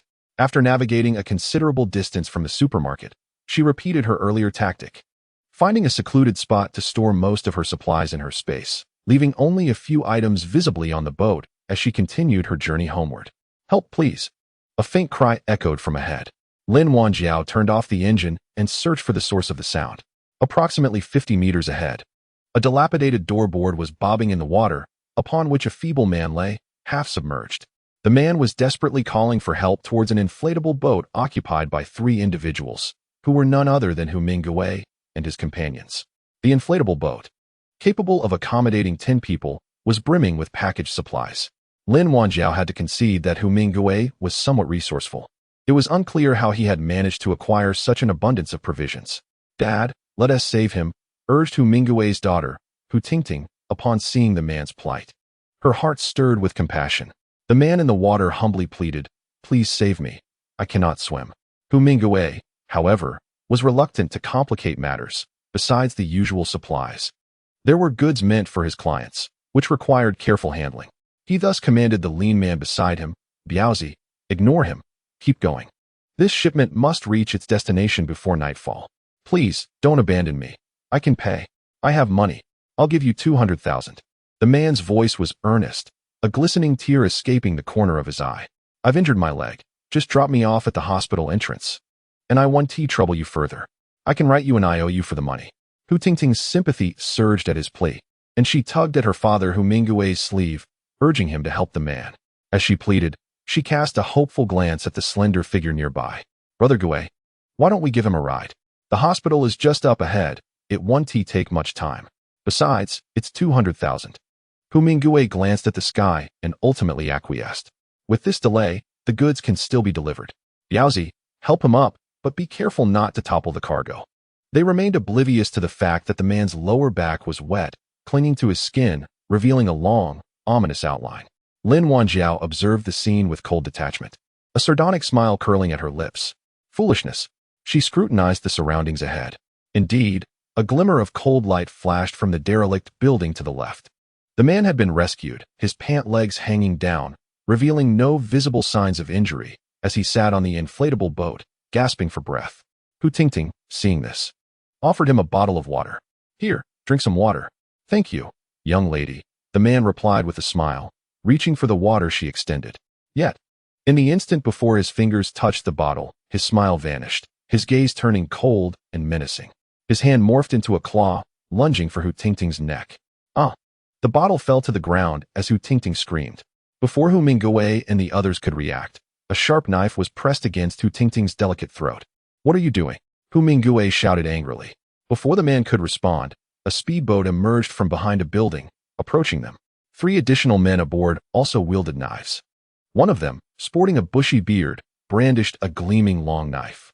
What do you want? Leave the goods and get lost, or my friends will draw blood today. Hu Tingting was paralyzed with fear. Dad, save me. Don't move. The robber tightened his grip on her, pressing the knife closer to her skin. Do you know whose goods these are? Hu Mingue's face darkened with rage. I don't care whose they are. From this moment on, they belong to me. The bearded man was unfazed. They had stolen the cargo, and if they submerged the witnesses, no one would ever know it was them. The robber who had been rescued onto the boat barked, Hurry up, crouch down, and cover your heads. Or, in an instant, a crimson line appeared on the girl's tender neck. Hu Mingue's face flushed crimson, breathing heavily with fury. There were 4 of them, all armed with knives. And with Tingting in their grasp, he and his companion had no chance. However, he could not afford to offend the clients expecting this shipment. One ought to exercise greater caution. Had it not been for the recent string of successes, one would not have grown so complacent. Hu Mingue was filled with regret. Yet it was of no avail. He could only resign himself and huddle down with his head cradled in his arms. Observing that his elder brother had surrendered, the thin monkey promptly crouched down as well. The bearded man, witnessing this, approached the rubber boat to inspect the cargo. As the box was opened, a gasp of astonishment escaped his lips. What in the world? Chapter 56, The Rescue. Red wine, Matsusaka beef, French foie gras. They were even packed with ice packs. The robbers exchanged glances, astonished that in such dire times, one could still indulge in such extravagance. Truly, the disparity between the affluent and the destitute was staggering. Wei struck gold, brothers. Lin Wanjiao, hiding in the back, was equally taken aback. It appeared that the apocalypse was merely a crisis for the impoverished, while the wealthy continued to revel in their abundant resources. After examining the goods, the bearded man did not remove them. Instead, he ordered his men to cover the cargo with a waterproof cloth and directly instructed them to tie the rubber boat to the back of the speedboat. This was clearly a plan to seize both the goods and the vessel. Hu Mingue realized the gravity of the situation and grew anxious. Brother, we'll hand over the goods, but you cannot take my boat. How are we to return? Moreover, this boat does not belong to me, and I shall have no explanation to offer upon my return. Little did he know, the bearded man had not even glanced his way, merely giving a signal to his underlings. 2 of them, understanding the cue, approached Hu Mingue and the thin monkey brandishing knives. If Hu Mingue could not comprehend the situation now, he was indeed a fool. This was a scheme to eliminate witnesses. Having conducted their dealings these past few days without a hint of caution, he discreetly slipped his hands beneath the waterproof cloth at his back, where a dagger was concealed. Damn it! The thin monkey shouted, suddenly springing to his feet and delivering a powerful kick to the approaching robber, who was caught off guard and fell to the ground. Simultaneously, Hu Mingue drew his dagger and, in a frenzy, began to slash wildly at the oncoming assailants. The two henchmen hesitated, momentarily deterred. Damn it! The bearded man did not expect them to fight back. What are you all staring at? Go and subdue them. With that, he charged forward, thrusting at Hu Mingui and the thin monkey. Father! Hu Tingting was paralyzed with fear, her voice tinged with a cry. The robber holding her captive, seeing the chaos erupting among his comrades, steeled himself and raised his knife, preparing to slash at the girl's throat. In a heartbeat, a swift arrow soared through the air, striking directly at the robber's throat. The sound of the blade piercing flesh echoed. The assailant behind Hu Tingting looked in disbelief at the arrow embedded in his neck, the fletching still quivering from the impact. His body fell backward, crashing heavily into the water and sending up a shower of splashes. In the midst of this sudden upheaval, before anyone could react, a second arrow arrived. It struck the bearded man in the arm. Not far away, on the speedboat, Lin Wanjiao was knocking a third arrow. Having not practiced in a while, her skills felt rusty. Alas, practice was indeed necessary. The robbers, upon realizing that Hu Mingui had external assistance, panicked and resorted to a remote attack. Particularly the bearded one, whose arm was injured by Lin Wanjiao's shot, understood that remaining to fight would be akin to offering himself as prey. Hastily, he leapt onto the speedboat, eager to flee, followed closely by his two accomplices. Hu Mingui, unwilling to let them escape, seized one of the robbers by the collar and struck with his knife. The sharp blade met the robber's back, instantly staining it with crimson. The robber cried out in pain, prompting his companion to retaliate with a kick aimed at Hu Mingui. Seizing the opportunity, the injured robber clambered onto the speedboat as Hu Mingui lost his balance.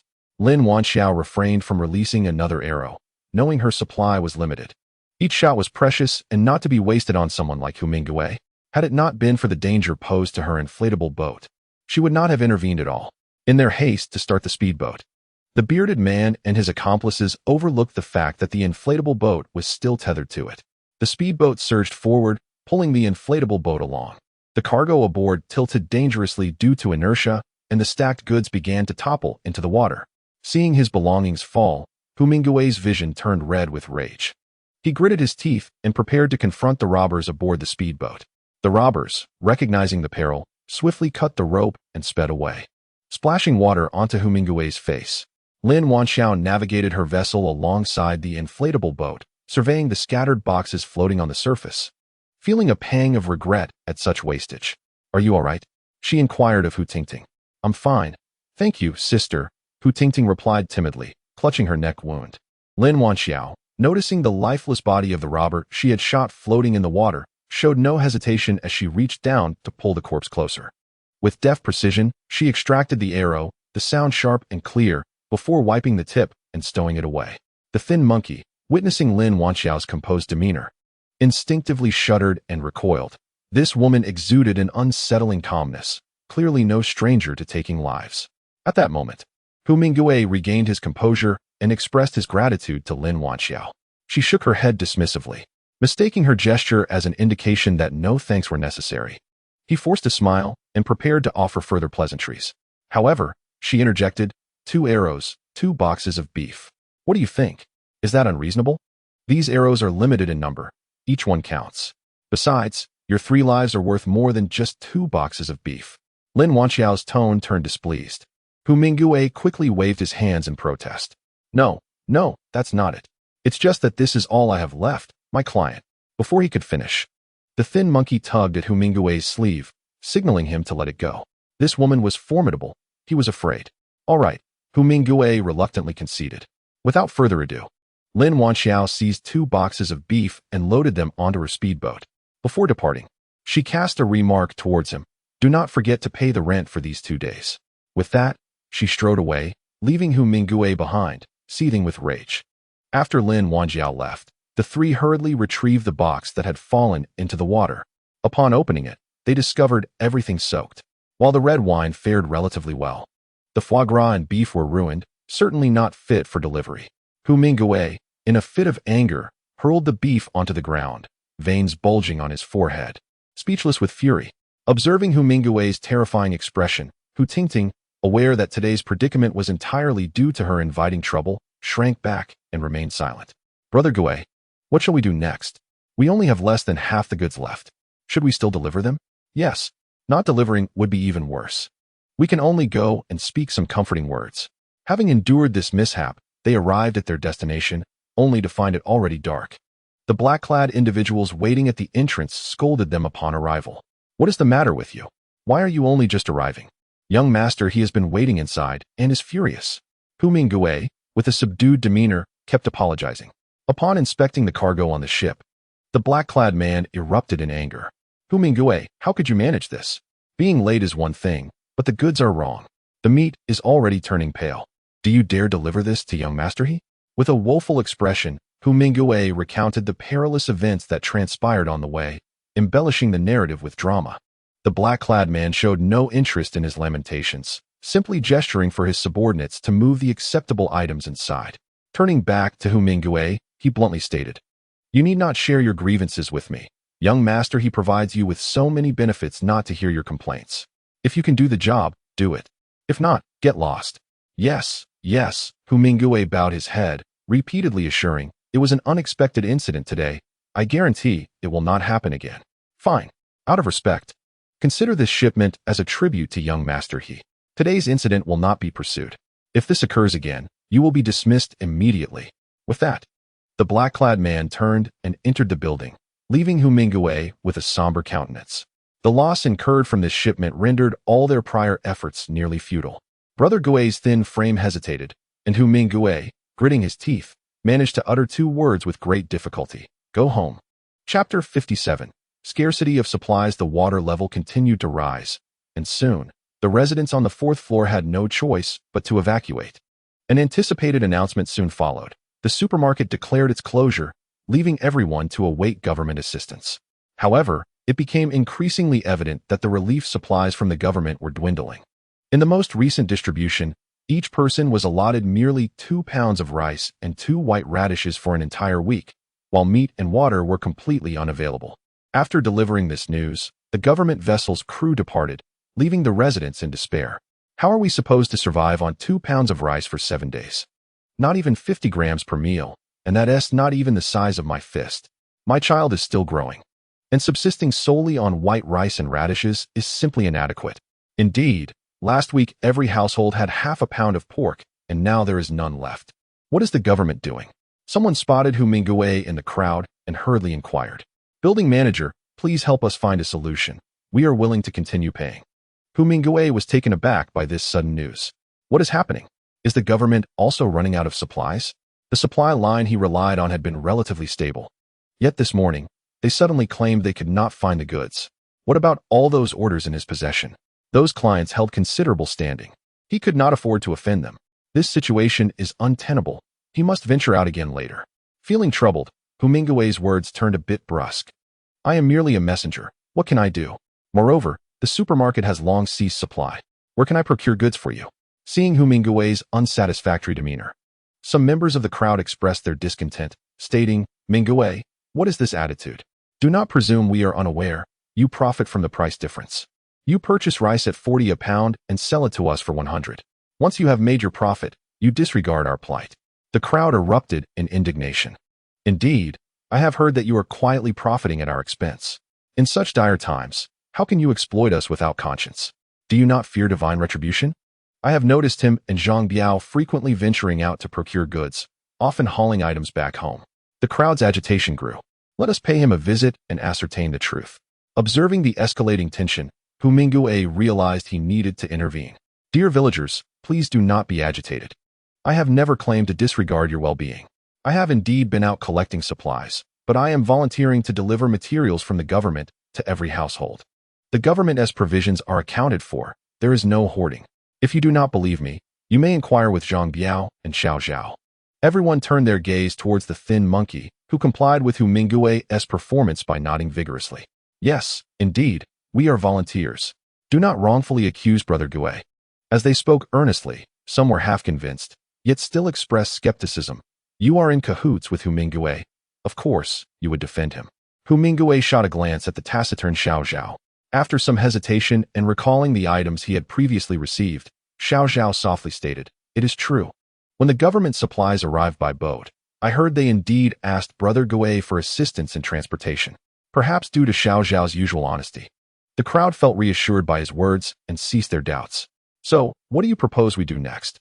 With the hostility directed at him dissipating, Hu Mingwei swiftly redirected the conversation. We must venture out to search. We cannot remain at home and wait idly for despair.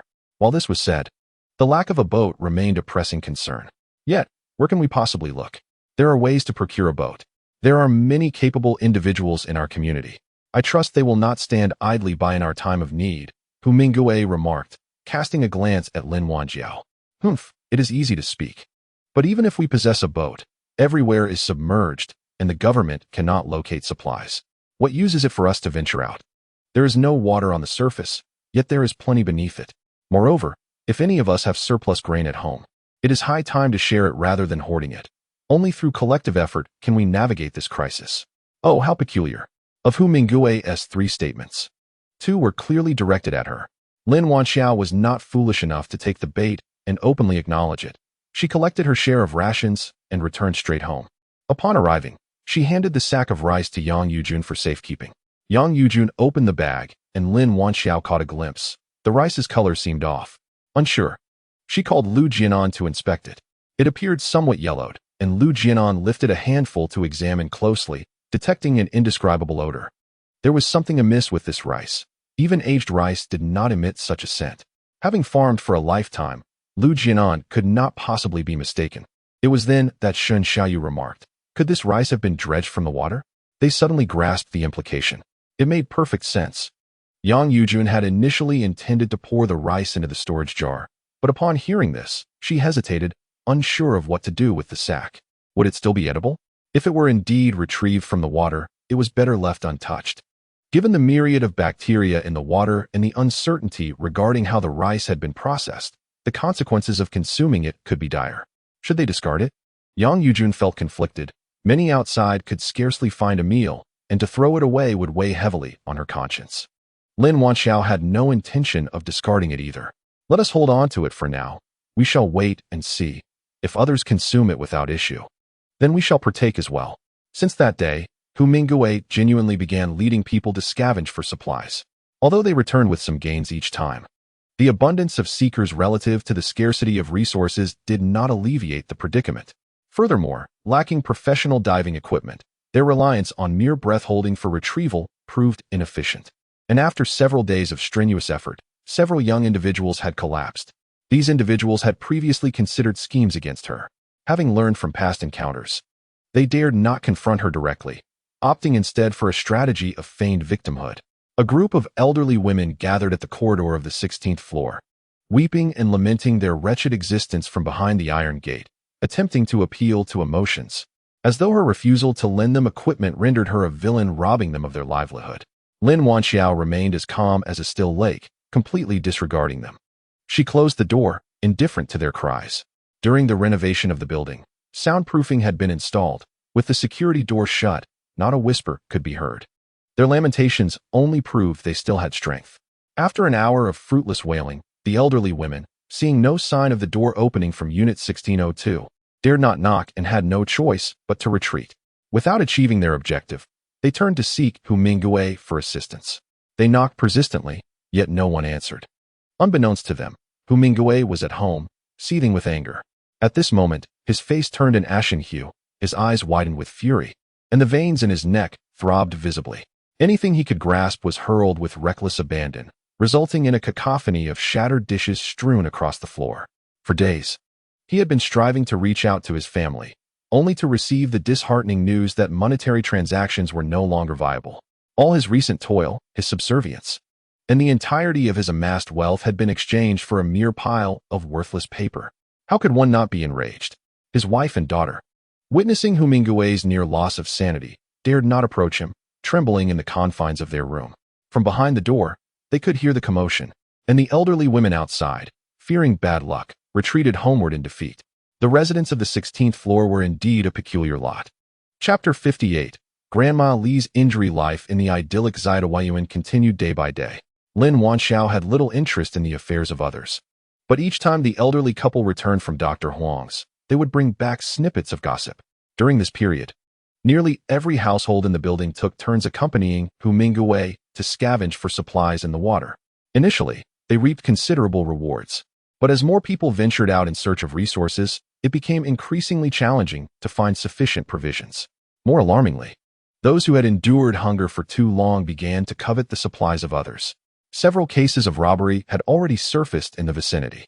Reporting this to the government would be futile, as they were overwhelmed and unable to manage the crisis. The Li family was truly despicable, allowing a woman in her 60s to risk her life. Yang Yujun returned home, seething with indignation. Lin Wanxiao promptly fetched a glass of water for Yang Yujun. "Grandma, what happened?" Beside her, Xin Xiaoyu and Lu Jian perked up, eager to hear. Yang Yujun took a sip, composing herself before indignantly stating, "It's about your Grandma Li. That heartless wretch from the Li family actually sent his own mother into the water to scavenge. Your Grandma Li is over 60. How can she manage such labor? She just went out once and ended up falling." "What? You mean Zhuzi sent his mother to scavenge?" Lu Jian's eyes widened in disbelief. Zhuzi was indeed Grandma Li's son. Such ingratitude. Poor Afen had cared for their children for so many years. Lin Wanxiao remained silent, contemplating the nature of the world. Even if they felt outraged on Grandma Li's behalf, the individual in question might be willingly compliant. "How is Grandma Li? Is her injury severe?" "I took a look. She fell and hurt her leg, which has swollen quite a bit. She can't even get out of bed now." As she spoke, Yang Yujun's anger intensified. "Afen is truly unbelievable. I told Zhuzi to take her to the hospital for a checkup. It might be a fracture, but Afen stubbornly refused, insisting she was fine." "What do you mean fine?" "She is just afraid of being a burden to her son." As Yang Yujun expressed her frustration, she suddenly had an idea upon seeing Lin Wanxiao. Before she could speak, Lin Wanxiao took the initiative to express her thoughts. "I shall visit Granny Li. We still have plenty of the herbal medicine we made last time, and I can bring her some." At the onset of the apocalypse, Granny Li had assisted them on numerous occasions, and Lin Wanxiao had always wished to repay her kindness. "Yes, Jojo, I will feel at ease only after you visit her," Yang Yujun said as she rose and headed towards the kitchen. "Granny Li has lost quite a bit of weight. You should take some food along as well." Yang Yujun skillfully packed a bottle of medicinal wine and a large bag of rice. Although there was an abundance of fresh meat at home, giving it away could arouse suspicion, so she also took 2 pieces of cured meat. Carrying a hefty bag of provisions, Lin Wanxiao made her way downstairs to Granny Li's home. "Ah, is that Wanxiao? Come in," greeted Zhang Taizhu, Granny Li's eldest son, as he opened the door. "Your grandmother just returned. What brings you here?" He ushered Lin Wanxiao inside while calling for his wife to fetch water. Initially, Jiang Tsuetsue, Granny Li's daughter-in-law, was reluctant to fetch water, especially since water was now a precious commodity that they themselves hesitated to consume. However, upon seeing the items Lin Wanxiao carried, her demeanor shifted, and she warmly exclaimed, "Oh my, you've come and brought so much." While her words were gracious, her hands eagerly reached out to receive the offerings. Lin Wanxiao handed her the items and inquired, "Where's Granny Li? I wish to see her." In the back room. Zhang Taizhu directed Lin Wanxiao towards the north bedroom. Upon entering, the light dimmed significantly. The small room contained merely a wooden bed, with a plastic stool serving as a makeshift nightstand, and it exuded a damp, musty odor. Granny Li lay on the bed, and upon recognizing Lin Wanxiao, she struggled to sit up. Lin Wanxiao hurriedly approached to assist her, propping her up with a pillow. "Granny Li, I've heard from my grandmother about your condition. How are you?" Before Granny Li could respond, Zhang Taizhu, eager to speak, interjected, "My mother is fine. She just twisted her foot at home. She'll be all right after resting in bed for a few days." "At home, you say?" Lin Wanxiao felt a deep-seated disdain for such a weak and irresponsible man. Granny Li did not contradict him, but a hint of sorrow flickered in her murky eyes. Their family matters were not hers to criticize. "Is your sprain serious?" "I have studied under Dr. Huang for a while. If you trust me, I can take a look," Lin Wanxiao offered. "Good child, Granny is fine. I appreciate your concern. Just tell your grandmother not to worry about me," Granny Li replied, finding some solace in Lin Wanxiao's presence. "Yes, Wanxiao, you should return home quickly," Zhang Taizhu urged, eager for Lin Wanxiao to leave, as the fewer people who knew about his mother's search for supplies, the better. "Granny, please allow me to examine you. Do not take a sprained ankle lightly. If it injures the ligaments and is not treated in time, it could lead to complications that might affect your ability to walk in the future." Upon hearing the possibility that he might never walk again, Zhang Taizhu grew anxious. If he were to remain bedridden, not only would there be no one to care for their child or prepare meals, but someone would also have to attend to her daily needs. Mother, you should let Wan Xiao take a look. She has been studying medicine under Dr. Huang and might indeed be able to cure your ailment, he suggested. Grandma Li hesitated, for ever since her fall. Her calf had been excruciatingly painful, with no signs of improvement. Noticing her wavering, Lin Wanxiao gently lifted the blanket and examined her leg in the light streaming through the doorway. The entire calf, centered around the ankle, was swollen to an alarming degree, with the swollen area exhibiting a reddish-purple hue and no visible wounds, indicating internal injury of a serious nature. To ascertain whether there was a fracture, she asked Grandma Li to bear with her as they gently probed the inflamed area. Almost the moment Lin Wanxiao's fingers made contact with her skin, Grandma Li gasped in pain, but managed to endure it for the sake of further examination. The bone appears intact. There is no fracture. However, given your condition, there may be some hairline cracks, she concluded. What should we do? Zhang Taizhu exclaimed, his concern mounting. You must rest in bed and ensure proper nutrition. Until the injury fully heals, you must refrain from any labor, Lin Wanxiao advised, directing her words toward Zhang Taizhu. Make sure to supplement your calcium intake. I happen to have some leftover calcium tablets that my grandmother used to take. I'll bring them to you. Also, this medicinal alcohol should be applied daily and gently massaged to enhance absorption, which will expedite your recovery. Upon hearing that Lin Wanxiao had brought her medicine, Grandma Li was adamant about refusing it. No, this is medicine meant for your grandmother. How can it be given to me? She protested. Oh, mother. Wanxiao means well. You mustn't decline her generosity, Zhang Taizhu interjected, fearing that Lin Wanxiao might genuinely take the medicine back if they continued to refuse. Chapter 59. Powering the Iron Gate. Grandma Li gazed at her eldest son with a mix of disappointment and frustration. Having endured widowhood for many years, she had toiled tirelessly to raise her two sons, ensuring they each married well, and subsequently devoted herself to caring for her eldest son's family, managing the household chores. She never anticipated the calamities that would befall them, nor the indifference her son would display towards her advancing age, pushing her into the water to salvage items for the family. Since her injury had rendered her bedridden, her son and daughter-in-law had become distant, frequently expressing their disdain in veiled remarks, suggesting she had become a burden. Ultimately, even the concern shown by Lin Wanxiao and others seemed more genuine than that of her own family. Unaware of Grandma Li's inner turmoil, Lin Wanxiao poured some medicinal alcohol into her palm, warming it before carefully massaging the injured area. I prepared this remedy myself. I've consulted Dr. Huang, and he assured me it's safe. If you find it beneficial, I can prepare more for you next time, she explained while she worked, sharing important care instructions with Zhang Taizhu, though she was uncertain if he was truly listening. In the kitchen, Jiang Zisui gazed enviously at the pristine white rice and the fragrant cured meat nestled within the bag. They are living quite well, indeed, to be generous enough to give away such fine goods. It is evident that their household must have saved quite a bit. Lin Wanxiao, having finished applying the medicine, took out 2 bottles of calcium tablets from her pocket and placed them on the bedside. After offering a few more reminders, she intended to take her leave. Xiao, please tell your grandmother not to get too worked up.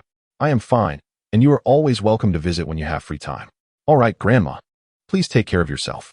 I shall be on my way. As Lin Wanxiao turned to leave, she recalled the image of Li Grandma's son and daughter-in-law, adding one last comment. My grandmother asked me to bring you some food. You have lost weight and need to eat more to regain your strength. With that, she looked at Zhang Taizhu, enunciating clearly, I will come to see you again in a while. Although this couple seemed unreliable, they still cared about their reputation. As long as she indicated that the items were meant to nourish Li Grandma and that she would return to check on her, they would not dare to neglect Li Grandma's needs. Alas, Li Grandma replied weakly, tears welling up in her eyes.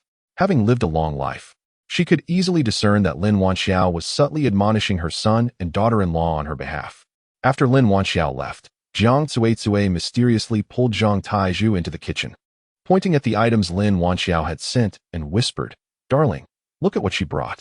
Zhang Taizhu, upon seeing the large bag of food, exclaimed in delight, So much. And there's even cured meat. Wonderful. Finally, no more porridge made from radishes. The quality of this rice was evidently superior, far better than the government relief grain from before. Speaking of that relief grain, its origin was unclear and it always carried a foul taste, recently causing him some discomfort in his stomach. Jiang Zuizui noticed her husband's lack of understanding and gave him an exasperated look. Why do you only think about eating? Can't you see that they are willing to give away such good things? What does that imply? What does it imply? Zhang Taizhu asked, puzzled. Jiang Cuizue, frustrated, tapped him on the head. Have you forgotten what Hu Mingyue was saying privately? Zhang Taizhu suddenly realized. You mean about their family stockpiling a lot of food? As the building manager, Hu Mingyue often hinted while distributing relief grain that Lin Wanxiao's family was not in need of food at all, and that they considered the government relief grain beneath them. And then what? Zhang Taizhu was confused as to why his wife was bringing this up. What did it matter if others had food? He couldn't eat any of it anyway. Don't you remember what Hu Mingyue said before? He mentioned that the government's grain supply would become increasingly tight, and soon everyone might end up starving like before. Jiang Cuizue grew more animated. Their family has hoarded so much food. In times like these, shouldn't we be helping one another through hardships? We were once from the same village. How can they enjoy themselves while ignoring our plight? Zhang Taizhu understood her point, but the memory of Lin Wanxiao's fierce demeanor, as if she could intimidate anyone, made him hesitate. Stop dreaming. You know what kind of person she is. Remember how they pressured her for things? In the end, didn't Ti Biaozi's brother lose a finger? Currently, I am still clumsy with chopsticks. How can we ascertain our limitations without attempting? Jiang Cuizue expressed disdain for her husband's timidity. As she remarked, she would revisit my mother in the future, undoubtedly bringing gifts, so we ought to avoid offending her. Would you prefer a sporadic meal of rice porridge accompanied by radish, or a feast of meat at every meal? You should heed my counsel. Jiang Cuizue decisively concluded the matter. Meanwhile, Lin Wanxiao remained oblivious to the fact that she had drawn unwanted attention during this outing. Upon returning home, she informed Yang Yujun about Grandma Li's condition. Yang Yujun, relieved to hear that the bones were likely untroubled, exhaled in relief. While conversing with Yang Yujun, the dog approached, tugging at Lin Wanxiao's pant leg, seeking companionship for play. Didn't you have training today? Lin Wanxiao queried, puzzled, as the dog should have been engaged in training at this hour. Yu, what are you up to? Is the dog not training today? Lin Wanxiao found Shen Xiaoyu, who was immersed in his work with a soldering iron. Shen Xiaoyu set down his tools, quickly wiped the sweat from his brow, and pulled out a chair for Lin Wanxiao to sit. He then picked up a black transformer from the table. I'm modifying an electric shock device. What purpose does this serve? Lin Wanxiao inquired, somewhat perplexed. Though our home has 2 doors, I still harbor some unease. You've noticed how those individuals have recently set their sights on our family. While they may not dare act overtly at present, the future may bring greater hardships, and their malicious intentions could resurface. So, Shen Xiaoyu handed the modified transformer to Lin Wanxiao. I intend to electrify the iron gate. How had she not considered this? The voltage can be regulated. It is typically set at 30, which merely induces a tingling sensation without causing harm. However, if triggered, it automatically adjusts to over 50, which, while detrimental to health, is not lethal. In the event that truly nefarious individuals attempt to cause trouble, it can be set to 100, a lethal dose. At that moment, Lin Wanxiao gazed at Shen Xiaoyu with admiration, recognizing him as a remarkable individual. Do we have enough electricity at home? Currently, they only operated the generator for 2 hours daily, taking turns pedaling bicycles to generate sufficient energy for their basic needs. I've calculated it. There's no issue. We'll refrain from using it during the day and activate it at night while we sleep. This device is intelligent. It consumes more power only at the moment of electric shock, otherwise it is quite economical. Although the previously installed surveillance could monitor the entrance, it often misidentified situations and required connection to a computer, necessitating both devices to function. Furthermore, any alarms at night might go unheard while they slept. This solution, however, is straightforward and effective. Chapter 60, Electric Fishing. That very night, Shen Xiaoyu installed the electric shock device within the iron gate to prevent any friendly fire. Lin Wanxiao took care to inform a few neighbors who occasionally visited the elders for casual chats. Given that Grandma Li was bedridden, she refrained from mentioning it to her. With this defensive line in place, Lin Wanxiao no longer harbored concerns for the safety of the elderly couple left at home. Her long-secluded heart began to stir once more. She contemplated procuring some bamboo. Shen Xiaoyu also entertained thoughts of venturing out. The initial batch of arrows had been fashioned from a dilapidated table at home. Yet their performance had proven rather unsatisfactory. The resilience of the wood used in furniture was far inferior to that of bamboo. Upon hearing that Shen Xiaoyu sought bamboo, Lu Jianan immediately recalled a certain location. Xiangshan, Wasn't that the place where the elderly couple had resided before their migration? Indeed. Had you forgotten the pond where Grandma frequently took you to wash clothes during your childhood? Adjacent to it lay a vast grove of bamboo, particularly the arrow bamboo, which grew tall, slender, and straight, ideal for crafting arrow shafts. Lu Jianan felt a wave of nostalgia for his hometown. As he reminisced about it, his eyes softened. Lin Wanxiao, too, recalled the carefree childhood she had spent in her hometown. Each summer, she relished accompanying her grandmother to that pond for laundry, which was, in truth, a large reservoir constructed around the pond. The shallower edges of the reservoir allowed people to enter, shaded by a row of towering trees whose dense foliage cast a cool shadow over the water. While Grandma pounded the clothes with a stick, she would play in the shallow water beneath the trees, where the coolness was refreshing. By turning over stones in the water, she often managed to catch small fish and crabs that scurried away in haste. Ah, fish! Lin Wanxiao's spirits soared at that thought. She had scoured the city but had entirely overlooked the treasure hidden deep within the mountains. Ah, can you catch fish with electricity? The following day, Shen Xiaoyu patiently instructed the elderly couple on how to operate the electric shock device, advising them not to skimp on fuel and to run the generator longer during the day to keep the device powered. Just as Lin Wanxiao and her companion prepared to set out with their backpacks, a plaintive whimper came from behind. The dog, wagging its large tail, circled Lin Wanxiao, seeking affection. Are you coming too? The dog's tail wagged even more vigorously, striking her leg painfully. Thanks to the feeding from Yang Yujun and others during this period, the dog's injuries had healed completely, and its size had rapidly increased. With a burgeoning belly, let it join us. I'll keep an eye on it. It's constrained at home and lacks exercise. Shen Xiaoyu advocated for the dog, primarily wishing to test the results of his training. Very well, but you must behave and not run off. If someone catches you, I cannot save you. Woof. Thus, the trio, 2 humans and 1 dog, set off with the inflatable boat, unaware that a pair of eyes from a window above was intently watching their departure. The boat sped along swiftly. The dog stood proudly at the bow, exuding an air of majesty. To reach Xiangshan, they inevitably had to traverse the industrial area where they had previously scavenged for supplies. After approximately an hour of travel, they arrived at the dilapidated factory. At this moment, the factory appeared even more derelict than during their last visit, with many of the windows shattered. Observing the marks, it is evident that the damage was not caused by the flow of water. It appears that others have come here after them in search of supplies. Navigating around the industrial park, the 2 of them drove for another half-hour before discovering a narrow mountain path. Ensuring that no one was in sight, Lin Wanxiao, taking advantage of the cover provided by the bushes, secured the inflatable boat. This was the first time the dog had ventured into the woods, and it was especially excited. Just as it was about to dash off, it was promptly halted by a command from Shen Xiaoyu. Reluctantly, it followed in his footsteps. Although its curious little nose betrayed its inner exhilaration, the mountain lacked paved roads. To ascend, one could only traverse the stone paths created by villagers in earlier years or the narrow trails formed over time. As the villagers had all been relocated downhill a few years prior, these paths had gradually reclaimed by weeds, making them difficult to discern without careful examination. Currently, beneath their feet lay a muddy path overgrown with grass. The rain made the journey particularly arduous. The mud, saturated with water, became exceedingly slippery. In steeper areas, they had to grasp at the surrounding grass and shrubs to ascend. Lin Wanxiao was preoccupied with determining the direction when her foot slipped, causing her to lurch forward, nearly falling flat on her face. Fortunately, Shen Xiaoyu had been attentive, swiftly catching her before she could kneel down. Be careful, watch your step, he advised.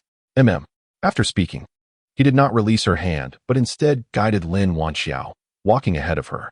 You direct, I will lead the way. All right. The warmth of his palm spread through her entire being, as the cold raindrops splashed against her slightly flushed cheeks. After stumbling along the path for nearly half an hour, they finally arrived at the familiar stone road that Lin Wanxiao recognized. From here, it's about a 20-minute walk to a livestock farm halfway up the mountain. We can rest there and have something to eat, she suggested, panting as she pointed ahead. However, the rain had rendered the stones even more slippery, with patches covered in moss. What should have been a 20-minute journey took them an hour before they finally spotted a red brick house concealed behind the trees. Upon approaching, they found a 2-story brick house, its front door and windows completely fallen and shattered on the ground. Shen Xiaoyu let the dog out while the 2 of them entered to inspect the interior. The furnishings were quite simple.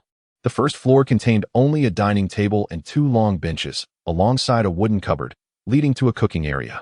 The second floor housed 2 rooms, one of which had a bed and a small wardrobe. Aside from that, there was no other furniture. In the wardrobe, they discovered clothes still neatly folded. And in the cooking area, a pot of half-eaten, moldy rice porridge remained. It was evident that the owner of this dwelling had left in a hurry. Behind the small house was a low pig pen, which held empty stalls at that moment. Woof woof. The sound of barking emanated from outside the pig pen. A discovery has been made. Shen Xiaoyu grasped Lin Wanxiao's hand and proceeded towards the source of the sound. Ever since they reached level ground, he had no intention of relinquishing her hand.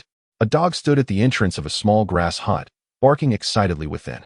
Shen Xiaoyu instructed Lin Wanxiao to remain where she was while he approached to investigate the situation inside the hut. After a brief moment, he peeked out, his face alight with delight as he exclaimed, "Chow chow, there is a nest of chickens here." "Really?" Lin Wanxiao, disregarding the dirt on the ground, hurriedly took 2 steps forward to peer into the thatched shed. Indeed, deep within, she discovered a nest of chicks huddled together, trembling as they were drenched by the rain. Chapter 61, A Bountiful Harvest. Lin Wanxiao carefully counted. There were 2 large hens and over 10 chicks that had recently hatched. Woof! Gazing at the curled-up chick, the dog panted, its drool dripping from its large tongue onto the ground. Noticing Lin Wanxiao's attention, it wagged its tail in a show of pride. She absent-mindedly patted the dog's head and retrieved a cardboard box from her space, handing it to Shen Xiaoyu. Shen Xiaoyu swiftly gathered all the chicks, seemingly unfazed by the recent storms that had frightened them into submission, and gently placed them into the box. Oh, beneath still lay eggs. As Shen Xiaoyu lifted the hen, he glimpsed the plump, rounded eggs beneath its tail and cried out in delighted surprise. 1, 2, 3, 8 in total. The 2 carried the crate to a small, tidy cottage nearby, then frowned at the incessant chirping of the chicks inside. "My space can't hold living creatures," he murmured. "What should we do? Must we slaughter them to bring them back? Currently, the stock of meat in this space is sufficient. Yet there will inevitably come a day when it runs out. If we can raise them, a continuous supply of chicken and eggs will be ensured. Moreover, these chicks are so fluffy that Lin Wanxiao feels reluctant to harm them." Shen Xiaoyu perceived the inner turmoil within Lin Wanxiao. "How about we take them back and try raising them first?" The 2 individuals conferred and decided to confine the flock of chicks within this room, intending to return later to retrieve them. Woof! The dog seemed rather displeased. Couldn't it devour the chick that had practically fallen into its mouth? The 2 circled the livestock farm once more, discovering nothing of value beyond some corn and wheat bran feed in a modest bungalow. Thus, they set off again toward the reservoir midway up the mountain. Before long, the rushing sound of water reached their ears, winding down the narrow path. An immense expanse of water unfolded before them. The relentless downpour of recent days had churned the reservoir into a murky tumult, its swollen waters now visibly higher than usual, already spilling over the dam's crest in a roaring cascade toward the valley below. Upon steadying themselves at the water's edge, Shen Xiaoyu retrieved his homemade fishing contraption from his backpack, a boxy apparatus with a long pole extending from its front, crowned by a circular net, hastily assembled the previous night. Its efficacy remained untested.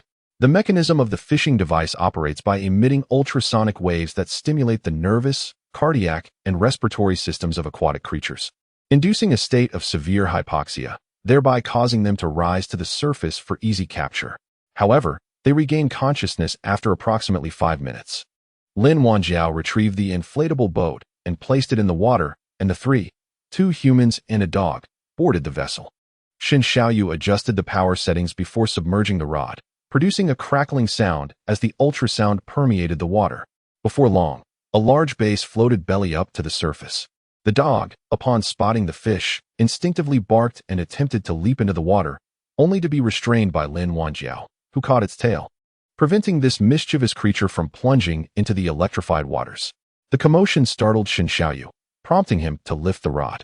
Lin Wanxiao, irked, gave the dog a light reprimand. The dog, sensing the danger, ceased its antics but continued to squirm with excitement. Lin Wanxiao, at a loss, pointed toward a distant area of the water and said, "If you wish to play, go over there, further away, and steer clear of the rod." Heeding her words, the dog broke free from its restraint and dove into the water, swimming off into the distance. Once the dog was preoccupied, Shen Xiaoyu resumed the electric current.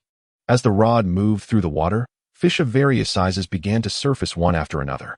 The ecological health of the reservoir had been well preserved over the years, resulting in fish that were both large and plump, averaging around 7 to 8 pounds each. Considering these fish were still alive, it would be necessary to kill them before taking them home, which would not only require water, but also risk leaving the house smelling of fish. Thus, it was more convenient to dispatch them here before bringing them back. Consequently, aboard the small boat, Shen Xiaoyu fished while Lin Wanjiao prepared the fish, discarding them into a spatial pocket after processing. In the midst of their work, the dog returned with a yellow eel, dropping it onto the boat as if to claim credit. She cast a glance at the unfortunate eel, which was already on the verge of death from the dog's rough handling, and promptly finished it off. The dog looked on eagerly as she took the eel away. "I'll cook it for you as a treat tonight," she assured the dog. Excited, it turned and scampered off again. The pair spent a full 4 hours at the reservoir, with Lin Wanjiao nearly reaching the point of exhaustion from the fish slaughtering. With deft movements, she gutted and filleted, her technique so refined that it nearly brought her to tears. Yet, her pace could not keep up with Shen Xiaoyu's relentless fishing. The boat quickly filled with an impressive haul of fish. It was only when the last vestiges of power from the fishing device were depleted that Shen Xiaoyu reluctantly stowed away the tools and knelt beside Lin Wanjiao to assist her. Eager to contribute meaningfully to the household, he felt compelled to ensure everything was executed flawlessly. Meanwhile, Lin Wanjiao's spatial pocket was brimming with fish, estimated to be at least 4 to 5,000 in number. "Jiao Jiao, take a moment to rest. I'll handle the rest," Shen Xiaoyu suggested. Noticing Lin Wanjiao's fingers were swollen and nearly blistered from the knife work, he gently took the knife from her grasp. She stood and stretched her aching back. "Where's the dog?" Lin Wanjiao remarked, realizing she had not seen the dog's presence in the nearby water. She called out to the water, "Rice cake." After a significant pause, a distant rustling from the grass replied, "Woof." After waiting for what felt like ages, there was no sign of the dog returning. This creature had no sense of decorum once it ventured out. Lin Wanxiao retrieved her speedboat, boarded, and set off in the direction of her canine companion. About 50 meters away, she spotted the dog crouched in the grass, chewing on something. As she approached the shore, she pried open the dog's mouth to investigate. "Mushrooms. Spit it out," she commanded, hastily extracting the item from its mouth, uncertain whether it was poisonous. The dog, thinking she desired a taste, obediently expelled the morsel. "You are not allowed to eat anything indiscriminately from now on," she admonished sternly. This small forest was blanketed with a thick layer of pine needles and fallen leaves. Soft and cushy underfoot, scattered across the ground were many dead branches, and upon closer inspection, she noticed numerous yellowish-brown mounds on the decaying trunks. Drawing nearer, she discovered clusters of plump little mushrooms. Looking around, she saw fields of mushrooms stretching out before her. "Woof!" The dog, tail wagging, picked up another mushroom and placed it at Lin Wanxiao's feet. She patted its head. "I was hasty earlier. I'll ensure you have an extra meal tonight." Thus, she immersed herself in the grand endeavor of mushroom gathering, with her dog darting joyfully through the woods alongside her. During her foraging, she also stumbled upon a large patch of wild celery. The tender green stalks swayed gently in the breeze. Lin Wanxiao pinched off a stalk. It was succulent and at the peak of its edibility. Time slipped away unnoticed, and as dusk fell, Shen Xiaoyu finally finished cleaning the fish on the boat, only to realize that Lin Wanxiao and the dog were nowhere to be seen. After searching for a while, he finally spotted the speedboat anchored in the distance. "Hey!" Lin Wanxiao caught sight of Shen Xiaoyu. The evening breeze carried with it the fragrant aroma of blooming plants, and the girl in the distance, holding a bounty of mushrooms, flashed him a sweet smile. In that moment, he felt the rain on his face was no longer so chilly. It tasted sweet, like sipping a fine wine. Chapter 62. A tantrum thanks to rice cake. "We are in for a treat tonight," Lin Wanxiao exclaimed with delight as she raised her handful of celery and mushrooms upon seeing Shen Xiaoyu approach. The dog chimed in with a proud grunt. "Oh, rice cake is truly remarkable," he said, ruffling the dog's head in encouragement. Nearby stood a bamboo grove. "I've just cut some bamboo. What do you think?" The slender arrow bamboo was easy to chop. She handed the pruned bamboo to Shen Xiaoyu, who examined it, noting its straightness, slenderness, and resilience. "This should work well," he confirmed, prompting a radiant smile from Lin Wanxiao. "That's wonderful." She gathered all their provisions into her space. With the mountain path proving arduous, the two prepared to descend before darkness enveloped the surroundings entirely. They hastily returned to the small brick house, cradling the chicks and gathering the chicken feed from the room. then hurried down the stone path towards the mountain. At that very moment, at the entrance of 1602, Zhang Taizhu clutched his right hand, which had been shocked by the iron gate, beads of cold sweat forming on his forehead. The two elders stood awkwardly behind the iron gate, repeatedly explaining, "Zhuzi, you mustn't touch that gate again." Xiao Qiao and the others said it will only worsen the injury. Seeing her husband's pained expression, Jiang Cuizue abandoned her previous attempts to curry favor and retorted angrily, "If you would just turn off the power switch, there would be no problem." Faced with her old friend's child, Yang Yujun could not bring herself to speak harshly. "You should hurry back. We have already done what we can to help, and we truly have no more food to spare for you." Jiang Cuizue supported her husband and scoffed lightly. "Auntie, do you truly expect anyone to believe your words? Just look at your and uncle's pallor. It's as if you are both ghostly pale. And then look at us," she said, shaking her oversized clothing that hung loosely due to her emaciated form. "Everyone knows how capable Miss Qiao is. Please do not hide your generosity. For the sake of my old mother-in-law, I sincerely ask you to spare just a little from your bounty to help us survive." Yang Yujun was nearly moved to laughter by the audacity of it all. Were it not for the fact that her old friend was bedridden, she would have had no desire to engage with this ungrateful couple. She composed her expression and firmly rejected them. "We truly have very little left. We can hardly feed ourselves, let alone assist you. You should leave at once." Jiang Cuizue raised her voice, her tone sharp. "What do you mean you have no food? You have food to feed your dogs, yet you claim you cannot help your neighbors.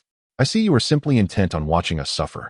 My mother-in-law even discreetly brought you food in your time of need. Do you think I am unaware?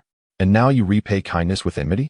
Faced with their unreasonable outburst, Lu Jianan was infuriated, his face flushed with anger.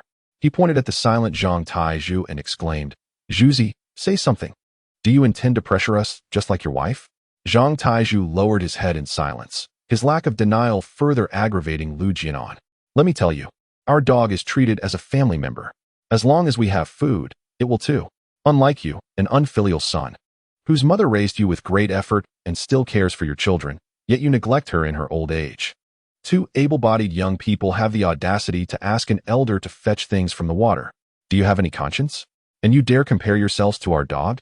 I think you are even beneath beasts." As Lu Jianan stripped away their pretense without mercy, Jiang Cuizue, filled with rage and shame, momentarily forgot about the electrified gate and reached out to slap it. A scream of anguish ensued, even though she recoiled immediately upon contact. The current swiftly incapacitated her entire body, and the air was tinged with a faint, acrid smell. Jiang Cuizue was a blend of agony and petulance. Sprawled on the ground, clutching her arm, rolling about and wailing, "Murder! Murder!" Yang Yujun, witnessing Jiang Cuizue's dramatic display, initially felt a twinge of sympathy. But as she beheld the spectacle of her thrashing on the floor, her feelings quickly morphed into aversion. No one intervened to halt Jiang Cuizue's antics. Instead, she seemed to gain momentum, her cries growing increasingly ludicrous. "This is depriving us of our livelihoods. Oh heavens, look upon my pitiful grandmother. You have fed your own sustenance to a pack of ingrates. Heartless wretches. Who dares to deny anyone their means of survival?" Lin Wanxiao returned just in time to witness this outrageous scene.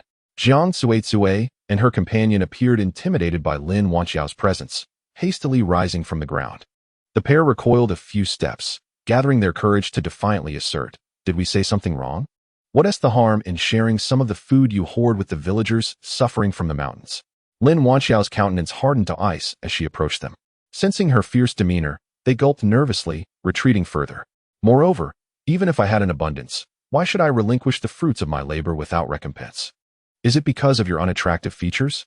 Or your utter lack of shame? You truly speak as if you were inebriated, spewing nonsense.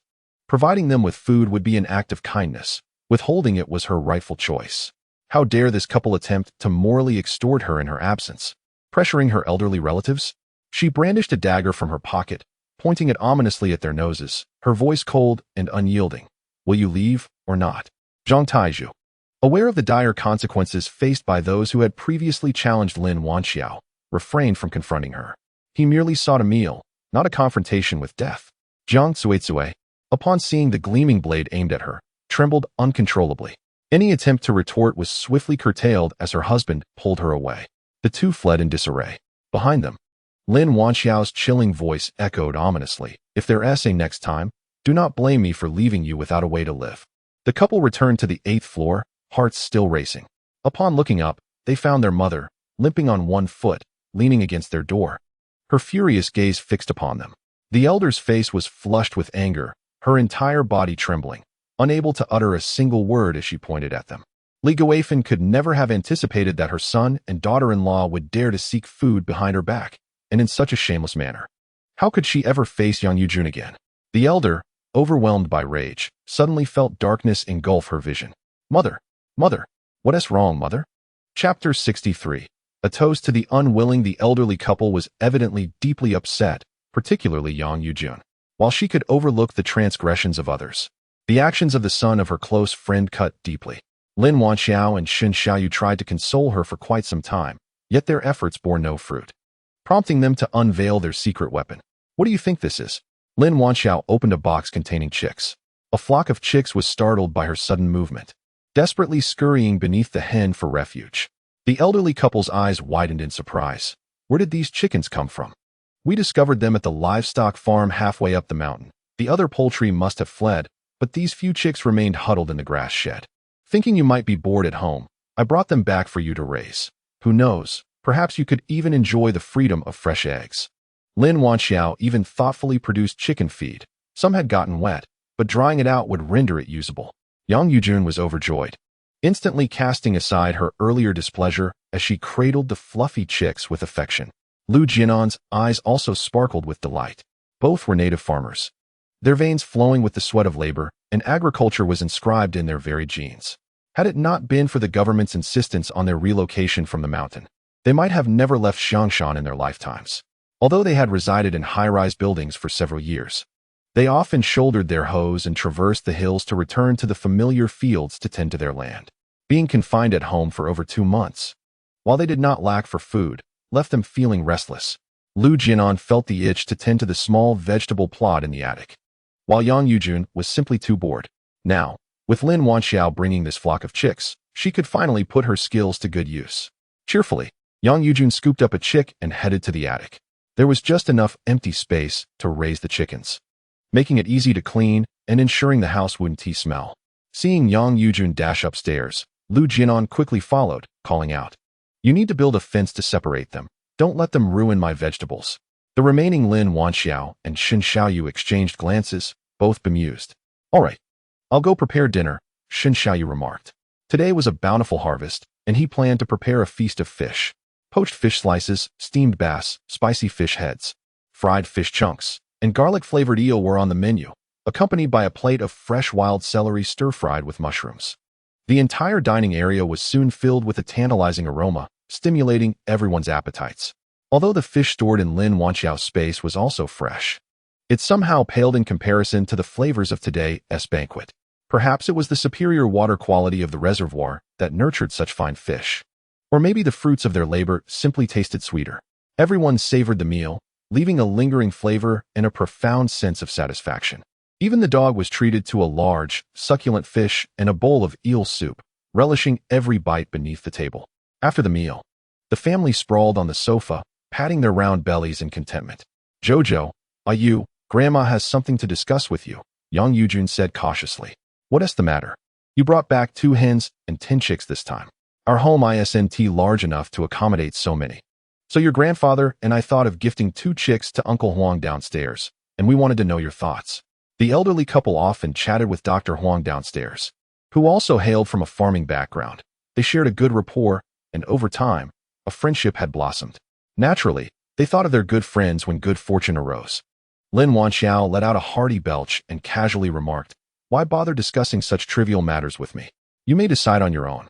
This was clearly a result of being intimidated by the situation at Grandma Li's home, fearing yet another mishap in delivering items. Lu Jianan explained. Without much thought, she acquiesced. Dr. Huang and his family are quite discerning. They are not the sort to take advantage. Just send whatever you feel is appropriate.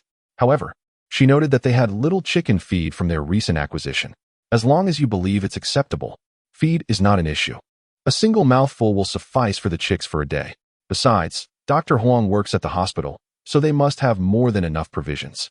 Then let us send 1 male and 1 female. The eggs they produce can be used to hatch more chicks, she concluded. The elder's words reminded her, "Oh, and do reserve 2 for me." I will deliver them to Qianqian's family another day. Understood. With permission granted. The two eagerly trotted downstairs with their little chickens to showcase their treasure. In a dimly lit room on the 8th floor, Li Guifan stirred awake. The door was ajar, allowing a faint glimmer of light to filter in. It became evident that she was alone in her room. Zhang Zhuzi, she croaked, her voice barely audible. Yet, no one responded. With great effort, she propped herself up, attempting to rise from her bed despite the pain, when she suddenly overheard hushed whispers. Stop creating trouble. With Mom in this state, if you provoke her further, we will be the ones to suffer, came Zhang Tieju's voice. How am I causing trouble? Do you lack a conscience? Everything I do is for our family. Zhang Cuizui's tone was sharp and urgent. Zhang Taiju quickly covered her mouth and cautiously peered into the inner room. Hearing no response, he lowered his voice. Oh, that is not what I meant. We cannot compete with Lin Wanxiao. Look at her. She isn't afraid to wield a knife. Humph. Just because we cannot contend does not mean others cannot, she retorted. Who else could you find? Zhang Taiju rolled his eyes. In this building, who would dare provoke that female tyrant? Zhang Cuizui leaned closer in a conspiratorial manner. Not long ago, there were rampant robberies. Hu Mingyue led a team out and encountered several attacks. The worst was when a girl on the 7th floor was injured because she refused to relinquish her supplies. Zhang Taiju was perplexed. What does this have to do with anything? They were frightened and ceased their excursions for a while, but recently they have ventured out again without incident. Do you know why? Zhang Cuizui said, a hint of pride in her tone. Why? Once, Hu Mingyue's brother-in-law let it slip that they are acquainted with a group of local bullies who collect protection fees. Those under their protection are not to be trifled with. I suspect Hu Mingyue's crew has aligned themselves with these individuals. Zhang Taiju remained confused, unable to see the connection between seeking supplies from Lin Wanxiao and Hu Mingyue. Zhang Cuizui, frustrated, poked his forehead. You're so dense. If we cannot contend with Lin Wanxiao, what if we sought out these people instead? Is that even possible? Zhang Taiju felt a sense of unease. Besides, all we desire is for her to share some resources with us. It would be preferable to avoid resorting to violence. Those ruffians are not easy to deal with. And should they strike with undue severity? Zhang Cuizui, with gritted teeth, indignantly declared, she brought this upon herself by refusing to accept our goodwill.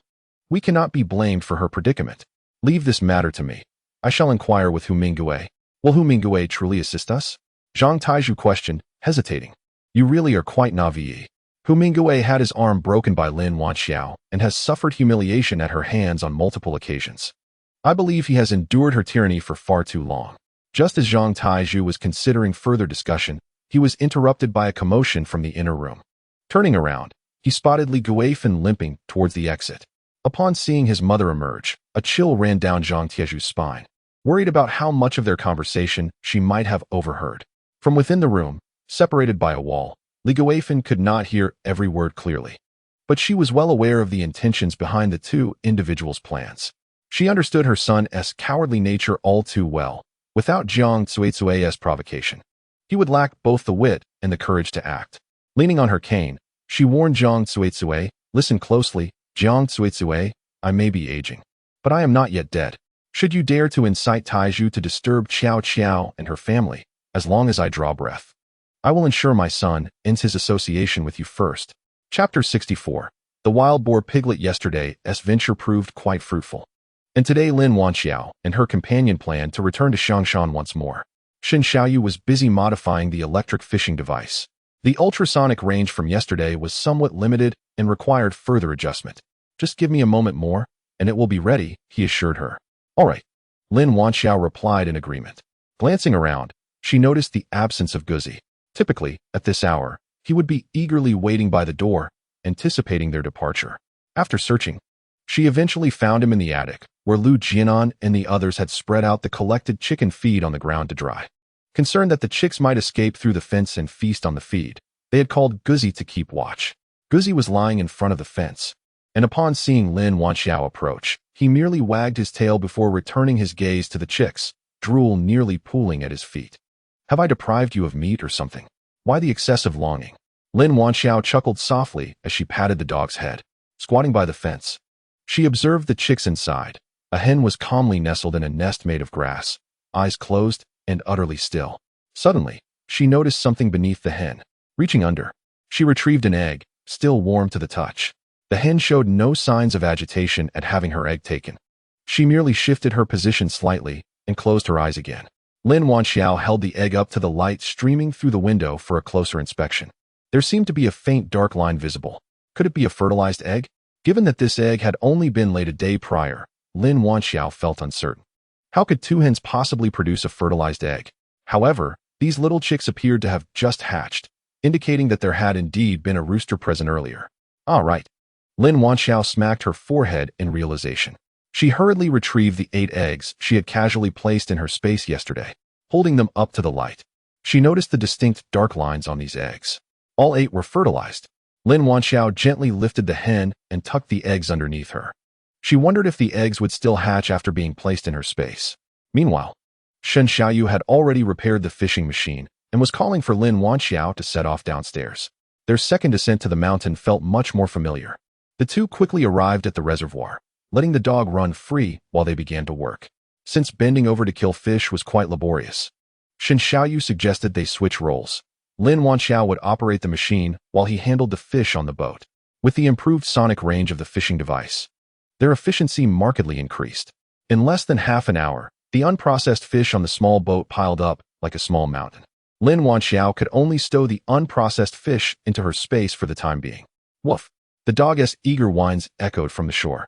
Lin Wanxiao assumed the dog was merely playing and glanced up briefly, intending to return to her task with a dismissive remark, "Play by yourself, don't create trouble." Wait, what is that in the dog's mouth? The rain obscured her vision, but she could see the dog was holding a dark object. It appeared to still be alive, struggling. "Ayu, let us paddle over to take a look." They quickly returned to the shore. The dog wagged its tail excitedly and, without waiting for Shen Xiaoyu's command, dropped the mysterious object at their feet. The creature, having been bitten in the throat by the dog, was now lying on the ground, struggling for breath. Lin Wanxiao crouched down for a closer inspection. The creature was covered in coarse black bristles, with short, sturdy limbs and a long head. Its canine teeth were already protruding and were curving upward, the fangs not yet fully developed but already showing signs of emergence. Its nose resembled that of a pig, albeit different from a domestic one. Shen Xiaoyu examined the animal on the ground and confirmed, "It's a wild boar." Wild boar? She was somewhat taken aback. She had heard stories in her childhood about wild boars frequently ravaging crops, prompting locals to set up electric fences in their fields. At night, after notifying each household, they would electrify the fences to capture the wild boars. However, she had only been warned by adults not to wander into the fields at night and had never seen a real wild boar. As industrial parks sprung up at the foot of the mountain, with rampant emissions and wastewater discharge, the local ecosystem had suffered greatly, and she had not heard of wild boars in many years. So this is what a wild boar looks like. It's quite ugly. Lin Wanxiao thought disdainfully as she poked at the small creature on the ground. Woof! The dog seemed to protest, for it was the one that had caught this prey. How could it be deemed unsightly? "Where did you catch this little piglet, Niangao?" asked Shen Xiaoyu. The dog, sensing its master's eagerness, excitedly darted in a certain direction, pausing midway to wag its tail and signal the two to follow. Shen Xiaoyu cautioned Lin Wanxiao to prepare the crossbow and dagger. Observing the piglet's teeth, which appeared to be unweaned, he remarked that they might have inadvertently stumbled upon a wild boar's den. "If we encounter an adult boar, keep your distance." "I will handle it." Understood. The two cautiously followed the dog into the forest, remaining vigilant as they scanned their surroundings. The mountains were thick with shrubs and thorns, obscuring their vision. Should a wild boar suddenly charge, they might not have the chance to react. The path led by the dog was evidently a trail frequently trodden by larger animals. After several minutes, they came upon a small hillock covered in a dense thicket of brambles. One side of the hill had been significantly disturbed, revealing a dark entrance concealed by dry twigs and leaves. Just as the dog attempted to enter the hole, Shen Xiaoyu swiftly pulled it back. "Sit," he commanded. Reluctantly, the dog complied, watching them intently from the side. Shen Xiaoyu gripped his dagger tightly, signaling Lin Wanxiao to stand clear of the entrance. He leaned in to listen carefully. Upon detecting no unusual sounds, he switched on his flashlight and cautiously approached the opening. Directing the beam inside, he exhaled in relief and whispered to Lin Wanxiao, "The adult is absent. There are only 5 piglets inside." With that, he gingerly reached in and extracted one of the frightened piglets, which squirmed in his grasp and emitted a series of high-pitched squeals. Holding the piglet up, he turned to Lin Wanxiao for guidance on what to do next. At a loss for words, Lin Wanxiao realized that keeping a pig at home was simply not feasible. Not only was there no space, but this creature would also be a nuisance, far beyond what a chick could ever be. Reluctantly, she concluded that the only option was to end its life. Just as she was about to voice this decision, the dog suddenly erupted into frantic barking. Chapter 65. Protector. A deep roar resonated through the forest. A wild boar, weighing over 200 pounds, charged towards them, its long, bristly black mane and protruding tusks giving it a fearsome appearance. Its dark eyes seemed to blaze with fury as it bellowed, advancing aggressively. Shen Xiaoyu reacted swiftly, rolling to the side with Lin Wanxiao in his arms. They quickly regained their footing, weapons drawn and ready. As he stood, Shen Xiaoyu pushed Lin Wanxiao away, urging her, "Your aim is better. Shoot it with the crossbow from a distance." No sooner had he spoken than the boar turned and barreled towards them once again. Lin Wanxiao had no choice but to hastily run in the opposite direction. Glancing back, she saw Shen Xiaoyu gripping a dagger, sidestepping just in time to evade the wild boar's charge, and thrusting the blade deep into the creature's body. The boar let out a piercing shriek in pain. Lin Wanxiao quickly nocked an arrow and pulled the trigger directly at the beast's throat. Whoosh! Without pausing to check if she had struck true, she nocked a second arrow. 3 arrows flew in quick succession. Though all found their mark, the boar's thick hide merely tore superficially, inflicting no significant harm. Infuriated, the boar turned its attention towards her, its tusks gleaming menacingly as it charged.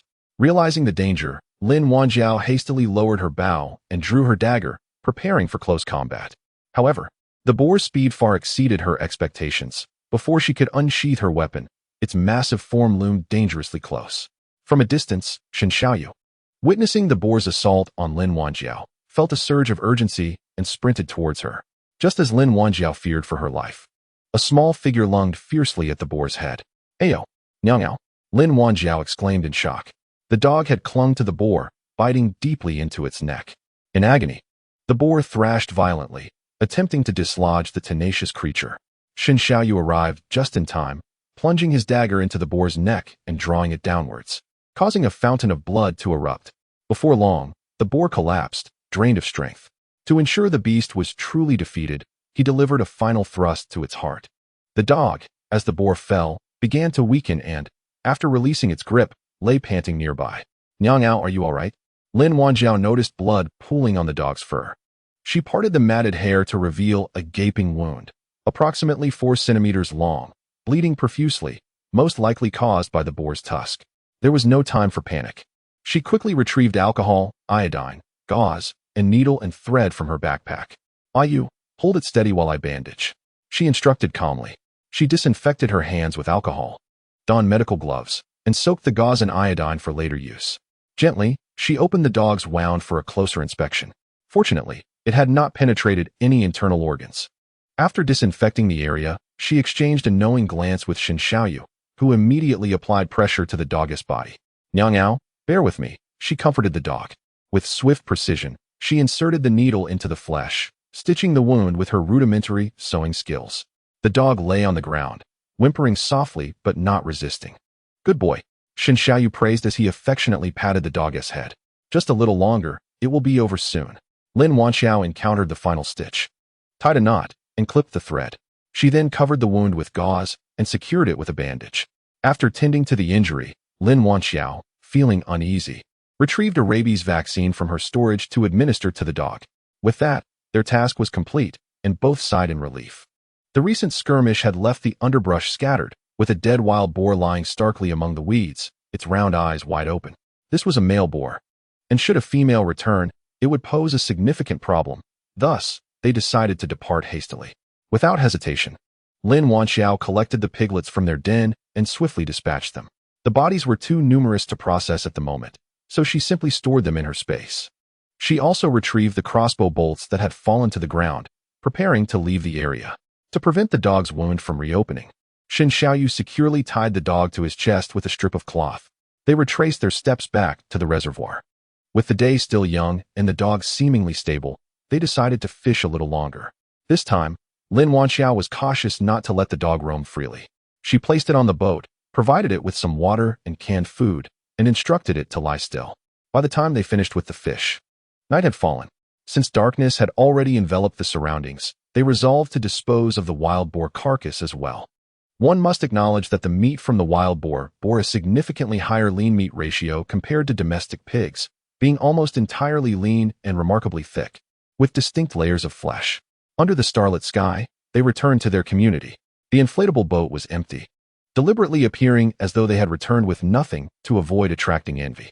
However, unbeknownst to them, they had already drawn unwanted attention, despite their attempts at discretion. Upon arriving home, the two were met with the pungent scent of fish clinging to their clothes. The elderly couple, upon seeing the injured dog, were filled with concern. Learning that the dog had sustained its injuries while protecting its owner only deepened their sympathy. They had initially prepared dinner but reignited the stove to cook a large pot of bone soup specifically for the dog. "It has been years since we last tasted wild boar meat," Lu Jianan remarked, gnawing on a piece of the meat. "Indeed. Who would have thought that one day we farmers would find ourselves without land to cultivate, and wild boars would become protected species?" Yang Yujun echoed in agreement. The taste of wild boar meat was markedly different from that of domestic pigs. It was firm and distinct, reminiscent of beef. "Come, Xiao Xiao Ayu. Wild boar meat can be heating. Make sure to drink plenty of soup." Yang Yujun ladled a bowl of seaweed and egg soup for each of them. "Woo-woo." The injured dog expressed its desire for some too. "You don't need to drink that nutritionally lacking soup. Here, Grandma will prepare some milk for you." Upon hearing about the milk, the dog whimpered excitedly. If meals were always accompanied by meat and milk, it would gladly endure a few more baths. "Ayu, do you plan to go out again tomorrow?" Lu Jianan asked with concern, noting the increase in recent robbery incidents nearby. Every time Shen Xiaoyu and Lin Wanxiao ventured out, the elderly couple at home felt an ever-present sense of unease. Shen Xiaoyu glanced at Lin Wanxiao, fully attuned to her wishes. Lin Wanxiao intended to withdraw, recognizing that while the resources of Xiangshan were abundant, it was prudent to leave some for others. The vast quantities of fish in her possession could never be consumed in a lifetime. Material needs had been sufficiently met, and there was no longer a need to seek more. She noted that the recent rains had considerably diminished, leading her to speculate that they might soon come to an end. "Really?" The two elders exclaimed in unison, their surprise palpable. If the rain were to cease, it would be a most welcome relief. Once the rain stopped, the water levels would inevitably recede, liberating them from their confined existence. Though they professed disinterest in the outside world, deep down, they all longed for the days when they could roam freely. However, Shen Xiaoyu did not share in the elder's delight upon hearing Lin Wanxiao's words. Instead, he furrowed his brow, lost in contemplation. "Ayu," Lin Wanxiao called to him. "Xiao Xiao, you mentioned that after the rain stops, what will happen?" The elders quickly grasped the gravity of her words, their joy fading into silence. They recalled Lin Wanxiao's earlier warning that the cessation of rain would usher in extreme heat. Even if the floods receded, such soaring temperatures would render outdoor activity impossible, jeopardizing the survival of crops. It was merely a transition from one hell to another. Lin Wanxiao sighed, acknowledging the inevitability of their situation. "What is meant to come will come. We have made thorough preparations. We shall simply close our doors and live our lives." The elders nodded in agreement. "In the coming days, I will visit Qianqian's home to deliver some supplies and remind her to prepare," Lin Wanxiao added. Since their last parting after delivering medicine, she had not heard from Yi Qian, and her concern prompted her to take the time to check on her. Chapter 66. Relatives seeking favor. The dog had not yet healed, and Lin Wanxiao was reluctant to take it outdoors. As she donned her backpack and stepped outside, her expression resembled that of a wronged woman. In the hallway, she unexpectedly encountered the family from apartment 401, who had moved to a disaster relief site. "Have you moved back?" she inquired, noticing their belongings piled high in the 7th-floor corridor. Several adults were tidying the hallway to create a space to sleep, while a child sat atop the luggage, playing with a plastic bag. The adults and children alike were dressed in mismatched, dirt-stained clothing, their hair greasy and unkempt. Upon seeing Lin Wanxiao, they silently stepped aside to allow her passage. Lin Wanxiao soon found Yi Qian's building just a few minutes away. She deflated the inflatable boat and stowed it away. Yi Qian lived on the 6th floor. "Knock, knock, knock." She rapped on the door of apartment 601. "Who is it?" came Ye's father's voice from behind the door. "It's me, Lin Wanxiao." The door swung open. Before she could greet Ye's father, Yi Qian burst out. "Xiao Qiao, what a surprise!" Yi Qian exclaimed, her face lighting up with joy as she hurriedly pulled Lin Wanxiao inside. "I had some free time and thought I'd come to see you." Lin Wanxiao observed a man and a woman ravenously devouring biscuits on the living room sofa, while a young boy was playing with toys on the floor. Upon noticing Lin Wanxiao's entrance, none of them rose to greet her. They merely cast a fleeting glance her way and continued to feed the boy biscuits. "I don't want any. I'm full," the boy protested loudly against the adult's insistence. "Full? You've been hungry for so long and have lost weight. These biscuits are delicious. Eat more." Ignoring the boy's struggles, the adults relentlessly shoved biscuits into his mouth, crumbs scattering everywhere. "The biscuits are too dry. Mom, I want some water," he exclaimed. His mother scolded. "Water? Are you foolish? If you drink water, the biscuits will expand." "Are there guests at your home?" Lin Wanxiao inquired, casting a glance at Yi Qian. Yi Qian's smile faded as she nodded and said, "Come on, let's go to my room." After greeting Ye's parents, Lin Wanxiao followed Yi Qian into the room. "Make yourself comfortable, Qiao Qiao," Yi Qian said. Once seated, Lin Wanxiao noticed the frown on Yi Qian's face and couldn't help but ask, Qian, what happened?" Yi Qian glanced towards the door and quietly complained. "It's those people in the living room causing a ruckus." "Who are they?" Lin Wanxiao inquired. "It's quite rude to eat so greedily at someone else's house, especially considering the current scarcity of resources," she added. "They're my uncle's family," Yi Qian replied, grimacing. Lin Wanxiao was puzzled. "Hasn't your family severed ties with your uncle's family long ago? Why now?" Previously, Yi Qian had confided in her about her maternal grandparents' favoritism towards their son, which resulted in her mother facing mistreatment. Before her marriage, her mother did all the household chores, and after marrying, she provided a substantial dowry for her uncle to take a wife. In recent years, when her grandmother suffered a stroke, they had exploited her mother's kindness for 5 or 6 years. Yet, when the old house was demolished, all the compensation went to her uncle. "My mother's health is poor now, all because of the years spent serving them. Last time, when my mother needed medicine, I approached them for help. But not only did they refuse to assist, they even scolded my father and me." Yi Qian grew increasingly agitated, pounding the bed with her small fist and taking a deep breath before continuing. "They even said my mother is like a married daughter, water spilled out. Even if she dies, it should be outside. How can they still have the audacity to come to your home?" "Your father actually agrees?" Lin Wanxiao questioned incredulously. "If it were me, I wouldn't even let such people stand at the door. I find it ominous." Yi Qian sighed in a bitter smile. "What good does my refusal do? Both my father and I have to consider my mother. She's in poor health. As soon as they arrived today, they started wailing, softening my mother's heart. She initially thought to feed them a meal and send them on their way, but it seems inviting them was the easy part. Sending them off has proven difficult. They are now lingering here." Lin Wanxiao found herself at a loss for words, acknowledging the complexity of family matters. "What will you do then? With them here, your resources are insufficient for their extravagant consumption. Those biscuits were not provided by me. They clearly rummaged through the pantry themselves. We can hardly afford to eat them," Yi Qian lamented. The root of the problem lies with Yi Qian's mother. "Qian, I shall visit Auntie. I have been studying medicine recently, and I can examine her." Yi Qian led Lin Wanxiao to her parents' room, and upon seeing this, Yi father followed suit, closing the door behind them. Yi mother lay weakly, her complexion pale. Lin Wanxiao greeted her and began to retrieve a stethoscope and blood pressure monitor from her backpack. Yi Qian gasped, covering her mouth. Qiao, you actually brought these with you?" Lin Wanxiao replied calmly. "I brought them specifically to see Auntie. Please refrain from making a fuss." She listened to Yi mother's heart and lungs and measured her blood pressure. "Has Auntie been taking her medication regularly?" Lin Wanxiao inquired. Yi father promptly responded, Yes, she has been taking it without fail." "How is her health?"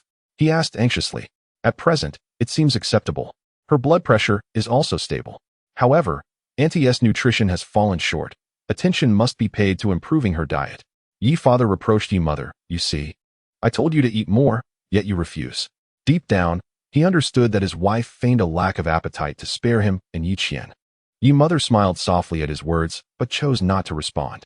In her heart, she believed her frail condition would only burden her husband and child. So a slight reduction in her food intake mattered little. Lin Wanxiao glanced at the door, then turned back with a serious expression. "Uncle, Auntie, there is something very important I must discuss with you today." The three turned their attention to her. "I have received word that the rain should cease shortly." Their faces lit up with joy as they exchanged glances. However, Lin Wanxiao delivered a sobering blow. "You must have noticed that the temperature is rising.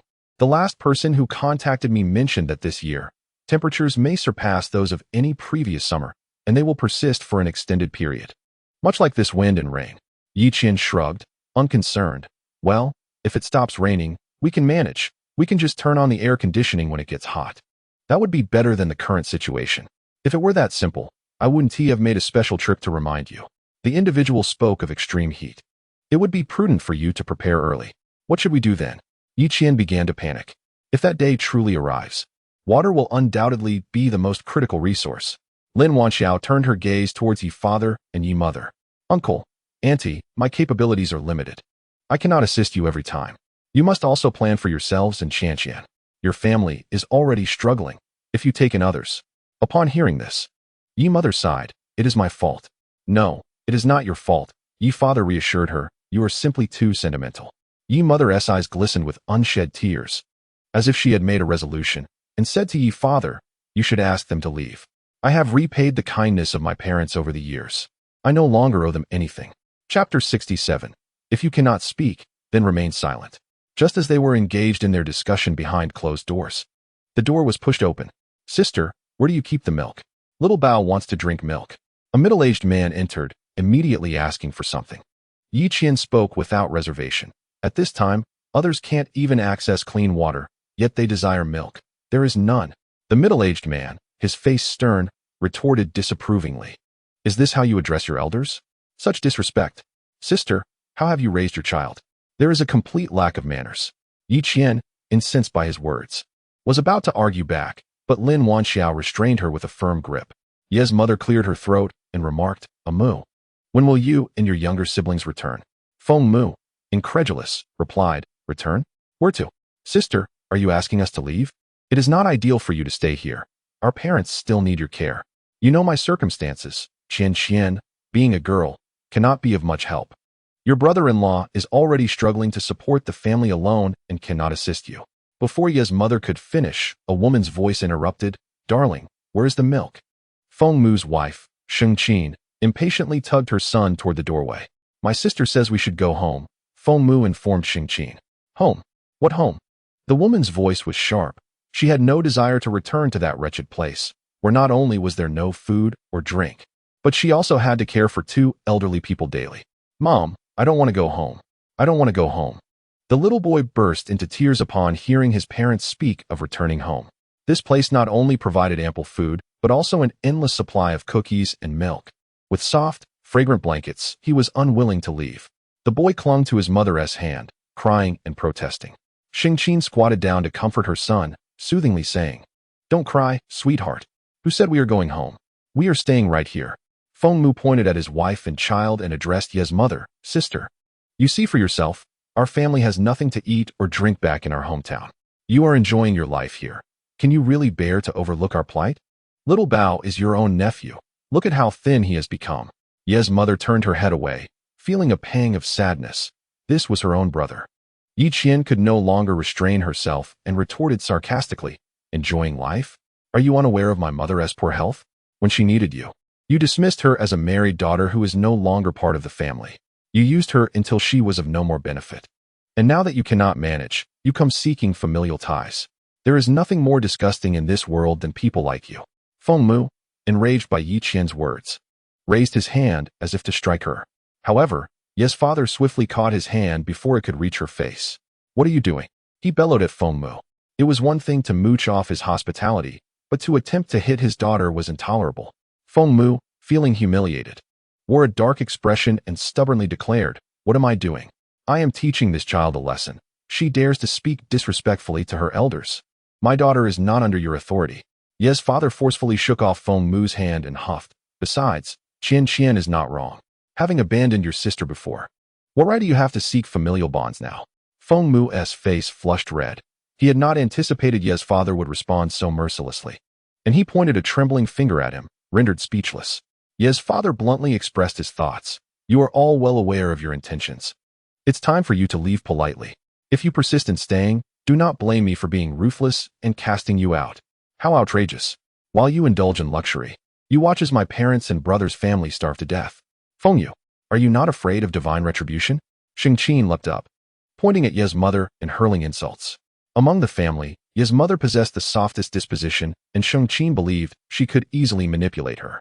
Unfortunately, this time she miscalculated. Ye's mother had long been heartbroken and remained indifferent to Shang-Qin's tirade.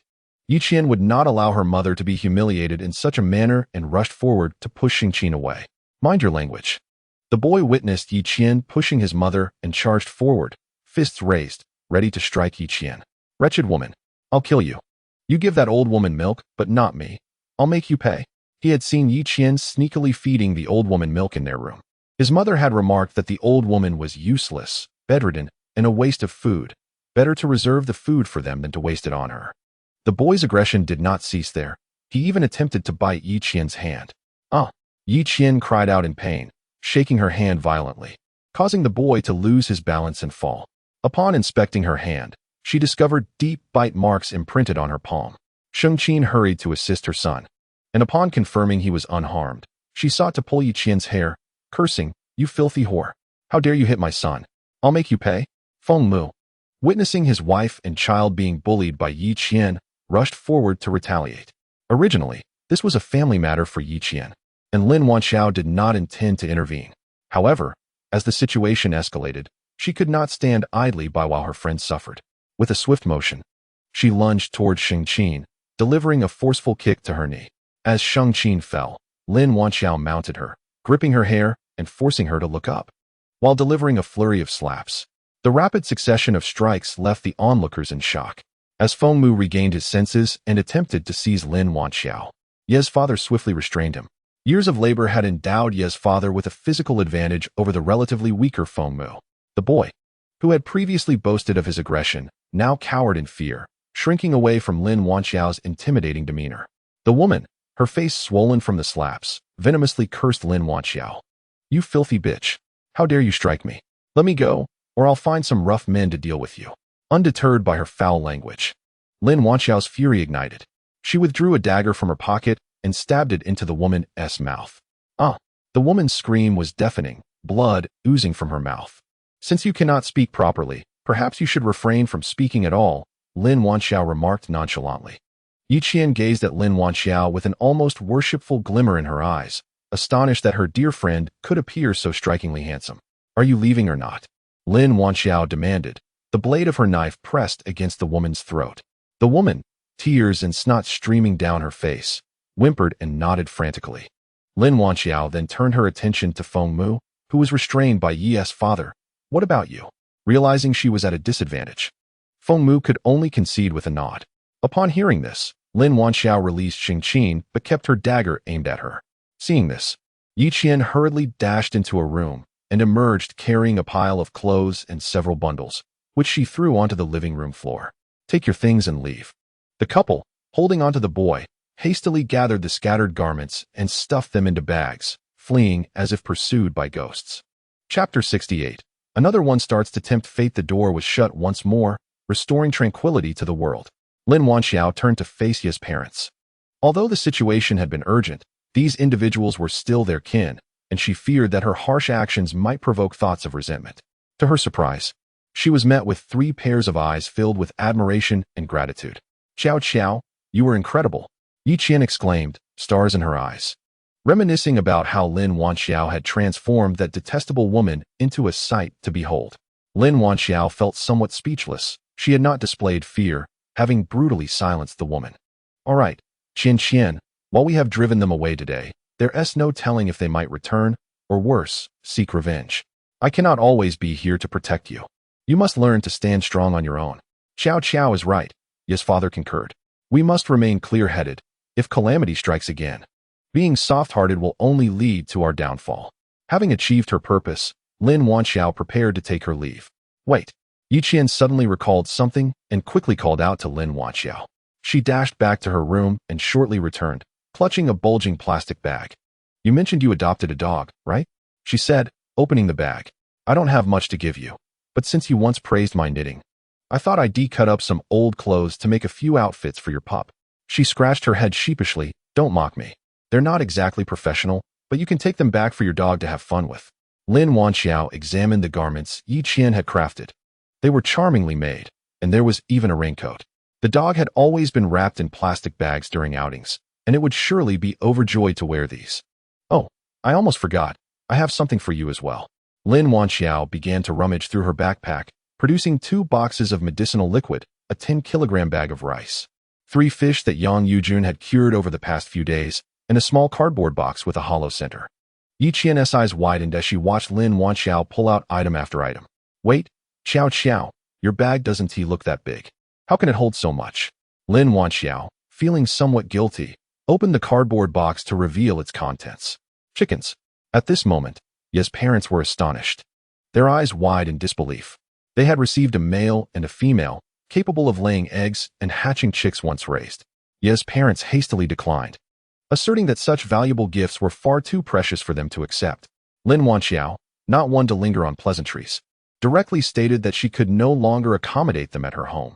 If they were not accepted, they would regrettably end up as a meal, which would indeed be a great pity. Witnessing Lin Wanxiao's unwavering support, Yi Qian's eyes brimmed with tears as she grasped Lin Wanxiao's hand, trembling with gratitude. All right, I shall take my leave. Should you need anything, do not hesitate to seek me out, Lin Wanxiao said, returning just in time for lunch.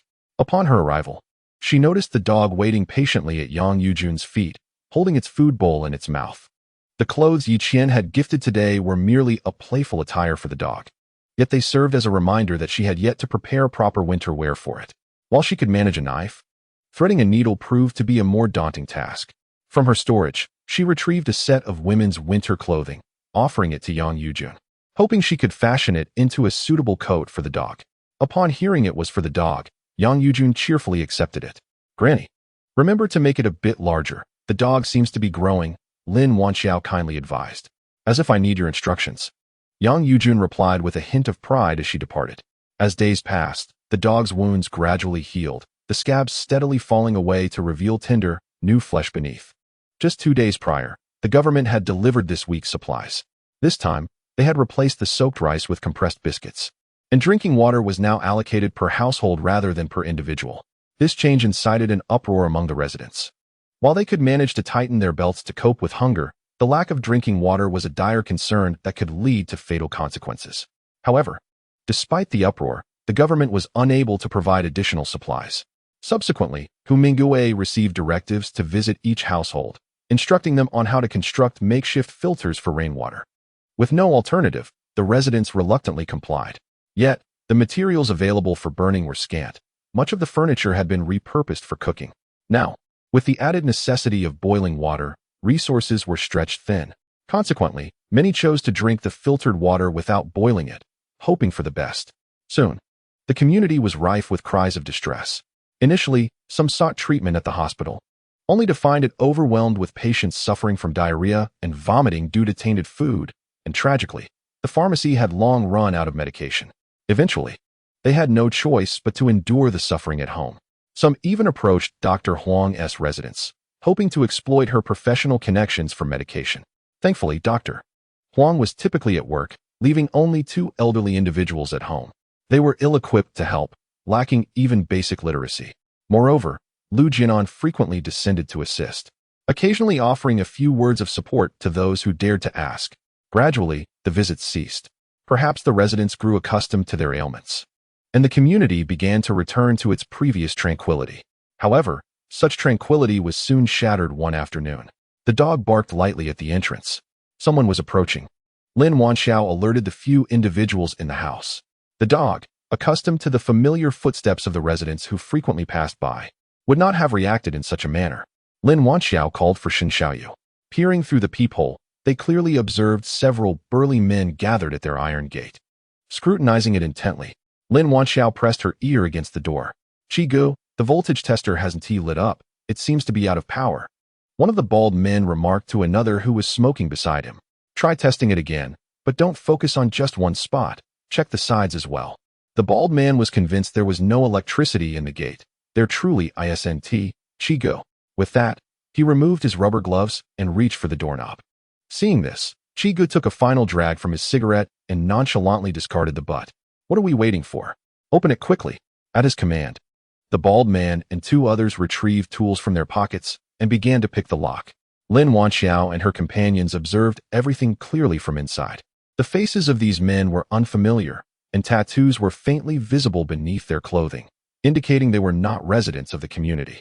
The three men attempting to unlock the door had one holding a light, another passing tools, and one expertly picking the lock. Could they perhaps be professional thieves? Yang Yujun speculated. Have you ever seen a thief breaking in during the daytime? Lu Jianan was quick to retort. Lin Wanxiao scoffed. It's not just a matter of picking a lock in broad daylight. They've even prepared a voltage tester and insulating gloves in advance. This is clearly a targeted operation against us, and it appears they are quite familiar with our home. She whispered. But I've never seen them in the community. Yang Yujun expressed her confusion. Shen Xiaoyu also understood. Are you suggesting that someone in this building is betraying us? Lin Wanxiao slowly nodded. Once again, someone is courting disaster. Chapter 69. Explosion during the day. To conserve electricity, the gate's power was turned off and only activated at night. This group, assuming the information was incorrect, continued to fiddle with the lock while grumbling. What do you mean the gate has electricity? I've wasted half a day looking for a voltage tester. Stop the nonsense and hurry up, the leader barked. What are you all doing at my door so early? Lin Wanxiao opened the door, empty-handed, and greeted them with a smile.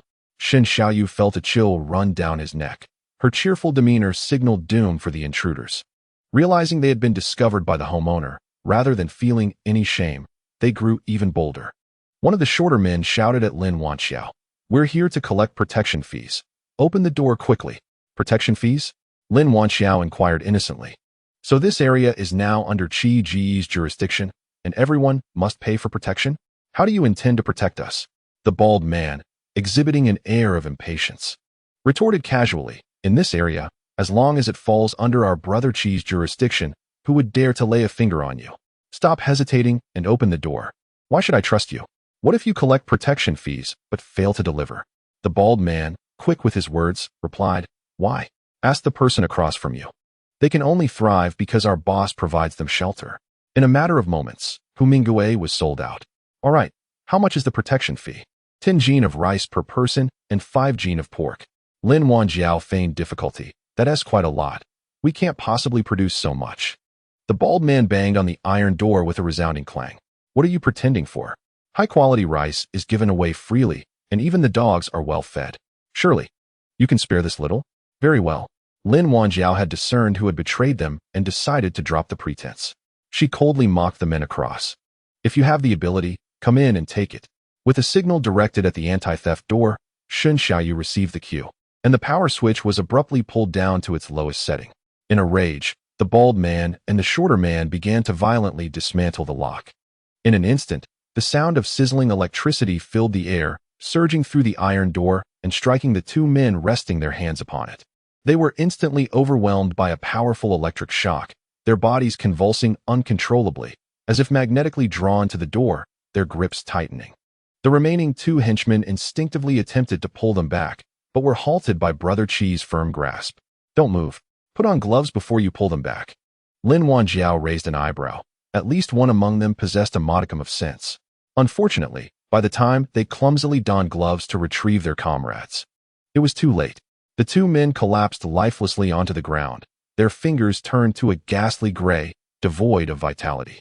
The anti-theft door swung open, and the dog bolted out first, baring its teeth at the men and emitting a low, beast-like growl. Following closely behind were Shen Xiaoyu and Lu Jianan, armed and ready. One wielded a crossbow, while the others brandished a cleaver and an electric baton respectively. Having lost two of his brothers, Brother Qi's fury ignited completely. Spitting on the ground, he rolled up his sleeves, donned gloves, and unsheathed an axe. Dare to play games with me? Brothers, let us smash this door down. The remaining two, spurred by his words, lifted their axes and began to strike at the iron door lock. Despite the commotion on the 16th floor, not a single neighbor stirred. Well, there was one. Lin Wanjiao noticed a head peeking out from the stairwell. It was Zhang Taizhu, the son of Granny Li. Before she could seek him out for retribution, he had unwittingly delivered himself to her doorstep.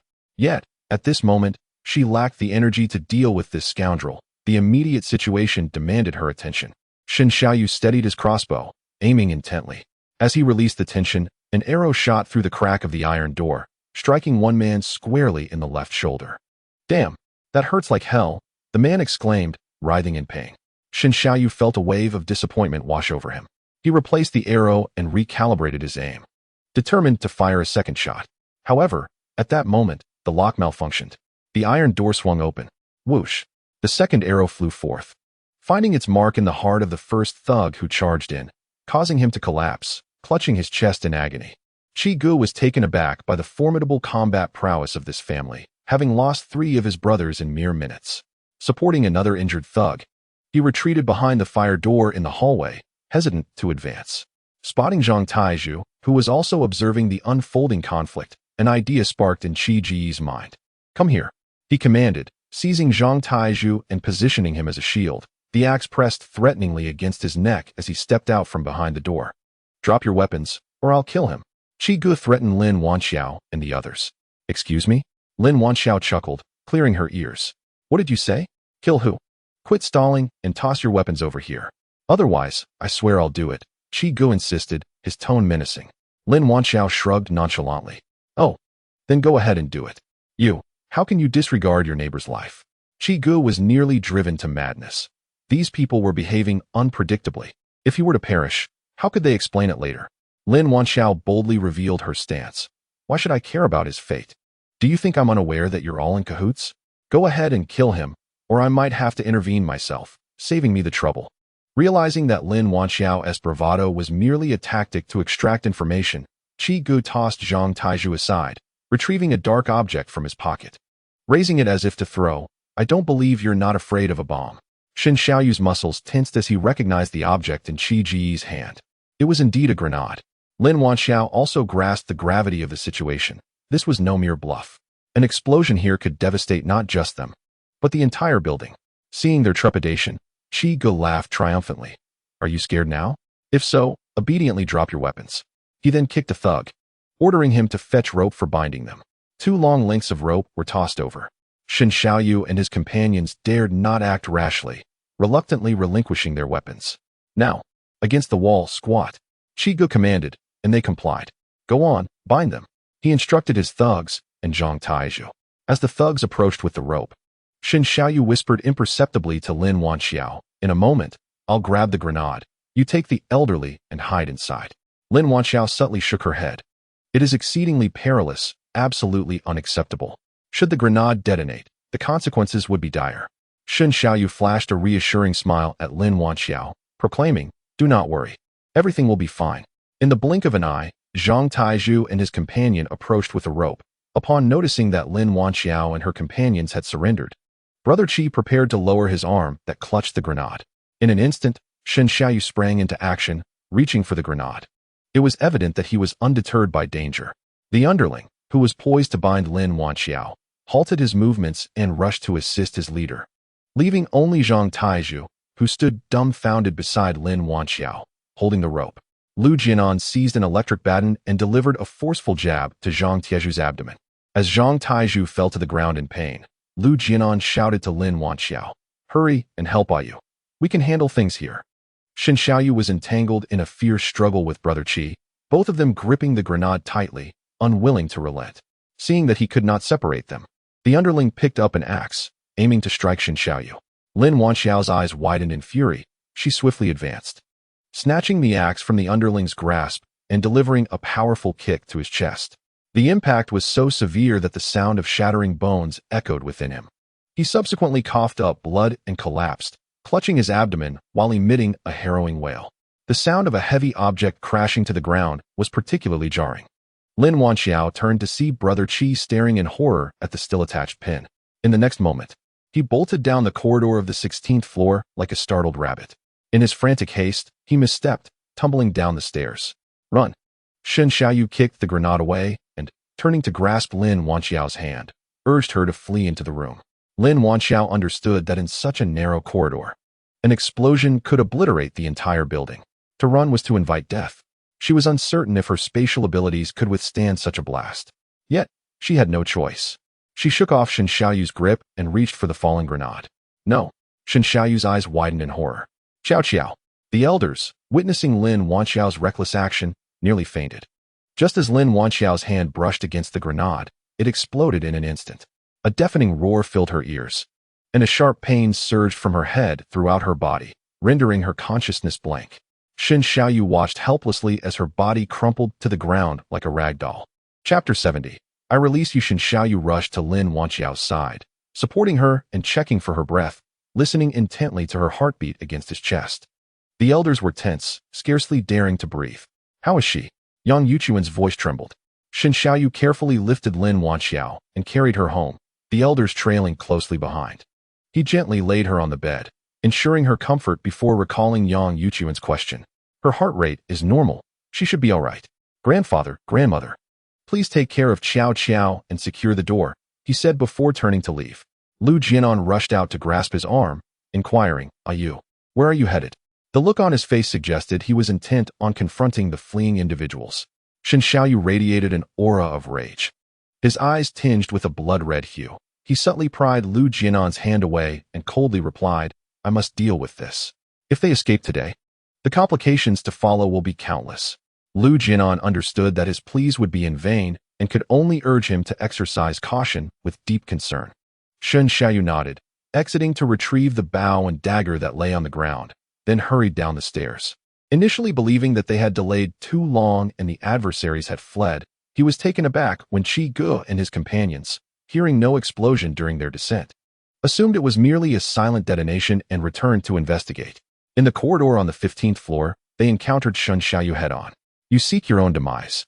Shin Xiaoyu's voice was frigid, his dark eyes brimming with a fury capable of wreaking havoc.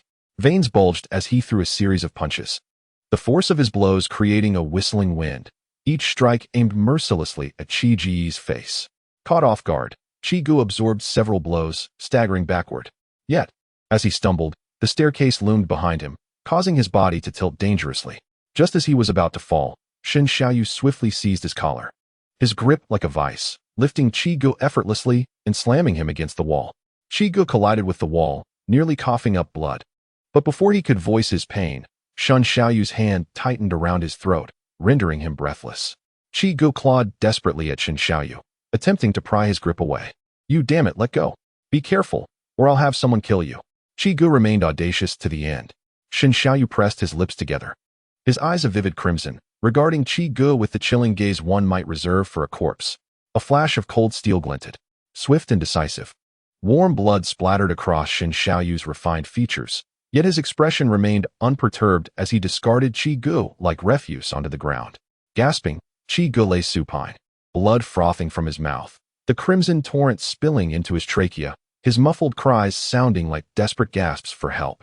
His hands frantically clutched at the wound on his neck, trying in vain to staunch the flow of blood. Zhang Taizhu and another lackey, witnessing this scene, were paralyzed with terror, their legs giving way as they stumbled down the stairs. Shin Xiaoyu stood firm, drawing his bow. Whoosh! An arrow struck one lackey's calf. Whoosh! Another pierced Zhang Tieju's back. The lackey, struck in the leg, screamed in agony, collapsing and rolling down the stairs, finally coming to rest on the 14th floor. Bloodied and battered, he struggled to rise, but the searing pain in his leg forced him to fall repeatedly. Shin Xiaoyu's countenance was somber, his silence profound as he descended the staircase, drawing closer to him. "I beg you, do not take my life. It was Qi Gu and the others who summoned me here. I am not to blame." The once arrogant subordinate was now reduced to tears, scrambling backward in desperation. Pleading for mercy, Shin Xiaoyu came to a halt, raising his crossbow once more. "Please, do not kill me." With no escape in sight, he frantically pounded on the door of room 1401, crying out for help. "Open the door. Please help.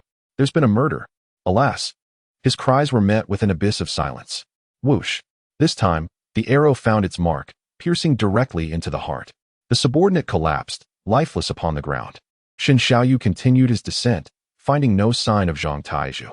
Considering the connection between Yang Yujun and Granny Li, he chose not to annihilate everyone. Ascending the stairs again, he extracted the arrow lodged in the subordinate's chest. This arrow was still usable. It would be a waste to discard it. After securing it, he dragged the lifeless body to the 14th floor window and unceremoniously hurled it out. Thud! The body splashed into the water below, sending a towering spray into the air. He repeated the process, discarding Qi Ji's body in a similar manner. The stairwell was now a gruesome tableau of blood, chilling to behold. However, he had no intention of cleaning it up. The more fear it instilled, the better. This incident had arisen from an insider's betrayal. It was essential for these individuals to understand the consequences of targeting 1602. Downstairs in 802, Zhang Taizhu pounded desperately on the door. Jiang Shui, already anxious from waiting, swiftly pulled the door open upon hearing his commotion. Did you succeed? Her face was a mask of eager greed. It was only when Zhang Tieju's body crashed heavily against her that panic set in. Upon seeing the arrow protruding from her husband's back, she let out a piercing scream. Darling, what happened to you? Zhang Taizhu lay motionless on the ground, his back soaked in blood. Jiang Shui attempted to push him, but he showed no sign of response. Terrified, she collapsed onto the floor, trembling uncontrollably. What is wrong? What is happening? Li Guifan, hearing the commotion, hobbled out with her cane. At a glance, she spotted Zhang Taizhu, unconscious on the floor. Zhuzi. There was no answer. With a wail to the heavens, she fell upon her son, trembling as she checked for his breath. Thankfully, he was still alive. However, upon examining the arrow wound on his back, though not in a vital area, it had penetrated deeply. Her gaze suddenly sharpened, and she pointed an accusatory finger at Jiang Shui, demanding, "Speak. What on earth happened? Who did this?" Jiang Shui was paralyzed with fear. She had merely instructed Zhang Taizhu to follow quietly and see what was happening, never imagining he would encounter such ruthless assailants. Panic-stricken, she thought about what she would do if Zhang Taizhu died. Under her mother-in-law's scrutiny, her eyes betrayed her guilt, and she stammered, unable to reveal the truth. I don't know.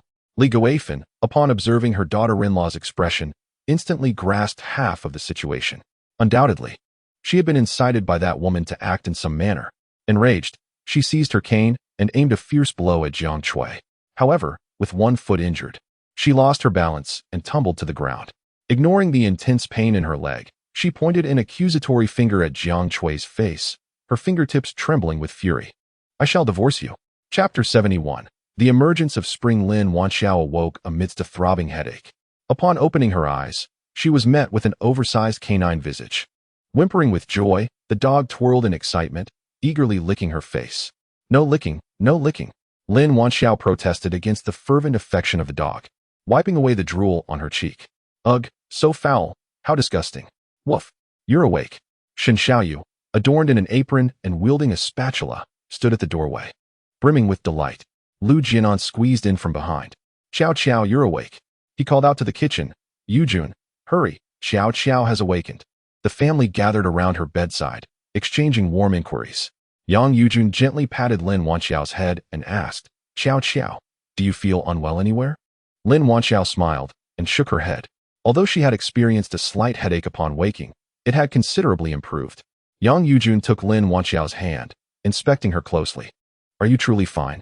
That was quite a scare. Lu Jianan chimed in. Xiao Qiao, if you feel any discomfort, you must tell your grandfather. Don't suffer in silence. Lin Wanxiao nodded. Well, there is a slight issue. At her words, the three of them tensed, exclaiming in unison, What's wrong? My stomach is growling.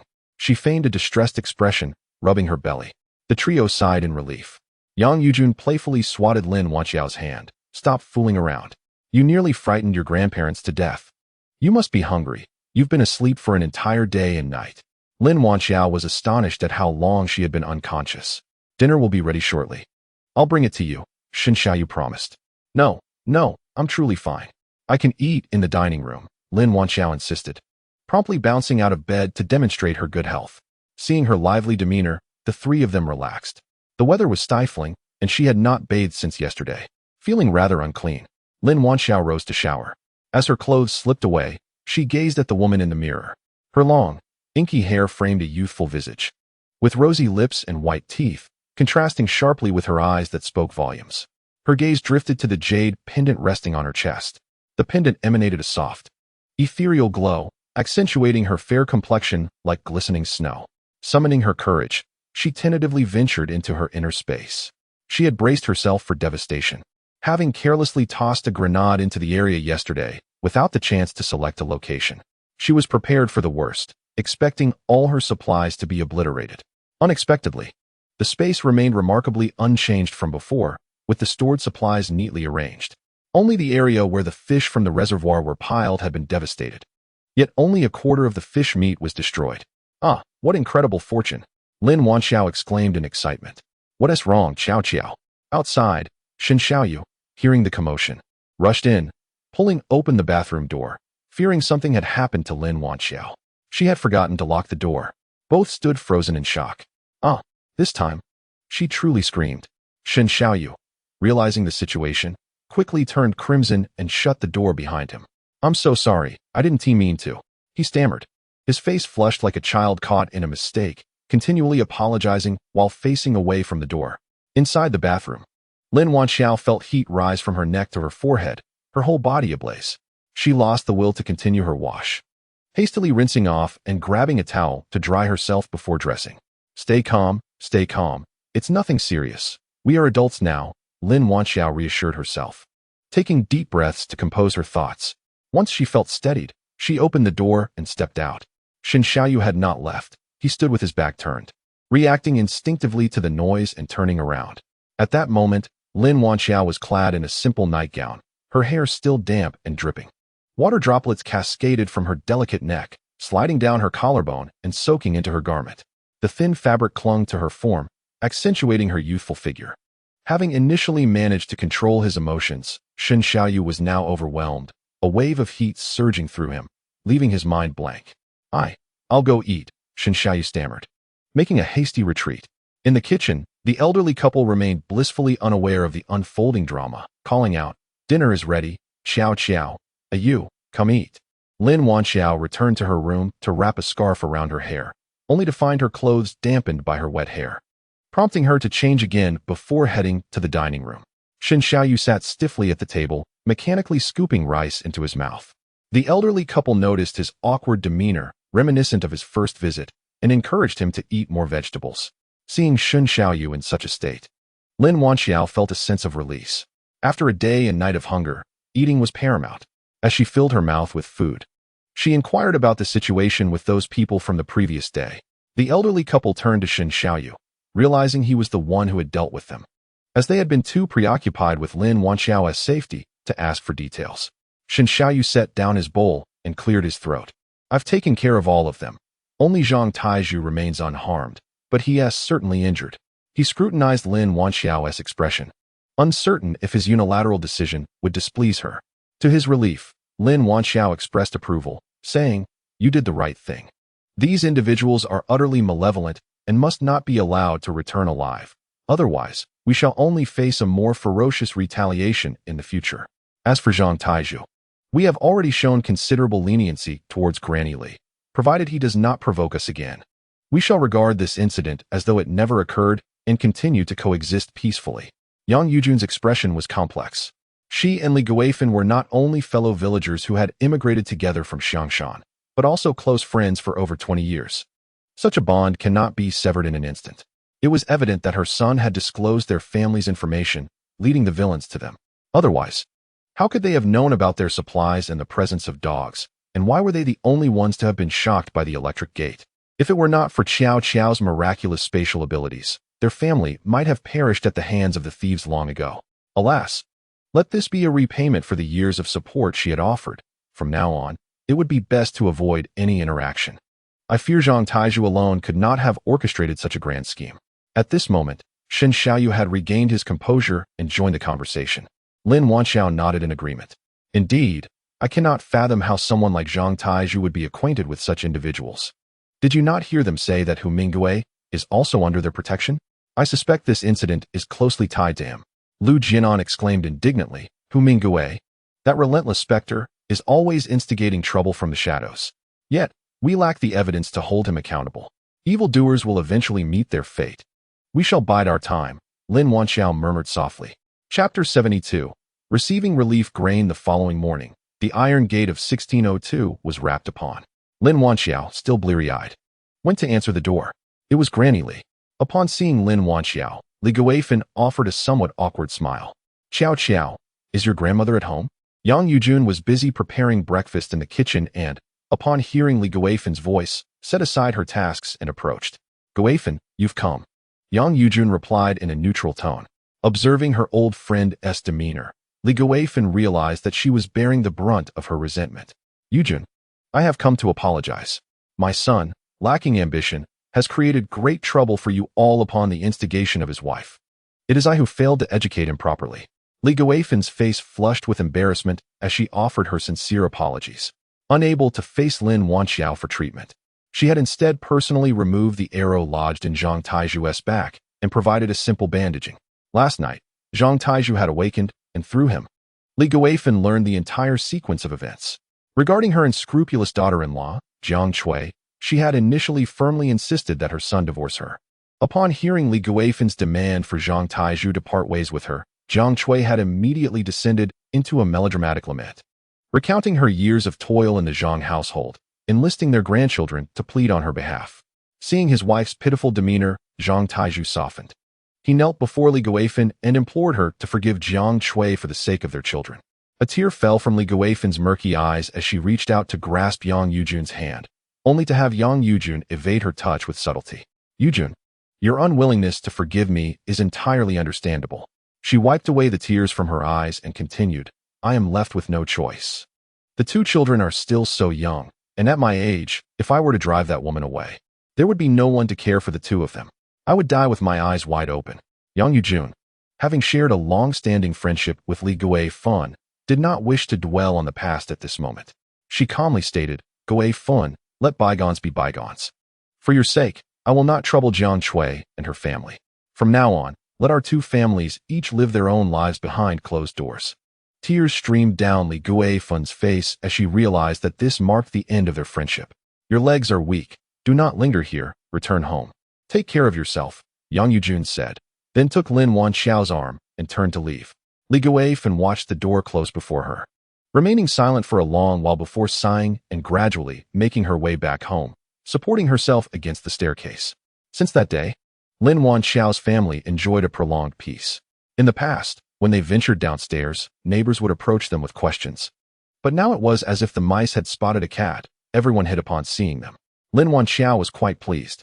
In the following days, the corridor became bustling once more as the families from Units 201 and 202 gradually returned from the shelter, carrying various belongings.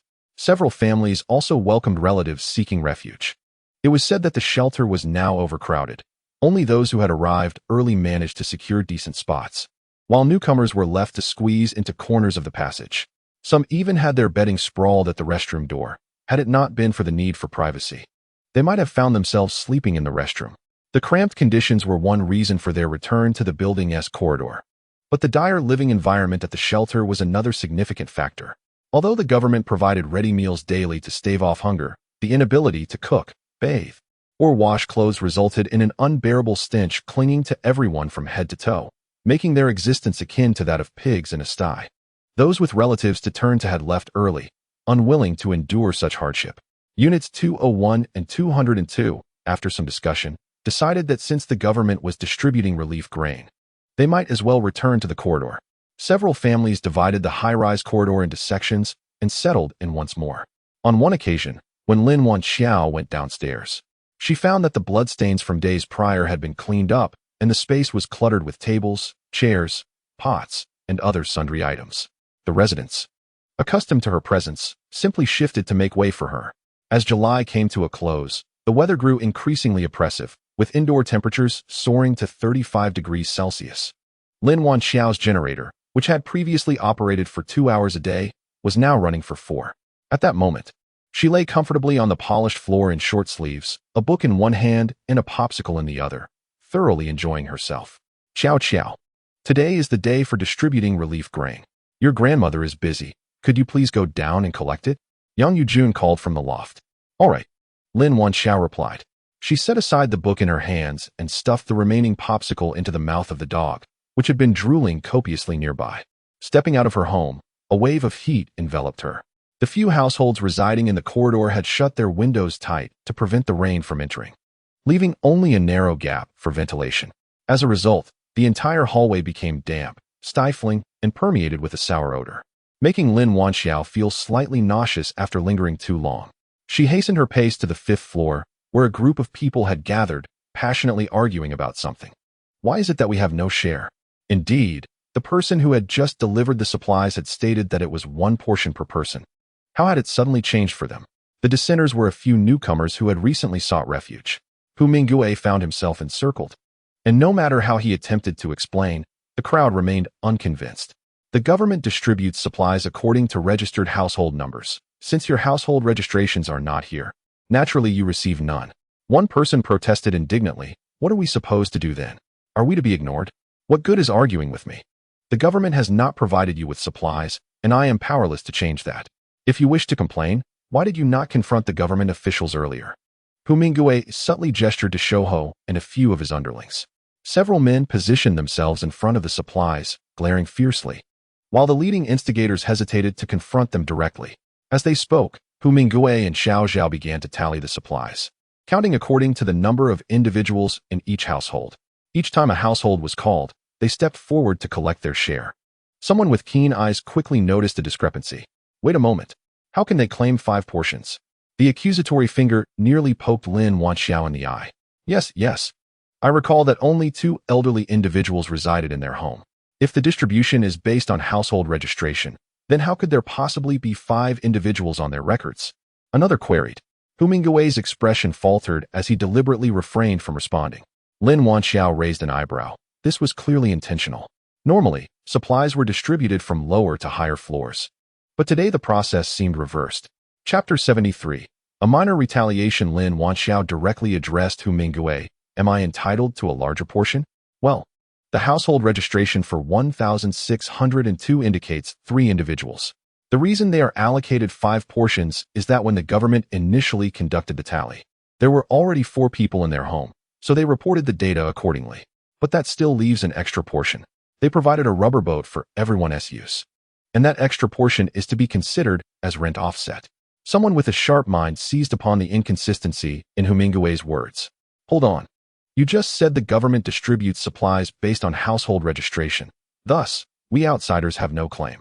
However, now you say it's based on the previously counted number of individuals, and we haven't even used the rubber boat they lent. Continuing to claim 5 portions is unreasonable. Hu Mingui cast a troubled glance at Lin Wanxiao. Those unaware might genuinely believe he was favoring certain individuals. Lin Wanxiao scoffed and proclaimed loudly. Then let us do this. To ensure fairness, I will only take 3 portions. I do not desire any more. This seems rather inappropriate. Hu Mingui hesitated, wondering when Lin Wanxiao had become so agreeable. There is nothing wrong with it. Since rules have been established, I shall abide by them, lest some individuals mistakenly believe I am taking advantage. As for the rubber boat, I shall no longer lend it. It will suffice if it is returned later. How can that be? The natives will soon protest. What use is the government's meager relief grain? Over the past months, they have relied on a boat to procure supplies for their families. Without the boat, they would truly be left to face the harsh winds of the Northwest. The boat cannot be returned to you. If I give you the boat, how shall we manage if we have matters to attend to? Protests began to emerge from the crowd. What does that have to do with me? Lin Wanxiao scoffed, bending down to pick up a portion of relief grain, holding it aloft for all to see. It was previously agreed upon that the rent would consist of 1 pound of rice and 1 liter of water per day. You now attempt to placate me with this meager relief grain. Out of goodwill, I had overlooked this, considering we have been neighbors for many years. However, now that some refuse to comply, you may either pay the original rent or return my belongings. The choice is yours. The atmosphere fell into an instant silence. The relief portion consisted of merely 7 compressed biscuits and a bottle of 500 milliliters of water. Averaging this out, it amounted to just 1 biscuit and less than 100 milliliters of water per day. It was clear to any fool which option was more advantageous compared to the previously agreed rent. Old Sure, is this your relative? Are you just going to stand by and watch them create chaos? The man, called out, felt embarrassed and turned to admonish his relative. Xiao Sure, I took you in because of our familial ties. If you continue to behave unreasonably, jeopardizing our livelihoods, it would be better for you to return. In the face of self-interest, human nature cannot hide. Uncle, that is not my intention. Xiao Sure grew anxious. He could not endure even a day in that wretched shelter. Old Sure gestured for him to cease speaking and turned to Lin Wanxiao, saying, Sister Wanxiao, please don't hold it against the young man. He is simply inexperienced. We, as old neighbors, have no objections to the distribution. Indeed, we have no objections, echoed the other natives. After all, their share was guaranteed, and any excess would not concern them. It was nothing more than idle boasting for those who dared to challenge Lin Wanxiao. Others discreetly tugged at their relatives' sleeves, resigning themselves to the situation, for it is wise to avoid unnecessary conflict.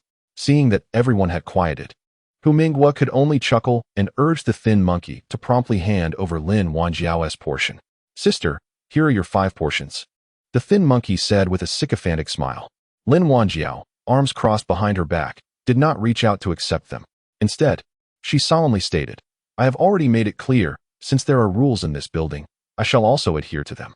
Rent is rent, and relief grain is relief grain. They must be distinctly accounted for. The boat may continue to be used by you, and I shall not impose on the rent. Considering our long-standing neighborly relationship, I have only 3 household registrations, thus I shall only claim 3 portions of relief grain. With that, she took 4 portions of relief grain from the thin monkey. The crowd exchanged glances, having never witnessed someone spitting out food that was already within reach. Hu Minghua applauded, bravo. Sister Wanjiao stands firm in her principles. Upon witnessing the scene, others began to express their praise in unison. Lin Wanxiao raised her hand to signal for silence. Since the rules had been established, she felt compelled to voice her opinion. Sister Wanxiao, please speak, someone urged. She surveyed the room, noting the varied expressions on the faces around her, and then spoke in a solemn tone. To my knowledge, there are families here who have lost loved ones or have married and moved away, yet their household registrations remain unchanged. If we allocate resources based solely on registered population, it would be inherently unjust. I propose that we distribute aid based on registered numbers, while also considering actual population to make necessary reductions. The surplus can then be allocated to those in greater need. Hu Minggui's expression darkened. He thought to himself, you might as well just ask for my ID. Both of his parents had passed away the previous year, yet their household registration had not been updated. According to the registered population, his family of 3 would be entitled to 5 portions of relief grain. Sister Wanxiao is right, with the deceased gone. There is no justification for receiving rations meant for the living. I support this. Soon, a chorus of agreement followed. I support it too. Rules are rigid, but people are dynamic. The surplus grain can be distributed to those who lack it. It is only fair. I support it. Me too. Hu Minggui's face turned ashen. Seeing the overwhelming consensus, Shouho, observing the situation, asked Hu Minggui with a troubled expression, Brother Gui, what will we do? The grain allocated to his married sister was still being collected by him. We should follow her proposal. Hu Minggui gritted his teeth as he spoke. Having received her share, Lin Wanxiao turned and headed home. She understood that for Hu Minggui, losing out on 2 portions of relief grain was hardly a significant blow, but he was exceedingly concerned with Face. Today, publicly embarrassing him was a small act of retribution for his earlier misdeeds, reinforcing that she was not to be trifled with. Upon returning to 1602, Lin Wanxiao closed the door and promptly stored the relief grain in her space, where a considerable amount had accumulated, gathering dust. Yang Yujun was still in the attic, and Lin Wanxiao, curious, went to see what she was doing. Grandma, what are you up to? She found Yang Yujun frowning as she squatted in front of the chicken coop. You're back? Yang Yujun stood and stretched her back, saying, This hen hasn't laid eggs for several days. I wonder if it's due to the feed we provide or its age. Let it be, if it doesn't lay eggs. Don't squat there too long or you'll hurt your back. Besides, I have plenty of eggs stored in my space. Yang Yujun was perplexed. The other chicks were thriving and had grown substantially, so it shouldn't be a feed issue. Grandma, since it's not laying eggs, let us stew it for soup tonight. Just thinking of a delicious broth from an old hen makes my mouth water. Lin Wanxiao craved it, and Yang Yujun would never refuse. So she immediately set about catching the hen. That evening, nearly everyone in the neighborhood was gnawing on dry, hard biscuits. Downstairs in 802, Zhang Taizhu reclined on his bed, clutching a biscuit. The dryness of the biscuit, coupled with the lack of water, made him choke, prompting him to pound his chest. Mom, is there any water? I'm about to choke to death. Li Guifan rolled her eyes in the living room, exclaiming, No water? If you don't eat, then don't. Chapter 74. The rain has ceased. The following day, while everyone remained ensconced in slumber, the dark clouds quietly dispersed. In her dream, Lin Wanxiao sensed an unusual tranquility surrounding her, so serene that she could distinctly hear the tiny insects fluttering on the windowsill. Startled awake, she rose and drew back the curtains. The morning light was faint, heralding the rise of the sun. The golden rays of dawn bathed the entire sky, casting a warm glow over the buildings. Occasionally, a gentle early summer breeze would pass, causing the crystalline raindrops hanging from the eaves to tumble into the water below, creating ripples that danced across the surface. The rain had stopped. After nearly 3 months, It had finally ceased. The water level rested at the 4th floor. Lin Wanxiao glanced at the clock. It was only 6 in the morning. Since she was already awake, she decided against returning to sleep.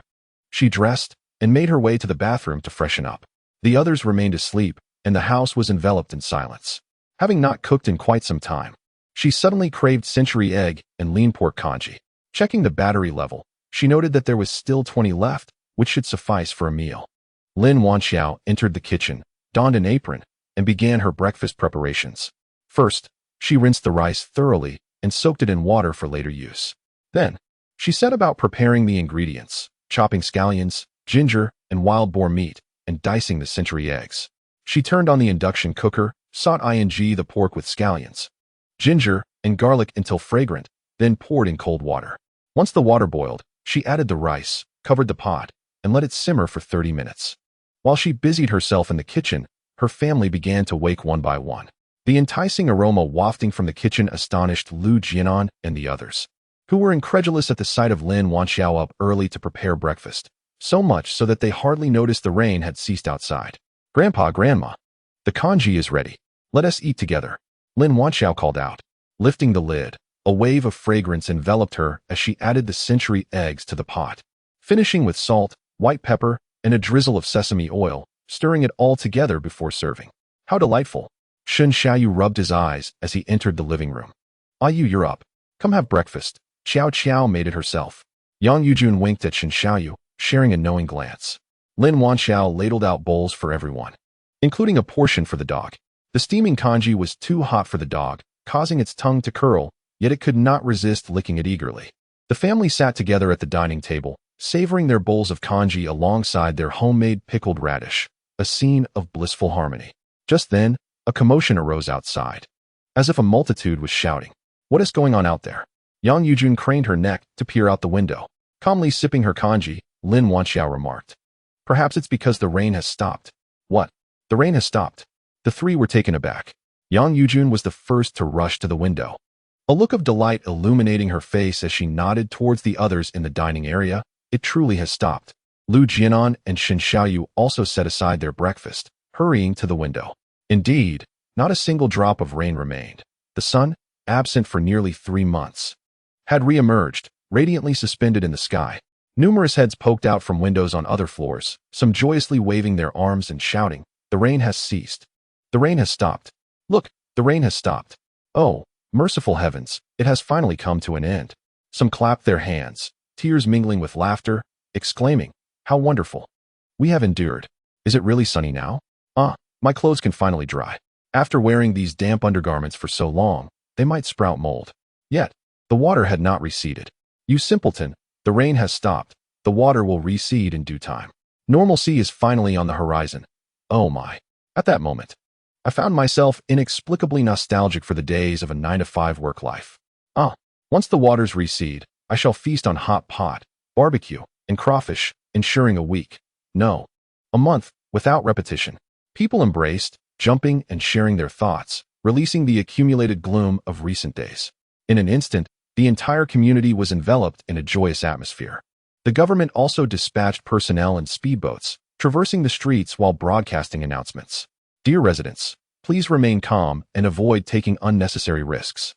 We are arranging subsequent rescue and disaster relief efforts in an orderly manner. Kindly wait patiently at home." Everyone believed that the cessation of rain signified the dawn of hope, unaware that it was merely the prelude to an impending ordeal. Only apartment 1602 remained unchanged. The blazing sun, unimpeded by any cloud cover, relentlessly illuminated the earth. In less than an hour, the indoor temperature began to rise. The thermometer indicated that the room temperature had reached 26 degrees Celsius. Lin Wanxiao took the thermometer outside to measure the outdoor temperature. As soon as she placed it outside, the mercury surged to 28 degrees, and it continued to climb. 5 minutes later, she retrieved the thermometer, which now read a scorching 35 degrees. While this was typical for the season, it was merely the beginning. The heat would only intensify. With such a fierce sun, it was time to deploy the solar power generator. This task was well within Shen Xiaoyu's capabilities. She simply needed to extract the generator from storage and return the diesel generator. While waiting, Lin Wanxiao checked the remaining diesel in storage. Although she had been frugal, she had still consumed 1/5 of it. It pained her slightly. It seemed she would need to seek out more diesel in the near future. Shen Xiaoyu worked swiftly, completing the task with remarkable efficiency. Lin Wanxiao had purchased industrial-grade solar panels, which, when unfolded, nearly covered the entire balcony. According to the manufacturer, with 6 hours of sunlight per day, the panels could theoretically generate 18 kilowatt-hours of electricity, sufficient to meet a household's daily needs.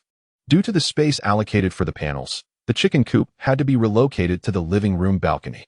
Lu Jian fashioned a makeshift enclosure for them in the corner using a storage box. The solar panels quietly absorbed heat, continuously supplying energy to the appliances in room 1602, much to the family's satisfaction. On this day, despite the sweltering weather, everyone was lost in the reverie that their hardships were nearing an end, oblivious to the present circumstances. As day turned to night, several families residing in the hallway gathered around temporary beds constructed from wooden planks, munching on compressed biscuits accompanied by a cup of plain water, animatedly discussing the promising days ahead. The dry biscuits evoked a semblance of beef jerky in their minds. However, this joyous atmosphere was abruptly shattered by a piercing scream. In room 601, Zhu Caixia found herself helplessly supporting her daughter, Yu Manli. Yu Manli lay in her mother's arms, her complexion ashen, face contorted in agony. Hands clutching her abdomen, the scream had emanated from her. At this moment, she was 9 months pregnant, and with just over 20 days until her due date. Perhaps the overwhelming joy had stirred her emotions too intensely, leading to a sudden sticky sensation. Looking down, she realized she was bleeding. Her husband, Zhao Kongyang, upon realizing that his wife was going into labor, hurriedly rushed to the 16th floor to borrow an inflatable boat from Hu Mingyue. However, shortly after Zhao Kongyang departed, Yu Manli, in a state of panic, slipped and fell, too late for Zhu Caixia to reach her in time. The violent impact elicited a harrowing scream from Yu Manli, who was now in excruciating pain, nearly losing consciousness. Wife, what's wrong? Zhao Kongyang, drenched in sweat, dashed back home, only to find his wife lying on the floor, a large pool of blood beneath her. Though he had never witnessed childbirth, he instinctively knew that such a volume of blood was abnormal. Zhu Caixia, seeing her daughter's face devoid of color, was already in a state of utter panic. Spotting Zhao Kongyang returning empty-handed, she urgently inquired, "Aying, where's the boat?" "My sister-in-law said Gaige hasn't returned. They've already taken the boat out," Zhao Kongyang replied, filled with regret, wishing he had taken his wife to the hospital earlier. What? What did you say?" Zhu Caixia's voice rose sharply, incredulous and frantic. "What will we do without a boat for Lily?" Gazing at his feeble wife, Zhao Kongyang made a resolute decision. "Mom, take care of Lily. I'll try to borrow one from room 1602. Although he had been struggling to make a living alongside Hu Mingyue, and their relationship was fraught, he had no choice but to seek help from Lin Wanxiao. Zhu Caixia pushed Zhao Kongyang towards the door with urgency. "What are you waiting for? Hurry. What do you mean by try to borrow? If you can't get one, don't come back." Zhao Kongyang summoned all his strength and raced upstairs. As soon as his hand touched the iron door of room 1602, he received a jolt of electricity. Lin Wanxiao had just powered the door when he arrived. Not daring to touch it again, Zhao Kongyang shouted towards room 1602, "Wanxiao, it's Zhao Kongyang from 601. Are you home? I need to speak with you urgently." No one responded, so he raised his voice and called out, "Is anyone there? Is anyone there?" He was determined not to leave until someone opened the door. Lin Wanxiao had no choice but to turn off the television, set it aside, and walk to the door. "What do you want?" I am Zhao Kongyang," he said, somewhat timidly. 1602 has a notorious reputation in this building. "Speak quickly." Lin Wanxiao felt a sense of aversion towards those associated with Hu Mingyue, unsure of what trouble was brewing. "My wife is about to give birth. May I borrow your boat to get to the hospital? Is that all?" Zhao Kongyang nodded vigorously. "Yes. My wife fell and is bleeding profusely. Could you lend me the boat? I will pay you rent." "Fine," Lin Wanxiao replied succinctly. The grievances between adults had nothing to do with the child. Zhao Kongyang was taken aback by her willingness. He had prepared himself to plead. "What are you surprised about? Aren't you in a hurry? Go back and gather your things. I will come down to find you shortly." With that, she slammed the door shut. Zhao Kongyang stood dazed for a moment before rushing back home. Lin Wanxiao explained the situation to her family and then carried the speedboat down the stairs. Yu Manli's contractions were becoming increasingly frequent, and she felt as if every bone and muscle in her body ached, especially in her lower abdomen. which felt as though it were being torn apart. She was on the verge of losing consciousness, lying in a pool of amniotic fluid and blood, which seemed to be increasing. "How are you, my love?" Zhao Kongyang asked. Having secured the boat, "Just hang in there a little longer." He stepped forward, taking Yu Manli's hand with concern. Tears welled in Yu Manli's eyes. "Ayang, it hurts so much. Just bear with it. We will get you to the hospital soon." Seeing his wife's lips pale, Zhao Kongyang's heart ached, and a tear rolled down his cheek. "Ayang, I feel dizzy, so tired, I just want to sleep." Her mother, Zhu Caixia, was in a state of panic, crouching to wipe her tears. When Lin Wanxiao arrived, she was greeted by this distressing scene. They saw the speedboat had arrived and were about to lift Yu Manli. "Wait." Lin Wanxiao stepped forward and lifted Yu Manli's skirt for a quick glance. Yu Manli appeared severely malnourished. Her thighs had little flesh, and the outline of her bones and joints was starkly visible. Her abdomen was prominently distended, a terrifying sight on her emaciated frame. "This is serious. Judging by the amount of bleeding, it seems like a placental abruption, and the cervix is fully dilated. The baby's head is already visible. It might be too late to get her to the hospital now," Lin Wanxiao said. "Do you know how to deliver a baby? What should we do?" Zhao Kongyang panicked upon hearing this. Lin Wanxiao shook her head. "I have studied medicine for too short a time and lack clinical experience. I am only making a judgment based on instinct." Zhu Caixia exploded with anger. "What nonsense are you spouting when you know nothing?" Zhao Kongyang. "Hurry and take Lily to the hospital." Lin Wanxiao took a deep breath, choosing not to engage with the distressed mother. Under normal circumstances, the amount of bleeding should not be this substantial. As you can see, her blood loss has nearly reached 500 milliliters. If this continues, it could be fatal. I suspect she may be experiencing placental abruption. If this is not due to a pre-existing medical condition, it could be a result of recent abdominal trauma. Yes. My wife just accidentally fell, which caused this." Zhao Kongyang grasped at this lifeline. "Lin Wanxiao, what should we do? The child is about to be born, and it would take over an hour to reach the hospital. She is likely to give birth on the way, which jeopardizes safety." Lin Wanxiao, reluctant to complicate matters, left the decision to them. Her condition is perilously critical. Look at her. Her frail body is already too weak to endure labor. The journey could be too much for her, and if labor is prolonged, the child may suffer from oxygen deprivation. After birth, there is a significant risk of severe hemorrhage, and there are no conditions at home for a blood transfusion. Consider your options carefully. If you choose to go to the hospital, I will take you. But do not hold me responsible if something goes wrong.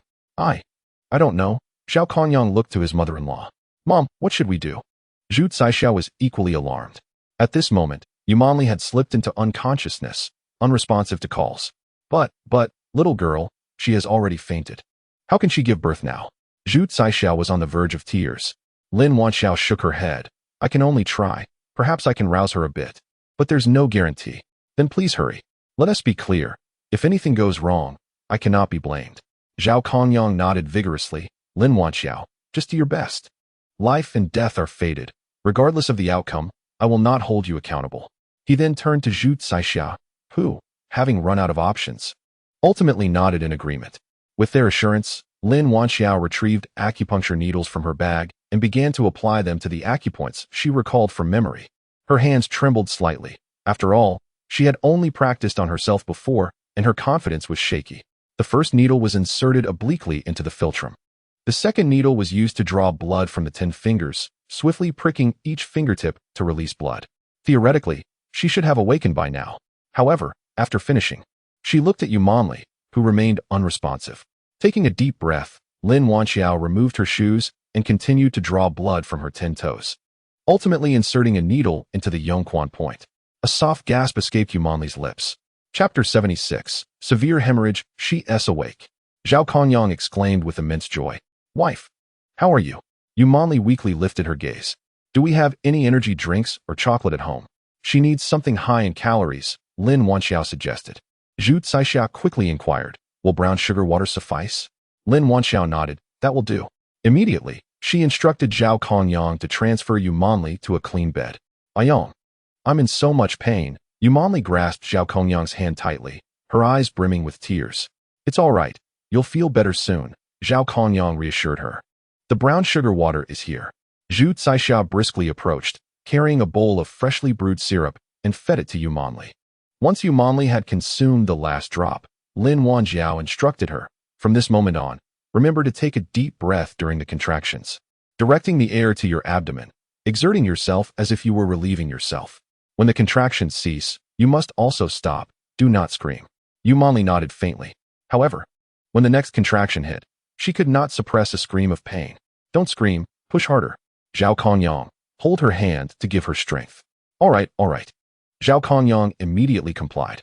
Yu Manli left deep claw marks on the back of his hand, causing him to grimace in pain, yet he remained silent. Yu Manli attempted a few more times. Another wave of contractions surged. I can't do this. It hurts too much. Yang, I don't want to give birth. I don't want to. She broke down. Zhao Kongyang gently stroked her damp bangs, reassuring her, my dear, I'm here. Our son will be here soon. Just a bit more effort. Yu Manli cried out, no, I don't want to give birth. I refuse. Zhu Caixia, torn between concern for her daughter and helplessness, could only stand by, wiping her tears. My poor daughter, your life is so hard. Can you please be quiet? You're making too much noise. Lin Wanjiao shot her a glare. Don't just stand there. Come and support her legs. Oh. Lin Wanjiao turned to Yu Manli and said coldly, you must understand. The baby's head is already visible. If you waste your strength and prolong the delivery, he risks suffocation. Chastened by Lin Wanjiao's sternness, Yu Manli ceased her cries. Zhao Kongyang, massage her lower back gently. It may alleviate some of her pain. Although Lin Wanjiao possessed pain relief injections, she had no intention of playing the benevolent role. Firstly, she lacked clinical experience and could not administer it accurately. Secondly, if complications arose later, it would lead to endless trouble for her. Under Lin Wanjiao's guidance, Yu Manli began to push with the contractions. Half an hour later, with a piercing scream from Yu Manli, a wrinkled, white-coated infant emerged, covered in vernix. Zhao Kongyang and Zhu Caixia stood frozen in astonishment as the baby slid onto the sheets. P.S. born. Lin Wanjiao was infuriated by their dazed inaction. What are you standing there for? Hurry and clean him up. Only then did they spring into action, clumsily picking up the child. It's a son. Mom. I have a son. Zhao Kongyang exclaimed joyfully, like a child, turning to Yu Manli. Wife, you've given me a son. Zhu Caixia beamed, unable to contain her delight, cradling her grandson to clean him. On the bed, Yu Manli, upon learning she had given birth to a son, wore a weak yet joyful smile. Well, I shall take my leave now. Remember to massage her abdomen to help expel the placenta. I trust you can manage the rest. Lin Wanjiao stood up to bid farewell. Sai, allow me to see you off. I am truly grateful to you today. Zhao Kongyang hastily rose to his feet. No need for that. I haven't been of much assistance. You should take some time to care for your wife. Lin Wanjiao waved her hand in refusal as she walked out. After her departure, Zhao Kongyang and Zhu Caixia beamed with joy as they surrounded the newborn, bathing the child. Mother, why does he look so wrinkled, like an old man? What do you know? All newborns appear this way. They will become more charming as they grow. Mother, he's so tiny. Look at his little hand. It's only as big as my 2 fingers. He's not that small. He must weigh 6 or 7 pounds. No wonder Lily has endured such hardship. At that moment, Zhao Kongyang recalled that Yu Manli was still lying in bed. He withdrew his gaze from his son and stood up, intending to check on his wife. Yu Manli appeared to be asleep on the bed. Zhao Kongyang approached and gently nudged her. Dear, are you hungry? Perhaps you should eat something before resting. Yu Manli's eyes remained tightly shut, her complexion pale and devoid of any response. He nudged her again. Dear? Still, there was no reaction. Feeling a sense of unease, Zhao Kongyang exerted more force in an attempt to awaken her, but despite his calls, Yu Manli lay still as a lifeless tree. It was then that he noticed.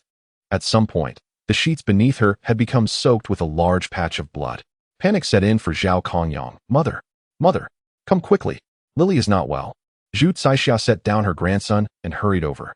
Mother, look at how much blood Lily has lost. I can't wake her. Upon seeing the extensive blood beneath her daughter, Zhu Caixia felt the world spin, collapsing beside Yu Manli and crying out in despair. Dear, please wake up. Don't frighten your mother. Tears streamed down Zhao Kongyang's face. Mother, I'll go fetch Lin Wanjiao. She must have a way. As he spoke, he dashed out. Just as he reached the door, he collided with Hu Mingyue and his entourage returning. Hu Mingyue stumbled from the impact. Xiao, what are you doing rushing about at this late hour?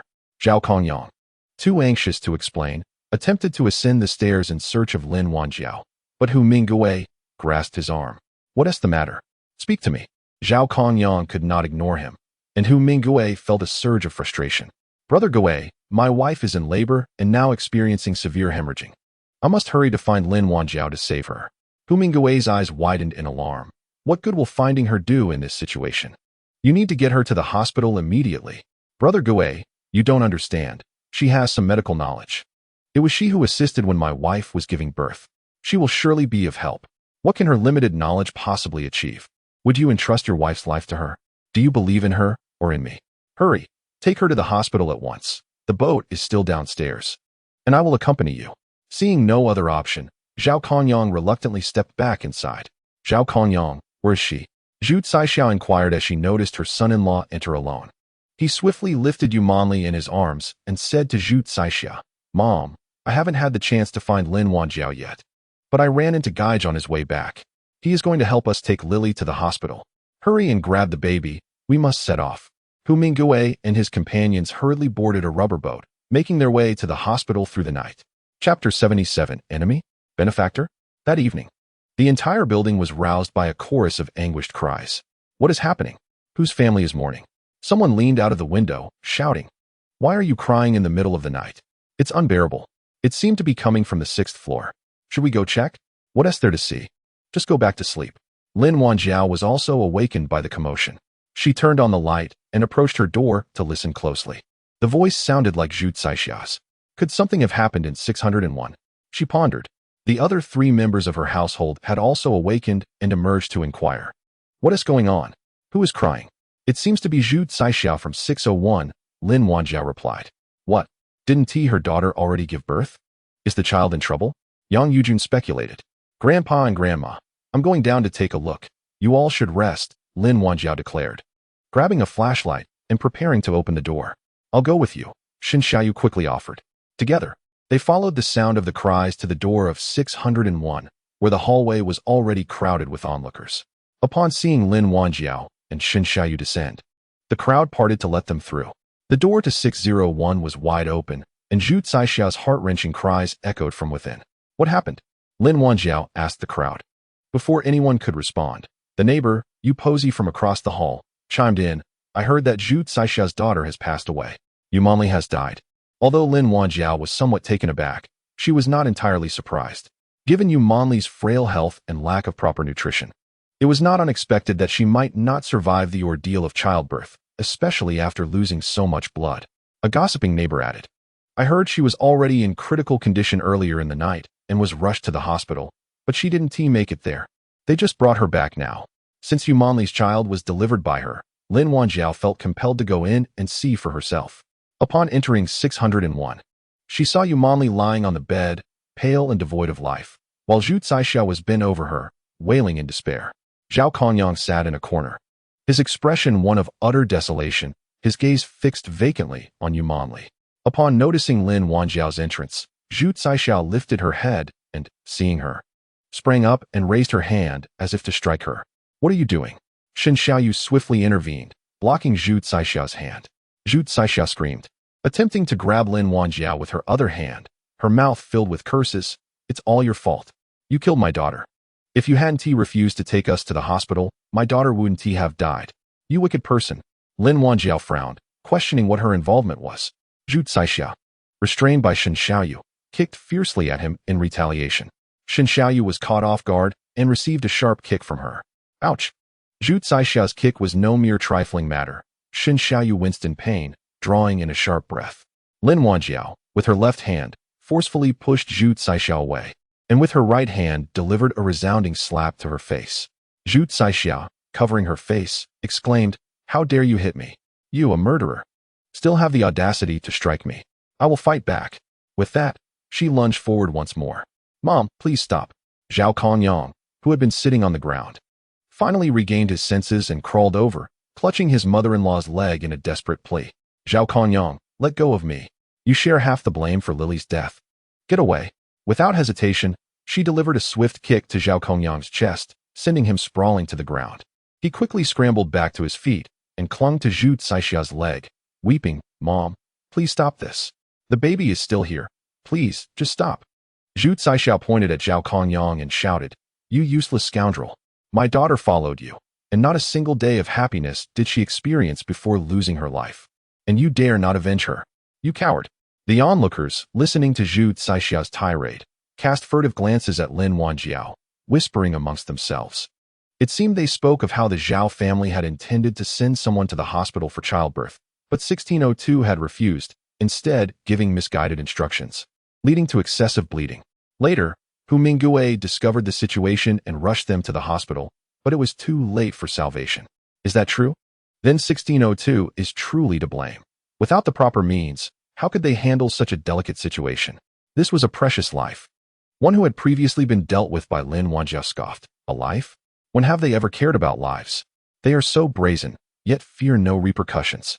Alas, poor Xiao Zhao's wife, such a good person, met her untimely fate.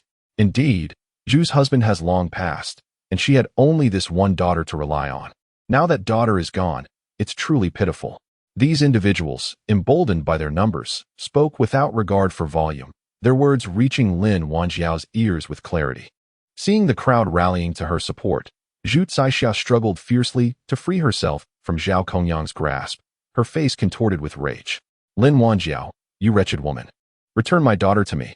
Lin Wanjiao coldly addressed the kneeling Zhao Kongyang. Zhao Kongyang, clarify the situation. What truly transpired? With great difficulty, he lifted his head and said to Zhu Zaixiao, Mom, please, Lily's death is not Lin Wanjiao's fault. Zhu Zaixiao spat at him. Pa? If it weren't for her insisting that Lily give birth at home, would we have missed the crucial moment for help? How dare you speak on her behalf? You fear her. I do not, coward. Lin Wanjiao laughed coldly. What nonsense. I did not refuse to take you to the hospital. Did I not offer to send you? The boat was ready to depart at any moment. Did I not say that you were free to make your own decisions? You chose not to go to the hospital. And now you turn the blame around. The heavens are watching. Do not fear the wrath that may come from your baseless accusations. Zhu Zaixiao, filled with indignation, shouted at her. You clearly stated that it was too late to send her out, which is why we did not. If we had gone to the hospital sooner, my daughter would not have perished. Mother, please stop. Zhao Kongyang roared, rendering Zhu Zaixiao momentarily speechless. This son-in-law, usually mild-mannered, had never dared to raise his voice against her. Regardless of how tumultuous her outbursts were, the doctors had already made it abundantly clear that Lily's tragic demise was due to a severe hemorrhage resulting from her fall, and the hospital's blood bank had long been depleted. Even had they rushed her to the hospital immediately, survival would have been improbable. In such dire circumstances, insisting on transporting her could have led to even graver consequences. Lin Wanjiao was a benefactor to our family. Had she not intervened, the baby would have also faced peril. Zhao Kongyang grasped Zhu Zaixiao's hand, imploring, Mother, I understand your sorrow, but this situation truly has nothing to do with Lin Wanjiao. Lily's posthumous affairs are of utmost importance, and we must care for the baby. I beseech you, please, cease this uproar. Upon hearing this, Zhu Zaixiao sank to the ground, covering her face and weeping bitterly. So that was the truth. The surrounding onlookers fell silent, their gazes towards Lin Wanjiao, imbued with a mix of apology and admiration. Lin Wanjiao, indifferent to her reputation in others' eyes, quietly took Shen Xiaoyu and returned home. Chapter 78. The arrival of high temperatures upon returning home. Lin Wanjiao and Shen Xiaoyu found the elderly couple anxiously awaiting them in the living room. What transpired downstairs? Yang Yujun inquired. Lin Wanjiao replied calmly. Yumanli has passed away. What? Last night, didn't you say the child had been born? She suffered a severe hemorrhage. We rushed to the hospital, but could not save her. She refrained from mentioning Zhu Zaixiao's frenzied outburst to spare her parents' concern. Lu Jian sighed. Alas, throughout history, childbirth has always been a perilous journey for women, and in these circumstances, it is truly tragic. Yang Yujun lamented as well, watching Lin Wanjiao wash up in the bathroom. Sighing deeply, their relationship had just begun to mend, and now this calamity had arisen. If they were to truly be together in the future, children would inevitably follow. And what if? Yang Yujun shook her head, dismissing the thought. No, my dear Qiao Qiao is destined for good fortune. It shall not be. The impact of Yu Manli's death weighed heavily on the elderly couple, leaving them somewhat disoriented during breakfast the following day. Lin Wanjiao waved her hands in front of them. Grandfather, grandmother, what troubles you? Why the somber faces? She found their early morning demeanor quite peculiar. Oh, it's nothing. Perhaps we just didn't sleep well last night. Yang Yujun forced a smile and added, by the way, Qiao Qiao, that medicinal wine you made last time was quite effective. Uncle Huang has been suffering from rheumatism lately. Should we send him a bottle? Absolutely. We have plenty at home. We can make more if we run low. All right, after breakfast. I will prepare a small bottle to take to him. As the weather grew warmer, Yumanli's body began to emit an unpleasant odor within a few days. Hu Mingwei contacted government officials, and soon a small boat arrived to take away Yumanli's remains. A day later, a small square box was returned. In such an environment, the customary morning rituals were not permitted. Zhao Kongyang procured some candles and incense from Hu Mingwei, lighting them simply to honor the late Yumanli. Once he composed himself, he visited Lin Wanjiao the following day to express his apologies. My mother was overwhelmed with grief that day. I hope you can forgive her, Zhao Kongyang said earnestly. Indeed, I have not taken it to heart. You may leave now, Lin Wanjiao replied, attempting to close the door. Please wait. Is there something else? Zhao Kongyang produced a small bag of red dates and said, these dates were originally meant to nourish my wife, but now that she is gone, they serve no purpose for me. I offer them to you as an apology to my mother. Lin Wanjiao declined. No need. I appreciate the sentiment. Zhao Kongyang, misunderstanding her refusal, quickly explained, we have nothing else of value. Please accept them, or I shall feel uneasy. Despite his association with Hu Mingwei, Zhao Kongyang exhibited commendable character. Observing his humble demeanor, Lin Wanjiao's heart softened. She sighed and said, wait here a moment. She returned to her room and fetched a can of baby formula. Stepping back outside, given Zhao Kongyang's circumstances, it was unlikely he could provide adequate nourishment for the newborn, especially considering how malnourished Yumanli had been during her pregnancy. One could not expect a child to survive on compressed biscuit mush. Although she had stockpiled plenty of formula, she feared drawing attention, so she took only one can. Here, this formula is my gift for your son, she declared. Surprised by her generosity, Zhao Kongyang hesitated to accept. Lin Wanjiao, growing impatient, shoved the can into his hands, sternly commanding, take it. Zhao Kongyang stammered as he accepted the formula, his eyes brimming with tears. Thank you so much. His tears left Lin Wanjiao momentarily flustered, prompting her to hastily add, take good care of your son. Before closing the door, time moved forward to August 2023. In recent days, the temperature had been rising at an alarming rate. Today, Lin Wanjiao awoke once again to a stifling humidity. Glancing at the clock, she noted it was only 8 a.m. The thermometer hanging in her room indicated a sweltering 36 degrees Celsius. All the rooms in 1602 had been fitted with 2 layers of insulating material, and the windows were chosen for their superior thermal performance, maintaining a temperature difference of about 10 degrees between indoors and outdoors. With conditions like this inside, one could only imagine how scorching it was outside. Her clothes clung to her as if pulled from a pool, and she hastily pushed the door open, intending to take a refreshing shower. In the living room, her dog lay sprawled on the floor, panting heavily. Despite the presence of a fan, the air it circulated was merely warm, and the dog continued to stick out its tongue in a futile attempt to cool down. Yang Yuchuan squatted before the chicken coop, distressed. The sudden heat had caused several chickens to refuse food, and 2 had already succumbed the previous day. If this continued, the remaining few would surely meet the same fate. She had meticulously cared for those chicks for quite some time, and it would truly be heart-wrenching if they perished. At that moment, Lu Jianan descended from the attic, cradling a bundle of leafy greens, his lips murmuring complaints. The oilseed lettuce and celery had all wilted, requiring him to harvest them entirely. In such weather, no vegetable could thrive. He pondered whether the potatoes and sweet potatoes could withstand the heat. After contemplating, he realized that hardly any leafy greens could endure such high temperatures, and it seemed he would have to experiment with other crops.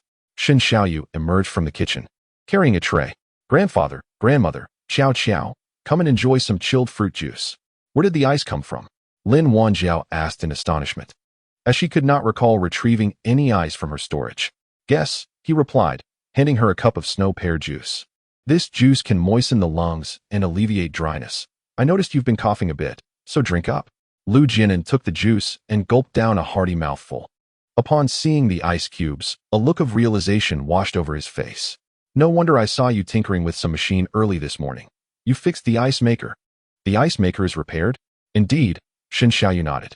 Lin Wanjiao was utterly impressed, as it seemed there was nothing he could not fix.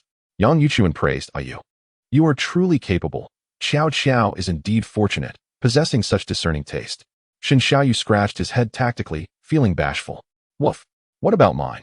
Oh, I forgot to get some for Nian Gao. Lin Wanjiao quickly poured some into the dog bowl, exclaiming, sharing blessings. Woof woof. Add more ice. Please. Although the ice maker was quite convenient, it consumed a significant amount of electricity during use, allowing for only occasional indulgence. Fortunately, Lin Wanjiao had stockpiled a substantial amount of ice, with more available from her storage if needed, with each person downing a generous cup of icy fruit juice. The refreshing sensation soon dissipated, replaced by a stifling heat. Yang Yuchuan opened the living room window in an attempt to circulate the air, but as soon as it was ajar, a wave of heat surged in, and the blinding sunlight made it nearly impossible for her to keep her eyes open. My heavens! It must be over 40 degrees outside, she exclaimed. Forget it, let us close it. She also drew the thick curtains shut, pondering how sweltering it would be by noon, especially considering it was already so hot at just past 8 in the morning. Lin Wanjiao had been monitoring the temperature daily, which was rising steadily by 5 degrees each day. The peak heat occurred at 2 in the afternoon. Yesterday, the outdoor temperature had already reached 45 degrees. Would today surpass 50? She retrieved a thermometer, placing it outside, and waited 5 minutes before bringing it back in. Accidentally brushing against the scorching window ledge, she winced, noticing a red mark on her hand. 46. And it's only 8 or 9 in the morning. Chapter 79. The fire reduces the sauce. Yang Yuchuan and the others gathered to take a look, their expressions filled with disbelief. My goodness, at this rate, can anyone survive? Lin Wanjiao went to the kitchen and retrieved 3 stainless steel basins, extracting large blocks of ice from her storage. She placed 1 block in each basin, setting one in front of the electric fan and the other 2 on the sofa and dining table. All the curtains were drawn shut, leaving only a narrow gap for light to filter through, while the doors to the other rooms were firmly closed. Indeed, it wasn't long before the overall temperature in the living room began to drop, with the breeze from the fan becoming significantly cooler. The room's temperature had decreased from 36 to 32 degrees. Yang Yujun had also relocated the chicken coop near the ice blocks. Xiao Xiao, do you think it is too extravagant for us to use ice like this? With the room temperature over 30 degrees, both your grandfather and I can endure it. Perhaps we should wait until it gets even hotter? Yang Yujun was concerned that Lin Wanjiao's supply of ice might not suffice. Have no worries, Grandma. We will only use it during the hottest times, and we can turn on the air conditioning for a while at noon. This way, our ice will last us 5 or 6 years, Lin Wanjiao reassured. Moreover, after the extreme heat passes, we will face extreme cold. The ice will be of no use then. Cooking in such heat was torturous, and any uneaten food would spoil within hours. With little appetite, they casually nibbled on some ready-made salty pancakes for breakfast. To prevent heat stroke, Lin Wanjiao insisted that everyone take some herbal pills as a precaution. Thus, the family spent the entire day languidly in the living room, with Lin Wanjiao sprawled on the floor like a dog, indeed feeling much cooler. During the peak heat of midday, they finally turned on the air conditioning for an hour, which revived them somewhat. At that moment, the outdoor temperature had soared to 51 degrees. What does this signify? Throughout the annals of Huagua's history, there have been instances of extreme heat, reaching a pinnacle of 44 degrees, during which, in the era devoid of air conditioning, over 1,000 people perished daily in the imperial city under the emperor's rule. Globally, the highest recorded temperature has reached 49.5 degrees. Aside from the basic act of baking cookies in cars or frying eggs outside, the intense heat had caused the overhead wires for trams to melt, halting their operation, while some roads had begun to swell and crack, and the plastic wall panels of buildings had warped and melted. In just 1 week, 700 individuals succumbed to the heat, predominantly the elderly with chronic illnesses, whose conditions deteriorated under such extreme temperatures. Now, with the outside temperature at 51 degrees, Lin Wanjiao worried whether the air conditioning unit's wiring might overheat. Fortunately, she had placed the outdoor unit in a shaded area, protecting it from direct sunlight. While Unit 1602 could still function, others were not so fortunate. Those living in the corridors were in a dire plight. The gray-white cement walls became scalding hot, emitting wisps of steam. The searing sun deterred them from opening the corridor windows, forcing them to remain trapped in the cramped space, devoid of any breeze, as if the air had solidified. The entire corridor resembled a steamer, making it difficult to breathe. Sweat poured down their cheeks and necks, soaking their clothes in a slippery, clammy sensation. While the acrid stench of sweat mingled with the foul odor of accumulated trash fermented in the corridor, men and children had stripped down to mere shorts. Their bodies, accustomed to the comfort of air-conditioned environments, could hardly endure such a hellish ordeal. Suddenly, the sounds of merriment erupted from downstairs. Lin Wanjiao stood by the window, parting the curtains slightly to gain a clearer view. Some individuals, unable to withstand the sweltering heat, boldly jumped into the water to swim under the blazing sun. What folly!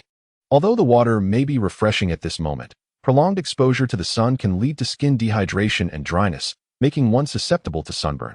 Moreover, swimming in warm water requires more energy, which can elevate body temperature.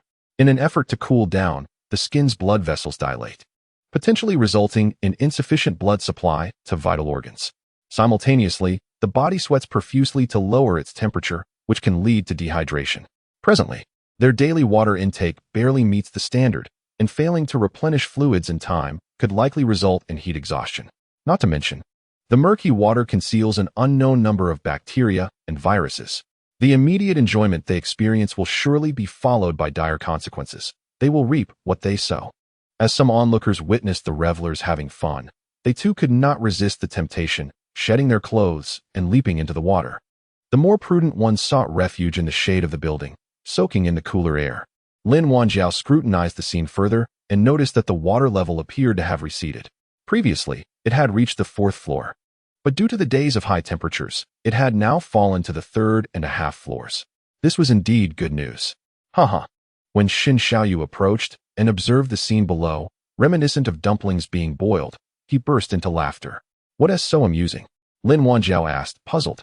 He pointed at the people below and remarked, Look, doesn't it resemble a pot of stew simmering? It truly does. In this sweltering heat, the splashes of water being stirred up do resemble a pot boiling away. Considering the issues of electricity and noise, the air conditioner had only been running for 2 hours before being turned off, relying instead on the residual coolness of the room and ice cubes, allowing the family to endure until sunset. The outdoor temperature had dropped to 45 degrees Celsius. Dinner was still uncooked. They opted for ready-made old duck vermicelli soup from the pantry, accompanied by a basket of crab roast steamed buns for each person. The food, retrieved from the pantry, was still piping hot. The family ate while sweating profusely. Just after finishing, there was a shout at the door. Sister Wanjiao, are you home? It's Xiao Zhao. They hurriedly cleared the dining table. Even the dog's bowl was not spared. Lin Wanjiao wiped her mouth before opening the door. Upon opening it, she saw Zhao Kongyang standing at the iron gate, holding a bag. Sister Wanjiao, I've brought you relief supplies, he said, lifting the bag slightly. It was once again time to collect the provisions. She stepped outside and opened the iron gate. Zhao Kongyang felt a refreshing breeze sweep across his face as Lin Wanjiao opened the door. However, he thought little of it and handed her the bag, saying, as before, Your family receives 4 portions, please sign here. Lin Wanjiao accepted the bag, glanced inside briefly, and then closed it again. Aren't we supposed to go down to collect them? Why have they been brought up?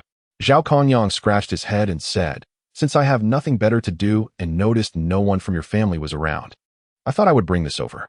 It was just a casual gesture. Thank you, Lin Wanjiao casually inquired. How is your son? Upon mentioning his son, a broader smile illuminated Zhao Kongyang's face. He's doing splendidly. He eats and sleeps well and has gained some weight since birth. However, with the hot weather, he has become even more lethargic. Please be vigilant to prevent him from suffering from heat stroke. The heat can easily cause prickly heat. It's essential to keep him clean and dry. Lin Wanjiao offered her good-natured advice. Zhao Kongyang nodded, as if recalling something, and added, By the way, you should try to avoid outdoor activities during the day. Today alone, over 30 individuals in our community have suffered from heat stroke, and only now, as the temperature has slightly dropped, are we beginning to arrange boats to transport them to the hospital. Meanwhile, at the county hospital, Huang Bolan was overwhelmed in the emergency room. Waves of heat stroke patients were being ferried in, causing the entire hospital, corridors included, to overflow. Currently, the hospital's generator prioritized power for medical equipment and intensive care units, leaving no electricity for air conditioning. Huang Bolan's clothes were completely soaked, and he had discarded his white coat. He was surrounded by patients and their families, all clamoring for assistance. Doctor, my back and arms are painful and itchy, and my skin is peeling. Huang Bolan assessed the situation and quickly diagnosed, This is sunburn. Apply ice packs when you get home. Do you have any skincare products with anti-inflammatory properties? Use some on your skin. But where am I supposed to get ice? Saline solution compresses will suffice. I don't have any, lamented the man, his face contorted with despair. "Doctor, can you prescribe me some medication? I'm in agony." Huang Bolin called out to his assistant. "Xiaoya, do we have any saline solution left in our department?" Xiaoya, busy with another patient, replied without looking up, "We're out. Not just our department. The entire hospital probably has fewer than 10 bottles left. What am I supposed to do?" The man cried in frustration. "Doctor, please check on my child. She has a fever of 38 degrees and just vomited all her milk. Doctor, my mother-in-law is also burning up. Please take a look at her. She has heart disease." Huang Bolin's head was spinning. Since the afternoon, a sudden influx of heat stroke patients had overwhelmed the hospital, which was now devoid of even the most basic medications. How were they to treat anyone? At that moment, hurried footsteps approached rapidly. Make way, make way. Doctor, please help." A patient was being carried in, now in a state of unconsciousness, their limbs convulsing uncontrollably. Their complexion was flushed, breathing shallow, and their skin felt as if it were on fire, clearly exhibiting severe heatstroke symptoms. Huang Bolin quickly checked the vital signs.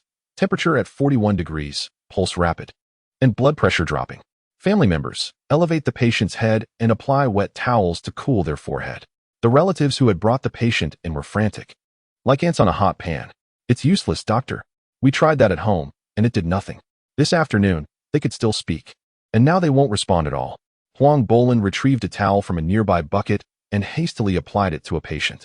He then poured the last remnants of alcohol from a bottle onto gauze and swiftly wiped the patient's hands and feet.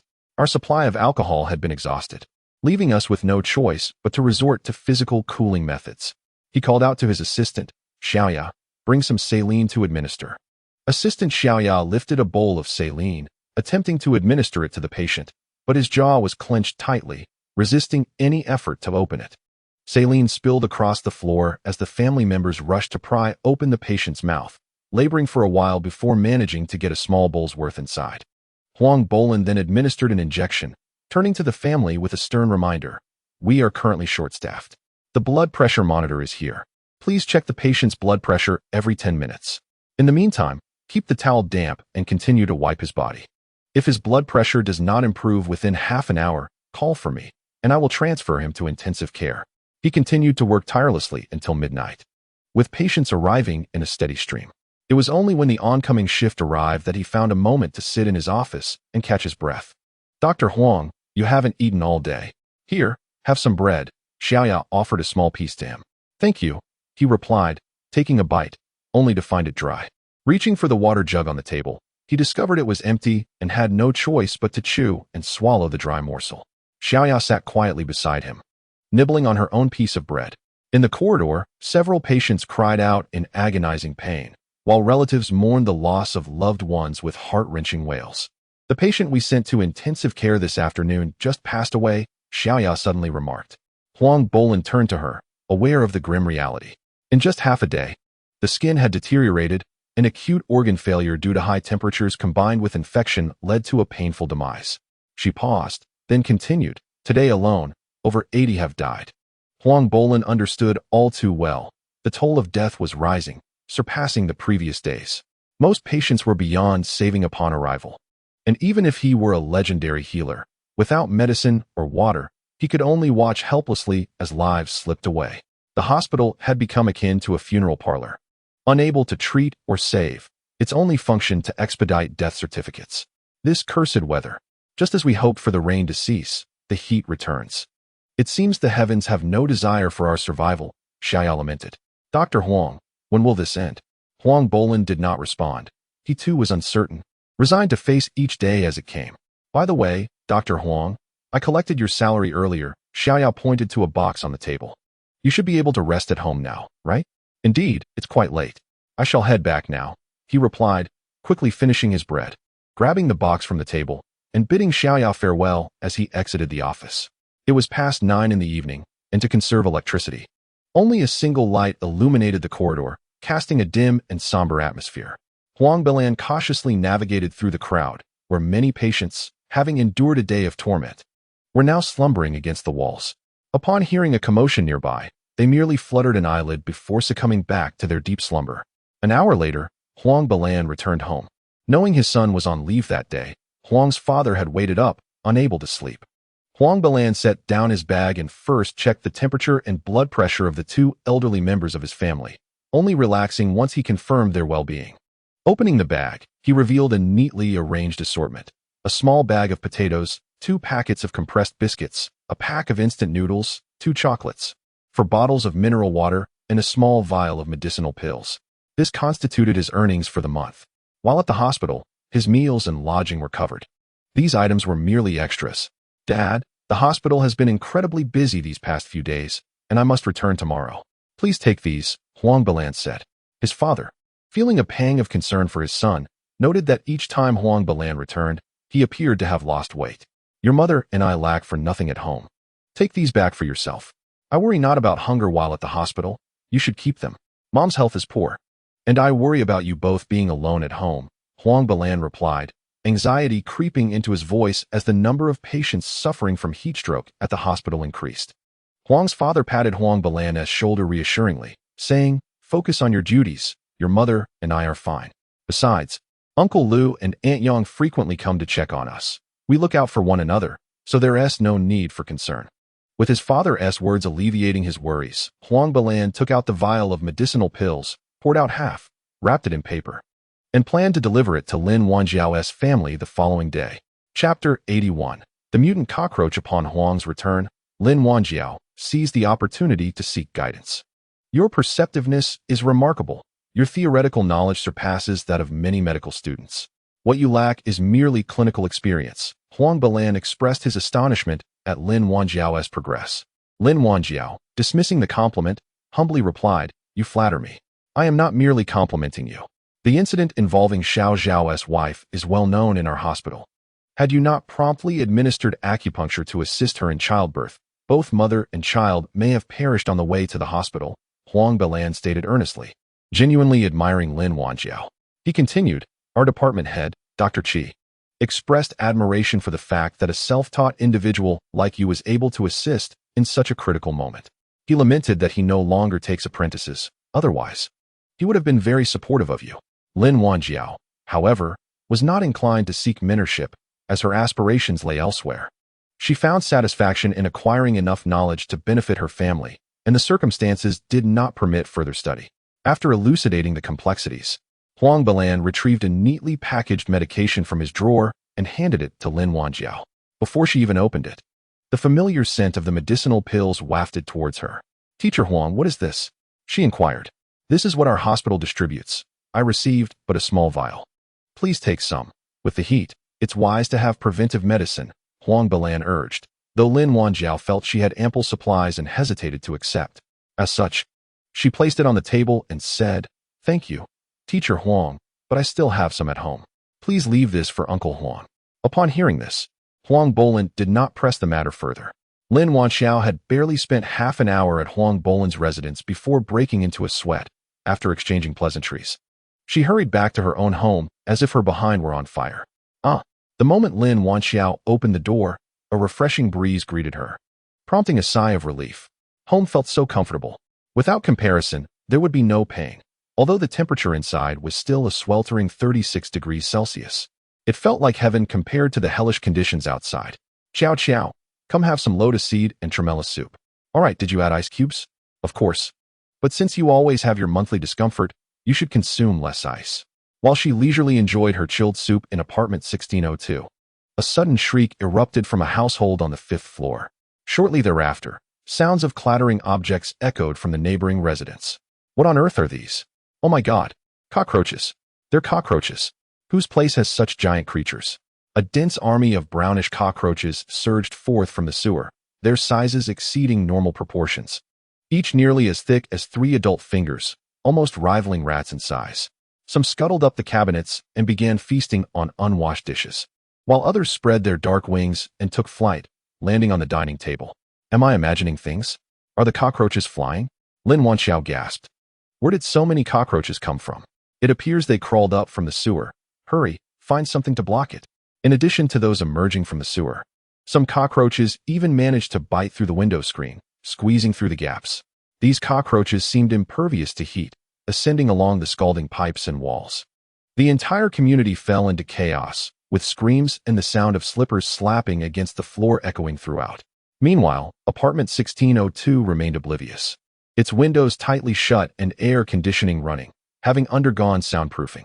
Nian Gao, what are you eating? Lin Wanxiao suddenly noticed her dog lying on the floor, gnawing on a small black object with great enthusiasm. She approached and placed her hand under the dog's chin. Spit it out. Under the excellent training of Shen Xiaoyu, the dog obeyed promptly, regurgitating a saliva-coated cockroach into her palm. Ah! Lin Wanxiao nearly lost her mind. Where did such a large cockroach come from? And it was still alive. Reflexively, she flung the cockroach to the ground and stomped on it with a resounding crunch. Nian Gao? Just as Lin Wanxiao was about to give her dog a piece of her mind, a dark shadow suddenly flew toward her face. Where did this cockroach come from? Lu Jianan stepped out, observing Lin Wanxiao frantically chasing after the cockroach with her slipper, intrigued. This shouldn't be happening. All the doors and windows have been completely sealed, and the sewer was blocked long ago. How could cockroaches still get in? Yang Yujun gazed at the corpse of the cockroach, placing a hand upon her chest in astonishment. What has this cockroach been consuming to grow so large? Lin Wanxiao, observing the lifeless insect at her feet, was lost in reflection. In her previous life, after the water receded, there had been an outbreak of pests. However, it was a plague of rats that had overrun the area. Those enormous, red-eyed rodents had seemingly emerged from every corner, voraciously gnawing on anything in sight and biting anyone they encountered. Beyond their alarming size, these rats harbored a plethora of deadly pathogens, leading to countless infections from unknown viruses, with many ultimately succumbing to the jaws of death. Could it be that this time, the cockroaches have mutated? We must locate the entry point for these cockroaches and seal it immediately. Furthermore, we must avoid any contact with them, as they might carry viruses. Lin Wanxiao articulated with urgency. As the group meticulously searched each room, they discovered several more scuttling cockroaches. Ultimately, they found that the previously sealed cement at the drainage outlet on the balcony had been gnawed open. There was still some leftover cement in the space, and Shen Xiaoyu mixed it to reseal all the drainage points with a thick layer, subsequently placing heavy steel plates atop them. After thoroughly inspecting all possible entrances, Lin Wanxiao remained uneasy and applied some cockroach poison, toxic rat strong, near the air conditioning unit. The outlet of the indoor unit was also covered with fine mesh to prevent any cockroaches from crawling in through the air conditioning ducts. They scattered additional poison in every corner of the house to ensure no pests evaded capture and sternly warned the dog not to approach. Yang Yujun observed the woven bag in the kitchen, which had been gnawed through by cockroaches, revealing potatoes with deep pits and scars. She felt a mix of regret and astonishment. These cockroaches are remarkably formidable. I have never seen such large ones in my life. Lin Wanxiao collapsed onto the sofa, recounting the events of her former existence. The revelation of rats causing fatalities left the others in a state of shock.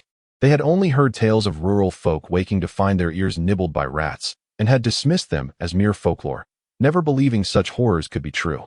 Lu Jianan lamented, recalling that in his memories, rats had always been skittish around humans. Shen Xiaoyu suddenly remembered that Lin Wanxiao had touched the cockroach and quickly advised her to wash her hands and disinfect. I have already sanitized them, she replied. After dispatching the cockroach, she rushed to wash her hands, recalling the tragic fates of those infected in her past life. She scrubbed her hands until they were nearly raw, even dragging the dog along to rinse its mouth multiple times. Nian Gao, this habit of biting everything must change. You can't just put anything filthy or foul in your mouth, she exclaimed, delivering a light slap to the dog's head. The dog, feeling wronged, lay on the ground, its round eyes conveying its distress. For the time being, we should refrain from opening the windows at night and rely on ice cubes for cooling, Lin Wanxiao suggested. During this period, they would only use the air conditioning and ice during the day, and at night, when the outside temperature dropped, they opted to open small gaps to let in the natural breeze. Although sleeping this way was somewhat uncomfortable, it was essential to acclimate their bodies to the environment and enhance their physical resilience. Otherwise, how could they face the harsher conditions that lay ahead? Based on past experiences, it is anticipated that once the dredging work concludes, the multitude of snakes, insects, rodents, and ants will diminish significantly. Chapter 82. The dredging commences. Others lack the enhanced 1602 doors and windows capable of repelling cockroaches.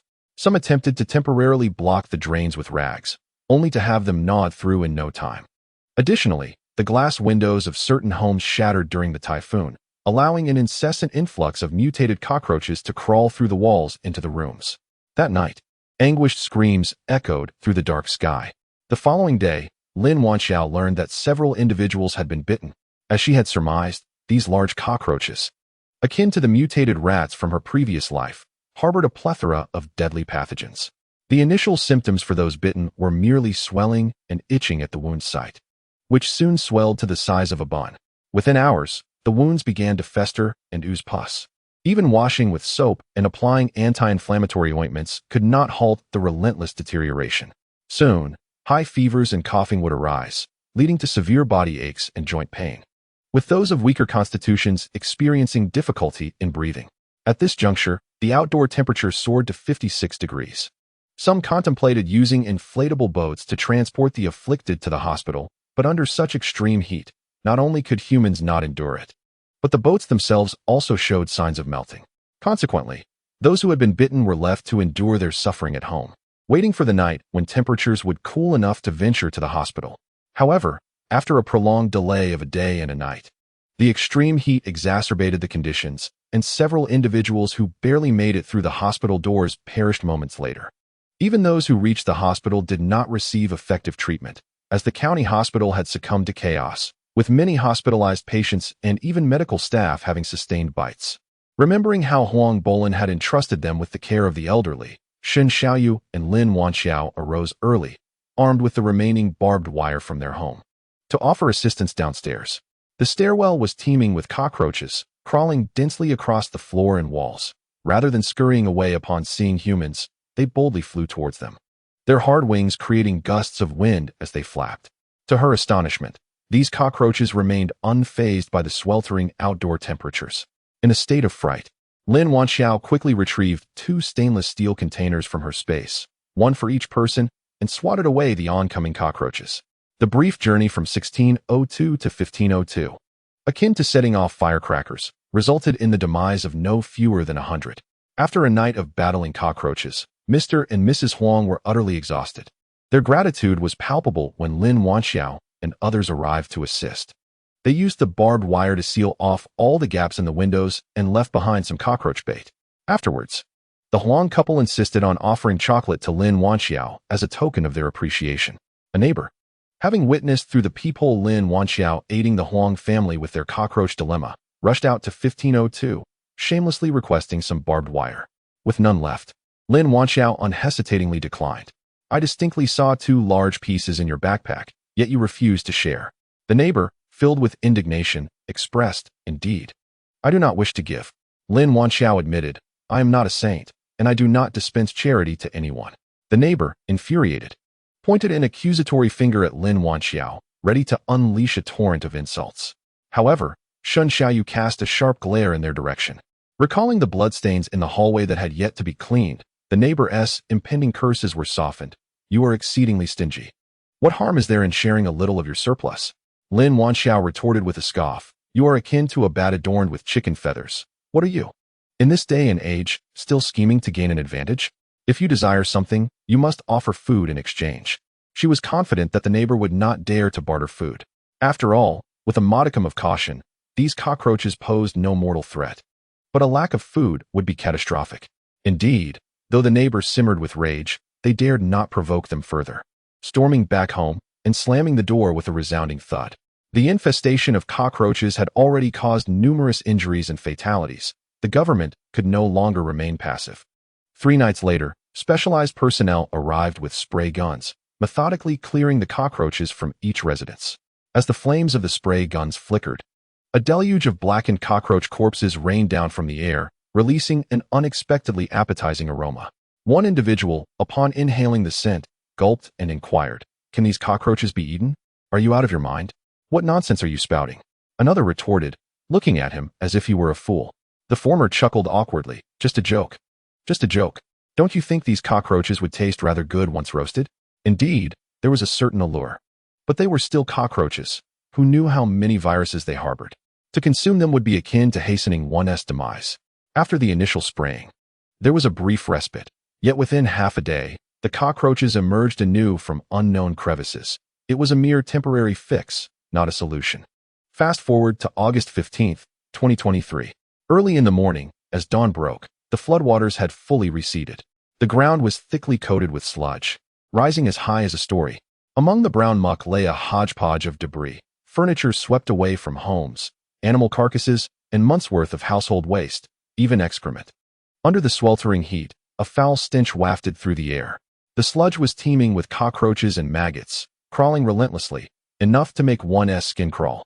A few days prior, the government had announced that once the waters receded, they would commence the cleanup of the sludge, instructing residents to clear the muck from their homes and hallways, while the external sludge would be managed by government workers.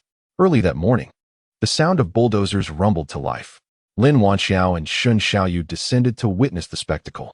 At the entrance of the community, several large bulldozers advanced slowly along the main thoroughfare.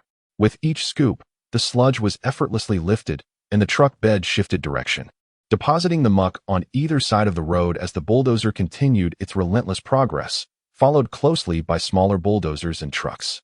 It appears that the government's approach is to first clear the main thoroughfare to facilitate vehicular movement, followed by small excavators that scoop the mud from the roadside into trucks for removal. Next, they will tackle the mud on the secondary roads, thereby proceeding in a systematic manner. A multitude of onlookers congregated in the corridors, engaging in animated discussions. "How long will this take to finish?"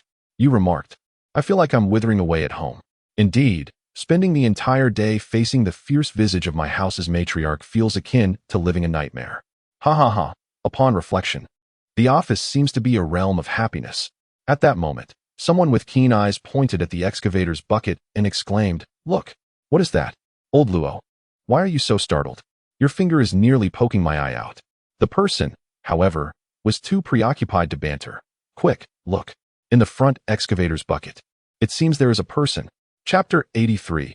Extreme heat. All eyes turned to the excavator. At that moment, the bucket had scooped up a heap of mud. Yet it did not immediately tip it onto the roadside. A staff member hurriedly approached, whistling as he ran. The excavator came to a halt. Someone discerned clearly, gulping nervously. Stammering, it looks like a leg." Lin Wanxiao widened her eyes in search, and indeed, in the corner of the bucket's mud, there lay a long, striped object resembling a human calf. Under the direction of the staff member, the excavator operator gently lowered the bucket, gradually shaking the mud onto the roadway. As the driver maneuvered, the object rolled out. To everyone's astonishment, it was indeed a human being. From a distance, Lin Wanxiao could only see that it was a highly decomposed female corpse, the face unrecognizable, completely naked save for a bra that indicated its gender. The body lay supine, limbs contorted at impossible angles, the head drooping. Many parts of the corpse had rotted away, bones protruding through the flesh. The staff seemed prepared. Upon confirming it was indeed a body, 2 workers promptly arrived with a body bag. They carefully lifted the corpse, but as they did, the remaining thin layer of flesh connecting the neck snapped, causing the head to tumble away. The workers retrieved the head and placed it into the body bag. Once the corpse was removed, the excavator swiftly resumed its task.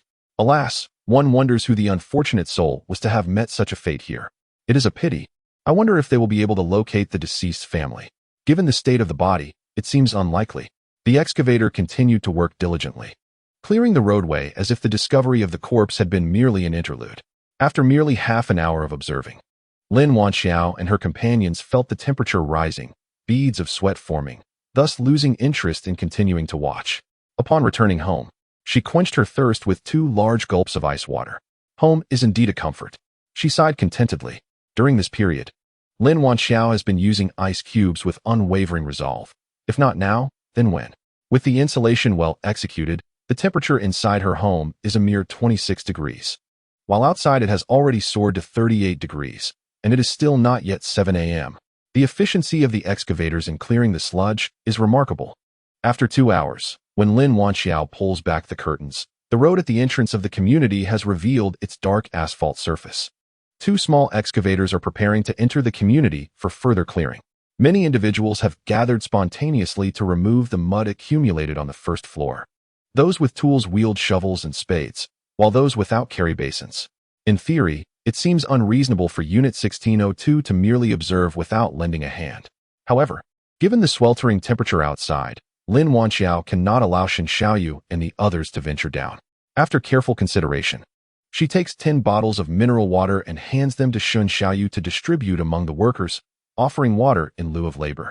Shun Xiaoyu descends with the water and returns empty-handed within minutes, drenched in sweat. Did they accept it? Did they say anything?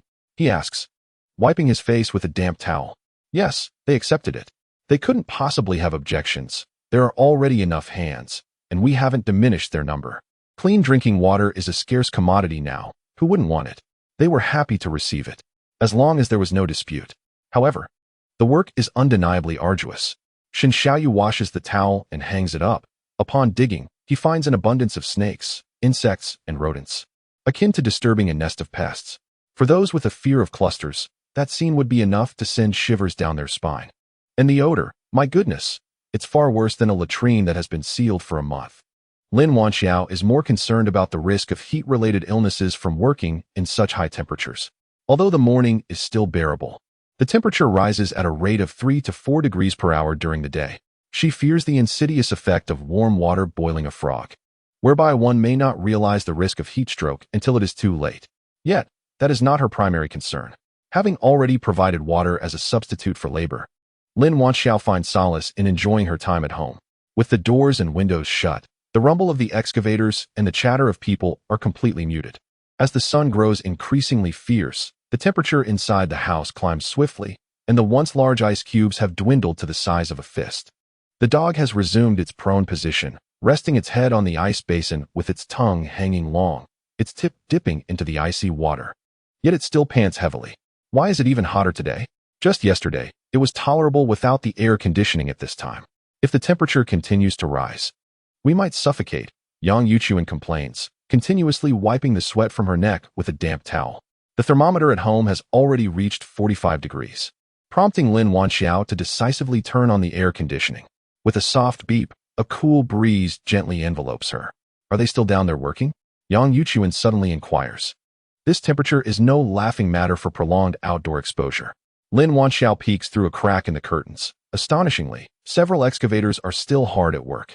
Gazing down from the 16th floor, the interior of the forklift remained indistinct, yet one needn't ponder deeply to imagine the sweltering conditions within that enclosed, air-conditionless cabin, undoubtedly akin to a steaming cauldron. The air conditioner abruptly emitted a faint beep. What was wrong? Lin Wanxiao glanced upward. Realizing with dismay that the unit had ceased blowing cool air, she pressed the power button on the remote once more. Beep.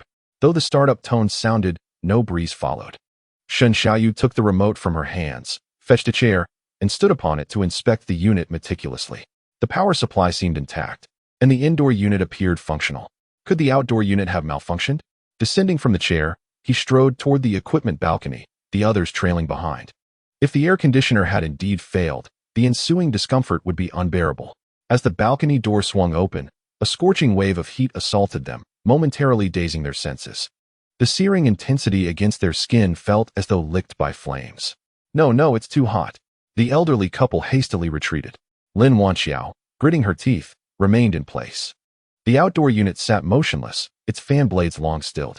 Shun Xiaoyu stepped forward decisively, swiftly approaching the unit to examine it while Lin Wanxiao handed him tools from behind. Mere seconds exposed to the outdoor furnace left their faces drenched in sweat, droplets hissing as they struck the concrete, vanishing instantly into the parched earth. This has to be over 50 degrees. Yet she had just checked the thermometer moments prior. Could the temperature have surged so drastically in mere minutes? Shun Xiaoyu reached for a screwdriver to dismantle the unit, but recoiled the instant his skin met the blistering metal. Here, gloves. Lin Wanxiao hastily passed him a pair of work gloves. Borrowing what little coolness seeped from the room behind them, Shun Xiaoyu swiftly disassembled the outdoor unit.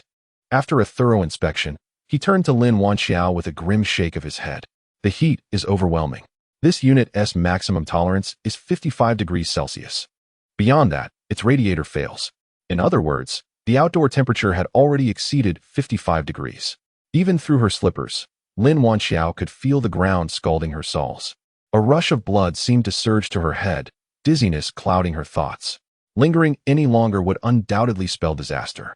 Chapter 84. Inferno. There was no time to mourn the loss of an air conditioner.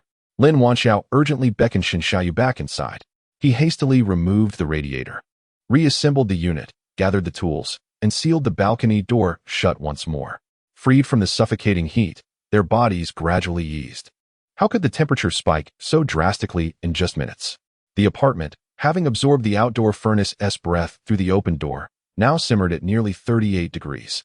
Lin Wanxiao questioned whether she had misread the thermometer earlier.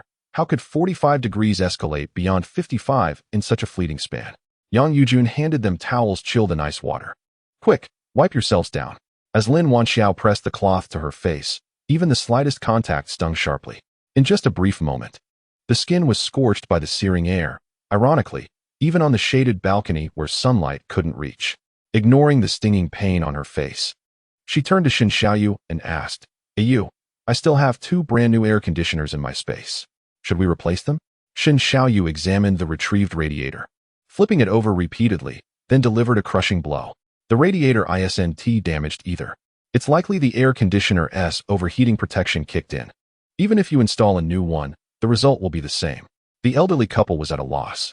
Lin Wanxiao noticed the large blisters on Shen Xiaoyu's palms from the burns and quickly fetched ointment, gently applying it to his hands. What's done was done. All they could do now was add more ice. Meanwhile, downstairs in the residential complex, the outdoor temperature had surged to a peak of 60 C. Inside the bulldozer's cabin, the driver was drenched in sweat. The half-open window offered little relief as stifling heat swirled within the cramped space, turning it into a veritable steam bath. He had planned to finish clearing the small patch in front of him before taking a break, but as he worked, his blood seemed to boil within him. His vision blurred, the once clear bucket of the bulldozer now a hazy outline. Sensing something was wrong, he fumbled to open the door and tumbled out, collapsing onto the scorching ground. The searing pavement burned his knees, but compared to the suffocating, distorted air, the pain was negligible. Hands pressed against the ground, he struggled to stand, only for his legs to buckle beneath him. No matter how many times he tried, his strength had deserted him. Eventually, he lay motionless. Someone in the stairwell saw him and wanted to help, but the moment they stepped outside and felt the molten heat, they recoiled instantly. Another bulldozer driver staggered out of his vehicle, swaying unsteadily toward the building. He collapsed just 2 meters short of the entrance. People quickly dragged him inside. Someone with basic first aid knowledge pinched his philtrum and performed CPR, but after 10 minutes of effort, his heartbeat had ceased. The residents slumped in the stairwell, silent and despondent. Then, someone broke into muffled sobs. Just when life had seemed to hold promise, they had been plunged into a new hell. Their spirits shattered. "Help! Someone please help us!" A desperate cry for aid reached their ears. Apartment 1602. The dog suddenly growled low at the window. "What's wrong?" Lin Wanxiao reached out to pat its head. The dog wagged its tail but remained tense, whining anxiously toward the window. Was there something outside? Despite the oppressive heat sapping her will to move, she forced herself up and pulled back the curtain. Blinding sunlight momentarily stole her vision. As her eyes adjusted, the scene outside gradually came into focus. On the 10th floor of the opposite building, a window stood wide open, emitting thick clouds of white smoke. A middle-aged couple, cradling their child, shouted desperately outside. It was clear that a fire had erupted. The urgency of their pleas was evident, though muffled by the distance. The smoke was dense, indicating the blaze was significant. Residents on the floors below opened their windows, peering out and waving their arms, attempting to communicate. Suddenly, the man, after glancing back inside, emerged with several bed sheets in hand. He intended to descend to the lower floors. The child in the woman's arms wailed heart-wrenchingly as she tried to soothe him, urging her husband to hurry, while flames flickered ominously in the background. The man twisted the sheets into a long rope, securing several knots, fastening one end to the window frame and the other around his waist. After taking a deep breath, he climbed onto a stool and positioned himself at the window. Perched on the ledge, the heat from the window frame made him flinch, yet he bore it. He tugged on the sheets to ensure their strength before lifting one leg out of the room, leaving his body suspended in midair. Lin Wanxiao watched, her breath involuntarily slowing. Fearing to disturb the scene, the man grasped the sheets tightly, slowly turning around, and cautiously maneuvered downwards, pushing against the wall with his legs. Everyone held their breath, their anxiety palpable, until someone below reached up and grasped his leg, prompting a collective sigh of relief. The man had escaped, but there was no time for joy as he hurried to untie the sheets from his waist. The woman attempted to secure the sheets around her son, urging him to descend as her husband had, but despite her coaxing, the boy clung resolutely to the window frame. The heat behind them grew more intense, prompting the woman to act decisively. She found another rope, tied it around her back with the child secured, and fastened the sheets around her waist, trembling as she climbed onto the windowsill. As she leaned out, the child, sensing the peril, began to cry, his small face reddening under the scorching sun. The woman hesitated, perched on the ledge, while the boy's cries grew weaker. The man below, anxious, encouraged her to descend quickly. Gritting her teeth, she emulated her husband, gripping the sheets tightly as she pushed her feet against the wall and began to lower herself. Beads of sweat trickled down her brow, blurring her vision, while the enveloping heat threatened to overwhelm her. In no time, the man grasped her ankle, and just as the crowd exhaled in relief, the child on her back suddenly erupted in tears, thrashing his legs in the air. Startled, the woman lost her grip, and in an instant, she began to plummet. The sheets tied around her waist snapped under the force of her fall. The woman, burdened by the child on her back, plummeted to the ground like a fallen kite. Lin Wanjiao abruptly drew the curtains, unable to bear the sight of the tragedy below. The consequences of a fall from the 10th floor were all too predictable. Yet, the calamity did not conclude there. Under the relentless heat, the merciless flames grew ever larger, soon engulfing the 11th floor. The fire escape had long been claimed by the serpentine tongues of fire, leaving those above with no choice but to gather their belongings and seek refuge on higher floors. Crack, crash, the windows, succumbing to the intense heat and flames, shattered one after another.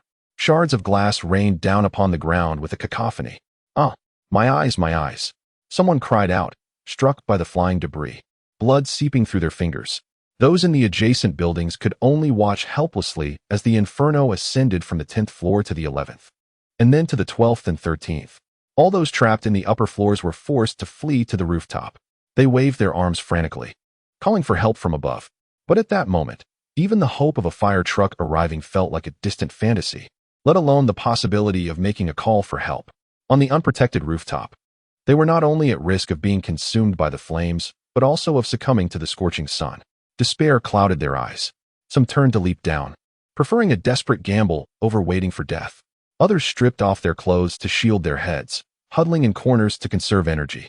Yet, no matter what they did, it was all in vain. Initially, cries for help could be heard, but within mere minutes, those pleas weakened and soon fell silent. The occupants of the rooftop perished under the merciless sun. The fire raged throughout the night, burning until dawn. The relentless flames consumed everything, material possessions and the hopes of all, and eventually extinguished themselves.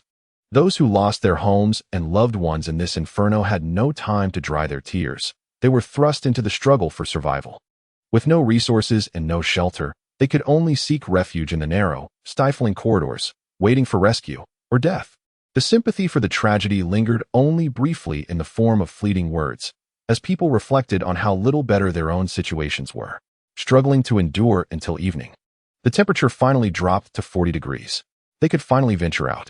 Room 1602, aided by a copious amount of ice, managed to maintain an internal temperature of around 38 during the day. Although still uncomfortable, it was bearable. As the outside temperature fell at night, the room's temperature dropped to 26, allowing the family to regain their appetite. They had managed to eat only a few bites at noon, too hot to enjoy their meal. But now, as they lifted their bowls once more, they were met with the foul stench of spoiled food. In just half a day, the once fresh dishes had deteriorated. Alas, what a waste! I shall prepare another meal, discarding the spoiled leftovers in the kitchen. Grandma, never mind, it's too hot to cook. Let us just have something ready-made. Lin Wanjiao called out to Yang Yujun. She presented a dish of cold jellyfish, scrambled eggs with bitter melon, and a plate of stir-fried garlic shoots with pork. In this sweltering weather, a bit of bitter melon will help cool us down. She even thoughtfully offered a portion to the dog. The dog, upon tasting it, immediately contemplated spitting it out. Lin Wanjiao shot a stern glance. You dare? With much hesitation, it ultimately swallowed without chewing. Remembering how the dog had been panting throughout the day in the heat, and seeing its thick fur coat, Lin Wanjiao resolved to give it a trim. After dinner, she took an electric clipper to groom the dog. The dog lay obediently on the ground, allowing Lin Wanjiao to work her magic. The shorn fur piled on the floor like a soft pelt. Lu Jianan and the others found the scene amusing and suddenly recalled, Xiao Xiao, can you use that thing to cut hair for people? Of course, why? Lin Wanjiao replied. Lu Jianan pointed to his own hair. Give me a buzz cut. It'll be cooler. All right then. The dog, now devoid of its fur, appeared much more comfortable and lay on the side with its tail held high. Yang Yujun, seeing her once glossy-coated dog now stripped down to a layer of pale skin, remarked disdainfully, "You look dreadful." "Woof," the dog protested. "What does it matter, old woman? In this weather, who cares about looks? Comfort is what matters most." Lu Jinan defended the dog, instinctively pulling a chair in front of Lin Wanjiao. "Come on, Xiao Xiao. Make it look nice for your grandpa." Yang Yujun glared. "Who just said looks don't matter, only comfort?" Lu Jinan chuckled, urging Lin Wanjiao to hurry. After thoroughly cleaning and disinfecting the clipper, she turned her attention to Lu Jinan's head. Before long, a shiny bald look was achieved. "All right, Grandpa, take a look. You look quite handsome." Lin Wanjiao held up the mirror for Lu Jinan. He examined his reflection, rubbing his bald head, and remarked, "Not bad, not bad. Much cooler now. I might even save on shampoo. Is it really that refreshing?" Lin Wanjiao felt tempted. It did appear quite cool. Her gaze drifted toward Shen Xiaoyu, who seemed eager to try as well. Thus, that evening, the entire family had their hair styled. Lin Wanjiao and Yang Yujun both opted for chic bob cuts, while Shen Xiaoyu sported an extremely short buzz cut. They exchanged glances, each amused by the other's comical appearance. Meanwhile, downstairs, the lively atmosphere resumed as the government's dredging truck began its work. Most of the silt in the community had been cleared away, the once lush vegetation now decayed, leaving the entire area a vista of yellow-brown muddy ground. Due to the lack of water to wash the floors, a layer of mud and sand was left untouched, as it would dry and easily brush away under the sun the next day. To prevent the proliferation of bacteria and the outbreak of disease, the government dispatched personnel to disinfect every nook and cranny. The air in the entire community was permeated with the pungent odor of disinfectant. "Come down, everyone. Supplies are here," Hu Mingyue shouted from below, his voice echoing upwards. The government supply truck was parked downstairs, with workers unloading boxes one by one. A short, stout man stood nearby, meticulously checking off a list. Hu Mingyue approached him and discreetly slipped him a pack of cigarettes. "Lao Zhou, how have you been lately?" The man accepted the cigarette without leaving a trace, tucking it into his list, and coughed lightly. "Oh, what can I say? With this awful weather. It's sweltering during the day, and we still have to work at night." As he spoke, he reminded his subordinates to deliver the already sorted supplies to the respective buildings. Hu Mingyue nodded in sycophantic agreement. "It's tough work. Our livelihoods depend on you guys, Brother Zhou. How are He Xiao and the others doing? It's been a while since I checked on them, especially with this heat." Lao Zhou lifted his gaze to Hu Mingyue. Noticing that his subordinates had gone to deliver supplies and that no one was around, he lowered his voice. "Don't think the He family hasn't looked after you. The government is holding a seminar these days, preparing to publicly recruit professionals in agriculture, construction, and research at the end of the month. The benefits are quite good, but the spots are limited, first come, first served." He glanced at Hu Mingyue, the implication clear. Chapter 86. Water is stolen. Hu Mingyue's eyes brightened, but he quickly felt disheartened. "But I don't know anything about those fields." Lao Zhou, calm and composed, looked at his approaching colleague and spoke swiftly. "What is there to fear? My people will handle the interviews." He waved to his colleague and pointed to Hu Mingyue, Xiao Wang. "The supplies for their building have been checked. Take them over." "All right, Brother Zhou." The staff lifted the stacked boxes from the ground and headed towards Hu Mingyue's building. After signing the delivery slip, Hu Mingyue glanced at the quantity on the list, which still exceeded the usual by 2 boxes. Upon returning to the building, he was met with a crowd of people, men and children mostly shirtless to cope with the heat, their eager eyes fixed on the supplies below. The thin monkey and Xiao Zhao were guarding the supplies. Hu Mingyue unfolded the list in hand and announced, "This time, the relief food is the same as before, 7 compressed biscuits and a bottle of water per person. Those whose names are called, please come up to collect." Sigh. More biscuits again. "Mingyue, when will you voice your concerns and ask the government for a change? Eating these dry biscuits every day is unbearable. They get stuck in my throat." "Exactly. The water has receded. At least they could occasionally provide some vegetables or meat. It's been ages since I smelled meat." Hu Mingyue rolled his eyes at the speaker. "Do you think the government is your family, able to change things at will? Besides, nothing can grow in this weather. Having biscuits to eat is already fortunate. Grab your supplies and hurry back." Someone joked, "Old Wang, if you want to smell meat, isn't it simple? Just roast yourself under the sun during the day and you'll get a whiff. To be honest, the only thing separating me from barbecue is a sprinkle of cumin." Sigh. "I'm not even asking for meat, Just something to fill my stomach would do. But when will they distribute some toilet paper? Nowadays, after finishing my business, there's nothing to wipe with. Every time, I have to use a rag, and the worst part is, that rag never gets washed. Ugh, could you not be so disgusting? I'm just stating facts. What else do you use to wipe? Then at least don't say it out loud. Wiping isn't even the worst part. The house is so stuffy that every trip to the bathroom requires 10 sheets of paper, 9 to wipe sweat, and just 1 for the actual business. Amid the clamor, someone trudged back with their supplies, suddenly realizing something was off. Wait, this isn't right. We used to get 500 milliliters of water. Why is it only 350 milliliters now? No wonder they were so sensitive about water. Each person only got 1 bottle of drinking water per week, which was already insufficient. Now it was even less. Others noticed the smaller bottles too and started protesting. How can this be? We barely had enough before, and now with this scorching heat.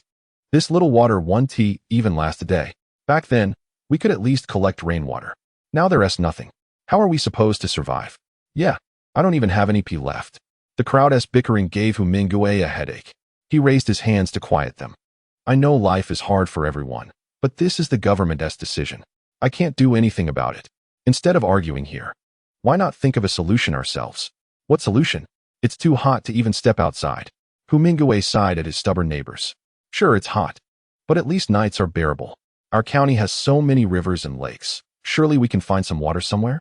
His words struck a chord. You're right. Now that you mention it, there's a big reservoir at Xiangshan. Maybe there's water there. The man clung to this idea like a lifeline. Exactly.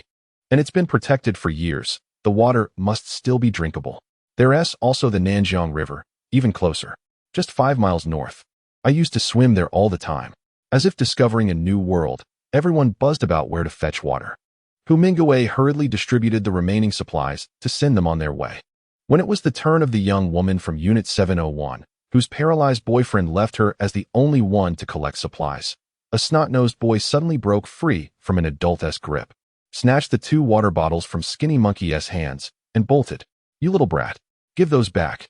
Skinny Monkey immediately gave chase. The boy, wearing nothing but filthy underwear, dashed out of the building in a flash. Isn't that Granny Yu's grandson? Someone in the crowd recognized him. Granny Yu, call your grandson back right now.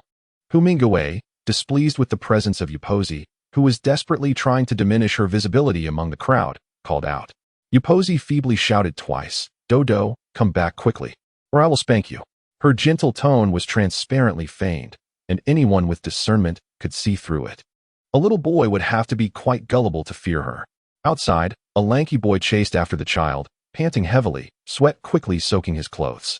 As the boy ran, he twisted open a bottle cap and, before everyone, gulped down the entire contents of the bottle, carelessly tossing the empty vessel aside, and pretended to reach for another cap. The young girl from 701 was on the verge of tears, tugging at Yupozi's arm and exclaiming, "Ah, he drank my water. Make him return it. Hurry." Yupozi shot a glare at the girl, forcefully pulling her arm away, her voice shrill. Haven't I already called out? I'm just an old woman. How could I possibly keep up? If I fall, who's responsible? Besides, he has already drunk it. Can he regurgitate it back to you? It was just a little water. Why are you making such a fuss? You, how could you do this? That was my water. The girl was taken aback by Yupozi's audacity. Mido-do didn't mean to. He was just terribly thirsty. Why should you, an adult, argue with a child? Meanwhile, the boy had just twisted open another bottle cap when he was caught by the pursuing lanky boy. The bottle slipped from his grasp and fell to the ground, spilling its contents everywhere. The lanky boy hastily picked it up, only to find it contained barely half a bottle of water. He had no choice but to drag the boy back. The girl, gazing at the half-full bottle swaying in the lanky boy's hand, felt tears welling up, her eyes pleading towards Hu Mingwei. Yupozi, however, pulled her grandson protectively into her embrace, casting wary glances at those around them. The boy, now satiated, nestled in Yupozi's arms, showing no intention of fleeing again. Hu Mingwei's expression darkened. Yupozi, your grandson drank someone else's water. What do you have to say about it? Yupozi, defiantly arching her neck, retorted, what can I say? He has already drunk it. Do you expect him to spit it back out? Just give her 2 more bottles and be done with it. The lanky boy, still flushed from exertion, was further incensed by her words. Easier said than done. That water is limited. Are we to deplete our own supply for her? Upon hearing that her family's share might be deducted, Yupozi instantly exploded. What? You want a demand from a child? If you can't keep track of your belongings, whose fault is that? We have a meager supply as it is. How can we survive if you take away 2 bottles? The girl choked back her emotions. You know we cannot live without water.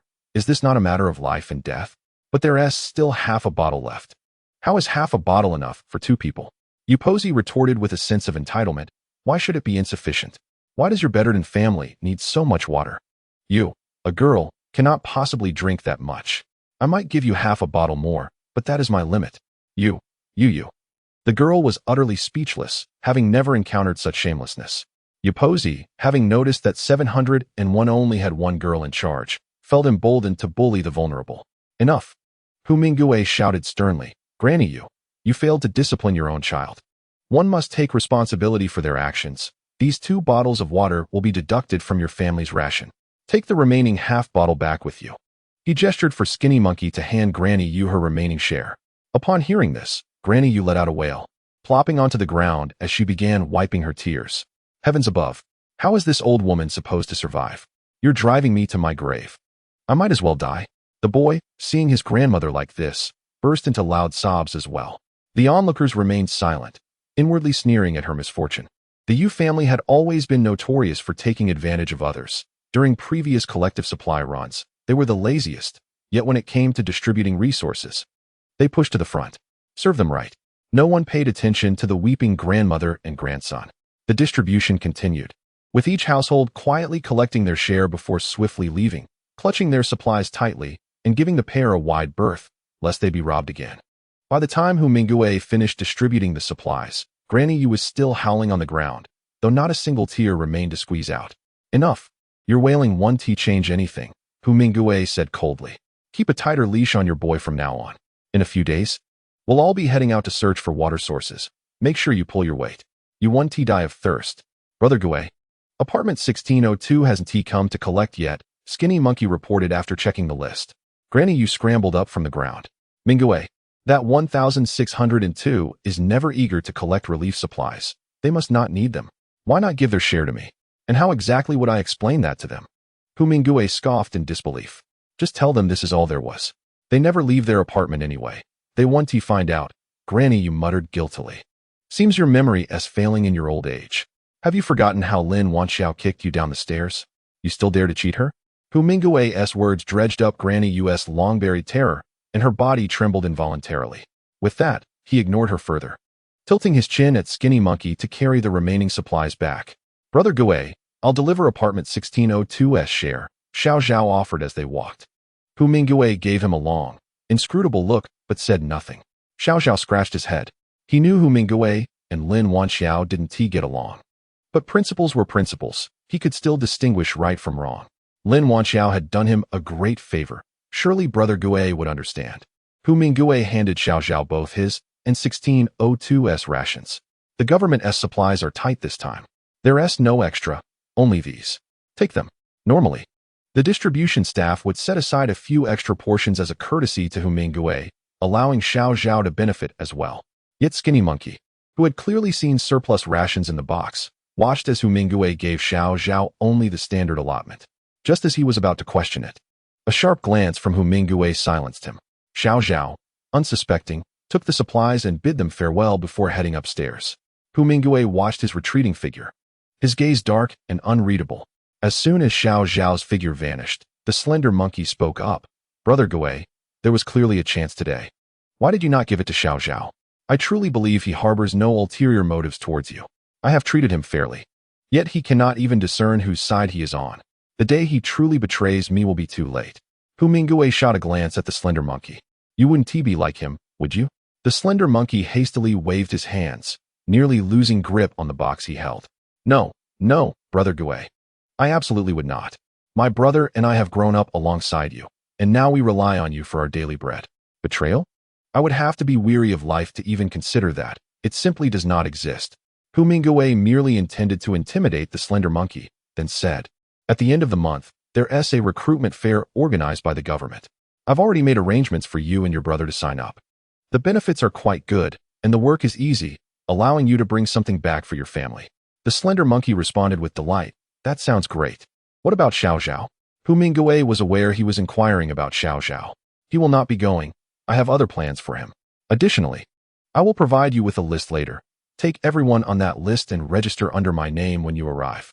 After speaking, he added, remember, do not let this information slip. Keep a low profile. Understood. The slender monkey nodded repeatedly. After finishing his arrangements, Hu Mingwei returned home with his supplies. Upon opening the door and seeing her husband returning with another box of goods, Luo Yakin's face instantly lit up with joy.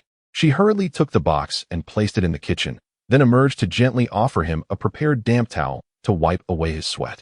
Hu Mingwei settled onto the sofa, half closing his eyes as he relished Luo Yakin's attentive service. After sipping the water she handed him, he spoke leisurely. Tomorrow, you should call Luo Pu over. I have tasks for him.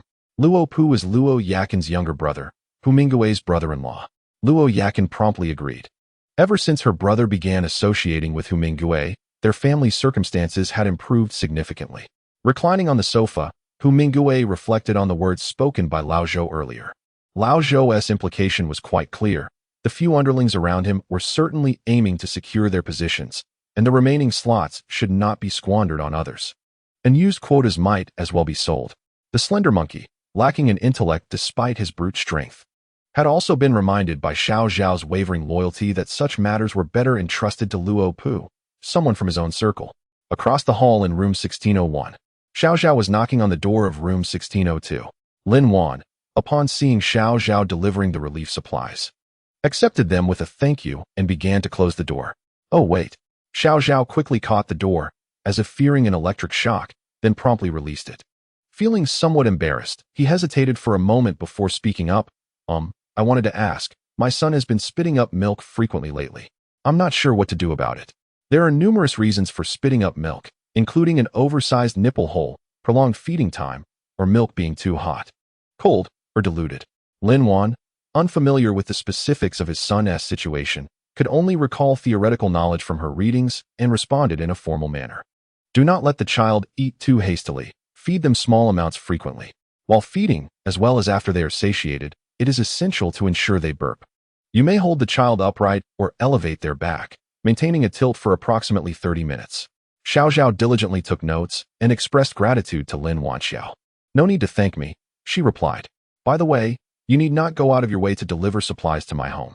I feel guilty for troubling you. I will remember the timing and retrieve them myself. Xiao Zhao, being a person of Hu Mingwei, preferred to limit contact regardless of whether the other party's intentions were benevolent, self-serving, or feigned. Do not misunderstand. I know you have a conflict with Gaige, but I am merely grateful for your saving my son. There are no ulterior motives. Xiao Zhao hastily clarified. Lin Wanxiao smiled knowingly. Are you not concerned about Hu Mingwei misinterpreting this? Xiao Zhao hesitated slightly. Gaige will understand. I have faith in him. Suit yourself. Lin Wanxiao concluded the conversation and promptly closed the door. Chapter 88.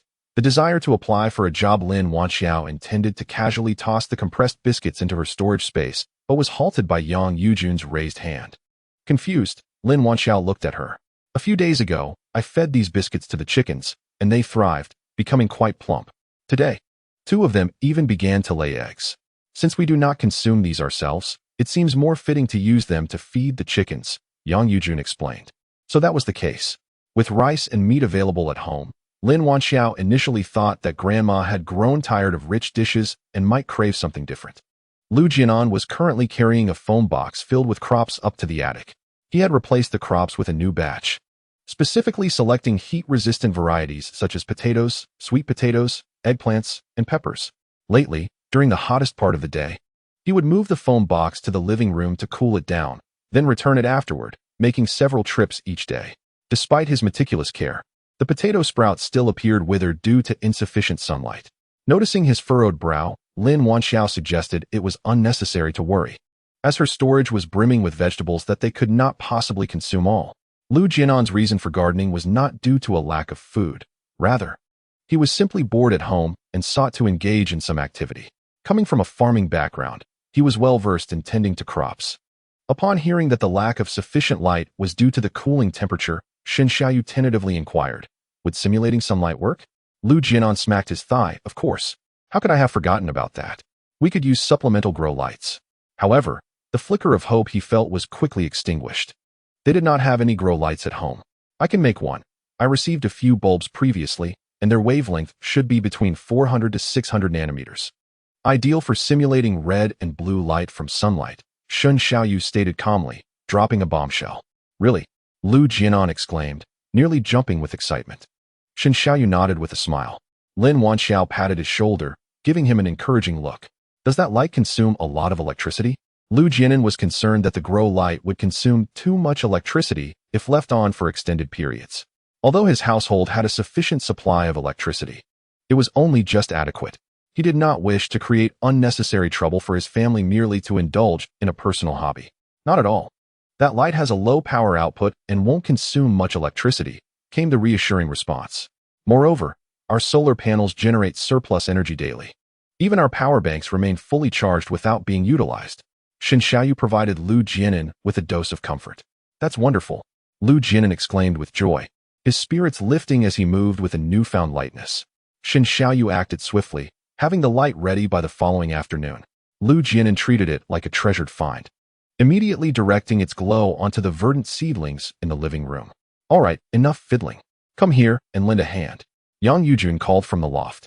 She was on the balcony, drying steamed sweet potatoes and marinated fish. The sun was especially potent, having evaporated all the moisture within a single day. Together, they gathered the items. The sweet potatoes were sliced thinly, perfectly dried to a golden hue that was undeniably tempting. Lin Wanqiao couldn't resist snatching a piece and popping it into her mouth. Surprisingly, it was not dry or hard. Rather, it had a pleasantly soft and sticky texture. The quality of the sweet potato was excellent, pure and naturally sweet without any additives. After finishing one piece, she reached for another, only to be thwarted by Yang Yujun, who swatted her hand away. Still eating? Dinner is about to be served. Reluctantly, she withdrew her hand and inquired, what as for dinner? They had not cooked for some time, relying instead on the ready-made meals in their space. Yang Yujun proudly gestured towards the salted fish in the basket. That will do. Today, let your grandfather showcase his culinary skills with a salted fish stir-fry. Lin Wanqiao had always relished dishes made with salted fish, finding them particularly flavorful and satisfying. It had been a while since she enjoyed one, and just thinking about that taste made her mouth water. Just as the family was happily discussing dinner, there was a knock at the door. Chow Chow, it's me, Huang Bolin. Dr. Huang is back? Yang Yujun hurriedly put away the already prepared dishes, and everyone in the living room scrambled to tidy up items that should not be visible. Once everything was in order, Lin Wanqiao opened the door to greet him. Teacher Huang, what brings you back today? Huang Bolin seemed to have something to discuss with Lin Wanqiao and gestured to enter. As he stepped into 1602, the refreshing coolness enveloped him, revitalizing his spirit. Chow Chow, how is your home so cool?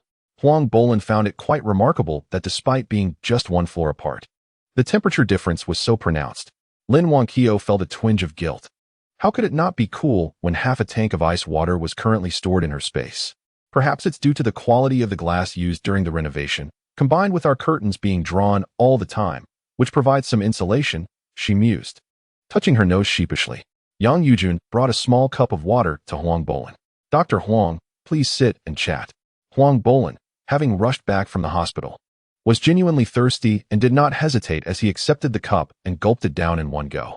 After downing a glass of water, he exhaled deeply and proceeded to discuss the matter at hand. It was revealed that the head of their department had received intelligence indicating that the current sweltering weather would persist for an extended period. Lin Wanjiao glanced at Shen Xiaoyu and the others, who displayed no discernible reaction. Huang Bolin, slightly taken aback, remarked, why do you all seem to have known this beforehand? There's not a hint of surprise. Lin Wanjiao chuckled, there's nothing strange about it. After enduring this dreadful weather one after another, we've grown quite numb to it. Please, continue. Right, where was I? Yes. The pressing issue is that the government's emergency food supplies are dwindling. They are exploring the cultivation of heat-resistant crops, but they lack sufficient manpower and are looking to enlist help from the community. At this juncture, he cast a glance at Lu Jianan and the others. Anyone with expertise in agricultural cultivation is welcome to apply, so I hastily came over. I've heard the remuneration is quite generous. Free meals and accommodation, not to mention that the relief food provided is more substantial than what others receive. Lu Jianan realized that Huang Bolin was suggesting he and Yang Yuchuan should give it a try. He hesitated, saying, "But neither of us possesses any specialized skills. We've merely toiled in the soil for decades. Would we be of any use? Moreover, if we leave, I'm concerned about leaving Lin Wanjiao at home." Huang Bolan fervently encouraged, "What's needed is precisely individuals like you, seasoned farmers. My father had intended to participate, but unfortunately, my mother requires care, so he had to forego it. Uncle and aunt, you should consider trying. Even if you don't succeed in the interview, there's no real loss." He added that others were still unaware of this news, and the slots were limited. Once filled, recruitment would cease. Lu Jianan felt a stirring of interest, glancing hesitantly at Lin Wanjiao and the others. After being cooped up at home for months, watching Lin Wanjiao and Xin Xiaoyu venture out for supplies while he and Yang Yuchuan could offer no assistance was incredibly disheartening. The prospect of such an opportunity was undeniably tempting. Once Huang Bolan had conveyed the pertinent details, he wisely left the family to deliberate, rising to take his leave. The recruitment event would commence at 6 p.m. at the old gymnasium at the end of the month, and if they were to attend, they should arrive early. Chapter 89. Yi Qian's visit. Lin Wanjiao escorted Huang Bolan to the door and turned back to find Lu Jianan sitting quietly, his head downcast. "Grandfather, if you wish to go, then go ahead." She felt quite reassured. If he could secure a position within a government agency, both the environment and benefits would be satisfactory. One must possess a sense of personal value to achieve spiritual fulfillment. Mere material wealth without spiritual nourishment renders one nothing more than a walking shell. Over the past few months, she had sensed Lu Jianan's spirits were low. Yang Yuchuan was the first to voice her stance. "I want to be going. You can go if you wish. I have enough to keep me busy with these little chicks at home, and I'm not leaving Jojo."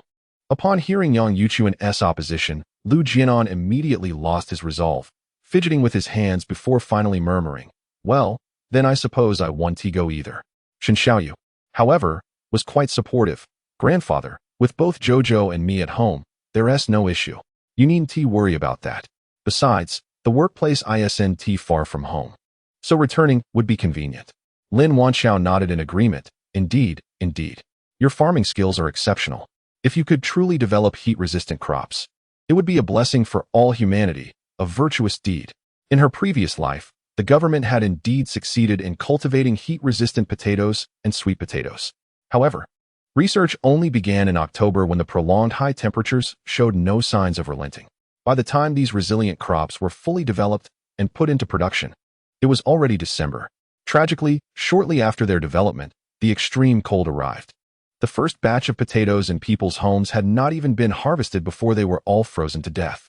This time, however, research had begun much earlier, over 2 months ahead of schedule. She wondered what had prompted this unexpected change.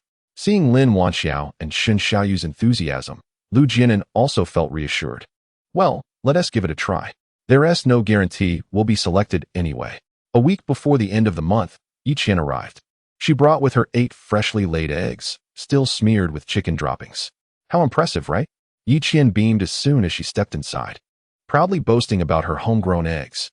"My parents have been obsessively tending to those 2 chickens, saving every scrap of food for them, like raising children. After all this time, they've finally laid eggs. The roads just reopened, and they immediately sent me to deliver these to you. I haven't even had a taste yet." Seeing Yi Qian as lively as ever, Lin Wanjiao felt relieved. "Stop showing off. Do I really lack 2 eggs? Take them back and eat them yourself. My home has plenty." Yi Qian waved her hands dismissively. "No way. If I don't deliver these, my parents will skin me alive. Just accept them. It's their heartfelt gesture." She then feigned offense, adding, "Or are you there are only 2? Lin Wanjiao sighed in amusement. "Fine."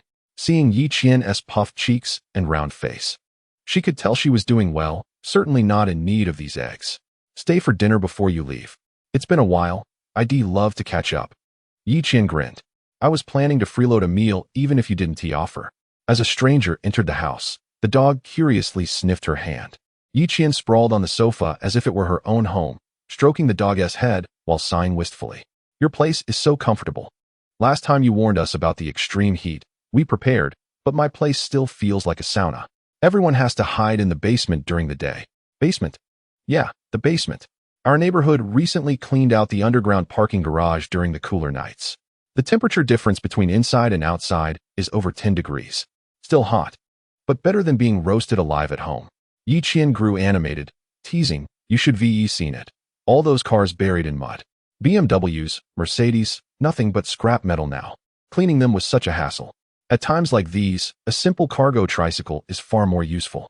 For dinner, Yang Yujun steamed the eggs Yiqian had brought into a silky custard.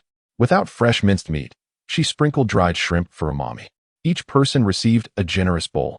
Yiqian held a peeled sweet potato in one hand while savoring a bowl of steamed egg custard, tears of delight brimming in her eyes. Oh, how delicious. My mother is too stingy to let me have the rations you brought. She insists on feeding me compressed biscuits. It's been ages since I've had anything warm. In response, Yang Yujun generously filled her bowl to the brim. After the meal, Yiqian reclined on the sofa, gently cradling her belly, while Lin Wanqiao sat nearby with a book in hand.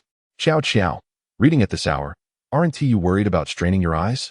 Despite their close friendship, she hesitated to reveal her wealth, opting instead to light a candle, as she usually preferred reading under a lamp.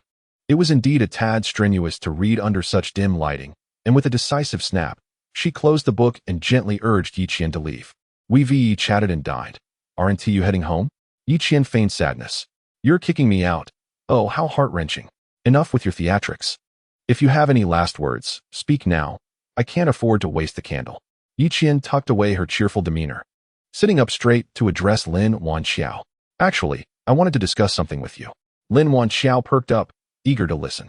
Recently, there have been whispers in the neighborhood that the reservoir at Xiangshan is accessible for water. My parents are keen to go, and as you know, the little water we have at home is barely sufficient. I can only dampen a towel to wash myself. It's unbearable. Lin Wanqiao was taken aback by the swift actions of others. Get to the point. I'd like you to accompany me. While Lin Wanqiao didn't lack for water, she acknowledged that staying cooped up at home for too long could be tiresome. All right, just let me know when. And I'll bring my grandparents along for company. Great. I'm off now. With her mission accomplished, Yiqian left with satisfaction. Be careful on your way back. Of course, it's just a few steps. The day to visit the Xiangshan Reservoir arrived swiftly. Lin Wanxiao's family secured their valuable belongings in their space and locked the little chickens in a small room. Although there were 2 doors, one iron gate electrified, it was prudent to be cautious since the entire family was heading out. Their dog, excited at the prospect of going out, leaped about, its hairless body of pink and white muscles quite conspicuous. If you keep running around, we want to take you with us, Lin Wanxiao warned. Upon hearing this, the dog obediently trotted over to Lin Wanxiao's side, looking up at her with a playful grin. Stay close to me today, no wandering off, understood? Woof. Yiqian and her parents were already waiting at the community entrance, each carrying 2 large water buckets. Once they joined the larger group, they set off towards Xiangshan in high spirits. The roads were bustling with fellow travelers, most in small clusters, each carrying water buckets or bags filled with empty bottles. And some even had basins. It was clear that they were all headed to the Xiangshan Reservoir for water. The night had fully descended, devoid of electric lights, leaving only the silvery moonlight cascading upon the earth, casting a faint outline of beauty that felt inexplicably ethereal. Chapter 90. Water supply from the reservoir, Qiao Qiao. Is this meager amount of buckets sufficient for you? Yiqian remarked upon noticing Lin Wanxiao's family carrying merely 3 water buckets. Lin Wanxiao blinked and leaned closer to Yiqian, whispering, before the supermarket closed, I used the remaining money to purchase 2 large water storage tanks. If we conserve our usage, it should suffice for 3 months. The rainwater we collected during the previous downpour has yet to be utilized and remains full. Yiqian couldn't help but exclaim in surprise, drawing curious glances from passers-by. She quickly feigned calmness and walked alongside Lin Wanxiao, whispering in admiration, You truly are remarkable. How come I can't be as clever as you? Lin Wanxiao shot her a sidelong glance and replied, You don't need to be clever. One of the tanks was meant for you all along, but I simply haven't had the chance to deliver it. Really? Yiqian exclaimed, nearly leaping with excitement. Xia, what are you doing? Keep your voice down and watch where you're going. Ye's father admonished from ahead. Got it. Yiqian responded cheerfully, linking her arm through Lin Wanxiao's and swinging it playfully. Qiao, you are the best to me. I must have accumulated several lifetimes of merit to have such a wonderful best friend like you. Spare me the flattery. Yiqian retorted before darting ahead to share the delightful news with her parents. Ye's father and mother, unable to believe their ears, hurried back to Lin Wanxiao for confirmation. Qiao, did Xia say you prepared one for us? Ye's father inquired. The latter part of his question conveyed through lip reading. Since Yang Yujun and the others were already aware of the matter, they nodded in unison. Ye's mother, overwhelmed with joy, grasped Lin Wanxiao's hand, repeatedly expressing her gratitude. Xiao Xiao, I truly don't know how to thank you. Ye's father wrapped his arm around Ye's mother's shoulder, saying, All right, Xiaoyu, we are in public, let's not draw attention. Turning around, Ye's mother noticed several groups of people curiously peering in their direction. Uncle and Auntie, let's discuss this as we walk, Lin Wanxiao suggested as they resumed their journey. She explained that the water buckets would be too heavy to carry upstairs once filled, which was why she had refrained from collecting rainwater. As it stood, she only had an empty bucket. Later, when there are fewer people around, I will bring them over to you. Ye's father quickly shook his head. It would be too much trouble for you to deliver them. I can go with your auntie to fetch them. Lin Wanxiao, not one to be overly formal, nodded in agreement and added, It would be best if you could use a tricycle or cart for transport, as they are quite heavy. Ye's father assured her that it would be no problem. However, for the next few days, you may need to make several trips to the reservoir to collect water. Lin Wanxiao cautioned. I fear that if this continues, the surface water will soon run dry, and I worry that the reservoir may not hold out for long. Yi Qian interjected, Xiao Xiao, you need not worry, we will manage these matters ourselves. The group continued their light-hearted banter, unknowingly arriving at the foot of Shangshan Mountain. This time, Lin Wanxiao and her companions did not need to seek a specific path up the mountain, as following the crowd was sure to lead them correctly. As darkness enveloped the mountain path, the journey became arduous. However, the presence of companions provided much-needed support, allowing them to swiftly reach the reservoir halfway up the mountain. Just months ago, this once quiet reservoir now buzzed with life. Wow, what a vast reservoir! Yi Qian exclaimed, dashing towards the shore. Qian Qian, slow down. Be careful not to fall. Ye's father shouted anxiously from behind, feeling utterly helpless in managing his exuberant daughter. Got it. The gentle night breeze caressed the water's surface, bringing with it a refreshing chill. What a delightful place. Yang Yujun and the others couldn't help but express their sentiments. At the water's edge, some were drawing water, while others tossed their buckets aside, plunging into the cool lake for a water fight and swimming. Laughter echoed through the forest, and the weight of the world seemed to dissipate in that moment. Xiao Xiao, come here. The water is so refreshing, Yi Qian called out, waving energetically at Lin Wanxiao by the water's edge. The little dog, witnessing Yi Qian's playful antics, was filled with eagerness, its tail wagging like a propeller. Lin Wanxiao, unable to resist the puppy's pleading eyes, softened her heart. All right, but don't stray too far, or I'll have to punish you. With Lin Wanxiao's permission, the dog bolted like a wild stallion, splashing into the water beside Yi Qian. Observing their joy, Lin Wanxiao removed her shoes and stepped barefoot into the water. The icy lake enveloped her feet, sending delightful shivers up her spine. She settled onto a nearby rock, her feet submerged, happily watching the playful interaction between the dog and Yi Qian. Before long, another person joined her, also sitting by the water's edge. Look at them, so happy. It's wonderful, Lin Wanxiao remarked, pointing at Yi Qian and the others. Shen Xiaoyu gazed at her, his eyes shimmering like the lake's surface, the gentle moonlight filling his gaze. His lips curving into a subtle smile. Indeed, it is wonderful. The expansive, smooth lake surface resembled a pristine mirror, reflecting the two figures on the shore. The soft moonlight cascaded down, mingling with the shimmering water, creating ripples that danced across the surface. Lu Jianan and the others, witnessing this tender moment, chose to withdraw discreetly, guiding Ye's parents to explore further afield. In the distance, the dog splashed about like a dragon in water, darting this way and that, sending sprays of water that drenched Yi Qian, causing her to erupt in delighted laughter. Some bystanders noticed the commotion and, upon seeing the well-fed dog, couldn't help but mutter under their breath. What a life, that dog is so plump. One gaunt man with a broken brow harbored unsavory thoughts. He observed the dog's figure, smacking his lips, contemplating, I wonder how tasty that dog meat might be. Those playing nearby overheard his remark and chuckled. The man, displeased, turned back. What are you laughing at? I'm laughing at your foolishness. Do you know who owns that dog? Someone retorted, pointing to Lin Wanxiao on the shore. There she is. From our neighborhood. The man with the broken brow, upon spotting the frail Lin Wanxiao by the shore, exhaled in relief, having mistakenly believed the situation to be dire. Just her? A mere girl, while the man beside her exhibited some muscle, yet his face betrayed the essence of a mere pretty boy, attractive yet ineffectual. Detecting the disdain in the man's tone, another individual cautioned, I advise you not to entertain any thoughts about that dog. The woman is notorious for her fierce temperament in our community, and that man has a reputation for having taken a life. The man with the broken brow feigned indifference, responding with casual affirmations, though his thoughts were quite contrary. Had he truly killed someone? It was evident they were merely a pair of defenseless young lovers. What could they possibly do? Moreover, once the dog meat was consumed, there would be no evidence to implicate him. Who would ever know it was he who had done the deed? As he contemplated his schemes, a commotion erupted in the distance. Fish! There are fish! Where? Where are the fish? Quick, look over there at that dog. ISNT it holding a fish in its mouth. The crowd turned their gaze, and indeed, the dog proudly carried a plump crucian carp, its scales shimmering in the moonlight. Chapter 91. Bitten by the dog. Those on the shore, as well as those in the water, went into a frenzy at the sight of the fish held by the dog. Sensing the threat, the dog hurriedly dashed over to Lin Wanxiao's side, with Yi Qian following closely behind.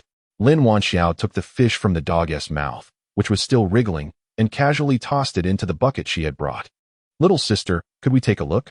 Some onlookers were envious, but Lin Wanxiao shielded the bucket against her chest, leaving them with no choice but to plead.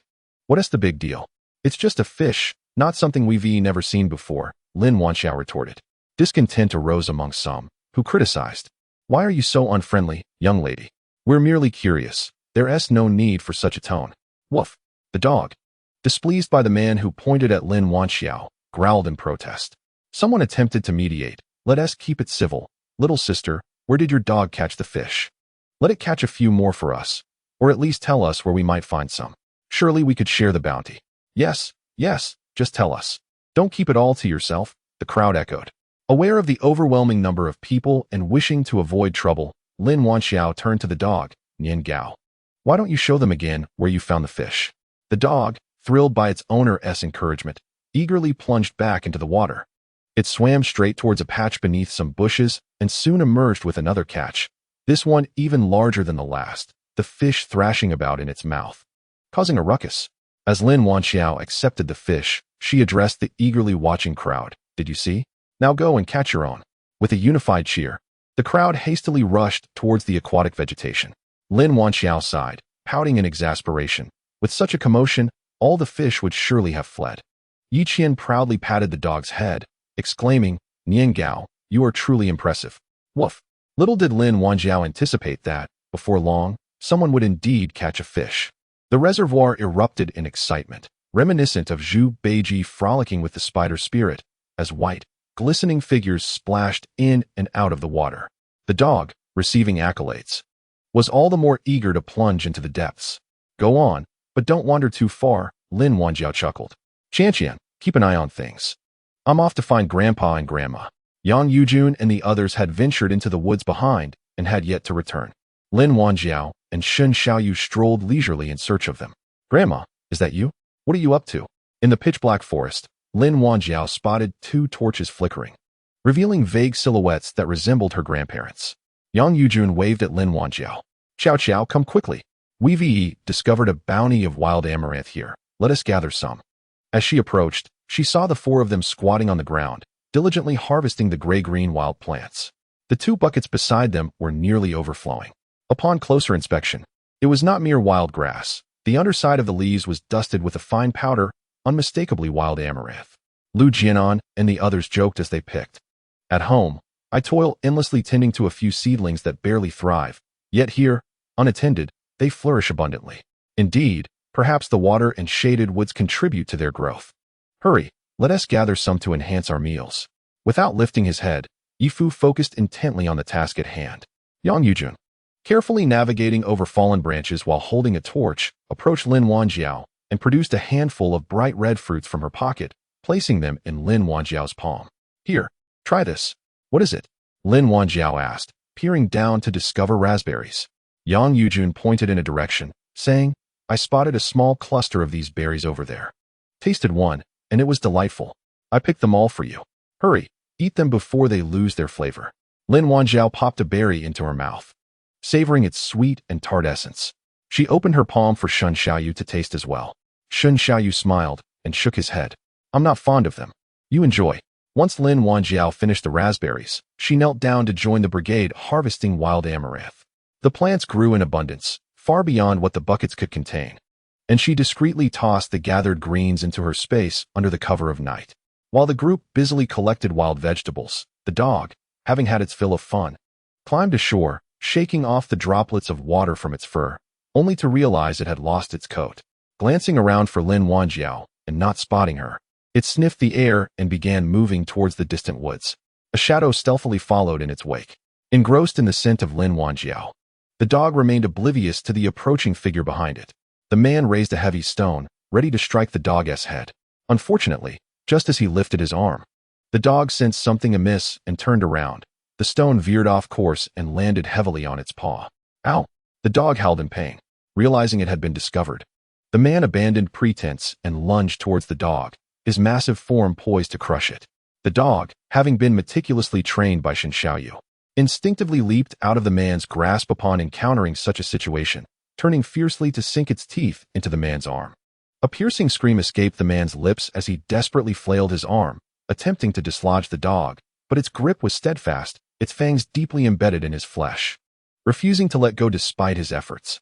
Enraged, the man swung his fist repeatedly at the dog's head. The dog winced in pain, yet maintained its relentless hold on the man's arm. With a violent motion, the man threw the dog aside, and it landed heavily on the rocky ground with a thud. The man, now in agony, collapsed to the earth, glancing down to discover that a substantial portion of flesh had been torn from his arm, leaving the wound grotesquely exposed and bloodied. "I'll kill you," he bellowed in fury, grasping a stick nearby, intent on striking the dog. The dog, however, swiftly evaded, maintaining a safe distance as it arched its back in a defensive posture, emitting a growl akin to a wild beast. Lin Wanxiao, hidden within the trees, felt a pang of recognition at the dog's cries. "Ayu, do you hear that? It sounds like Nian Gao is calling," she remarked. Shen Xiaoyu perked up his ears to listen intently. There was a faint sound, though not entirely clear. "What's the matter?" Lu Jianan and the others inquired. "Grandfather, it seems Nian Gao is calling. I need to go check, just in case something has happened," Lin Wanxiao replied, placing her vegetables into a water bucket before brushing off the dirt from her hands and preparing to leave. "Let's go together. We have gathered enough here anyway," Lu Jianan suggested, grabbing a bucket as they all ventured out.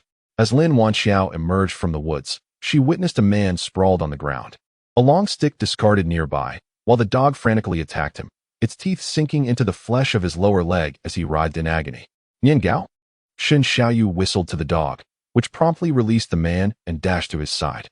Shen Xiaoyu patted the dog's head, saying, "What trouble have you stirred up this time?" The dog whimpered, its expression full of grievance. Meanwhile, the man on the ground, irate and in pain, could not mask the hint of affection in his voice.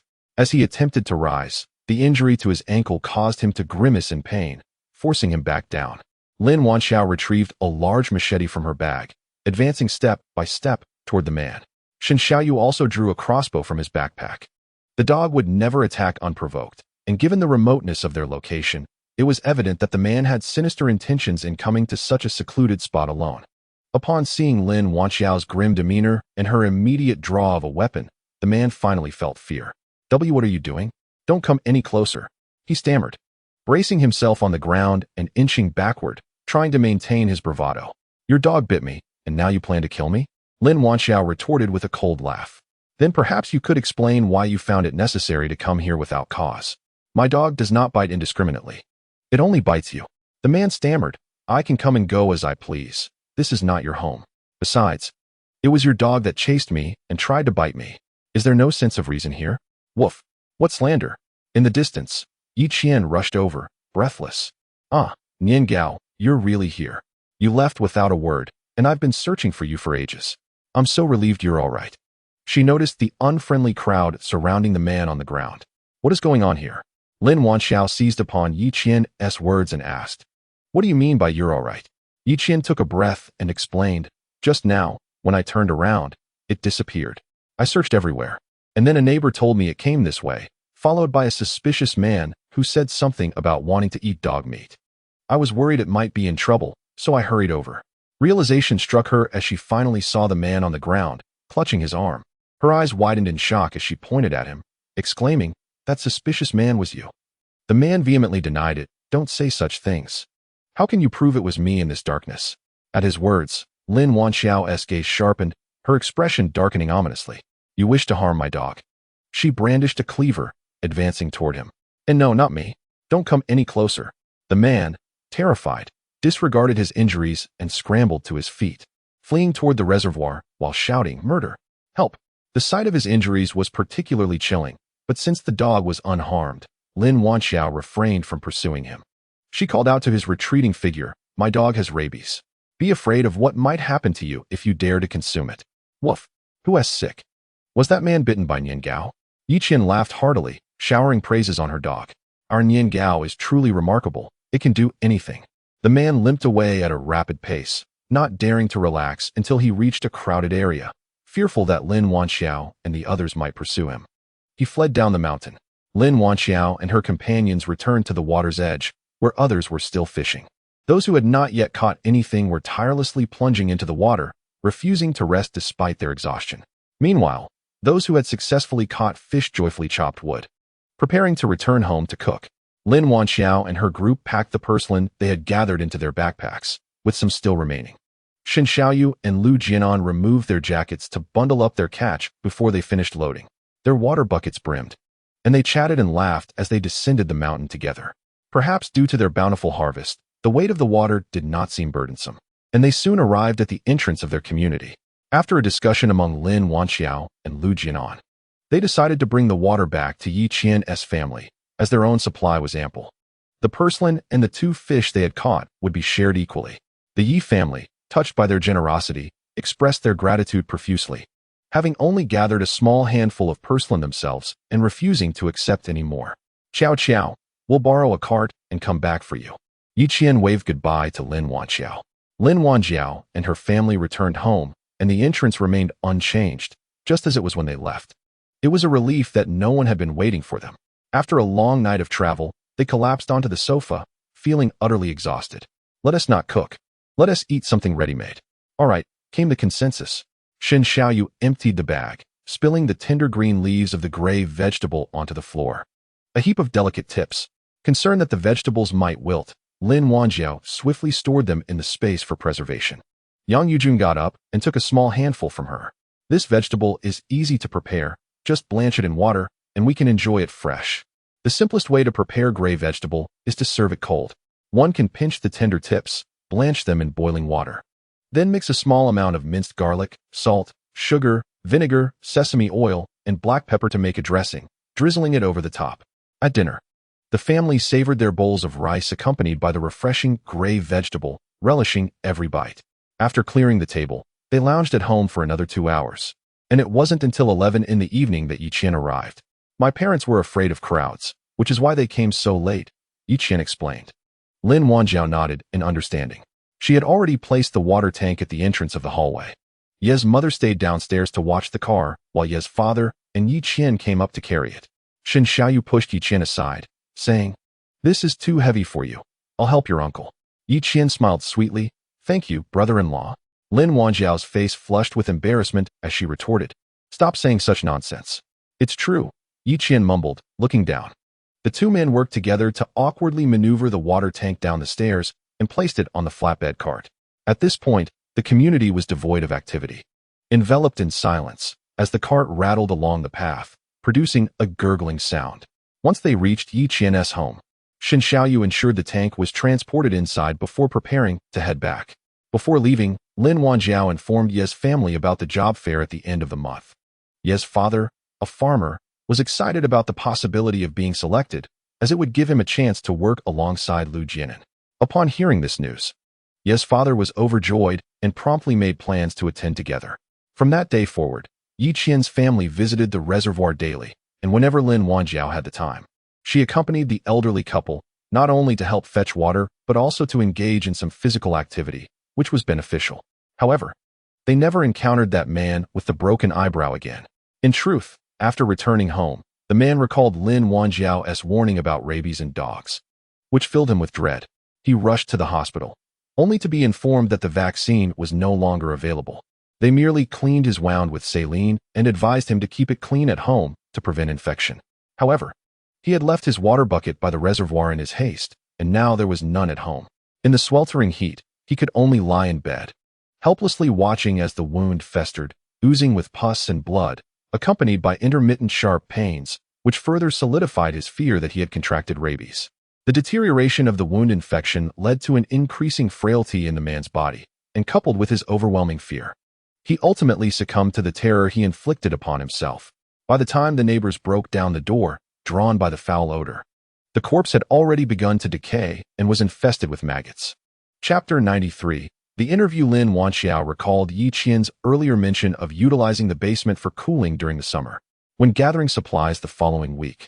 She took the opportunity to share this notion with everyone, as she was not the kind of person to stand idly by while others endured